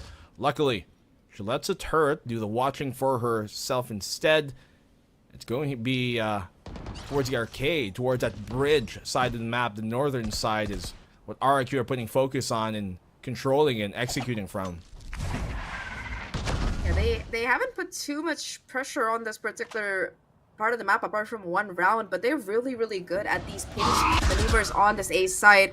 I mean, though, with that Prowler, we'll at least detect this A main presence, and with all this noise coming in, it seems like RQ, they're finally ready to go. Already Ayumi off the back of the stun, able to find that first kill. Jeffings finds a trade, but it's not going to be enough as Napsky is able to retain that advantage. You see Aruma trying to go for a little bit of a fishing expedition, but just don't push to the smoke without a flash, because that's exactly what happens to you. And once again, Orangutan 2v4 retake. And Twirly on the op. Casper, though, with a huge opener. Very nice shot onto Best. That's going to get her closer and closer to this orbital strike. She's one away from that particular one, and if they can find another kill, it might be worth it sinking these ults into this round. A huge pick off there coming from Casper. You can see Iceberg. He's got it ready. Flash on out. Has a rolling thunder if it ever does come need to it. Casper 1v2 right now. Oh, the molly! It doesn't connect. She's on the spike. She has the orbital, but she comes off of it. That actually saves her there. She could have stuck it for the half. She could have stuck it all the way. Team Ace. And she gets taken down because of it too. Aluka getting them the round, but Casper, little did she know, it was served on a silver platter. Just could not convert. I thought for a second she was gonna orbital strike Napsky there, because she knew that she was gonna be playing for the post plant. But a little bit of decision on that side, and of course that molly missing. Very, very favorable for Casper, but still didn't want to quite risk it. And of course, unfortunately for OGX, RQ are just ready to pounce on it. That was a round that Orangutan should have won, but again, right, they try to go in for these really quick retakes. They haven't tried retaking as a high stack quite yet, and that seems to be the biggest problem here, because they're not able to really capitalize on the power of combining these ultimates. Yeah, perhaps she was worried that RQ would recognize that they missed the molly, and so they'd probably push out the smoke. Or she knew that maybe an orbital strike was coming anytime soon, so you never blame them. Obviously, there's much more factors involved in this level of play, the absolute highest degree. Orbital showstopper available now for OGX, especially on their defense, and with the importance being placed here towards A, it's actually B that seems less reinforced and less ready for another RQ hit. And the hit is on indeed. Ayumi already taking so much space towards that spawn. Casper is going to be the one to find that first blood. Trade coming through from Napsky at the very least. Orbital strike though from Casper, going to find that second crucial kill. And she's still going to be alive and kicking. Emmy able to make an upgrade right now. Going forward, charging in and finding a kill onto Ayumi. Orangutan, they have the numbers advantage for now, but Napsky in the corner. She strikes, she swings out, and she finds a couple of kills for herself. Once again, it's a 2v2 situation. Guns on sight, but no real scope of receiving it. And now Orbital Strike gonna be invested by Napsky to try and cut off this particular angle. Knows that the flank is coming in, and now that they have the spike, they're gonna be trying to get it down. It's gonna be the showstopper from Twirly, not quite connected with Napsky, unfortunately. And in this 2v2, Japeem's able to just find that first kill. But it's gonna be Japeem's on top, and Orangutan, they finally find a round. After 8 losses in a row, they bounce back. Even with a 4K here from Napsky, just OGX able to come back with it off the Thrifty in the eco. What a way to do it as well. they still hold on to the Last Rolling Thunder round in the importantly, which half. could be a big crucial point of taking this 4th round of the half. Casper really starting things off here with a big pick, and then Josie had the orbital to follow on up. Emmy, even though they were taken on down, is more than enough for a player like the Peeps to play off of the contact being made there by Twirly, and the rest of the OGX team follow suit. So RRQ, a bit of a shock there, but I don't think they're shaken just yet nor stirred.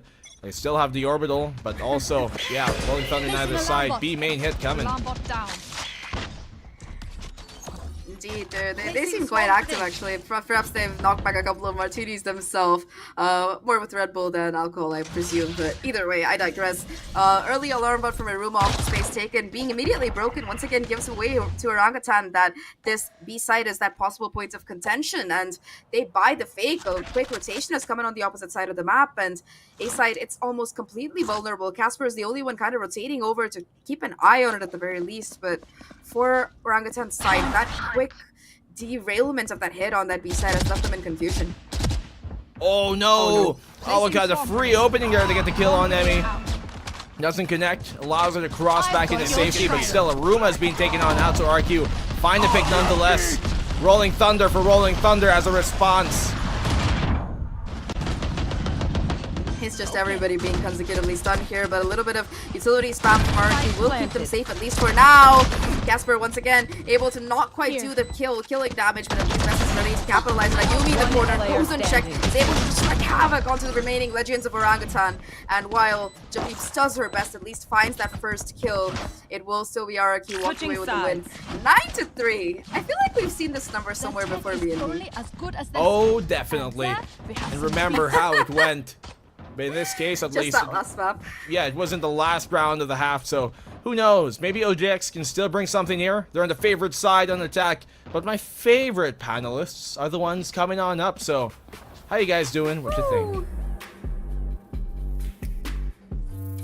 Oh, stop, Blackenblue. You know, I'm the favorite panelist, not Quack, but we don't have a lot of time here, so let's get down to business. Okay, so while we were talking about stats, OGX looks a lot more, convincing in terms of numbers, right? Given the fact that it was a 13-9 loss compared to a 13-3. But coming into this game, RRQ is just looking a lot better. You can feel like whatever pressure they felt in the last game is starting to just slowly snowball into this game. But it's still a 9-3 half regardless, and as Blackenblue said, deja vu.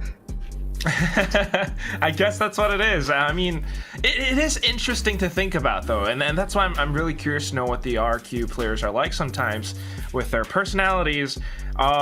Coming into this game, you know, they lost the first 2 rounds, which is, you know, kind of standard if you lose the pistol, but then they came back in full force, winning that many rounds, 8 in a row. Having that kind of aggression really makes you think that Ayumi has that fire in her. And it's not just her this time. It's gonna be Alaka, it's Napski, who's up there, coming in with a lot of these post-plant plays sometimes, and just having those positional reads. With how Napski almost won out that ace, I mean, it is sharp.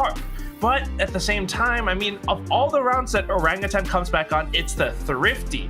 Yeah. So this game is far from over. Yes, I know it's a 9-3 right now, but depending on how this pistol goes, you can never ever count out your opposition. That's right, and Orangutan is one of those teams that can definitely come back. Like I said before, it is gonna be the battle of the bull, just ramming their horns to each other. So we're just gonna toss it back to Zahk and Blackenblue. Guys, what pizzas do you guys like?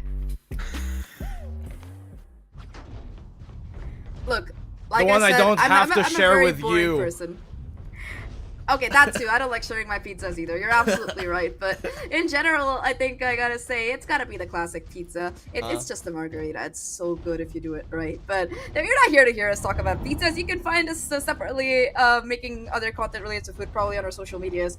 But we're here to talk about the game. And Quack made a great point there before he tossed it over to us. He said, if this pistol it goes in favor of Orangutan, you never know what could happen. And that's exactly what we saw in Bind Blackenblue. I mean, any point that Quack makes is automatically great and amazing and VCT correct. Pacific God. That is what he is. He didn't have to do him like that. But yes. Yes, he is. RRQ, though, they are the ones who are looking here a bit more primed Find you. to joining that certain caliber play, to making themselves into the lower bracket final, which OGX last time around was able to accomplish, but their fate right now, it's in the hands of this pistol round.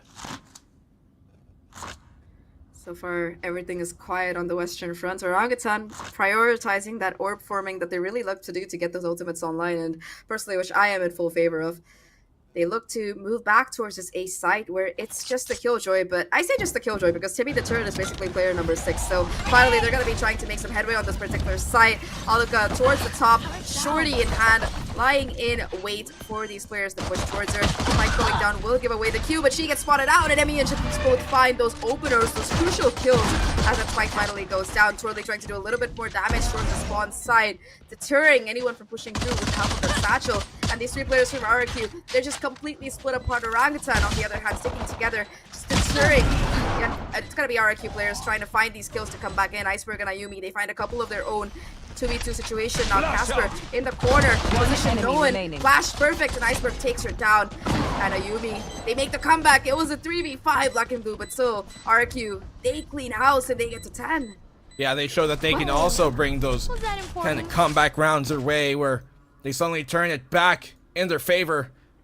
OGX, though, that's a stunning loss to have your early picks and then still lose out in the bout. It really makes things a lot more desperate for a team who has already gotten themselves into Elite anyways, but still, you want to be able to make sure you still put up the best performance in this case. They got the Bulldogs, they got the Vandal, and they've got everything going their way here now. RRQ coming into this round. You can see them trying to make sure, or rather establish early contact here towards A main. That they do. Confirm that there is presence from OGX. Yeah, really nice guiding light there. And again, RQ, we've talked about this before, how they like to play for that early bit of information and make a move based off of it. Right there. Orangutan, their lurker, trying to make a little bit of noise towards his B side, but you can already see Iceberg lying in wait with utility. Not going to be baited out though, and the jump peak will clear out whatever main space there is, aware of the possibility of the wraparound here, being surrounded on multiple sides, and Emmy is able to just walk up and find that crucial kill. Timing not in Iceberg's favor, and that's going to open up the side for Orangutan. Oh, well, Aluka shuts him down with a judge in hand. You can see them trying to go away, but also being wary of that judge. Pigtails on out. Nabsky being dealt with here. Off the flank in Cafeteria. It's a great shot from Casper to connect and really push and press the issue. OGX, they've got the player count advantage, but still weapons here heavily in the favor of RQ. Soul Bulldog and Emmy. Swaying from Best, puts her out in the open, but she doesn't mind. She still wins that fight. Twirly, though, good for the one. A second here for Best. Emmy off the flag, and here they come. OGX, hold on and do not falter. Paint check. Very, very nice anti-eco coming out of them to be able to steal that round away, and they also get a Vandal for free, so definitely Orangutan, they're patting themselves on the back here.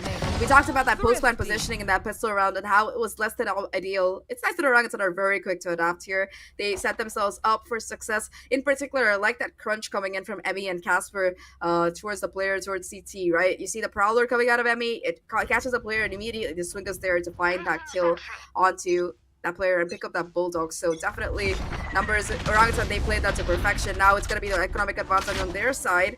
Chipping's only a couple off that Rolling Thunder. The Nightfall is well close for Emmy, so these initiators are able to find quite a bit of value for Orangutan's side. And this is how it starts. If they can win this round, maybe set up themselves up for that next one with those ultimate orbs and that farming, it might be the start of the comeback. Contact being made here for RQ. They know that round should have been there. Let's look at the flank though, coming from Best. Might just find timing with Iceberg pulling attention her way here. That's a Yumi getting the one. They're chiming in on this fight. RQ are doing a good job of sending them into a scramble. The flank here also pulling attention as Aluka gets a pick off, and now it's a 2v2. Still weapons in the favor of OGX, but already Aluka at the ready. He has to hit the shot, cannot connect, and Bess is way too low HP. She has a Vandal though. Oh no, she's been spied. They know where she is. They can go towards the A site and gets pulled in her attention as well. Aruma connects, and that's OGX's fifth, but RQ still making sure they can do damage economically. Yeah, they take down a couple of those weapons there, but Orangutan, they're still going to be able to buy up for this particular one. Not too much of a loss, all things considered. And the important thing is that, you know, Emmy had the Nightfall for that round, but they were confident enough to be able to win that 2v2 without, so that Orangutan, they have the potential for just snowballing all of these ultimates. Already, both initiators have theirs online, but also Ruma, just a couple off that lockdown. Orbital Strike close to coming online for Casper as well. So definitely a lot of tools for Orangutan to work with over the course of this particular round. Again, you see that initial aggression coming out of Twirly. Gonna be caught by that flash stun combo, but in a safe place at least. Though Ayumi, she looks a bit hungry. She's gonna go hunting, trying to be that first point of contact. Nobody's ready to really help her out at that. Oh, that's a beautiful rolling thunder to just catch her off guard, and Emmy quick to capitalize. Both of these players of Orangutan finding these openers, and now she brought down to 5 HP, taken down as well. It's 2v5, as you said. Now it's looking to be in shambles here for RQ. No way that this is going to be another comeback story for OGX. No way they're going to let the ball slip once more. That's going to be something you can never let down too much when it happens too often. Haunt here is going to give away where Iceberg is. They know she's trapped in a corner, stuck in a hard place and nowhere to go. That's a 6 now for OGX as they're slowly building upon this. Zach, they're really cutting into this lead, much akin to what we saw in the second half of Bind a while ago, just previous. Exactly, and they made that comeback to take it 13-11. The potential is there once again. RQ gonna be stuck in that economic rut after losing consecutive rounds of just not having a bye.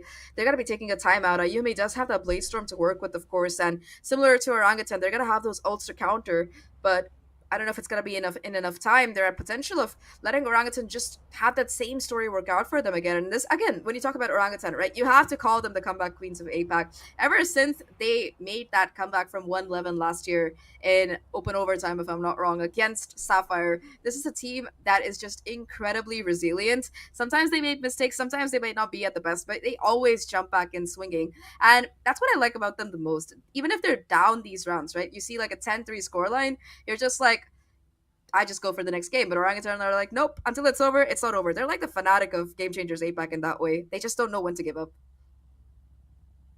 I mean, no reason to give up when you're still in the bout, you're still in the fight. It's not about how hard you get hit, but it's about getting up after getting hit.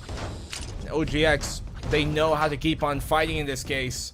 RRQ, still revenge. That's what they're aiming for here. For the team that sent them down to the lower bracket during open number 1, and yet we come on in here in this lower bracket as well with RQ still not able to close it out just yet, still faltering to possibly the same problems of what happened on Bind a while ago where they could not lock it down. OGX should have every advantage in this round, entirety of the retake from RQ coming from main. Yeah, huge flank. Quite literally all the players coming in, but the turret's gonna give that information away. I don't know if they're gonna expect the entire RQ squad to be coming through, but it's just this Orangutan squad, they're being caught off guard here. The kills finally come through though. Best gets a couple with the Sheriff. Aluka, the only one left standing right now, trying to do a little bit more damage. And in this 1v2, with that spike having gone down, the clock is ticking. Aluka does have that lockdown, but I don't think we're gonna really see it get invested at this point. It seems like RQ, they're okay with kind of losing this round, just content with doing that little bit of damage, and Aluka able to at least cross over to site. Spike in the corner. She's gonna try to just tap the spike, bait it out, but Emmy will find that final kill. And Orangutan, they were ready for it this time, Blackenblue. They had the utility and the deterrence power to just fight RQ on their own terms, and this time, they went out. Well, in this case, the only fight they have to continue to put up is one round. You get one round, you build upon that, you move forward into the next. And that's all that really matters. If you can continue on forward with that, then you can see RQ start to recompose themselves. Operator out now here for Yumi. They are coming from the B main, the brunt of the push.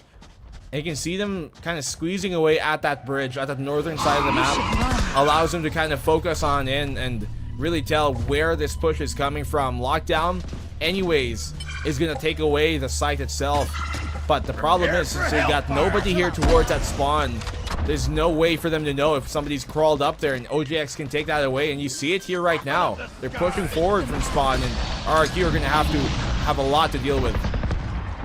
The only problem is that they burned that, Orangutan burned that orbital strike. Casper goes down as well, so the kills, they go in favor of RRQ, and with RRQ being able to take this underside control, they're going to be putting down that lockdown of their own. No deterrents available from Orangutan's side either to somehow break it, and now OG, they're going to be forced to fall back here into Ayumi's hands. Twirly finds 2 kills, but still, the numbers, they remain in favor, and oh my god, Ayumi still able to stay alive and find that no-scope before going down. Brings it down to a 1v1, but Aluka's positioning is just too good for Twirly to deal with, and yeah, that's gonna be the defuse, and the operator possibly retrieved as well. No hurry for Aluka, she'll just walk back and take it. Relaxing. Got time. Run. Run, Aluka, run. Yeah, she's got time to make it, and luckily here, RRQ are just... They were able to take that underpass away. Without that, this could have been disastrous. Also, at least follows up on the shot there. Ayumi almost got the collat too, but it came down to such dire straits. The lockdown really saving them there to buy them the space that they needed, because OGX had a pretty good position to hold on in that post plant. They had CT entirely under control, and then they also had B main, which just makes it so much more difficult for RRQ. Up, still alive. They got the Rolling Thunder as well. Yeah, I would like to break apart that last round a little bit more when we have time, but for now, Aluka, she's going to be the only one positioned on this particular site with their teammate Best. Both of these players not on site exactly, but still able to get the spam damage through. Takes out Casper, and now that's going to be the Rolling Thunder to boot. At least Twirly is able to invest that Showstopper to find the trade, but that's going to leave Orangutan without any ults for this post plant. It's just going to come down to the gunfights here, and Aluka already on the flank, able to find a power position towards this top site area. Now, Orangutan, they're kind of stuck on site here. They're getting surrounded on multiple fronts by these RRQ players, and Twirly on site alone has a lot of damage to do by herself. Molly gonna be put as well in the corner, not touching Casper though, so she's still gonna be able to hold down that angle. Goes and checks. It's just gonna be her versus the world, and it's gonna be just a 1v1. Japeeps almost gets it. Gun here. Ayumi at the end. Imagine. The gun having been swapped out. Imagine the collide, imagine the lineup, but no, it's RRQ finding match points. Imagine if she continued that spray and a stray bullet just happened to connect on Ayumi swinging. That would have been immaculate. But now the hopes and dreams of OGX, they all lie on this single round now. Twirly at least gets a kill there with a showstopper, but they don't take the round, and otherwise it could have been different here. Timeout called by OGX, and you're looking now at OGX too. What heroics can they bring out once more? Akin to Bind, Rolling Thunder is what Japeeps has got, but will that be enough? The saving grace for Orangutan here, apart from the Rolling Thunder, of course, is just the fact that they have enough money to buy. They were able to build up enough of an economic buffer over their 4-round wins that they are not facing that particular issue at least. The problem is that they just don't have the rounds to work with anymore. They're going to have to win 5 in a row to take us to overtime and possibly continuing their journey in this lower bracket. Otherwise, it's just going to be RRQ walking away with the victory and rematching against FULLSENSE Sapphire later. So for Orangutan, at least, a lot is on stake. 5 rounds in a row, that's what they need. We've seen them do it before, but talking about both of these teams and the way they're playing, right? Orangutan, they're just constantly reacting to whatever RRQ are doing. In fact, in the last couple of rounds, RRQ have been happy to play for the retake. They know that OGX have been going for these very quick and heavy hits on site. And when Orangutan, they push just a little bit too far, RRQ, they're ready to capitalize and find the control. They're also pushing multiple lanes here. RRQ are able to just sneak up and surround Orangutan on multiple fronts for the retake. And Orangutan, they just haven't been able to deal with it. Oh, for sure. And if that's a problem they're gonna run, or gonna face here rather, time and time on over, you know, you can't expect OGX to continue on long, because RRQ have just been setting every plan in place. The retake has been more often than not effective, and I wouldn't be surprised if that's going to be the idea moving forward on their fractured play here, because if they can't really get themselves going early on, anchoring down might just leave them into a position where that Rolling Thunder will be more effective. So Ayumi playing really up front here, off angle, Trailblazer, just to gather information that confirms her suspicions of A main. The spike is still towards Arcade though. There. Okay. Just a little bit of casual faking being done by Twirly here.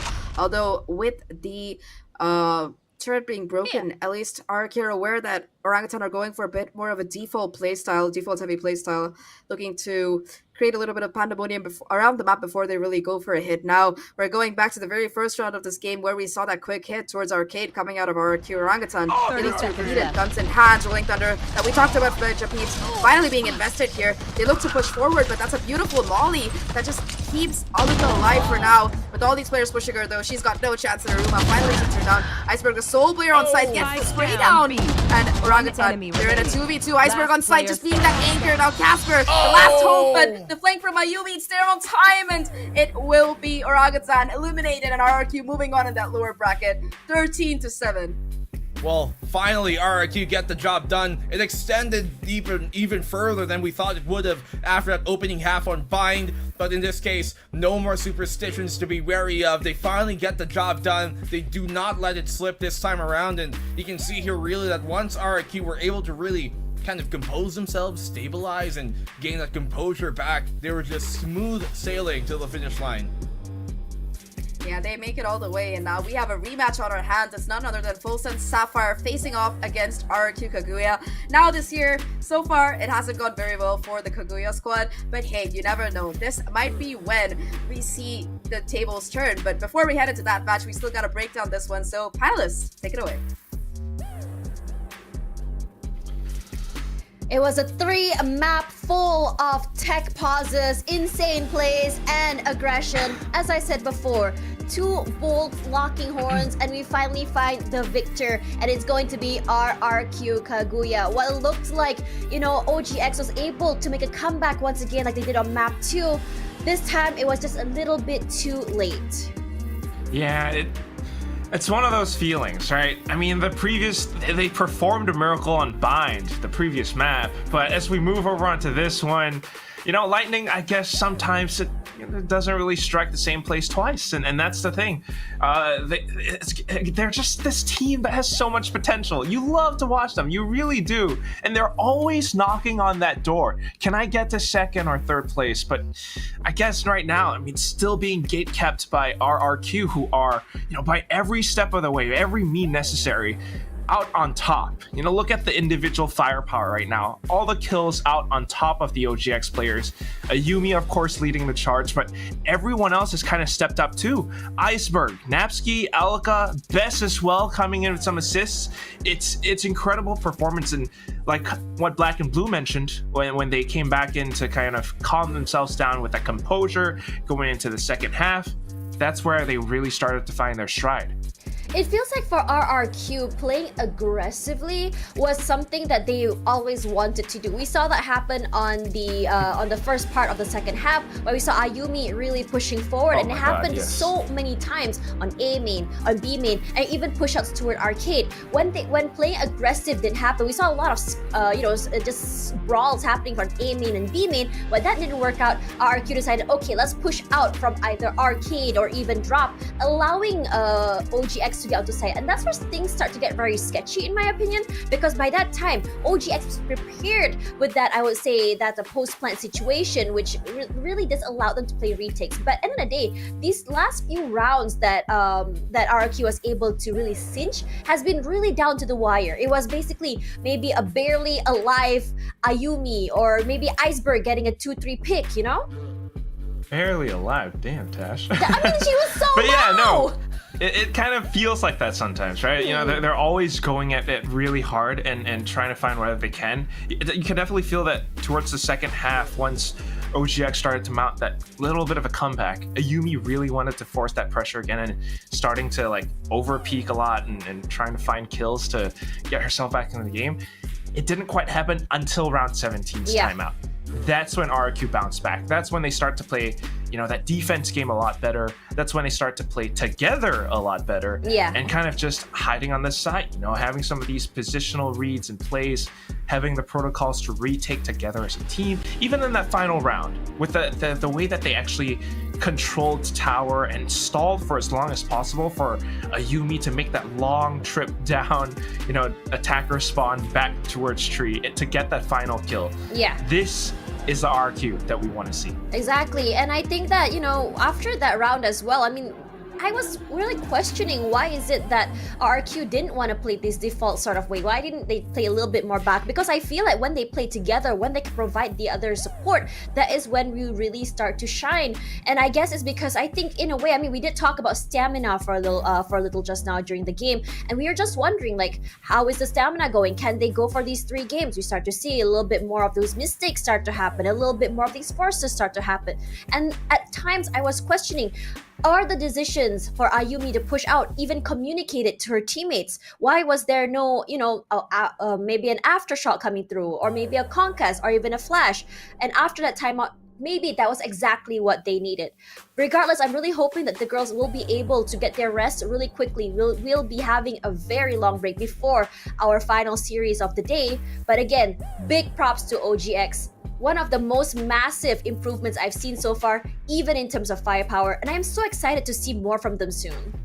Yeah, right. And it's just so much potential in all of them. It's not just Torley. I mean, Torley is incredible as this insane duelist player. But at the same time, we've seen greatness today from players like Aruma, Emmy, who's coming in on the Phoenix at times, and of course, Japips. I mean, she's so fun to watch at times, trying her darndest, really, in some of these rounds to try to pull things back. There was that one play that she had on the A site, holding the off angle. The incendiary wasn't touching her.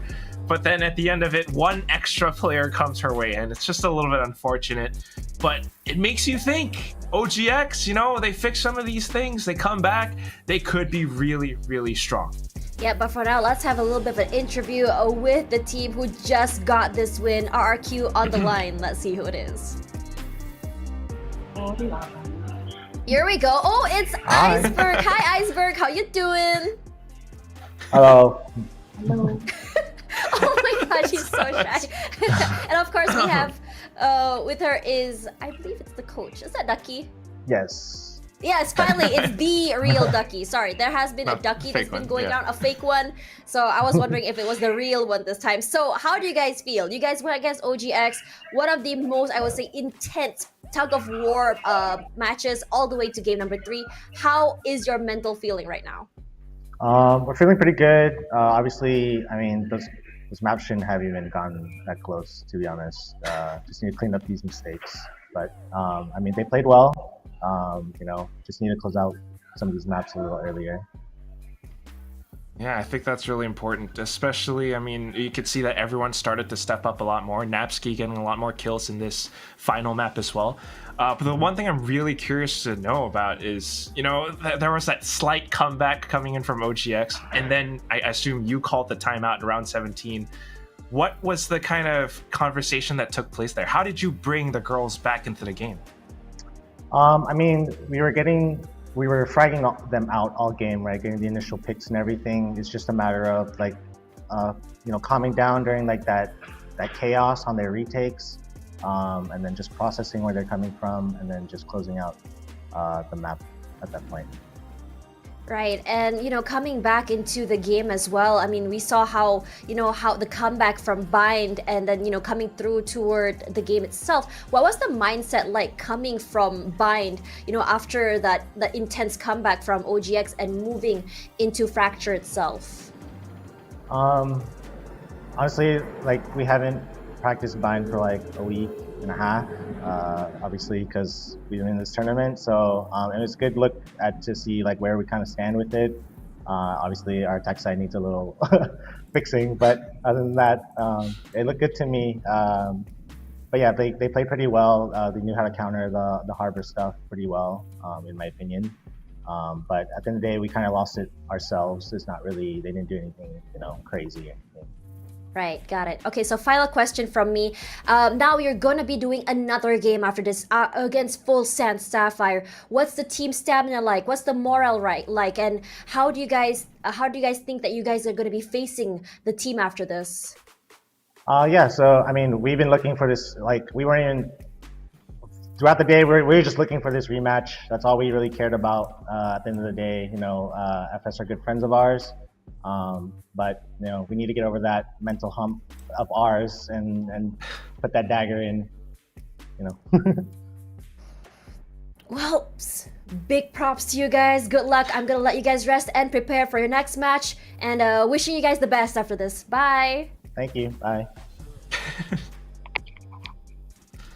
I mean, you heard that, right? They are definitely good friends. If you guys didn't know, over during Ascension, FULLSENSE Sapphire went to watch Ascension, and I happened to run into them hanging out with RRQ over at John's Market, and you know, they are definitely two teams that are very, very close. So it must mean, you know, as Daks said, it has to mean something going up against them.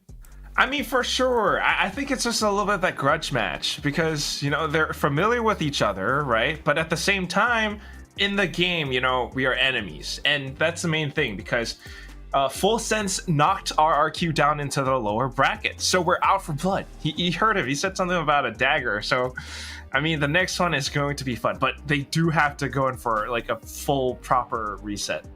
Yeah, that's right. Let's just hope they don't bring the dagger to a gunfight. Anyways, we're gonna go for a quick break. When we come back, the last series of the day. We'll see you guys in a little while.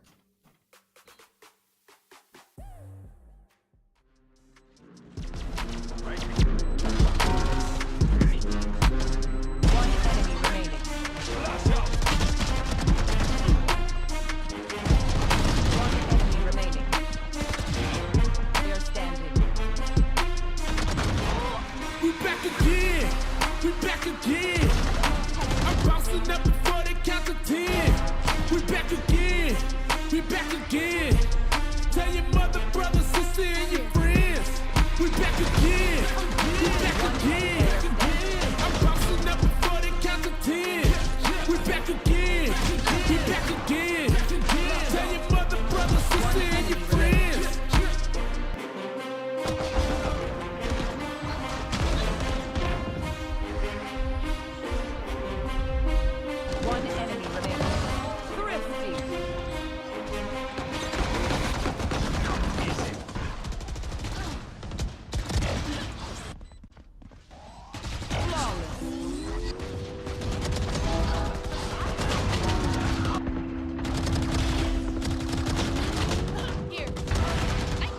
Standing.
wanna get it crunk in the club, crunk in the club, with a crunk in the club, crunk in the club, crunk in the club, crunk in the club, with a get it crunk with a couple hundred thugs.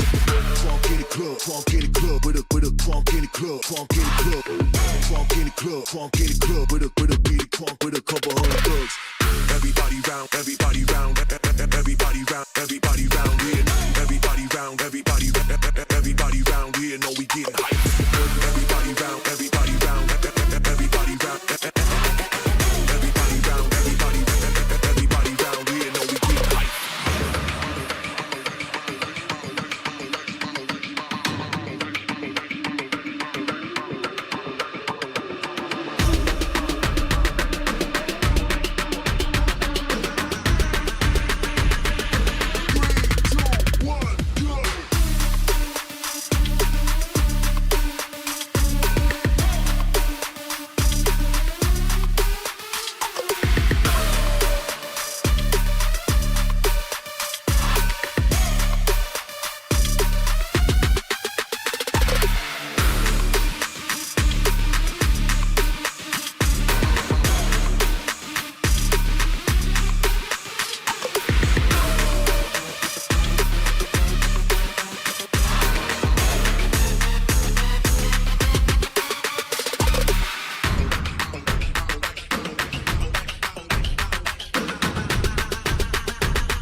We wanna get it crunk in the club, crunk in the club, with a crunk in the club, crunk in the club, crunk in the club, crunk in the club, with a get it crunk with a couple hundred thugs.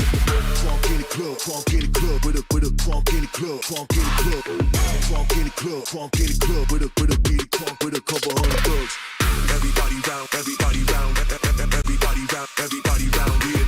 Everybody round, everybody round here. Know we getting hype. Everybody round, everybody round, everybody round, everybody round, everybody round here. Know we getting hype.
Map another Series 1 was a banger, and so was Series 2. And the winner for Series 2 goes to this series, which is the lower bracket finals. What a long intro. Tashbunny alongside Quack, and today is gonna be a very long day, but I am here for it. You're here for it with the head movement and everything. I don't know where that came from. I don't know where that came from. It's hype. That's what's happening right now. First of all, it's a bit of a grudge match, Tash. FULLSENSE Sapphire, although they lost to SMG, now they're playing against RRQ. They were the ones who knocked RRQ down into the lower bracket. So it's going to be a little bit poetic if RRQ can actually take the series. It is very poetic. It's a tale of two teams that are very, very good friends, but in game they are such intense. They're bitter rivals. They hate each other.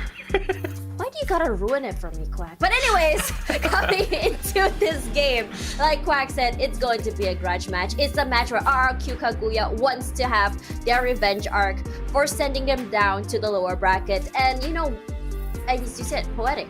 This time, if they win, they send FULLSENSE Sapphire home. And the winner gets to meet SMG in the grand finals tomorrow in a best of 5.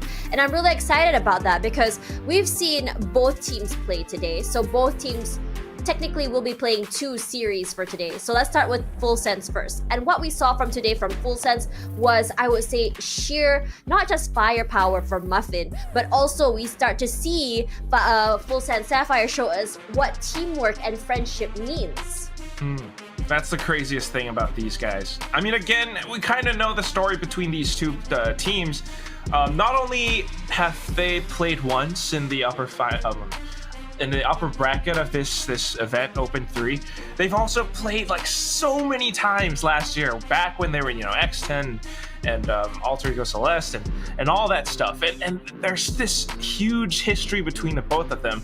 But now Margot joining FULLSENSE Sapphire, you know, she used to be on together with the previous RQ guys, and that's the craziest thing. So, I mean, you're borrowing a lot, but at the same time, you're trying to find that control still. Margot having to join this roster, trying to fit in along with everyone else. We've seen how Muffin can go crazy at times. But again, at the core of it, it's Ginny as the IGL, Baby TZ anchoring down sites, Pulley as the controller, and Margot just trying to initiate. Honestly, when you talk about these teams, right? I mean, we just saw RRQ Kaguya play less than about 30 minutes ago, and I think that it was such a tug of war for them. They went all the way to a map 3 as opposed to FULLSENSE Sapphire winning a 2-0. And you know, at the same time, you can really tell that their limits were very much tested when they were up against Orangutan X. And we had this conversation just now about these teams' stamina. And given the fact that RRQ just finished a game compared to FULLSENSE Sapphire, who played earlier today and had longer rest, can RRQ Kaguya manage to overcome this hurdle to make it to the top? That's the question, right? And I mean, they want to do it. I mean, they've been trying to do it for, you know, quite a while. You look at some of their match histories, and they've lost to FULLSENSE Sapphire like 3 times in a row now. That cannot feel good. You know, there's a bit of that mental block. But that said, I think based on what we've seen so far today from the first 2 series, it sets us up perfectly for the lower final, because you already saw FSS against SMG a little bit shaky, Tash, just a little bit. That series went by kind of like shoom, and just it was done. Yeah. And then this one with RQ versus OGX, it was big firepower. I think they stand a chance. I really think they do stand a chance, but you know, let's have a look at Napsky and Margot. Both players, I would say Sentinel/controller, but they're technically doing the same job when you think about it. Napsky has been massive when it comes to those last-minute clutch situations. Not just clutches, but rather, if say Ayumi were to go down, who is there going to be there to trade her? It's going to be Napsky from the backline. Same goes for Margot. And I think for Margot, a lot of her control, we've seen it happen on Bind, and we've seen it happen on Pearl. She sets it up so perfectly for her team that they don't have to worry too much about losing control of the entire area. It buys her team a lot of time for that rotations as well. And I have to say, between these two, while their ACS is very different, but I think in terms of in-game performance as well as usage of their utilities, it's almost on par.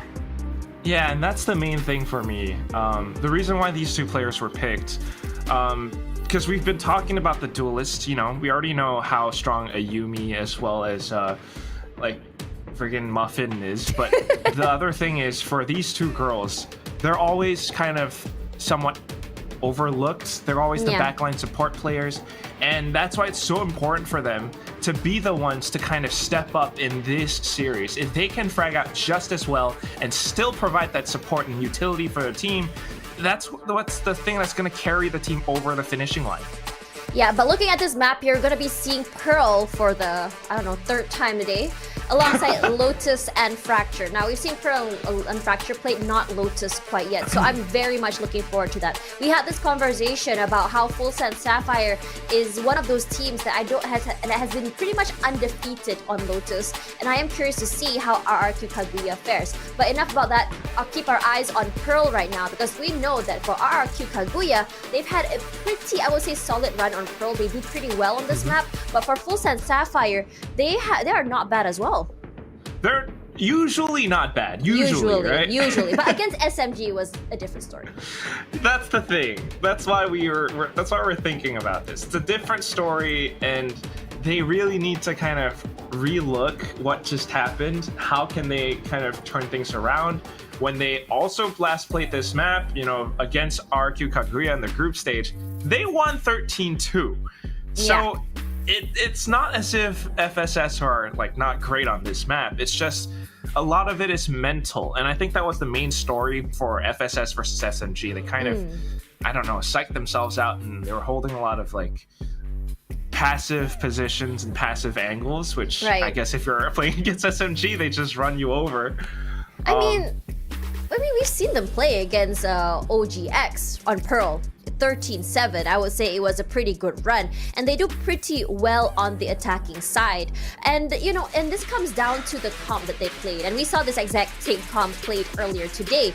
And I think that in terms of how they play, it's very textbook, it's very direct, straight to the point. But when you compare them to SMG, what they were lacking was just that confidence and that firepower. But RRQ Kaguya, on the flip side, is a team that relies on that firepower. They love playing aggressive. We saw that a lot from Ayumi and Aluta. But for RRQ Kaguya, I think one of their biggest problems is after a while, when their mental starts to shake, it really shows in their gameplay. So for both teams, they kind of need to borrow a bit of each other's strengths and weaknesses, right? Exactly. FULLSENSE needing the confidence, RQ needing a little bit more control, and that's the main thing. We need to see a tempered Ayumi, someone who's not just trying to make things happen on her own, but rather working together with the team.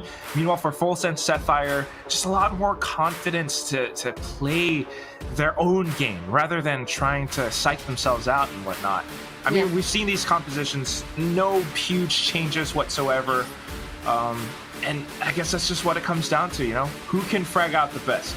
And if you look at FULLSENSE Sapphire, when they last played against RQ Kaguya on this map, they were so strong. 13-2 was the win. Margot had 16 kills. She was the second highest fragger, apart from like Iceberg and Muffin.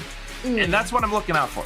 If these players can step up, that's going to be the thing to win it.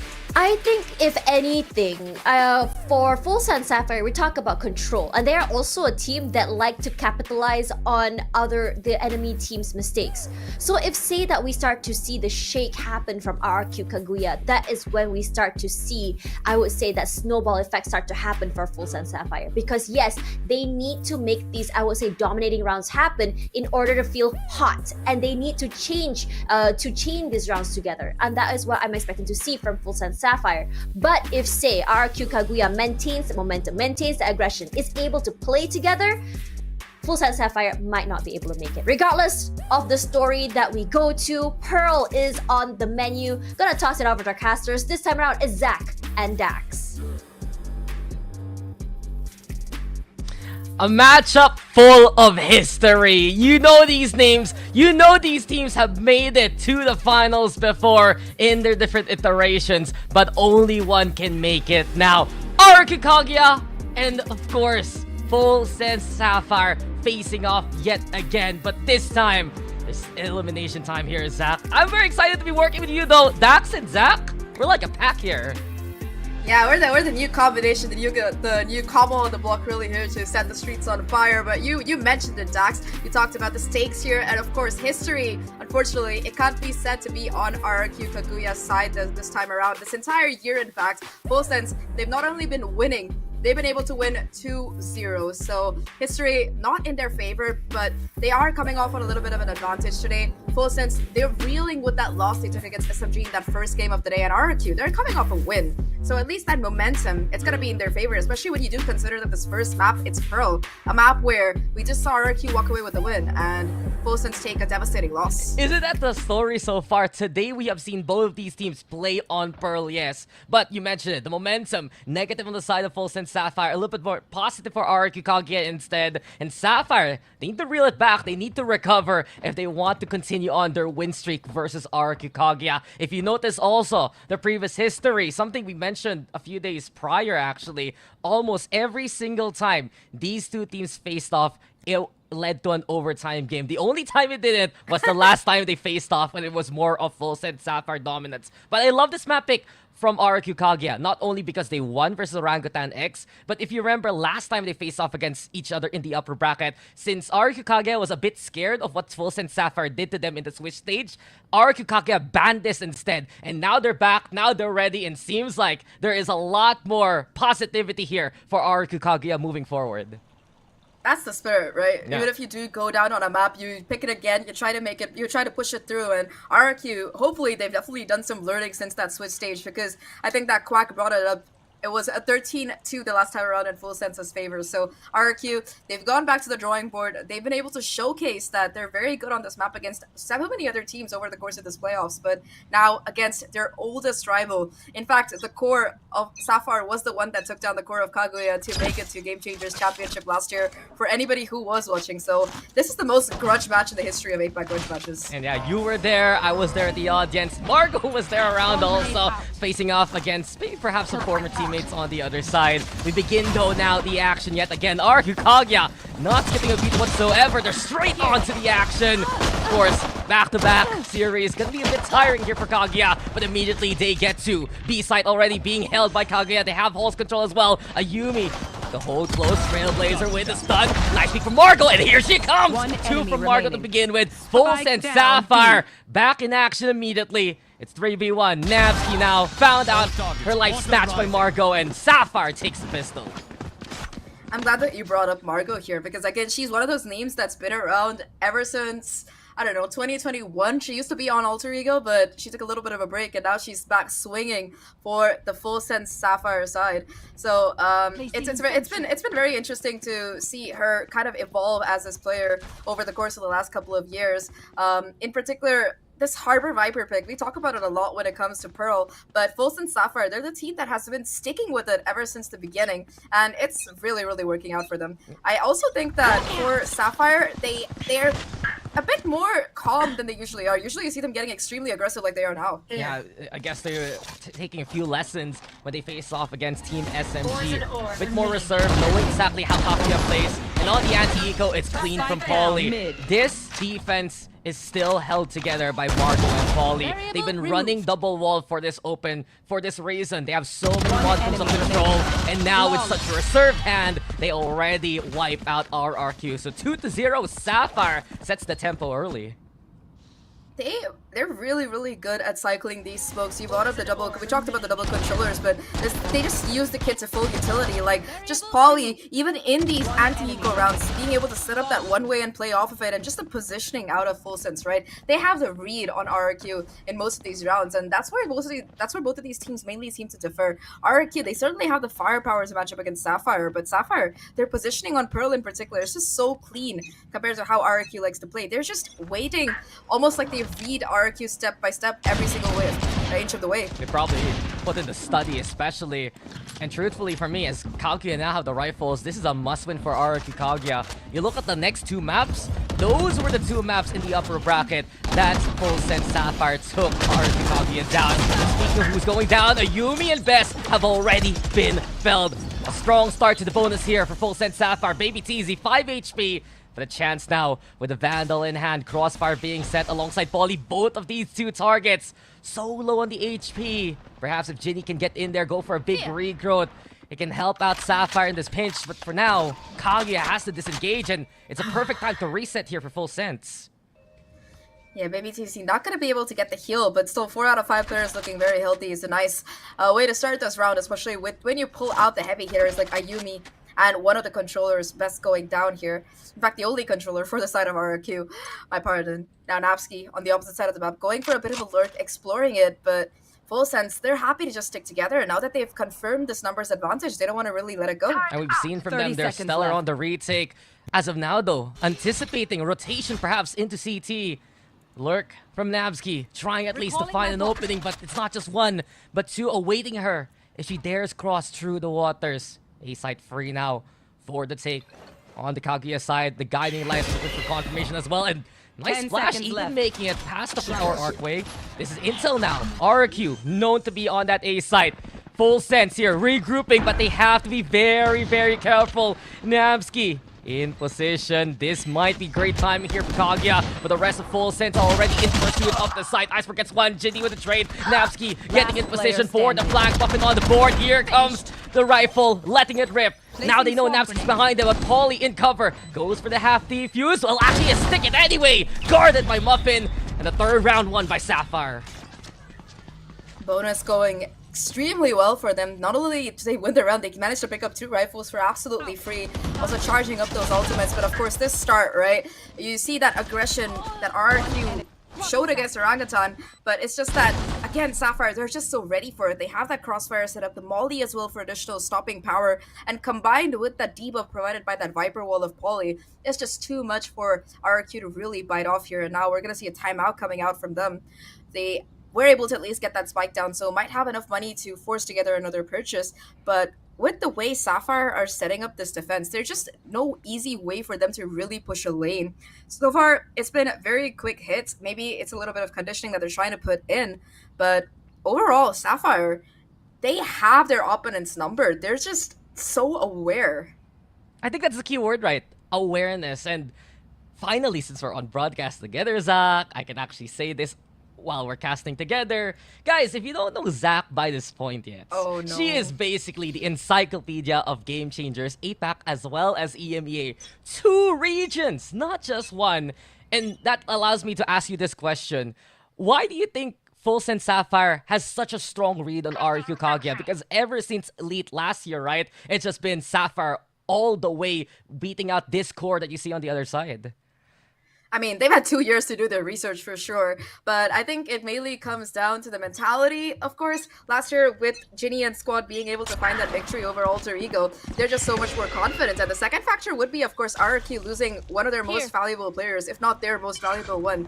Inari was always that X factor for that Alter Ego squad, and without her being a factor anymore, this new iteration is just, it doesn't seem to be as firepower heavy, and they're kind of paying for it because compared to Alter Ego, I gotta say that Sapphire always had a deeper playbook, and now they're able to fully tap into it. Yeah, and RQ Kaguya is the one who had to really modify their playstyle, right? Here we go, though. Ginny gets one, but Ayumi sees them lined up. 2 on the board for Ayumi. If she gets heated up, that's a threat that FULLSENSE Sapphire will need to deal with. Muffin respects this immediately. Backs away. Napsky, though, timing perfect. And Kaguya now giving themselves a chance to play towards A.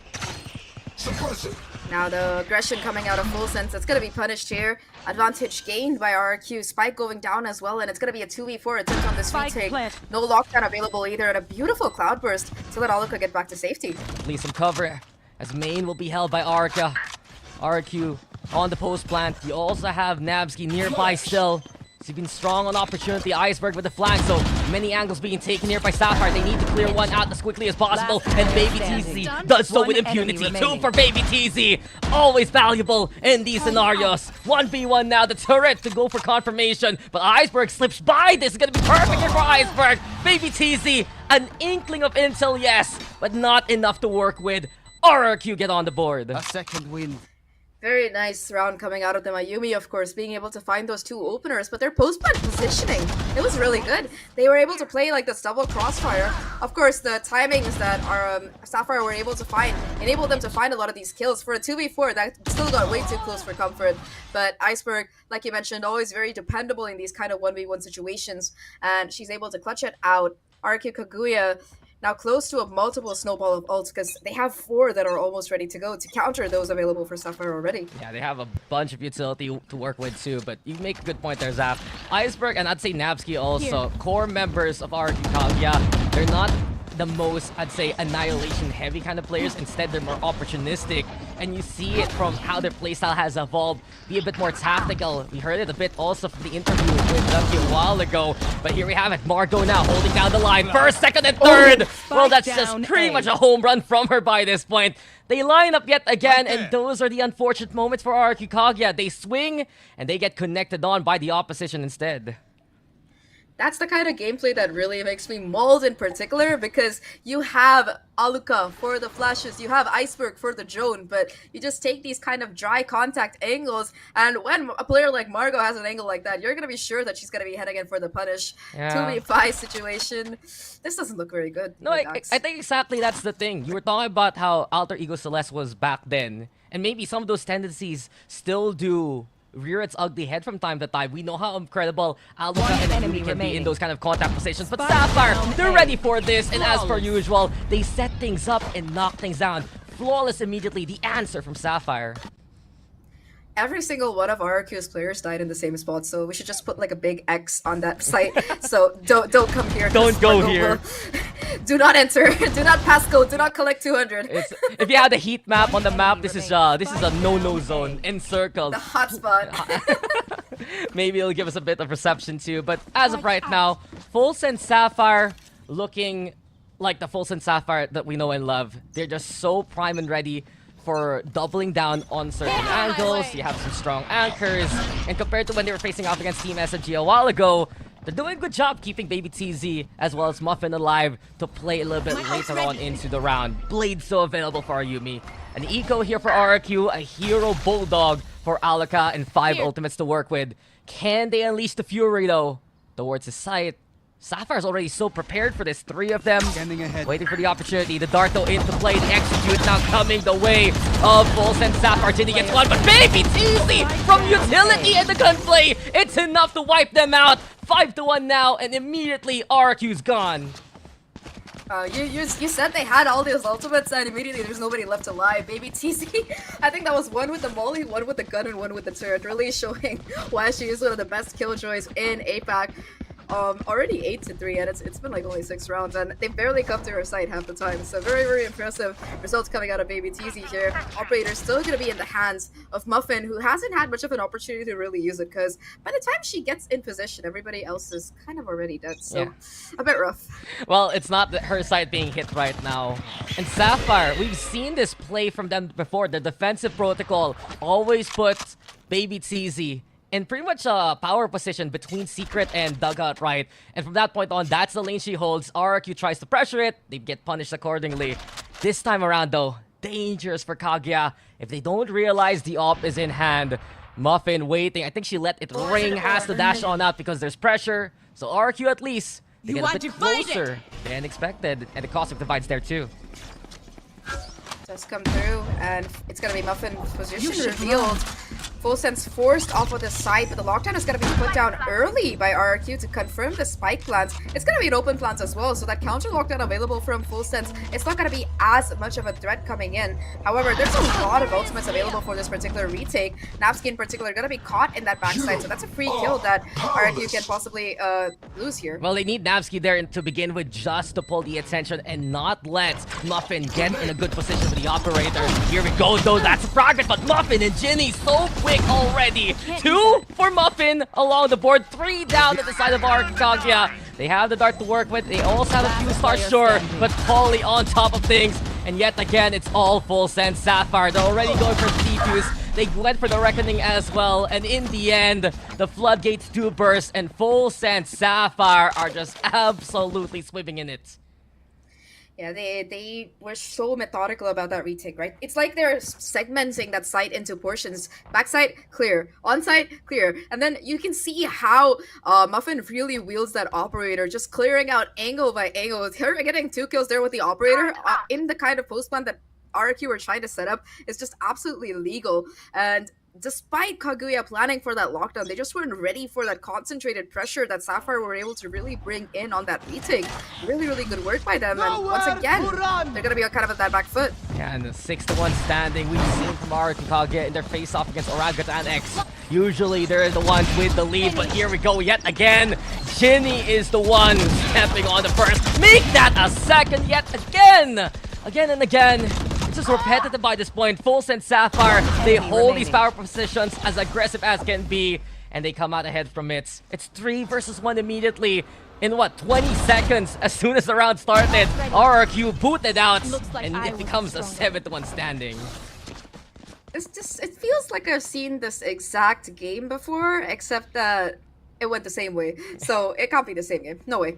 But bad jokes apart, I think that for RRQ's side, if you compare how these two teams are playing, right? RRQ, they're just doing exactly what we were talking about, what Alter Ego Celeste used to do. They used to just send in an area to find those frags, and everybody else would just take contact after that and walk away with the kills. But right now, RRQ, they just can't deal with the onslaught of utility that Sapphire is putting in their way. Every single fight that these Sapphire players are taking, it's backed up by util, and they just capitalize on that advantage. And it's no knock on Ayumi and Aloka's pedigree, right? Instead, I guess the biggest problem is Sapphire have solved this solution or this equation before. Last year in Elite, when Inari was there, when it was Alter Ego Celeste. So if it's gonna be the same kind of playbook Kaguya's trying to run right now, same kind of tendencies, Sapphire will have the answer naturally. Yeah, Paulie here playing towards Link. Baby T taps as well. The double swing is immediately cut into ribbons. And Nano's Farm preventing the pinch also. Yet again, Sapphire manipulate the battlefield even more so now with the Viper Spit. Baby Teasy though! That's brutal! 4 for her, and well, she's singing RQ Kaguya a lullaby now.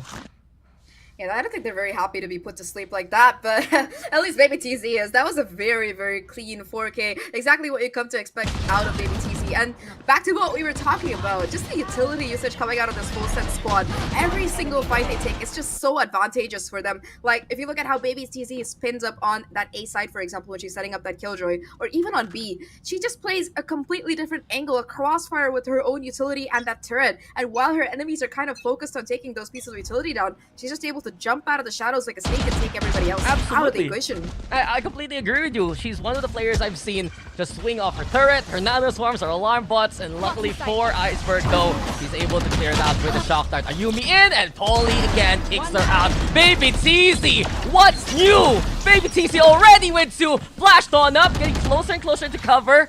A little awkward. Alaka, same kind of case, couldn't find that contact. The Cascade now into play, but yet again, the numbers of RQ Kaguya have already dwindled. Does Baby TZ dare peek it by climbing now over this wall? Iceberg trying to find opportunity. Alaka same case, but the Toxic Rain being a bother. Baby TZ though, moment made yet again. Back-to-back rounds perhaps. Smart was there to finish it off. But come on, Zahk, it's just Baby TZ brilliance by this point. Baby TC brilliance, and also just the utility out of Polly. This is like the 4th or 5th time I've seen RQ try to walk through one of her mollies in her wall, and they just get debuffed so bad. All it takes is like one bullet from whoever's shooting at them to take them down. I love how FULLSENSE are really putting every single bit of their kit to full use here. In fact, you know, you see Ginny and Muffin not really up there on the scoreboard. That's just because Baby TZ is killing everybody else, man. What do you do when Baby TZ just gets a 3K or 4K every round? You sit pretty and say, good job, Baby TZ. Incredible. And especially for Muffin. She has died one time this whole game. Probably the one round that RQ has taken so far. It's so textbook from FULLSENSE Sapphire. You said it a while ago, a few rounds before. This game looks so familiar because this is exactly the positions FULLSENSE Sapphire plays again and again. They're happy to play a bit more so onto the A site with Baby TZ, played a long-range game courtesy of Muffin. Case in point, yet again, example upon example, but RRQ give themselves a chance. A good push through Link might be at least a way for them to get behind enemy lines. Snapsky also looking for the 5, but oh no, she's not ready for this one. Muffin already prepared by the club. No song, no dance here for RRQ. It's only struggles instead. Iceberg, though, still fighting back at the very least. Hearts on their sleeves here for RRQ Kaguya. But that heartbeat is slowly but surely just dwindling here. Alaka, though, towards the corner. 3v2 for now, keeping them contained. Struggle for FULLSENSE to get them close. Alaka! That's exactly what they need. Null command now to play. Operator versus 2 gonna be a bit difficult. So Muffin picks up a rifle. Iceberg on one side, Alaka on the other. Does she dare go for the clear? Taps it down now. Go at least for the first contact. Alaka found! But it's Iceberg with the trade. There you go, RRQ. That's exactly what you needed to get back in it. Last round before the 2v3, it really works out, especially Aluko with this timing on the swing there to find those 2 kills. But please don't hate me for saying this. This was just a little bit of a throw coming out of FULLSENSE because they had that lockdown. They had the positioning to use it, and they were aware of where these remaining players were. So they could have just literally pushed them off the angle with the lockdown. There was no counter available for it. Aluka didn't get the null command until she got those final couple of kills. So a little bit of a misplay, but all things considered, RRQ, they were ready to capitalize on it. Aluka in particular being able to find both of those kills on that swing kind of set RQ up for success there. But apart from that, it was pretty textbook coming out of them as well. Those last couple of seconds playing that 1v2 and the trade game out of Iceberg, very, very nice. Now Sapphire, they're going to be calling a timeout. They're probably not very happy about losing that round despite their huge lead already. It's because he scolded them. Zahk, I can't believe it's true, okay?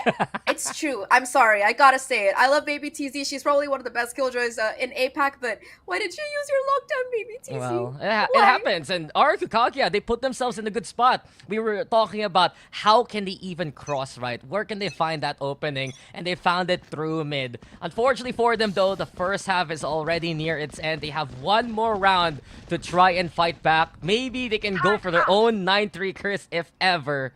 But still, if Aluka can get online, perhaps the rest of RRQ can do the same. Iceberg also, some strong openings, some strong picks along the way. There are at least a few pillars that RRQ Kaguya can work with now. I mean, so far at least, both Ayumi and Aluka are having kind of a quiet game, going by their own standards, of course. So, like you mentioned, if they can get a little bit activated, they might be able to really jump into this with full momentum. Now, RQ, this round, they're taking it a little bit more slowly. A lot of these past rounds, we've seen that quick approach, it hasn't been working out for them. So, they're just trying to take their time over it. Ayumi Muffin giving away her position as well with that operator. So, at least now they know where this particular gun is placed. I like that flash, actually. So, it bounces onto the wall, puts some pressure onto the long angle, and now that they know the op is still online here towards this B site, they decide to try and weigh themselves towards A instead. But there's another operator, Zahk. We've seen this from FULLSENSE Sapphire. If they have the money and it's near the end of the first half, they will gamble on running not just one but 2 of them. They trust Baby TC to do so, and exactly that. Ayumi already eradicated to begin with. 0 point there. Get the suppressed, best hurting because of the nano swarms. Ginny now towards the corner playing dugout. Nabsy with the plant, sure. But now we get the lockdown that you mentioned. RRQ to get the hell out of there. Timing perfect though from Iceberg. Catches out Margot. At the very least, the lurk getting value. Alaka also on the board. The lockdown now coming on. Ginny wants to push. Turret can be the first contact, but she can't break the detain in time. So RRQ fighting back. Exactly what they need to do in this scenario. Muffin needs to go nuclear if they want to win this. Moving forward now towards main yet again. Nabsy's waiting though, and she'll nab that kill. Holly now the only one left. They line up for her. 2 down, but it's still 2 standing for RRQ. 9-3. It's happening here. Switching sides. See, just this number, it keeps coming up today, but for now it's FULLSENSE still having a commendable lead on this particular map so far. However, this is the magic number, right? This is where we see comebacks happen in the past. But, you know, to know if RRQ can come back on this defensive side, it's not you and me to do some breakdowns here, Daks. We have 2 other very talented panelists who will be tuning in shortly.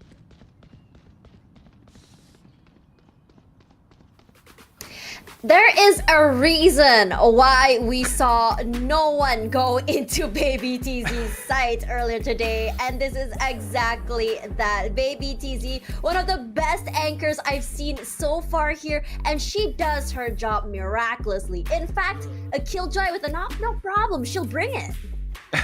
Yeah, she kind of pulled it out But in that last round, right, RRQ started to come back, and they do it with, you know, their usual style. It's sort of like brute force. You always have a Yuumi charging in.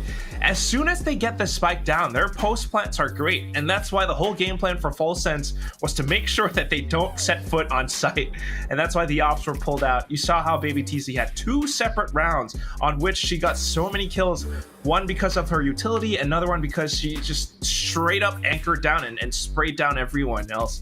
It's such a strong game of control that they got this 9-3, but how do you carry that over the edge? Now we're swapping sides, right? And RRQ, I think they've got a pretty good defense as well. I mean, especially when you have Bess as an Estra, that's additional, you know, control. Yeah, control also great post plan as well if she manages to put the star down for the gravity well. On top of that, the smokes as well to deny any access to the site. I think that for, if anything, I'm more concerned about FULLSENSE Sapphire because I think on Pearl, they've been really doing well on the defense. I'm just questioning how exactly are they going to be playing the attack. Regardless, that my answer is about to be answered as we go back into the second half of the first map. Zahk and Daks, let's go. From Tashbunny to Tash asks. I like that. I like that. It's honestly a good question and a good point Tash made there, because from what we've seen all throughout this week, FULLSENSE Sapphire, they have seen some struggles on the attacking side. It's because they build a big buffer like we see right now on the defense that gets them over the finish line. If RRQ Kaguya can take advantage of that, play some better utility, especially with the Astra and the Intel, and so there's still a chance, and especially if they get this pistol, Zahk. Of course, it always starts with the pistol round, especially on this 9-3 scoreline, unless, of course, you're Fnatic who can do it from 11-3 instead. But that's just me digressing. We do have this 93 half that we talked about, and RRQ Kaguya, they're going to have to really put up some numbers. It seems like they're kind of expecting that push towards that ace side to be the case here. And on B, they've taken up some very early control if you look at their positioning. For the side of FULLSENSE, though, they're just playing it by ear. They don't want to really rush things. Yeah, I'm just trying to be a bit careful. Okay, Miss EMEA, go with your EMEA references. I know you love that region. I reference everything, Of Daks. course. I reference everything. Well, don't worry. One day you will be Miss Worldwide soon. NA pick her up also. But no checklist here. Instead, we get the contact towards a FULLSENSE now. A high tide, a bit shallow. You don't want to go for that backside control. Instead, they'll leave it here to RRQ.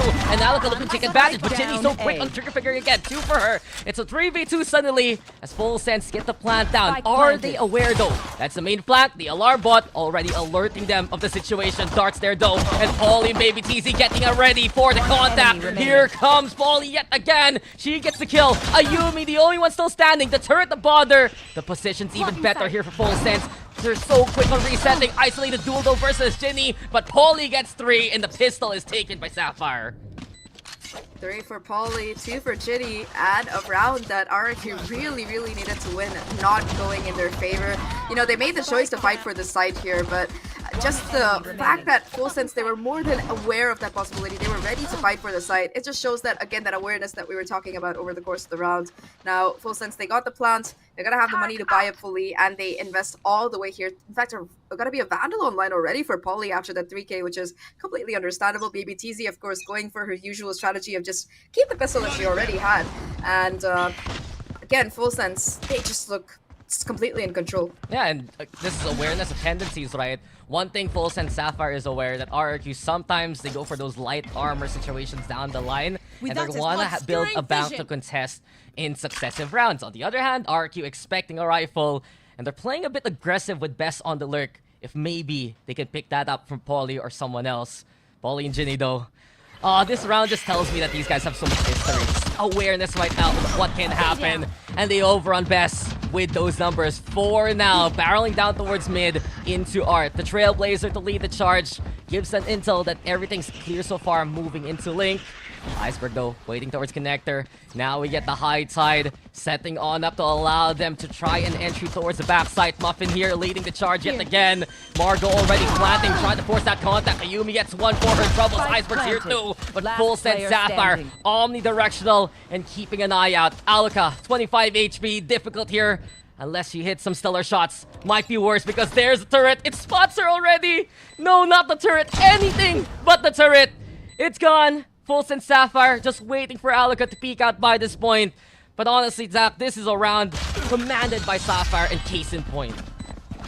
Exactly. They're nowhere, all because the turret already pointed her out. It might have gone down, but it did a job just like She's a good there, she's boy. there, Even she's the there. turret, you have our autograph. Yeah, she's there. So go get her. I'm softening her up for you, maybe. But like you mentioned, our Kaguya, they just seem to have no control on this defensive side as well. You know, you talked about how FULLSENSE Sapphire, they've been in control this entire time, and this particular round, it will tell the story of whether that's going to be the case for the rest of the game as well. Because if Sapphire win this, they will shut down RRQ's fledgling economy and get to match point themselves. So RRQ, this is their last chance to get back into this game and have a chance at keeping their map to themselves. Yeah, big make or break moment. And we said it a while ago, it's going to even be more difficult from here for RRQ. Because you look at Lotus, and if ever Fracture, the 2 maps that FULLSENSE Sapphire beat them on recently. Ayumi, she needs to step on up. We know how explosive she can be. We literally witnessed this just a series ago versus Orangutan X. Polly, providing a bit of contact, distraction here to pull those forces towards B side, or rather B long. And now his ramp is taken by Ayumi. FULLSENSE Sapphire on the other side of the map, regrouping by Amin. A still has a couple of players hanging around, so Iceberg feels a shiver down her spine. Gonna be putting that drone to good use to try and clear out these areas of the map, but the range on the drone isn't gonna really be able to spot anything here. Yeah. Navsky puts the alarm button and walks away, but with those seekers coming into play from Ginny, that's when the execute starts. Yeah, she has to double back, and exactly right. Because of it, there's that hesitation, a bit of false intel there for Kaguya, and Sapphire takes advantage. A strong dart though. Gets a scan onto Margot. She's already sat down. Does she get hit by the wall bang? No, instead it's Iceberg the victim. Muffin finds her target, but Navsky and Ayumi at least with the contact that they need. 4v3. Here comes Ayumi also. Looks like Kaguya taking more and more opportunities so far. Baby TZ on the inside of the smoke does best know that she's there, aware. Now she with the defuse. The flash is into play, but Baby TZ, is this the opportunity? Sprays down one, but that's all she gets. Kaguya, they need to fight back. Muffin with a few exit wounds there at the end. But 11-4, Kaguya is still standing here. It was so expensive for them though. Sure, they win the round, and they had 3 players remaining, but Muffin, she has the last laugh here because she's able to find all of these final kills. Really good round coming out of RRQ though. They were able to kind of keep their eyes out. They didn't let Baby TZ do too much damage, and they still walk away with the win. So like you mentioned, they still are in running here. That was FULLSENSE's bonus round there, if you think about it. So they're still gonna have a very comfortable bye for this next round, and they're only a couple off that reckoning. So that could create even more pressure once that spike goes down for RRQ side. Maybe that pressure can lead to more individual duels. I think we saw from that last round, especially when Kaguya can get the isolation plays, they stand a better chance compared to when FULLSENSE Sapphire is grouped up as a unit. Blades are ready here from Muffin. I think the orb's taken, so Margot can't actually get the reckoning as of yet. FULLSENSE, they need at least a semblance of control before they can move towards a site. A 2-1-2 split by the defense instead, just to get some initial intel moving forward. Yeah, Best, kind of the only player hanging around that B site, has to hold on to it by herself. Will put down a smoke to create some additional pressure. Iceberg as well, we talked about this drone before. Gotta spot out that turret, so she knows that the Killjoy is likely hanging around here. FULLSENSE themselves, though, they're interested in this A side. They're gonna be pushing through Art instead, and while there's a Molly to at least buy a little bit of time, it's not gonna do too much here. Go looking for the clear. Navsky, though, finding perhaps another opportunity. Past the high side, it's already FULLSENSE. Sapphire crossing on through. Muffin swinging wildly. There you have the nanoswarms also burning Margot down, and the Iceberg will hit her marker. Baby TZ with the trade, but here comes Kaguya yet again from the wet where Snapsky will come from, and suddenly Kaguya just shows up to take them down.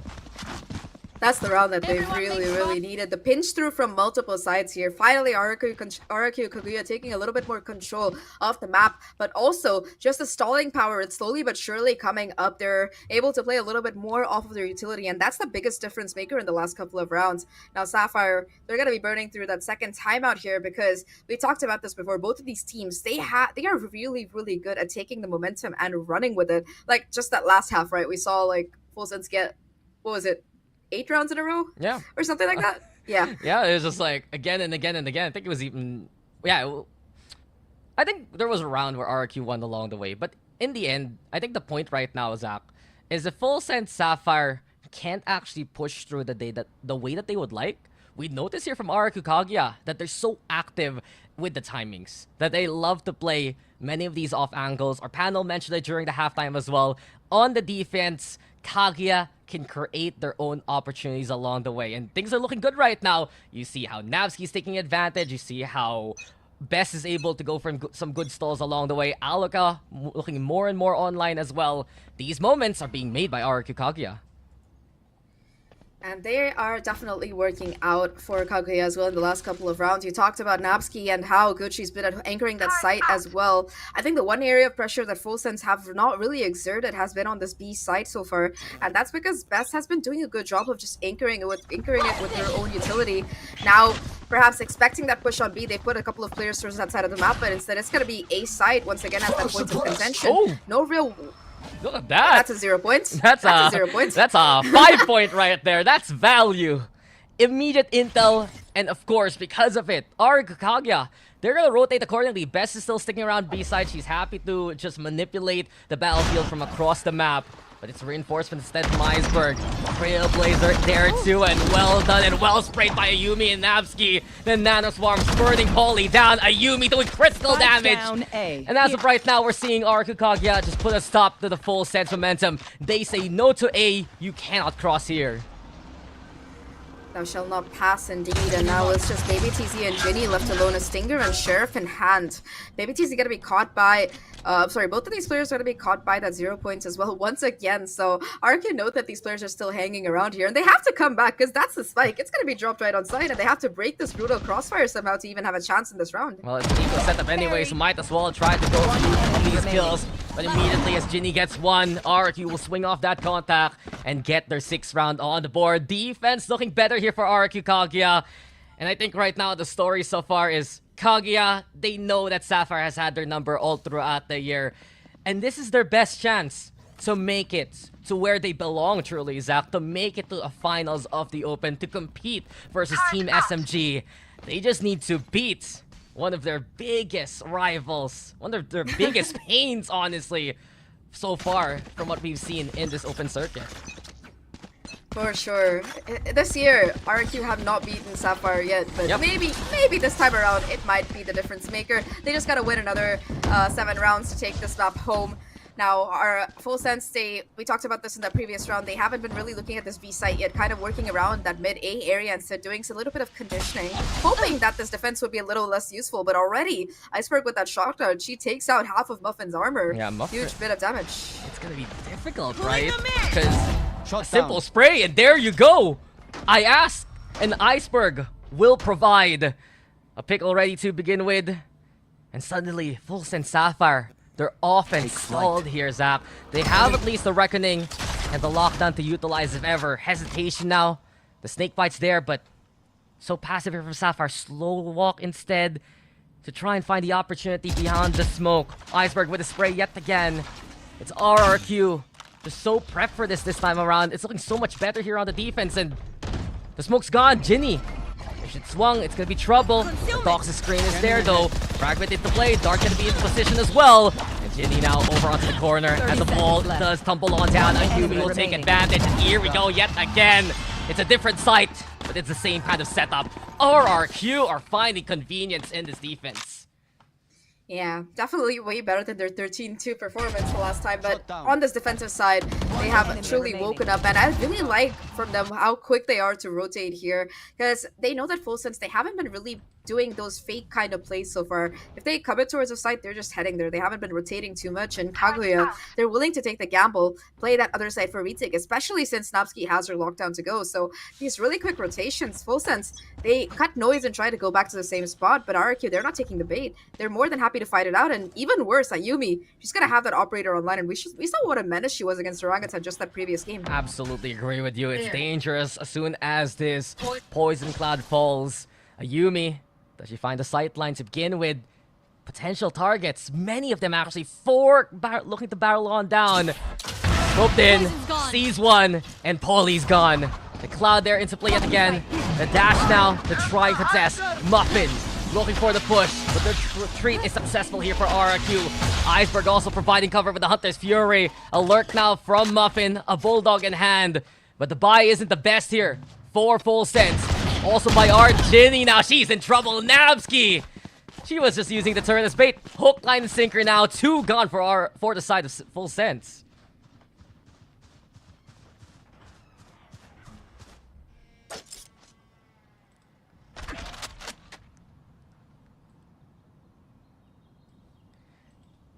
Oh, I'm muted. Yes, sorry about that.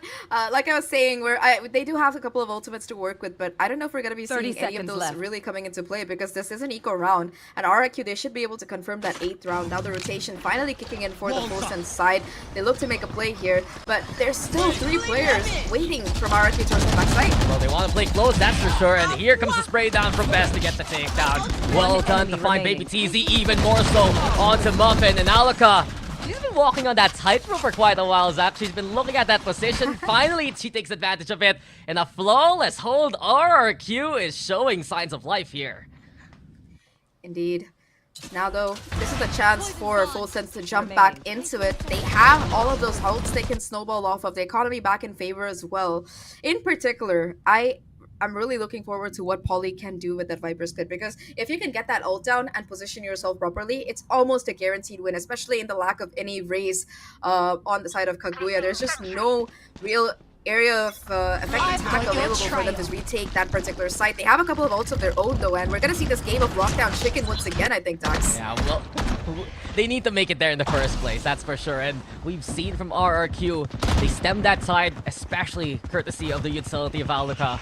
She's been stellar so far, especially here on the defense. And the null command throwing such a big wrench to those plans. Difficult now without the utility. We're gonna dry peek this, and Ayumi will punish accordingly. Anti-flash play, and Ayumi turns around to get the takedown. 2 already as Alaka's on the floor. Baby TZ though with the find, and FULLSENSE Sapphire. They were brave to try and cross, but they'll get the confirmation. The pit he said so. It's gonna be online. A win condition here for FULLSENSE Sapphire. Lockdown also into play. They finally take down Alaka, and the plant will go down.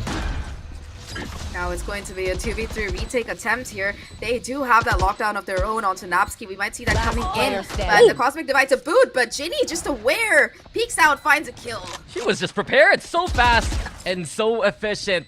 What else can Best do in this scenario? They don't have the utility to try and find the Viper anymore. Polly is low, but Ginny again looks up on the high heavens and just scoffs at it. 12 to 8. Point. It's match point now for FULLSENSE. Captain, IGL, Fragger, I don't know, whatever other role Ginny fills here, but she is just the backbone of this team, and you can see exactly why. Nasty fadeaway shot on that last kill, but finally, after 5 rounds in a row, Sapphire, they'll be able to find one of their own. Sure, they had to invest a couple of ults to get there, but remember, Ginny, she used her Seekers last round, if I think, and she already has them more than halfway back. Excuse me? Yeah, she got so many of those kills at the end. And FULLSENSE Sapphire, maybe now Margot will set up the last bit of success that they need. RRQ, they cannot make any mistakes from this point on. And Ayumi, that's pristine with the pick. Muffin's gone, and without her, it's difficult for Sapphire to get the speed they want to get the execute. Yeah, no real way to create space on that site here. Kind of forced to re-clear all this territory from scratch as well, because there's just the potential that somebody from RRQ could have walked up. A guiding light has to be used for that particular position. Now FULLSENSE, they realize that without Muffin, it's going to be incredibly difficult to get onto site. They want to try and take these long-range fights instead. And Iceberg with the drone already able to spot out the lurk from Baby TZ. So that's one player that they know exactly where the person is. Yeah, they're keeping tabs on her as much as possible. Best also looking for the angle. The push is there, the pre-fire. Awareness, yes. But that's just absolute marksmanship for Best instead to give the advantage more so to RRQ. Lockdown, waiting, premeditated, just to anticipate the FULLSENSE push. Now play Protector and easy pickings as they line up on such a narrow corridor. The snake bite's there, but look who pushes, it's Best. 9 to 12, RRQ is still in it. Polly had a really rough time there. She had to break the lockdown, but she also had to kind of play her life, and Best just pushes out to see her detained and get that final kill. Very nice lockdown coming out of Nabsky though. In that 3v5 situation with her being the only person on site, her being able to use that lockdown as bait and just find these last couple of kills, very, very nice coming out of them. Now, one round that FULLSENSE needs to be able to push this map in their pocket, but RRQ, they have the momentum. They've only lost one round after the pistol and anti-eco didn't go in their favor, and they're very close to being able to bring this to overtime. They need 3 in a row here. FULLSENSE's economy, it's kind of on the back burner, so that's one round that they might be able to take it, but like you mentioned, Daks, they're gonna have to play a flawless game here. Hey, overtime in my RRQ Kaguya versus FULLSENSE Sapphire game? Say it ain't so. It's not as if it didn't happen almost 10 times, all the 15 time. times? Like, Exactly. I think it's like around 90% by this point. It's literally the last time that they faced off against each other in the upper bracket. That was the only time it didn't happen. And for now, you can see at Kaguya, the stats don't lie.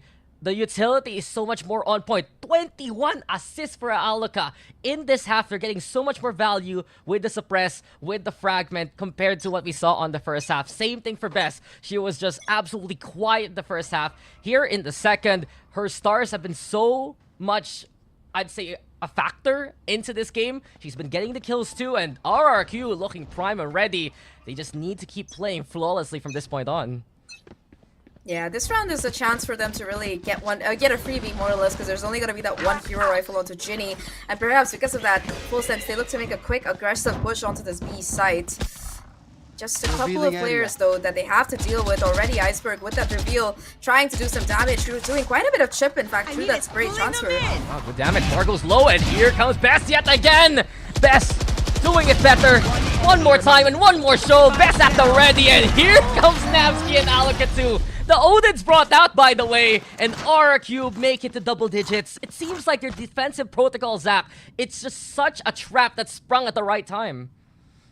That's what happens when you have Bess kind of just, like you mentioned, using that Astra utility. Just a little bit of a fun fact here. You know, before this half started, every single player on the side of Sapphire, including whoever was on the bottom then, had more kills than every single player on the side of Kaguya. I think that the lowest number of kills was like 9 or something for Sapphire, and every single one of Kaguya's players were below it. But at 12 to 10, suddenly that margin is just narrowed so much here.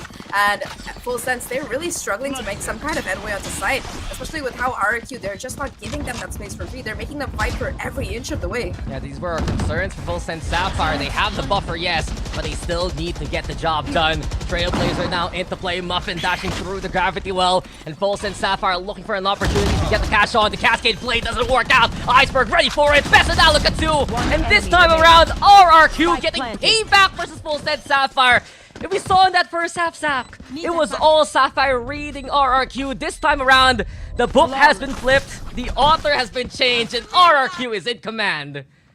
That's like the second or third flawless round that they've had in this half. Very, very clean work coming out of them. And one of the things that our panelists did bring up was Kaguya's mental, right? So often they're on the back foot, and against Sapphire in particular, they just tend to kind of let go of the game, but not today. They are fighting for their lives and they're aware of it. So we're kind of seeing the best gameplay that we've seen from them over the course of this entire tournament kind of coming out here.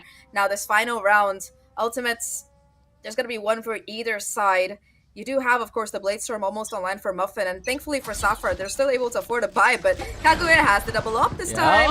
Return to sender. Here we go yet again. Doesn't work, though. The dash quick from Muffin. Dislodging the initial shot from Ayumi. He trades the gun, juggles it around to put it towards the backside. Here's the Secret Zone into play. Alaka yet again trying to play the angle on top of Dugout. Flash getting ready. Here comes the pop.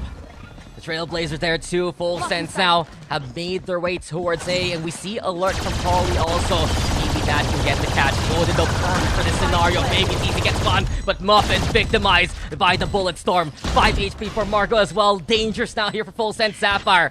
They're away from the site.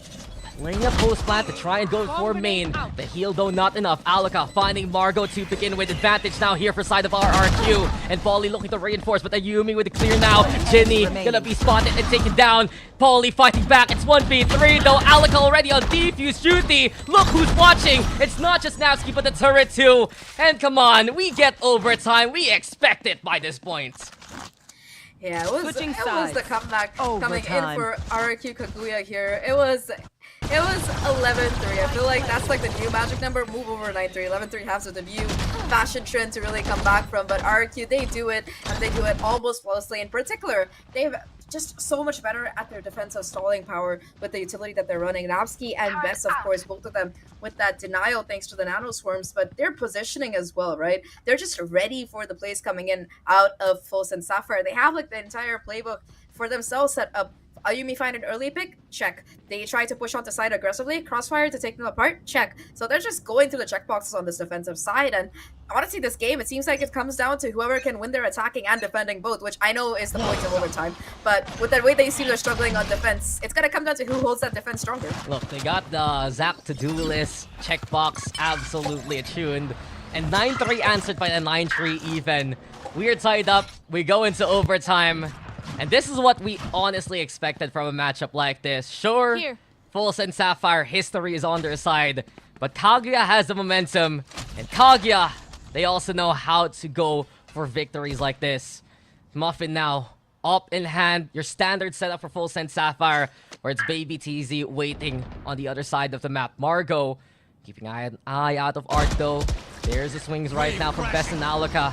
Cascade the answer, at least to try and go for the stall. Beautiful suppress, and because of the timing, Margot can't manipulate the high tide as she would like. Napski on the board, and RQ with the chance. Here comes Alaka as well, and the KO conundrum is unsolved here by FULLSENSE Sapphire. As the plant goes down, advantage is RQ's. And they're going to be having an operator on this retake as well. Sapphire, they seem to be in a lot of trouble here in this 3v5. Player on site, going to be that first obstacle that they have to deal with, but they haven't quite checked it yet. Oh, it's dangerous, but Paulie gets to clear on the iceberg. The one on the site is gone already. Many though towards main, double up towards R2, and Ginny, she will dare peek, and she will be denied because of it. Muffin, the only one still standing, can't get the transfer on, and RRQ, it was 9-3 a while ago, it's RRQ instead now on match point. What a twist of fate. Match point. And remember, that was the attacking round that they won, the side that they struggled on. So now they're going to be heading back to more familiar territory. It's the defender side coming up. All they have to do is close this one out, and feeling the pressure, feeling the game slipping out of their hands. It's going to be a timeout called by FULLSENSE Sapphire. Now, you know, we talked about how methodical they were in that first half, how they were happy to play off of Yuto. That was not the Sapphire that we saw in that first defensive half. It was so chaotic, especially with that first kill going through, right? You expect Baby TC to wait for the rest of the team, but she tries to find the timing, and Alaka was just ready for it with that positioning. But Alaka is that linchpin player right now. Not Alaka's only her. Alaka is her, and Alaka is the reason really why RQ Kaguya is getting so much of this success. I cannot stress enough how important it is for her to hit some stellar utility angles, especially with the 0 point right. We saw that Margot couldn't really do anything as soon as she was suppressed. That high tide just went, okay, it's going that way, sure, whatever. And we've seen this so many times. Because you're playing that double wall, if you can't put it up in sync, if you can't time it right the way that you would want, well, it's gonna struggle to actually get that defensive hold, and Alaka has just been that cog that has broken the machine. Yeah, 26 assists, man. Right now, by the way. She's already managed to make her way up in that score chart. Gonna be picking up the Odin for this round as well. And when you're on that A side, there's just so many wall-bangable positions that you can really capitalize off. Ayumi also gonna be sticking with that operator, so a lot of chances for Kaguya to really find that crucial first blood. Now, for for FULLSENSE, this rushing B or rushing A strategy hasn't been quite working out, so they're heading towards this mid side instead. Hoping for a little bit of map control to try and help them out, but RQ, they're playing so far back here. They just want to play for the sites. FULLSENSE Sapphire, everything has fallen all apart. They can't allow the pressure to get to them, though. Still a chance to tie things up. Go for another overtime if ever. You have Ginny. Maybe trying to go for the lurk towards Art, but instead they regroup as we move towards B instead. Best, though, behind the smoke. We've seen how effective the spray from both Iceberg and Best has been to cover this advance. Paulie waiting too, and FULLSENSE Sapphire. Such a slow play. The Jiggle Peak now gets confirmation. Some intel here for RQ to work with. Paulie looking for contact, reloads quickly. It's getting so tense here. FULLSENSE Sapphire waiting for the timing. The jump peak now confirms the numbers, and the rotation will be pulled accordingly. Best moving forward. Same case for Iceberg. The snake bite though gets the connection. A chance here perhaps for FULLSENSE Sapphire to take advantage, and Paulie does so with impunity. 2 down. It's 4v3 for now. Lurk even all the way in the middle, but Alaka gets the fight with the Baby TZ. Equalized now. Heal up, squad. Don't get into my world. Oh! But the wallbang damage, Napsky, she finds it, and that's such a crucial kill here. Now the last hopes of Sapphire towards his backside area is being pincered down by Utility. Ginny with the flash here, able to connect, but the kills don't come in for Muffin, and now it's just Muffin against the world. A 1v3 to keep their dreams alive, but a Yumi! She denies even that, and RQ, they make the comeback of the century to take map number 1. Such a heartbreaker there for FULLSENSE Sapphire. It just collapses at the seams. They get the Viper Spit. What happens? They get hit by the Odin wall bangs. They had the angle towards Halls. They couldn't get the shot. And you mentioned it. The comeback completed by RRQ Kaguya. They've been waiting for this all throughout the year, Zach. An overtime win over FULLSENSE Sapphire. The first dish of revenge looking pretty sweet so far. Can RRQ Kaguya provide that main course down the line in the series? That does seem to be the hope indeed, especially when you consider the remaining 2 maps that are coming up, because this is the first time we're seeing this in this open on stream. But the other 2 maps, we saw it in that upper bracket where RQ, they kind of lost badly. But before we talk about either of those, our panelists probably have something to say about this particular map. So Quack and Tash, I want to hear what you guys have to say. There is a lot to say, but first of all, the circle of redemption, of revenge is slowly coming to a close. Just now, we just talked about how, FULLSENSE Sapphire does so good on defense, but it's their attack that is going to be the problem. So when the overtime hit, I was thinking we're going to go back to back, back to back, back to back, but RRQ seems to have managed to break the defenses of FULLSENSE Sapphire. Yeah, and FULLSENSE Sapphire conversely, couldn't really do anything, right? It was so weird, like some bizarre world where we just completely flip sides, and this has happened several times already today, and it just comes back to it, because it is that mental game between both teams, and when you look at it logically on paper, it feels as if FULLSENSE Sapphire should be the ones on top. They had such a good half, they have Ginny as their IGL, but then RRQ, whether or not it's a Yumi, I just love the fact that the team stepped up. The team came out on top of overtime. Look at the scores. Yeah, the scores here, again, when you look at Baby TZ just now, I think there was a lot of praise sang for her on how she anchored and how she made sure no one could get onto the site, which was also what we talked about in terms of SMG avoided her at all costs. But then on the flip side, when it came to the defense side, you start to see this aggression come through here from RRQ, which shows in the stats, especially for Ayumi, how she plays aggressive and getting that support from her teammates. Earlier in the previous map in Fracture, I believe, against Orangutan, I think we were talking about how sometimes RRQ tends to play on their own, and we saw that happening again in the beginning of the game, and I'm just glad that in a way it was sort of like a salvation moment for them, because it's best to get those mistakes out earlier than later, and I think that's what happened to RRQ. And again, Ayumi, when she's playing with her teammates, when she's getting the support, this is what we expect to see. Yeah, without a doubt. Not only is she set up or sometimes making plays by herself, you could see earlier from before that with the round histories, right? Especially towards the second half, a lot of those rounds were won by, some of it, I think 3 of those rounds were retakes, and then the rest of them were basically just kill rounds, and that says to me that it's a lot of RRQ kind of getting good reads on how FULLSENSE Sapphire is playing, but at the same time, apart from a Yumi, you've got players like Iceberg, Napsky, Aluka coming in just to follow up on some of that early round aggression, and it really came out huge on top.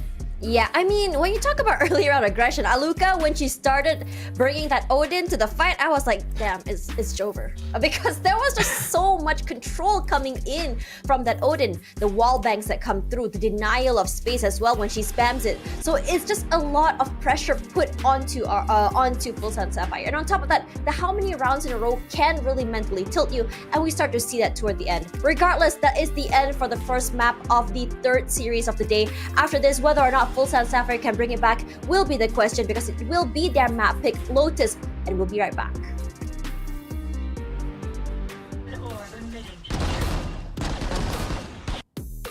One enemy remaining. Long. Out.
It's like Romeo and Juliet, the love of the forbidden between these two teams. FULLSENSE, Sapphire, and RRQ Kaguya. Outside the game, they're lovers, but in game, there are, I wouldn't say haters, but maybe rivals. But anyways, Okay. Tashbunny here alongside Quack.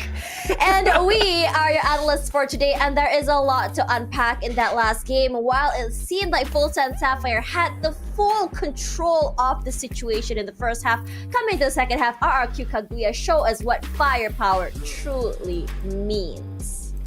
Yeah, that's kind of what happened on Pearl. I'm just like, hold up, thinking Romeo and Juliet. So what happens is like the third map, they kind of just agree to surrender at the same time.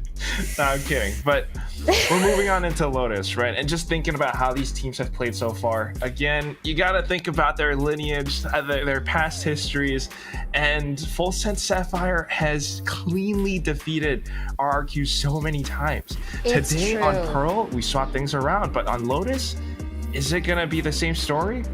You know, let's talk. If we want to talk about stories, we have to talk about history. Just recently, in the upper semifinals, FULLSENSE Sapphire actually defeated RRQ Kaguya in a clean 13-5 fashion. So it does make a statement. Again, the question begs is, what did FULLSENSE Sapphire? Sorry, what did RRQ Kaguya learn from that particular match?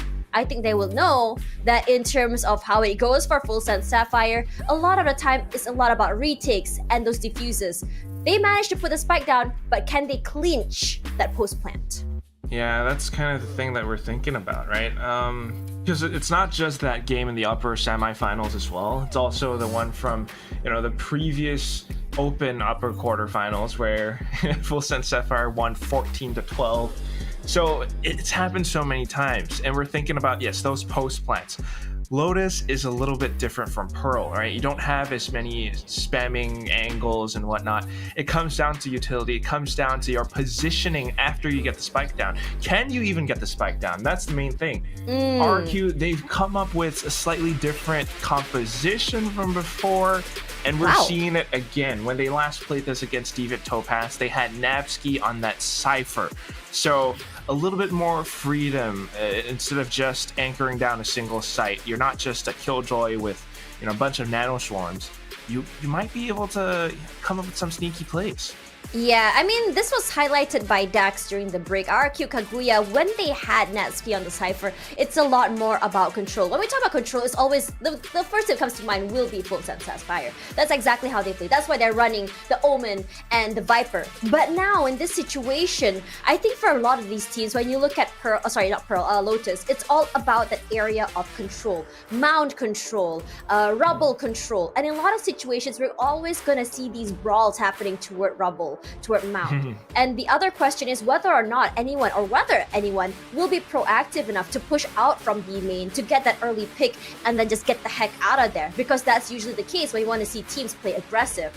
And for RQ Kaguya, aggression is the name of the game. I wouldn't be surprised if they actually say, you know what, let's take this fight. Let's try and fight for rubble and then just pincer them as they try to rotate onto another site. See, but that's the thing, because when you're playing against a team like FULLSENSE Sapphire and they are controlling the map, they're starting things out on attack. If they anticipate some of your actions, it could be a whole different story. I mean, remember how we started out on Pearl, and that's when FULLSENSE Sapphire was playing a really strong defensive side, was playing that really kind of careful, methodical, slow approach to the game. But then again, when we went over into that second half, things got flipped around. Does that shake up FULLSENSE Sapphire's confidence? They need to be this team that really works together. They need to keep their comms up. They need to come back into the game and just start with a clean slate. That's right. And I think that we had this conversation as well about how FULLSENSE Sapphire, they didn't really have that confidence. And when they feel confident, it really shows in their gameplay. But when it starts to shake, suddenly everything just falls apart. And I'm really hoping that when things go wrong, they can still communicate and still play as a team. And this goes for both teams. Regardless, let's see whether it's going to be a 2-0 or 2-1. Tossing it over to our casters, Daks and Zahk. You guys are big Upin and Upin fans. What does Upin and Upin say when their catchphrase rather? No thanks, I'm not gonna quote the Malaysian there. That's your show that you love. That's all yours, Tash. But right now, Zahk, we have finally seen RQ Kaguya get that first map win this year versus FULLSENSE Sapphire. But the elusive first series is gonna be a tough, long road ahead because we're moving into a proven map for the side of FULLSENSE. It's Lotus, and we were talking about it during the break. You know that this is pretty much one of the best maps, if not the best map, FULLSENSE Sapphire has in their resume so far. Yeah, pretty much. They've only lost it one time this year so far against SMG, and they were able to beat SMG on this map as one of the teams, in fact, I think the only team this year that has taken maps off of SMG. In fact, that's definitely an achievement that they have under their belt. And historically, even though RQ in the past was able to push this particular map to an overtime, they have never been able to win it against them. So we have a very likely possibility of that map 3 coming up, Fracture coming up, unless of course RQ, they're able to take Lotus away for the first time from this Sapphire squad. We talked about the agent comps before we went for that break, in particular that Cypher coming into play here for the side of Kaguya. And honestly, I think Napsky on Cypher, it's very scary. Well, we did talk about the agent composition, Zahk. Don't worry, I can feel your message from beyond the pond. And exactly that, to quote Quack, who quoted me, it was all about that Cypher and Killjoy mix-up when they faced off against each other in the upper bracket, right? It was difficult for RQ Kaguya because it felt like Nabsky wasn't as ready to play the Killjoy on Lotus compared to them running the Cypher. We saw how effective Cypher has been against Deviant Topaz. It's something a lot more comfortable, and it's also a composition that they played overtime against FULLSENSE Sapphire back in the Swiss stage. So this is a better look for RQ. They're the ones with the advantage, and if they win this, they're finally going to get the dub they've been looking for all throughout this year versus Sapphire.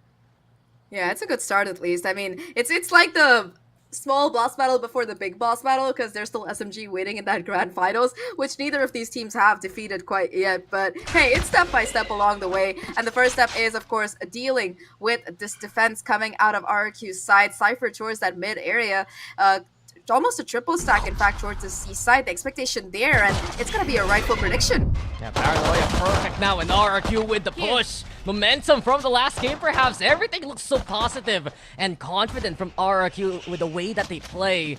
And with a pickoff like that, they now rotate themselves toward that A side that they abandoned so far. This is the power of the Cypher though. The tripwires aren't there, but the Trailblazer can look for the clear. Still, it's not enough. Margo actually gonna run into it. Napsky with the kill. It's 5v3. She's good for the first game. She gets a second along the way. No, Baby TZ denies that. But Alka, Iceberg, they're all already on the angles that they need to be. RRQ looking better than ever so far versus Sapphire. They're hounding Baby TZ now. Time is running out. The contacts there versus Alka. Baby TZ wins it, but it's 3v1. Spike in the middle. Difficult now, especially the flash. Swing comes from Best. Best goes down. Baby TZ with 4! What's going on? Again, Baby TZ on pace perhaps for the ace. Plant goes down. Baby TZ though will be denied there. It got way too close for comfort, but RRQ will still take it. That was basically almost a 1v5 that we saw coming out of Baby TZ. And she was aware of Ayumi's positioning as well. Just that in that little bit of frazzleness between getting the spike down and repositioning, Baby TZ was not able to get that final kill. But very, very good positioning coming out of the RRQ squad, at least in the beginning. But just letting Baby TZ find those isolated 1v1s, a little bit of a mistake there. It could have been very, very bad for them in the end. But thankfully, Ayumi, she doesn't miss this particular shot. And that will be the pistol taken by RRQ. For Sapphire, despite getting the plant, they're not going to be forcing up, but oh my god, Daks, Baby TZ is just one off of that lockdown. It's only been the pistol! Exactly, I'm looking at it too. That's like 7 orbs along the way, huh? And even if she dies right now, she's gonna have the lockdown for the next round. Seems like Ginny though is gonna be the first victim. Alaka, a stellar peak on the raise, starts things off strong. Playing aggressive towards mid, and you see for Kaguya, the plan is find that pick, but also respectful send Sapphire. It's a chance for Sapphire to reset, yes, and maybe that's a danger point here if you let someone like Baby TZ or Muffin get back in position. But they want to play the numbers here on the defense, and that they do so far. Camera for early information as well. All about this pivot towards this particular C site right now. Baby TZ kind of leading the charge with the Sheriff here, but still, it's gonna be Napsky on the site being an absolute menace. We have it, Muffin. Breaks the tripwire. Napsky playing very efficiently. Into the smoke we go though, and Napsky just lets it rip. Low EV targets, takes advantage of the fact. Best on the board too, and here comes Iceberg. Yet again, you see these retakes even if the spike does or doesn't go down. Angles always taken by RRQ, and the map like Lotus, it's even better.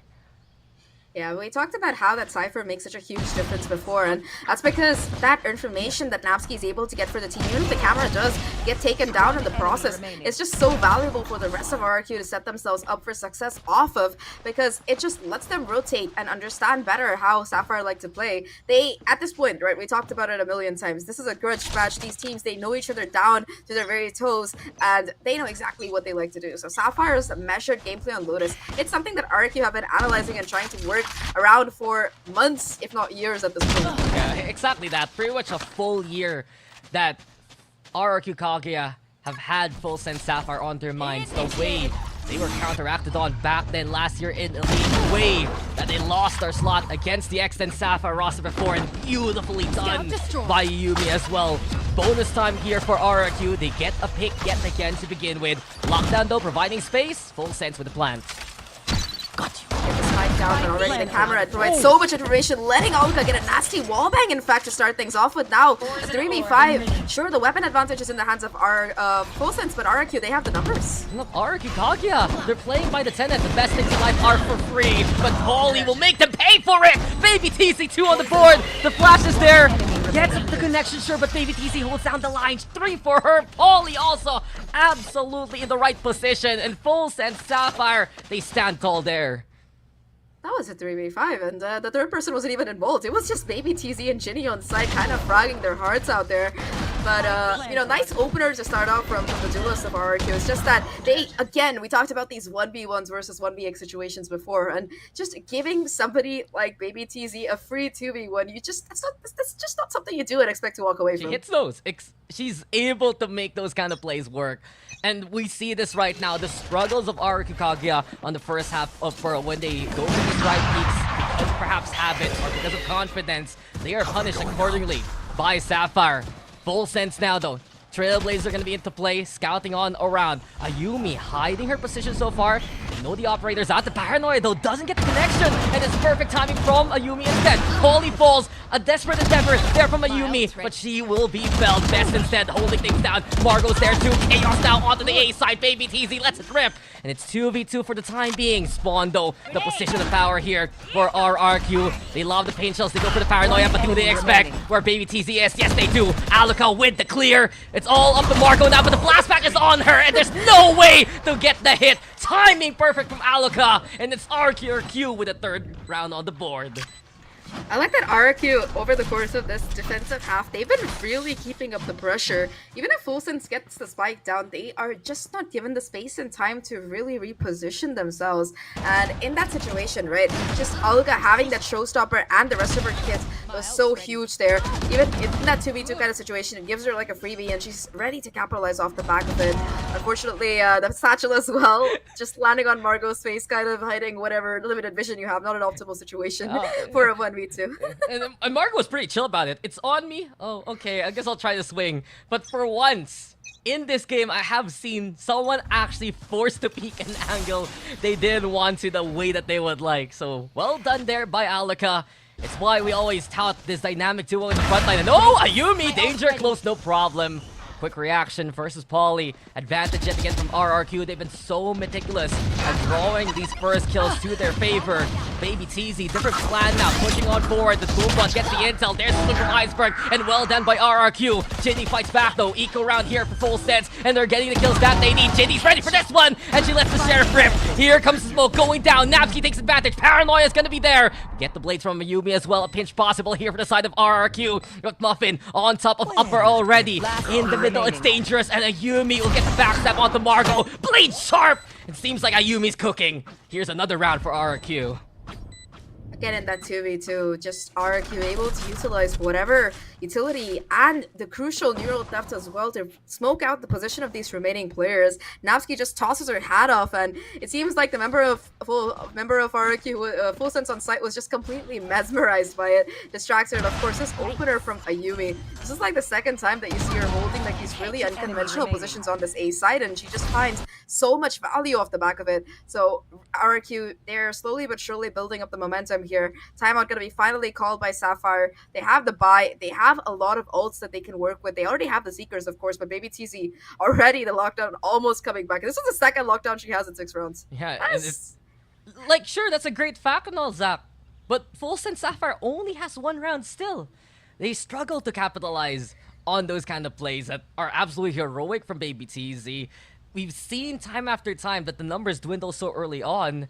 And I kind of want to bring this up yet again. If last game, it was that KO pick that helped RRQ out immensely to counteract the FULLSENSE strategies, now Alaka is a problem. Napsky is a big problem as well, and RRQ have been so meticulous at getting early advantages because of their setups.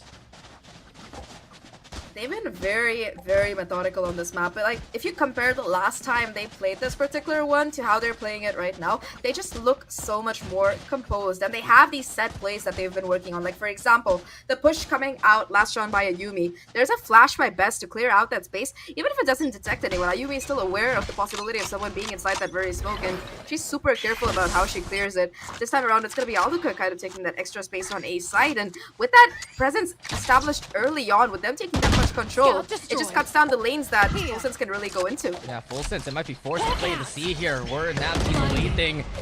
They get a bit of contact now. At least trying to put themselves in a position for that lockdown. And that's why they tripled up even moving into Mount. Get that orb and let Baby TZ create that space. Still have the camera though into play on the side. The tripler also slowing down the push. And FULLSENSE Sapphire navigate their way eventually towards the objective. High ground taken here as well by FULLSENSE. Here the Seekers, gonna catch out Alaka. Planted. RQ struggling to peek so far. Baby TZ, that's the first kill that they're looking for. Big commitment actually here from FULLSENSE just to win out the round. Viper bit online, Muffin in a good position as well. Now it receives, Paulie falls, but Alaka can't handle them all. It's FULLSENSE here who commit and get the round. Here. Very, very expensive round for them because they committed 4 ults, if I'm not wrong, or 3 ults, sorry. The From the Shadows was from Iceberg, yeah, but they committed a lot in that round. The Lockdown, the Seekers, as well as that Viper's Pit, so maybe a little bit too much, but hey, they win the round in pretty convincing style, and they have the showstopper for this particular one, so not too bad a round coming out of them. I think that the biggest difference maker in that particular round was just how cautious they were playing. They didn't move until the last couple seconds of that Lockdown, and despite BBTZ finding a kill, they were still willing to invest that Viper's Pit to be sure of it.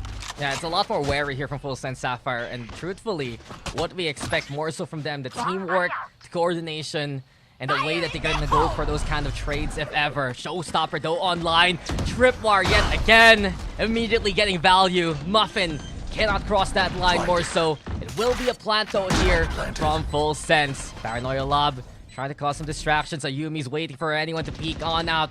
Rifle still at the ready here for RRQ. Ayumi, does she find a target? FULLSENSE.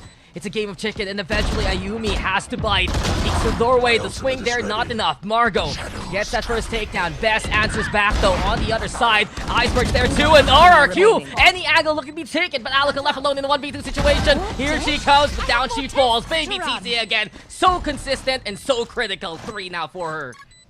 3 for Baby TZ. Half the Lockdown back online again. I feel like this particular half, we gotta be counting how many times Baby TZ gets her ult online because it's 2.5 so far, and it's not even half the half over. Don't worry, Zahk. You're my counter. You will keep tabs on it for us. I will do that. That's the statistic that I am most focused on this Lotus map in particular. But like you mentioned, incredibly consistent, very, very good positioning coming out of Sapphire in that post plant, especially. The patience, of course, on waiting for Ayumi when she breaks that door. But more than that, they're just able to set themselves up to take space across multiple areas of that B side. They get that spike down, and a lot of the previous rounds, we saw them just kind of go up towards heaven or go fall back. But instead, they're able to set up that crossfire and kind of maintain it while also inflicting casualties on site as FULLSENSE tries to come in for the retake there. So they hold on to that showstopper. Sorry, they use that showstopper, but now Aluka has hers back, so they don't really have anything to deal with that thing. Yeah, it's a struggle though. It's gonna be basically an eco round here for Kaguya.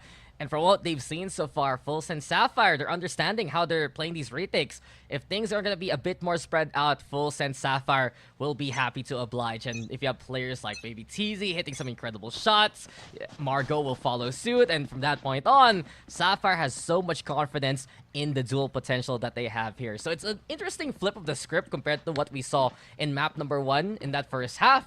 But RRQ, they adjust accordingly. Look at this contest to try and play into Rubble Zap. The flash is there. The toxic screen gonna be into play too. Anti-flash angle. It's dangerous. Alaka pushing forward. Best gets 1, but well beyond that, it's FULLSENSE with the guns. Best gets 2. That's big so far. Spikes down. Maybe a third. There you go. She lines it up. Napsky on the board. And what's going on? RRQ Kaguya making the best out of a bad situation. And who needs money when you can win the thrifty? RRQ now with the 5.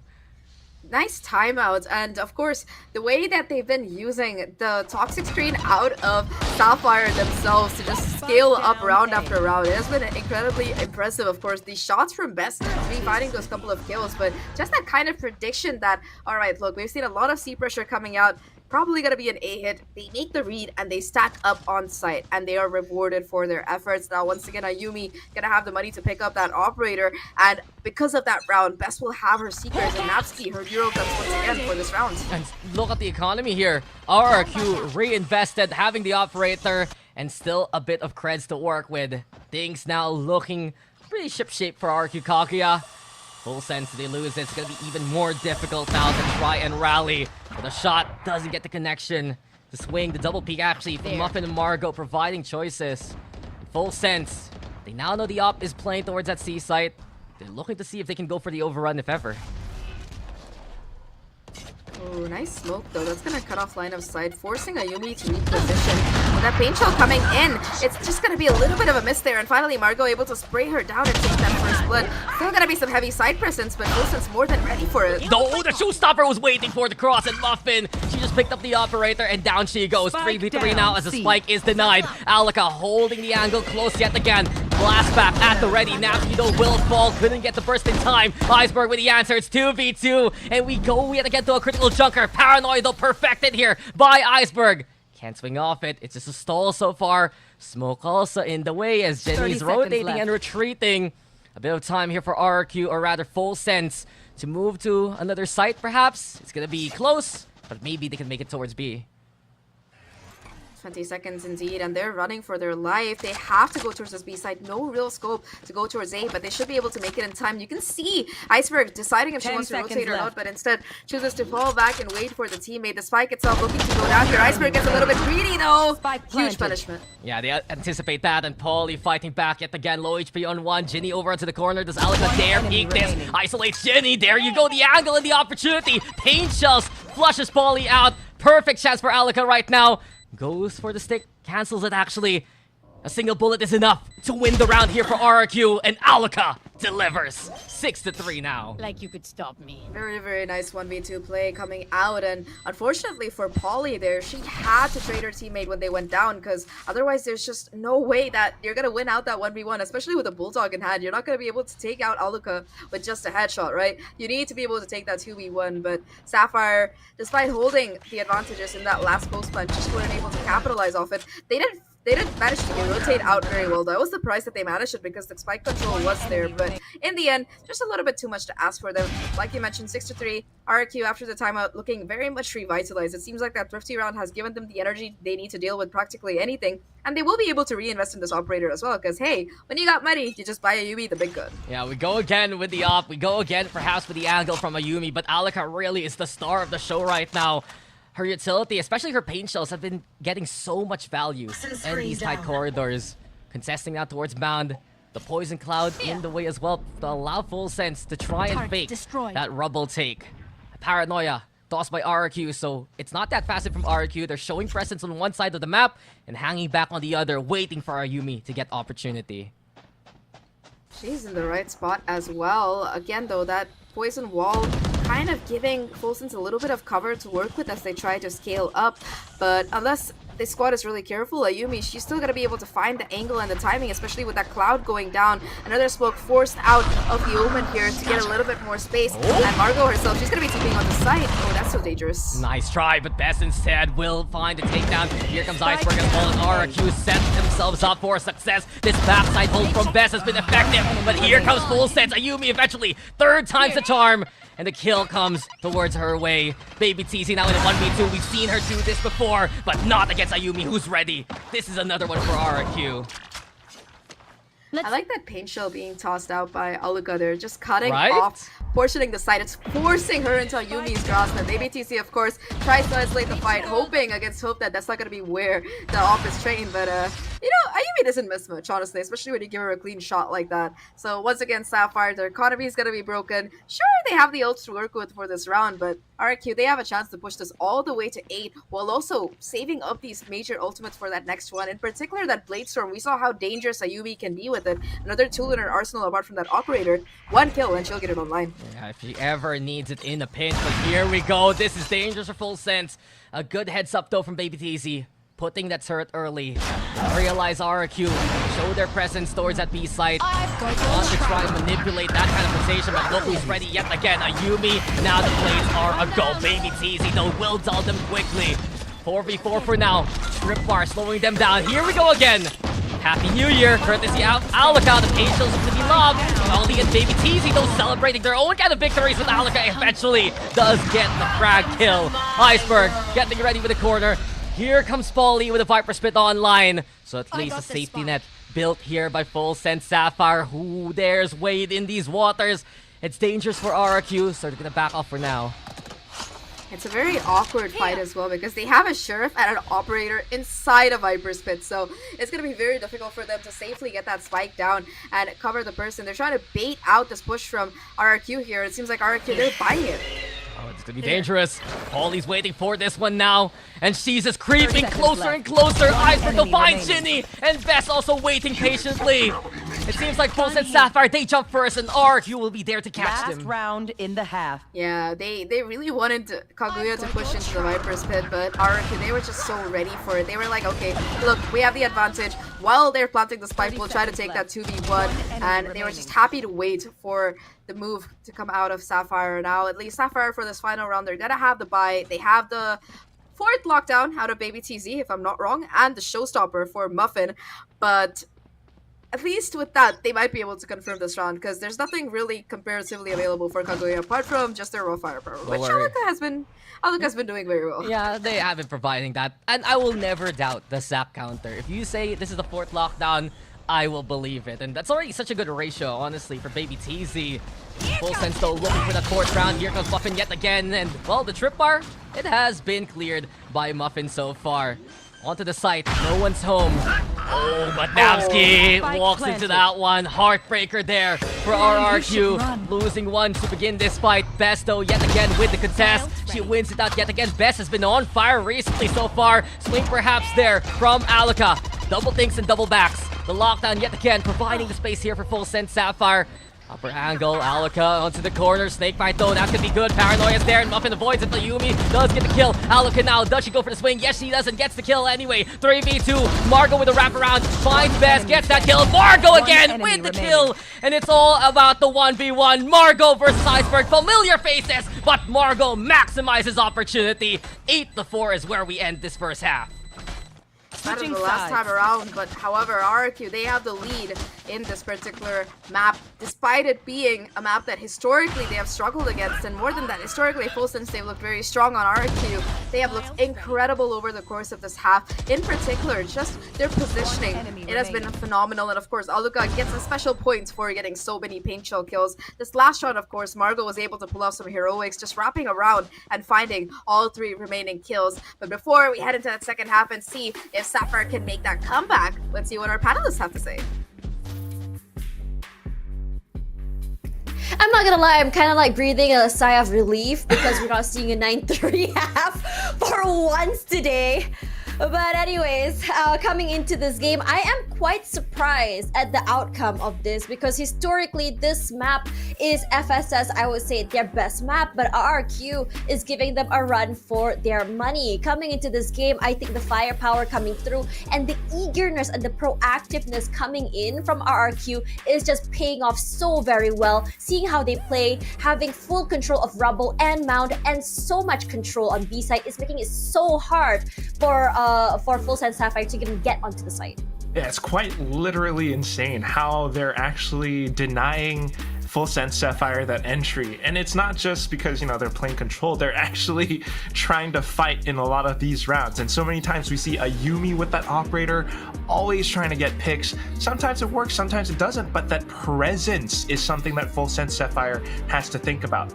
Although there are some rounds that work out really well because, you know, Margot back on this Omen is one of those things that, like, I really love because that's a throwback to like the very first year before Game Changers was even a thing, and it's like the same squad, but now she's playing against her old teammates. It's great. She landed a lot of insane 180 flicks.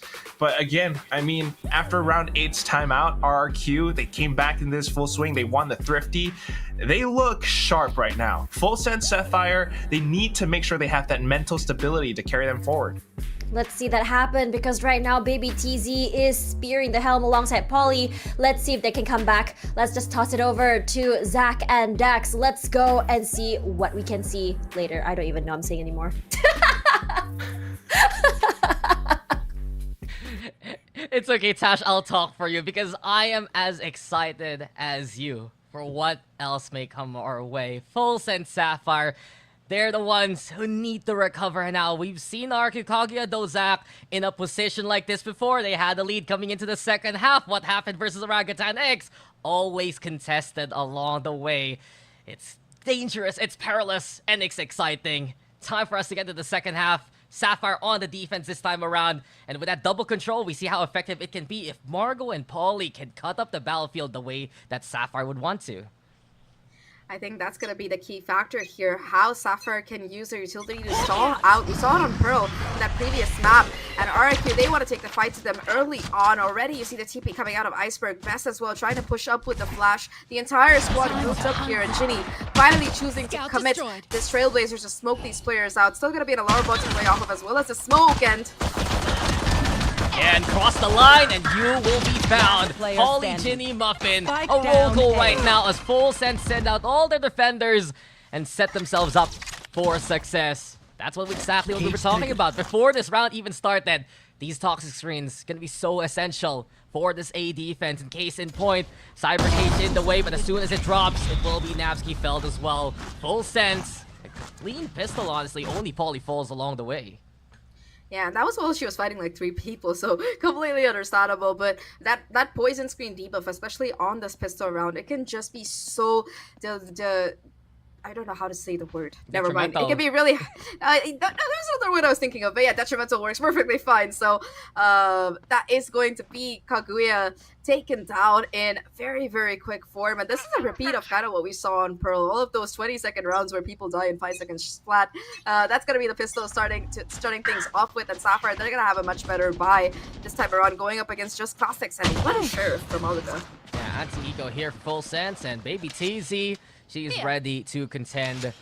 Still, RRQ just looking for a few picks. They're playing actually a default right now. And you can see that Iceberg has a different plan. Trying to crawl towards Rubble, perhaps. Backs away because she feels it's dangerous here because of the lobby setup or anti-lobby setup that FULLSENSE had in the first place. Dorito stacking towards B for now. RRQ trying to keep FULLSENSE Sapphire guessing. But eventually, they're going to use utility to go for the closer clears, and it's FULLSENSE just waiting on the sites instead. Margot having wrapped all the way back around now in the backside here of this A, along with Muffin. So they do have a kind of pseudo crossfire setup. Trailblazers are going to try to smoke these players out. I don't think it's going to really catch anybody in the paint shell. That cuts off these 2 players perfectly. Muffin gets one. Nasty with the answer. It's 4v4 for now, and FULLSENSE now reinforce their lines. Backside yet again, such strong power points to play with. And FULLSENSE aptly just set, ready, and will go next. These They parasites do take Muffin down, so that's going to be 1 Spectre, I think, no longer available. But all things considered, it's going to be a very, very strong bonus coming out of this FULLSENSE squad here. Kaguya, with their full buy, kind of close to the Seekers, but no other ultimates really online for them, unfortunately. For FULLSENSE, they are just a couple off of their Viper Spit. So while I doubt we're going to be seeing it this time around, we will see it in the next couple of rounds, which is another piece of extremely powerful stalling utility that's just on their arsenal because of how their team comp works. We'll see now. RRQ, they have the rifles into play. I'm just thinking about how would RRQ actually go for this double duelist push. Do they play a bit more safe, hang back and look for the punish? Or do they just send Aluka and Ayumi straight up, go for that contact, and look to just have a heavy-handed approach towards the site? They go for the slower play though. Ginny waiting on one side, Ayumi on the other. That's the story of this game so far though, Zach. All about anticipating and waiting. Who dares cross first in this kind of scenario? And as Ayumi now, a solo mission, dangerous if he doesn't clear the corner. Case in point. Oh no. Ginny was ready for it. 1 down. And from this point on, RRQ will decide to take command of the B side. Polly with the taps. Best will get her instead. 4v4. Seekers into play here. And it's RRQ. They're looking to play away from B actually. They're taking that spike elsewhere, Zach. Waterfall being taken. Aluka needs to get these hits, needs to get this contact, but as soon as they realize they're pinched here, they need to go somewhere else. It's dangerous. It's a maze that RRQ needs to run away from. Iceberg now finally planting. Chance perhaps for Muffin to be a big surprise. And there you go. Muffin gets one. Aluka with the trade. Aluka goes for contact yet again. So swift to reinforce. And it's 2v1 after everything is said and done. Heals come and Margot awaits. Aluka! The allure truly. It is 3 for her. There's just something about Filipino players and their aim, man. I don't know how else to say it, but especially Aluka, right? She's, ever since she joined Alter Ego and, well, the squad that's currently called Kaguya, she's just been on fire. One of the most dependable players for this team. Really, you know, the main reason why RQ is still such a dangerous team is because of Aluka being able to fill in the position that Ineri used to hold. And this round is exactly why, right? She's able to just set herself up for these trades, and this final crossfire as well that she's able to hold with Bess. That's what kind of cements the round, despite the initial advantage. There's 2 kills, in fact, being found by Sapphire. They're still not able to make too much of that bonus, although they at least do a decent amount of damage. Now, the ultimates, they're charging up slowly but surely here. Aluka only 1 off of that showstopper now. And if she can get another orb or just 1 kill, that's going to be a free sight possibly taken by RQ. And you guys were talking about it in the last series, right? You know the prodigy and the history of Aluka. The way that she's been able to get better and better, especially when she's on that comfort zone in the front line. You saw that last round, truthfully. She bailed themselves out of a bad situation. Here we go again though for B. Ginny looking to go for that contact. Flash comes on in. Seems like Polly's waiting for it. And Aluka clears 1 out. The momentum heavily in her favor. 2 down before Margot prevents those fireworks. 4v3 1 out, but Margot now in a bad situation. Still though fighting on back. And it's Best instead who is pinch upon pinch right now. Stack upon stack, but RQ make their way towards A site with the numbers disadvantage. Spike planted. They get the spike down. Now it's gonna come down to how they set up for this post plant. In fact, it seems like Ayumi, because of that numbers advantage, wants to go aggressive here. Caught out by the flash. And FULLSENSE, so they could still line up here if they're not careful. Ginny will prevent that. Now it's just a 1v3. She doesn't check! Maybe TC doesn't check. Oh no, but Ginny still survives anyway! Well done by Ginny and Baby TZ. 2 moments where it was dangerous, 2 moments that they still survive. And FULLSENSE Sapphire, when they're playing in tandems, you know they'll protect one another. That just looks so awkward. You can see the panic in Iceberg's face. Who do I shoot first? And well, she does a lot of damage to both the people jumping down. Ultimately, Ginny will confirm that final kill, which will give her the Seekers as well. And FULLSENSE, they were really good at rebounding on that round with their positioning, because Aluka, she got 2 huge openers, but Margot able to not only find that first kill onto Aluka, but also catch a second one on the rotation and regroup with the rest of her team to pinch down Best. Very nice micro coming out towards this particular mid-round for the side of FULLSENSE. Now though, it's 9-7 RQ. Their last half by here, they really want to try to save for that next round. FULLSENSE, they have to come back here. Oh, here comes the Yumi. Here Bulldog also, but Margot, paranoid, perfect. Muffin there too. And the rubble will tumble down on the corpses of RQ instead. Navsky, the only one still standing. And the aggression for FULLSENSE, the active map control. That's one thing they can rely on. Zahk, the past few rounds, it's just a statement for both teams. If RQ can do it, FULLSENSE can do it also, and vice versa. The close game we expected from this matchup, we're getting it so far. Yeah, first map was overtime. Second map seems, at this rate, it's likely that it'll go to overtime. Unless, of course, FULLSENSE can make that full sweep and end at like 13-10 or something, which they have done in the past. Now, like you mentioned, just Navsky alone in a 1v4. I think already been spotted out by Polly as well. So tries to take the 1v1 here. Navsky has to try and isolate this fight. Does quite a bit of damage, in fact, through the smoke. Okay. Yeah, okay. Just doesn't want to fight it, actually. It's only a classic, but FULLSENSE, safety is key, and we'll provide that. It'll be Baby TZ and Polly. They are 1 round away now, Zahk, from tying things up. We see for FULLSENSE Sapphire, they're just a lot more comfortable on the defense no matter the map. It's just how they play the protocols, how they communicate, and how they just play as a pair when they can.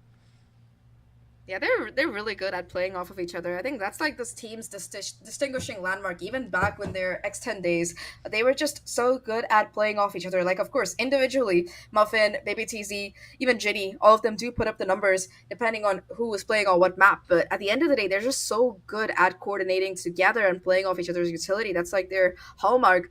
Compared to, let's say, SMG, whose trademark at this point is just to run and kill everybody. And RQ, they fall somewhere in the middle. They're somewhere in the middle. So they had that awkward mix of firepower, but not enough to take those really annoying fights that SMG tend to take over the course of these last few opens. And they have been working on their strats, though. You can see that, especially on that last map, right? They've been working on their mental and their strats. On Pearl, they were able to just kind of put down those protocols once that side swap came in to make that comeback really work out. It was 11-3, and they managed to take it to overtime and win. So I'm personally very impressed. Yo, that's a great point, Zahk, because I think that's what has defined RQ Kaguya's journey throughout this year. The in-betweeners, where do they really fall? The firepower side, the tactical side, of course, any great team will have a mix of both. But Kaguya has had this identity crisis for quite a while already. couldn't meet some of the last expectations year. perhaps. So yeah, since last year, right? The expectations were so immense on them. And now, a bit more down to earth, a bit more humbled, but understanding bit by bit, open by open especially, how this team works. And right now, at the very least, they're in position to contend with FULLSENSE Sapphire. The buys are ready for both sides. This is gonna be a swing round, if ever, because of the economy. And RRQ, play it quiet so far. Alika, Yumi, I'd love to see if they can actually go for the double burst instead. If they can work in tandem to make the side take happen. Upper taken here though by Margot. Boombot gets the intel, and already FULLSENSE Sapphire sussing out what RRQ's planning. The lurker from Navsky though might be a bit dangerous. I think the door's broken as well. There's some options now for RRQ if ever. FULLSENSE, they still want to try and contest for the site though. They hear that Trailblazers are being invested here, and that's gonna signal the start of the execute. It's gonna be the showstopper popped by Oluka to try and find some space here in the corner. It's gonna be the Omen tucked away, and she finds the timing. Margot, huge opener. And look at that, distraction doesn't work out here for RRQ whatsoever. FULLSENSE, we're ready, even by Waterfall, where we saw Iceberg teleport from the shadows, and now, in a snap, it's gonna be a 2v1. Navsky fighting back, yes, but she only has 11 HP. Odds are against her, but can she do it? No, it's denied. We are tied up here 9-9. Very, very nice round coming out of FULLSENSE there. Of course, they had the intel right off the bat, but despite RRQ cutting the noise, they didn't move a muscle, and just the positioning by Margot, not spooking at the side of the showstopper, being able to work with those seekers to catch Oluka completely off guard. That was the opener of the round, because the showstopper could have done so much damage if it went unchecked, or just created so much more space, and Margot denying that right off the bat. It sets Baby TZ up to take these fights towards CT, and despite Navsky doing whatever she can in a 1v4, it's too much to ask even from Navsky here. So RRQ Kaguya, they didn't invest all of their ultimates. They're still gonna have a couple for the next round. Economically, like you mentioned, they are slowly but surely being whittled down. Yeah, and again, RRQ Kaguya, they're just big proponents of the half buy, half armor situation, and they're still gonna have a few threads to work with at the very least. Rifles at the ready, less protection though, and the Seekers now to allow RRQ the intel that they need. This can be Sapphire though, taking his lead away. We started this half 8-4.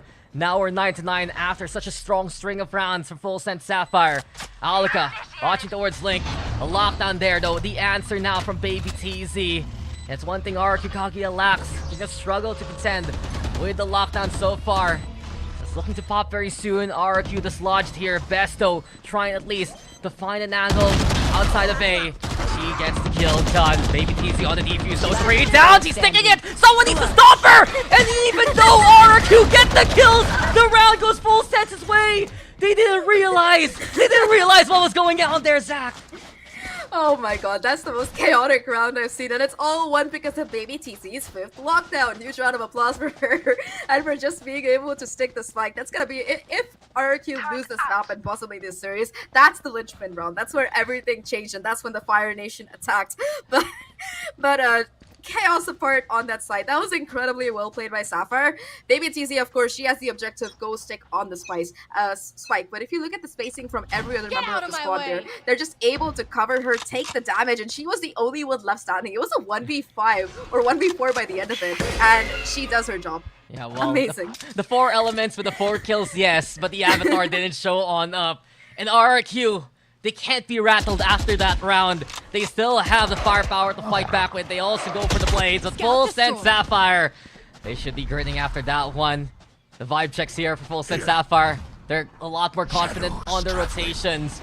Here. And Zanargo. Here we have the smoke into play. A Yumi look to be enabled by Bess and her Trailblazer. Smoke's in the way yet again. Margot 10 HP, and the blades don't get anything whatsoever. Those were knives, they were basically spoons. Couldn't find any damage done. It's still 5v5 though along the way. High ground taken here by FULLSENSE. The guy in light needs to play best right now, taking the angle yet again. This time around, Muffin will fall, so at least it's going to be a casualty inflicted here by RRQ. Best with another one, looking to go for the spray down at Margot. Will have her. The Paranoia gets connection. It's trade after trade yet again, but RRQ will come up ahead. That's a deal they would like. 10-10, and I like how quick they were to exert control on the side. FULLSENSE, of course, they didn't really have any huge retake ults in RRQ. They were aware of that, so they were willing to push the issue and excel in those confrontations that they do best in. Of course, Best being able to get this first opener was huge, and she just got so much time on whatever remained, letting the rest of her team on site kind of clean up RQ. I think they were a little bit annoyed by how Baby TZ stole the defuse away, so they were just like, we're gonna play on site. You don't have another lockdown so soon. Not even Baby TZ can do that. But Zahk, look at how many orbs she has right now. Yeah, she might have it for the next round, but hey, it won't be consecutive rounds unless she aces every time. So at least they can pray for that much, because she's the demon that's haunting them this entire game. Look at her, 22 and 12. She's like neck and neck with Alukan. This is a Raze and a Killjoy competing. Like, I know they're supposed to be dating and stuff according to lore, but still, come on. Oh yeah, that's a thing. That's actual Lord lore, Zahk. Daks. She actually reads the lore. All I know is you shoot each other and someone wins along the way. Timeout though, here for FULLSENSE Sapphire. Because honestly, for the past 2 rounds, it's been shaky. They struggled on the retake. They just got away with the defuse a while ago. And this isn't sustainable from what we've seen so far. Yeah, Aluka does at least have that showstopper almost coming in. So RRQ, I think what they've really been struggling are in 2 aspects. Number 1, taking head-to-head fights with a utility, which they've kind of rectified for the most part this map. They do have that awkward scramble along A-long every now and then, but aside from that, it's okay. The second biggest problem is their post plan, because even if they can get the spike down, right, there's no real way that they're able to just hold on to it. Often, FULLSENSE, they use their utility and ultimates to really push them off the side, and now with that Viper Spit being committed despite this half fight. Half fight lead, and the dangerous judge though, a Bucky still, so close quarters are what FULLSENSE are trying to force here with the Viper Spit. RQ though, they have other plans so far. They open the doorway, they're spotted though by the flash. Intel provided here, Ginny does she go for the spray down, looking for a target, a bit of damage done, but it's not enough to concede that kill. Said RQ, this site is theirs for the taking. Alaka also, as well as a Yumi now, working in tandem to try and clear upper. More space being taken here by RRQ. Trying to play a few corners so far. Navsky with contact. Margot, the first to fall. Baby TZ onto the side. Here comes the Intel with the Neurotuff as well, but Paulie gets close to taking that judge count. Baby TZ on board with a takedown. It's 3v3 for now. Equalize unsure. Some rifles to be picked up as well, but Best and Iceberg, they have the corners to play from. Baby TZ though, unrelenting. Navsky and Best are there though, from different angles and different opportunities. Classic RQ Kaguya. Omnidirectional yet again, no matter where, it is not safe. And 11-10 now it stands. It got so dicey there towards the end, especially Baby TZ being able to pick up 3 kills and the lockdown again, number 6 online by the way. But I think in particular that neural theft that came out of Napsky was super important and really enabling this RRQ post plan to be set up. They had those 2 players towards main playing for the spike, but of course Napsky's position was just a power position. She was that last line of defense that would prevent that defuse from coming in, and that's exactly what takes place. Now Sapphire, they forced up that round. They put everything they had, and now in this important round, the one where RRQ have a chance to get to match and series points, they have almost nothing to work with. And after such a long time, Zahk, RRQ Kaguya, they can taste it. They can see the finish line if ever they get this round. They just need to be as careful as can be though, especially against the likes of Baby TZ. She's been the hero so far of this game, of FULLSENSE Sapphire all throughout this tournament. Multiple MVP awards. And the Bulldog to provide firepower as well. Her setup looks strong towards the bend. The camera broken, and Alaka contact towards Ginny. Muffin with a trade, and Baby TZ is always ready. A wish now looking to be granted here by Baby TZ. It will fend off RRQ for the time being. They're gonna quickly get out of there. They want nothing to do with Baby TZ and her nanostorms and her turret and her lockdown and her bulldog at the end of it as well. They're just going to the opposite side as far away as possible, and that might be the best strat because there's only Margot hanging around here. Just spot out these players with a jump pick, but she only has a sheriff in hand. It might be more efficient for her to wait for the rest of the squad to come in instead of trying to make an early aggressive move. 30 seconds she left. will give up the site to RRQ quickly. Does put down the paranoia to try and get some space here, and will be able to walk back onto site, but it's just going to be Iceberg finding that crucial kill. Yeah, Iceberg close contact, realizes Molly's there thanks to the Seekers, and now RRQ have the numbers in their favor. High ground though for Baby TZ, still a threat, still a demon needed to be exorcised, and here we go again. It's Limbo, it's Hell, it's the lockdown, but Iceberg ready now with the Holy Phantom, and the RRQ given a chance here to get away from her, but lockdown respected. Polly looking to get halfway on the defuse. Does she dare stake it? No. Waiting for the contact, and this way Best and Iceberg are creeping on in. Running out of bullets. One bullet also for Iceberg. It's close. Polly defusing the wall back there. 1 HP, and Iceberg gets it. But it's not enough. Full Sense Sapphire, they get the defuse anyway, and we are tied up. What just happened in that round? I have one name, Baby TZ. Baby TZ happened that round again. Just being able to get all of these kills, of course, on site, and most importantly, that lockdown. Just putting it down. Sure, she goes down, but she creates all that space for Polly to get that first half of the defuse and then try to play out the 1v2. Polly, of course, huge clutch coming out, but Baby TZ, man, 26 and 14. Just exactly what you want out of your killjoy. She's topping that score chart right now. Absolutely insane. That wasn't even a split-second victory for Full Sense. It was even less than that. Cover going. She died as soon as she defused the spike. Literally the same moment. And those 2 rounds that we've seen Full Sense Sapphire get away with the defuse. That's gonna haunt RFQ. If they lose this map, Baby TZ though. You mentioned it. Still a problem. Still such a huge threat. And now RFQ has to contend with the Full Sense Sapphire fully kitted and fully ready. Rubble taken already here by Margot as well as Muffin. Doorway open as well just to psych out the competition, but RRQ, they're looking for a moment. Full Sense refuses to budge. And Navsky now crawling. Oh, the timing, Muffin! She wasn't ready, but Margot is. First takedown comes the way of Sapphire. Here comes the showstopper, and enough is enough, Baby TZ. Aluka will change the channel. 4v3, it's up to Ginny. Too many targets though to deal with. Holes now being taken by Margot. Sights here for RRQ. And Margot spray down. Finds Iceberg at the very end, but this time the plant goes. It's 3v2. Margin after margin, Zahk. Muffin looking to come on in. Tries to go for the clear. Realizes the box is unsafe. But Muffin will get the takedown anyway. 2v2 now on the outside. It's Best and Ayumi. Ayumi falls. The flash is there. Showstopper time as Best is trying to just go for the fleet footwork, but not enough to dance away from it. It's Full Sense on match point. Match point. 2v4. Again, just Full Sense, the way they're able to pick apart these advantageous situations that RRQ somehow get on board. They find these 2 opener kills, and it's only Margot and Muffin left on the defuse, but this rare whiff from Aluka, as well as how cautious they were on this retake situation, just a little bit too much to deal with. And once again, for a second, I thought that, I think it was Best left alive. Best was just gonna get away with her life and save the gun, not gonna be hit by anything, and it will be another ninja defuse coming in, but thankfully at least they tried to contest it. The only problem is that despite this barrage of utility coming in, there's just still Muffin standing so strong along with Margot. Margot, sure, but there you go. Ayumi finding Muffin so far. Margot in peril, but a toxic screen to keep her alive. 4v4 for the time being. This is it though. If Full Sense take this, we go into a decider. And RRQ, they can taste that victory. It was so close, but it's Full Sense who is a step ahead so far. They're ready now.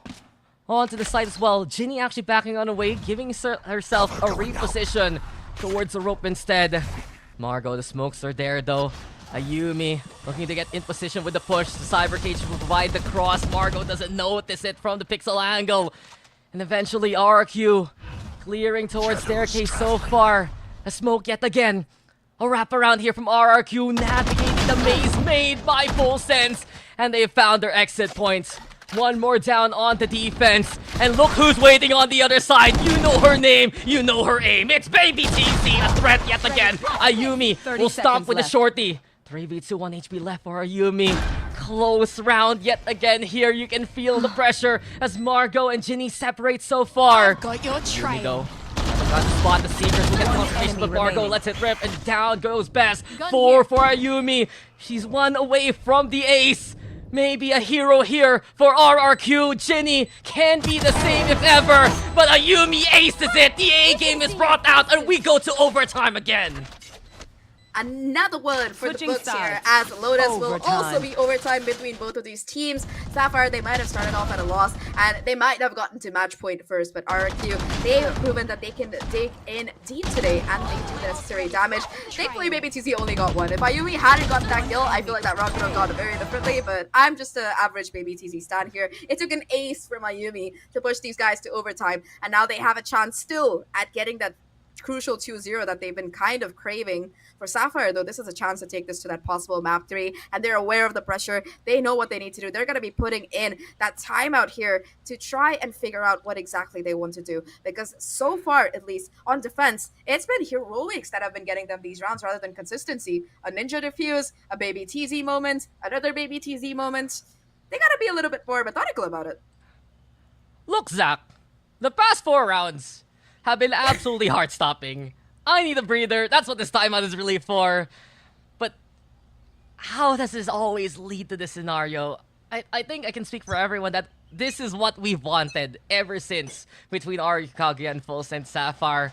These teams have been rivals ever since the dawn of the year, and even more so ever since that elite tournament. Kaguya has had FULLSENSE Sapphire on their minds. FULLSENSE Sapphire, that confidence, yes, to keep putting Kaguya in their place. We go to OT though, we go for another, and what can we expect from this one? What do you think can provide the victory for either team? Baby TZ or Baby TZ for FULLSENSE. I know it's a cop-out answer, but look at her. She's already 27 and 16. I want to see her at least get that 30 bomb along with the win to see a map 3 here, which I think is a very likely possibility because we are talking about Baby TZ. But looking at both of these teams so far, now it's going to be RRQ back on the defensive side, not putting in that operator for Ayumi, instead opting to play for a little bit more of an aggressive comp. And from FULLSENSE, this is something that we haven't quite seen from them this B take so far, and that does seem to be the call. Neither side refusing to lose. And Muffin here, the pain shells now lob. We've seen the value so far from Alakado, and she does not disappoint on the delivery. Another 3-pointer right now. Sign her up to the NBA by this point. Spikes planted, Muffin onto the corner. Nabsky though, the gun is seen, and Nabsky is spotted. 4v4 for the time being. Here's the clear and dash on in terms of the UV Ness and Alaka on the board, and RRQ. It's just so methodical. They put themselves on match point yet again. They get the defuse, and RQ 1 away from eliminating Sapphire in this tournament, 1 away from finding the revenge that they've been craving since that last final Switching of sides. Elite. So close Match to point. redemption here, and facing SMG in that grand final. They can almost taste it, Daks. 1 round is all that stands between them and finding their hopes for at least this open coming through. And looking at the scoreboard here, of course, all of Kaguya, they've been popping off, but this map, it has been Aluka again and again to be able to find so much impact in her openings. With that side swap coming over to attack, her and Ayumi, they've been looking great over that last half. All they have to do is find that little bit extra push to do this and take this round. And the blast packs are here, and RRQ on a crusade perhaps to just capitalize on a moment versus Sapphire. Let's also not count out Beth. She's been incredible here so far, finding so many impactful kills. But as soon as RQ make that noise, they cut it. Trying to psych out FULLSENSE Sapphire. Only to play a bit of mind games. Snakebite thrown just to stall for time, and the silence deafening so far as RRQ are looking for their moments. Now, Trailblazer gonna be put in. They still want to push the issue on this particular B side. However, Baby TZ still gonna be anchoring down towards that C, ready for the quick rotation if it does happen, and that seems to be the call. And now RQ, to cement their victory, they're gonna have to deal with their worst nightmare, who is still on the C side. Baby TZ at her turret. Turrets, the nano swarm, and the warning is there. Keep off my sight, Baby TZ looks to say. Pushes through the smoke, but that's big! And that's exactly what RQ has been looking for all throughout the map. Baby TZ, the first to fall. RQ gets the plants. Now, 4v5. FULLSENSE, they still have a chance at this, at making this retake work out. They have most of their utility available, but RQ, they are being cautious. They have people on site to prevent a ninja, and they have people on the other side to just spray through here. Spike plants are close! one and Muffin. Muffin's there, Muffin gets a second! And a double layer cake perhaps. Marco's on board as well, but here comes Nabsky in position, Beth as well! Seeker's out, but Polly! She's ready, and she has the angle. We go again. Not just once, but twice. Overtime yet again as FULLSENSE survives. They get the defuse, and they powered through a huge round coming out of Muffin, being able to find those 2 kills to open up, and even Switching though she sides. wasn't able to get the defuse, right, Overtime. she was her trying to stick that spike really baited out the remaining presence of RRQ towards main and set them up for success during the course of the rest of the round. Bess unfortunately pulled out the Seekers at the worst time. Polly was just pushing on her position, and she was able to find that final kill. 13-13 now. Aluka once again investing in that Odin. I don't like that gun, Daks. I feel like I should mention that. It's very annoying. It is, and it's very oppressive when you're trying to cross somewhere so narrow. A bullet storm, perhaps awaiting yet again. A Yumi, first to find a bit of intel, spots the turret, breaks it. And it's been par for the course for RRQ. They send one out towards B, trying to keep FULLSENSE guessing and force them to commit onto the site instead, where it's either utility or a setup awaiting. It's just quiet so far. Neither team, they realize that these quick pushes, they don't quite do anybody a favor here. So they're just hoping for a sign from the other to kind of react on. That's the kind of gameplay we're getting down to here. Baby TZ putting out the alarm bot. I think it was heard, so that's going to trigger the Trailblazer out of the defender side here. And FS, they're just going to be waiting in place. I think that did spot out only Polly. Didn't see anybody else. And Polly likes to be that lurk player so often. So RRQ, they aren't going to be reacting too much yet. In fact, they're going to be refocusing towards this B side instead. RRQ waiting now for the audio cue, and yet again, one point they played from so far has been that back of sight and Iceberg. Best there prepared for it. Beautiful paranoia though. Counter paranoia is the answer, but Polly has the angle. Best with the trade. Napty's on board, and here we go yet again. The RRQ standard is set, and it's Ginny trying to fight on back, but he cannot get more than one. Still, history repeats, and you can see for RRQ, they denied the take so efficiently. Match point. Yeah, after this overtime came into play, they have been really, really good at fighting for these sites because they realize that Sapphire, with the amount of utility that they have in their back pocket, they just can't let them set up for a post plant. Because of course, Baby TC is gonna be there with the nano swerves. You have the snake bites out of Polly, whatever other pieces of utility that they might have, such as I believe we did see a kill coming out already with the Trailblazer, but in particular, Muffin's paint chills. If she has them back again, it could be a huge problem. So they just don't want to let Sapphire get that spike down at all. And now, again, this is one round away that RRQ need to really figure out. The seaside, it's been working out for them so far, but now we're going to see a little bit more of a default heavy play come out of this team. Yeah, Tripwire's there, and Nabsky, she needs to be very careful here by Rubble. The double setup already in position. And just this minute, probably going to feel like an eternity for both these teams. As soon as RRQ provides that noise, FULLSENSE will have to react in kind. The Odin trying to just get a bit of distraction. Flashback's there too, looking to allure the opposition at least. Peek that angle. Baby TC still steadfast though along the way. Ginny's there, ready to catch the cross. And RRQ, they're gonna go yet again. The toughest road to try and deal with. They want to catch out Baby TC first and foremost. Ginny though breaking Trailblazer. The paranoia gonna be into play, and Ginny will be the first victim. Ayumi dashing forward, cascading towards Waterfall. Baby TC's gone as well. It's 5v3. There's the flat. They don't check the corner, and Polly! There's the angle, but Aluka will make the trade work. It's 4v2, and RRQ in prime position. Something they've been waiting for so long already. Muffin fighting on back to blast back off, but Aluka's there again. RRQ, is this gonna be it? 3v1. What else can Muffin do now? She's trying to move towards Waterfall, but Aluka awaits. The Odin at the ready, and Iceberg gets the trade. It's been almost a year, but the revenge finally happens. RRQ Kaguya back to where they belong and back into a grand final slot. It's been such a difficult year for them so far, but RRQ, this is the resilience that we're used to seeing out of them. This is the squad that we've been watching for the past 2 years, and they're back with a bang. They take the victory, the revenge against FULLSENSE Sapphire 2-0, and this entire year, it's very fitting because Sapphire, they've been winning 2-0 themselves. So RRQ, despite the overtimes, despite the pressure, to be able to push through to that grand final, very, very impressive coming out of them. In particular, I loved how they were adapting onto Lotus towards those last overtime rounds because they did not give FULLSENSE any kind of chance to jump back into it for those last couple of rounds at all. I just have to say, you heard it in the interview in the post-game versus Orangutan X. This was the matchup they were waiting for. Their eyes were set, and finally, they can get not just one, but 2 overtime wins. A 2-0 versus a squad that has done so again and again against them this year.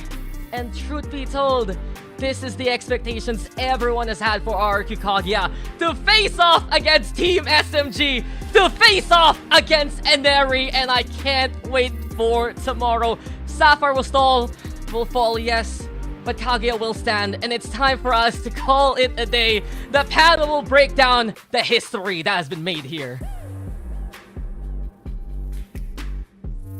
And now finally the circle is complete. As Quack said just now during the game, it's like watching an anime battle between the two rivals, and that's exactly what we were served, honestly. When we came into that game, there were a lot of expectations coming into the two maps. We talked about the control that comes through from FSS, as well as what we can expect from them, but RRQ just broke that, just breaking the limits after such a long day.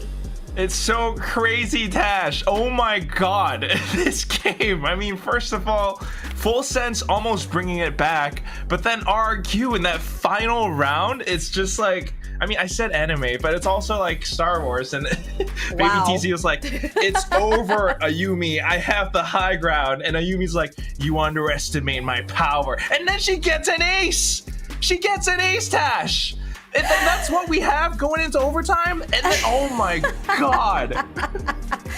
Okay, so when we look at the game just now, when we talk about control, I think for our FULLSENSE Sapphire, they're literally, I mean, I don't want to make them sound very readable, but they are. It's going to be 2 on one side, 2 on A, 2 on C, and then the util full is going to be on B. And I think that is the slight edge that RRQ had eventually on that overtime, understanding what to expect from FULLSENSE Sapphire. Now for RRQ, I think what's the biggest, takeaway from them is that knowing that they can't fully take the site early, knowing that's all that util up there, what do? They bait out the util. They go for these defaults, try to get those picks. And most importantly, they waste a lot of time on one side. Maybe they want to go to C, suddenly they realize, okay, I don't think we're going to get in there. Suddenly pivot into B and quickly take it. The explosive play catches FSS off guard. And by that time, FSS has no more utility for that post plant.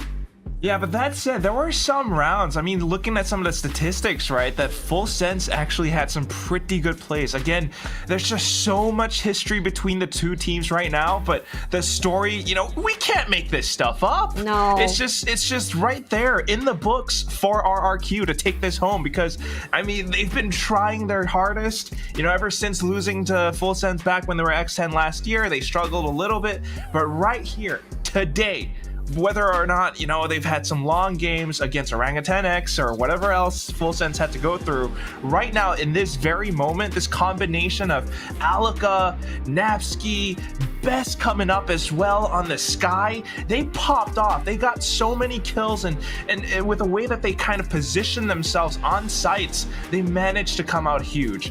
I mean, FULLSENSE Sapphire, great plays.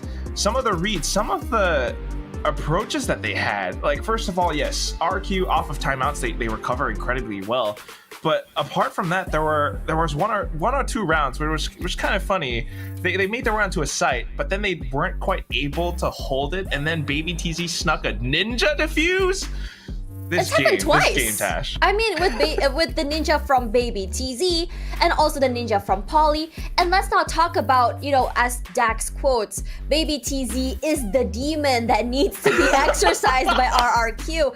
And that's exactly it, right? That's the winning moment for them, finding Baby TZ early. So Yo, they she's brought not the able. holy water. Exactly, they bought the holy water. They bought the ultimates. They bought the, you know, the utility to take her out of the way. And suddenly, without Baby TZ as that huge block in the way, they were able to win the round. And I have to say, like, this, you can definitely tell in how exactly RRQ plays. They were hungry for this. Imagine for one whole year, your whole eyes and your whole expectation to going to Berlin just taken away in that one swift moment. This is what they were waiting for. Even Ducky said it. This was the match they had their eyes on, not the first match earlier against OGX. And for now, we're gonna be seeing RRQ meeting up the final boss, SMG, tomorrow in a best of 5.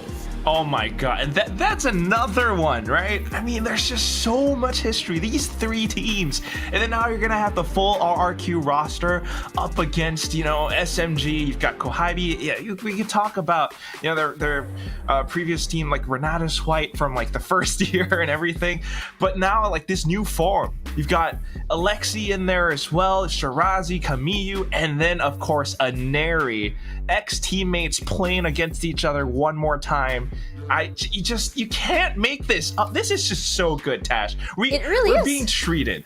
We're really being treated. And Neri wasn't able to play in Open 1, made a bang in Open 2, showing her teammates that she, despite not being able to catch, you know, the bus for Open 1, makes a bang in her return. And now, of course, RRQ wants to show her, like, hey, you missed the bus, and this is what you missed on that ride.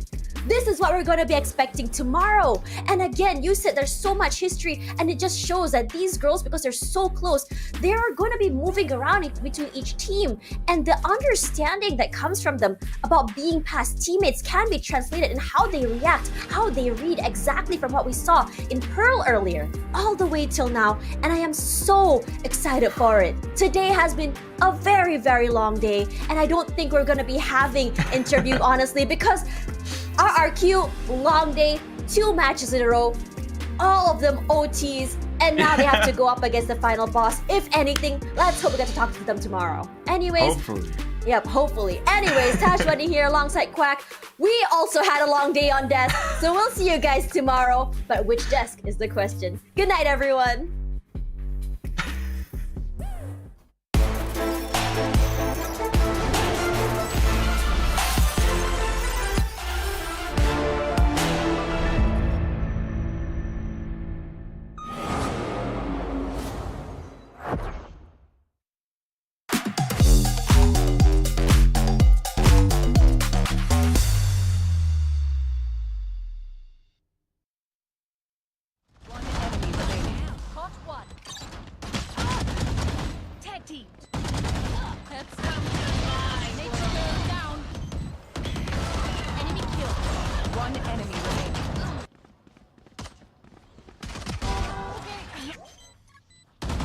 Enemy remaining.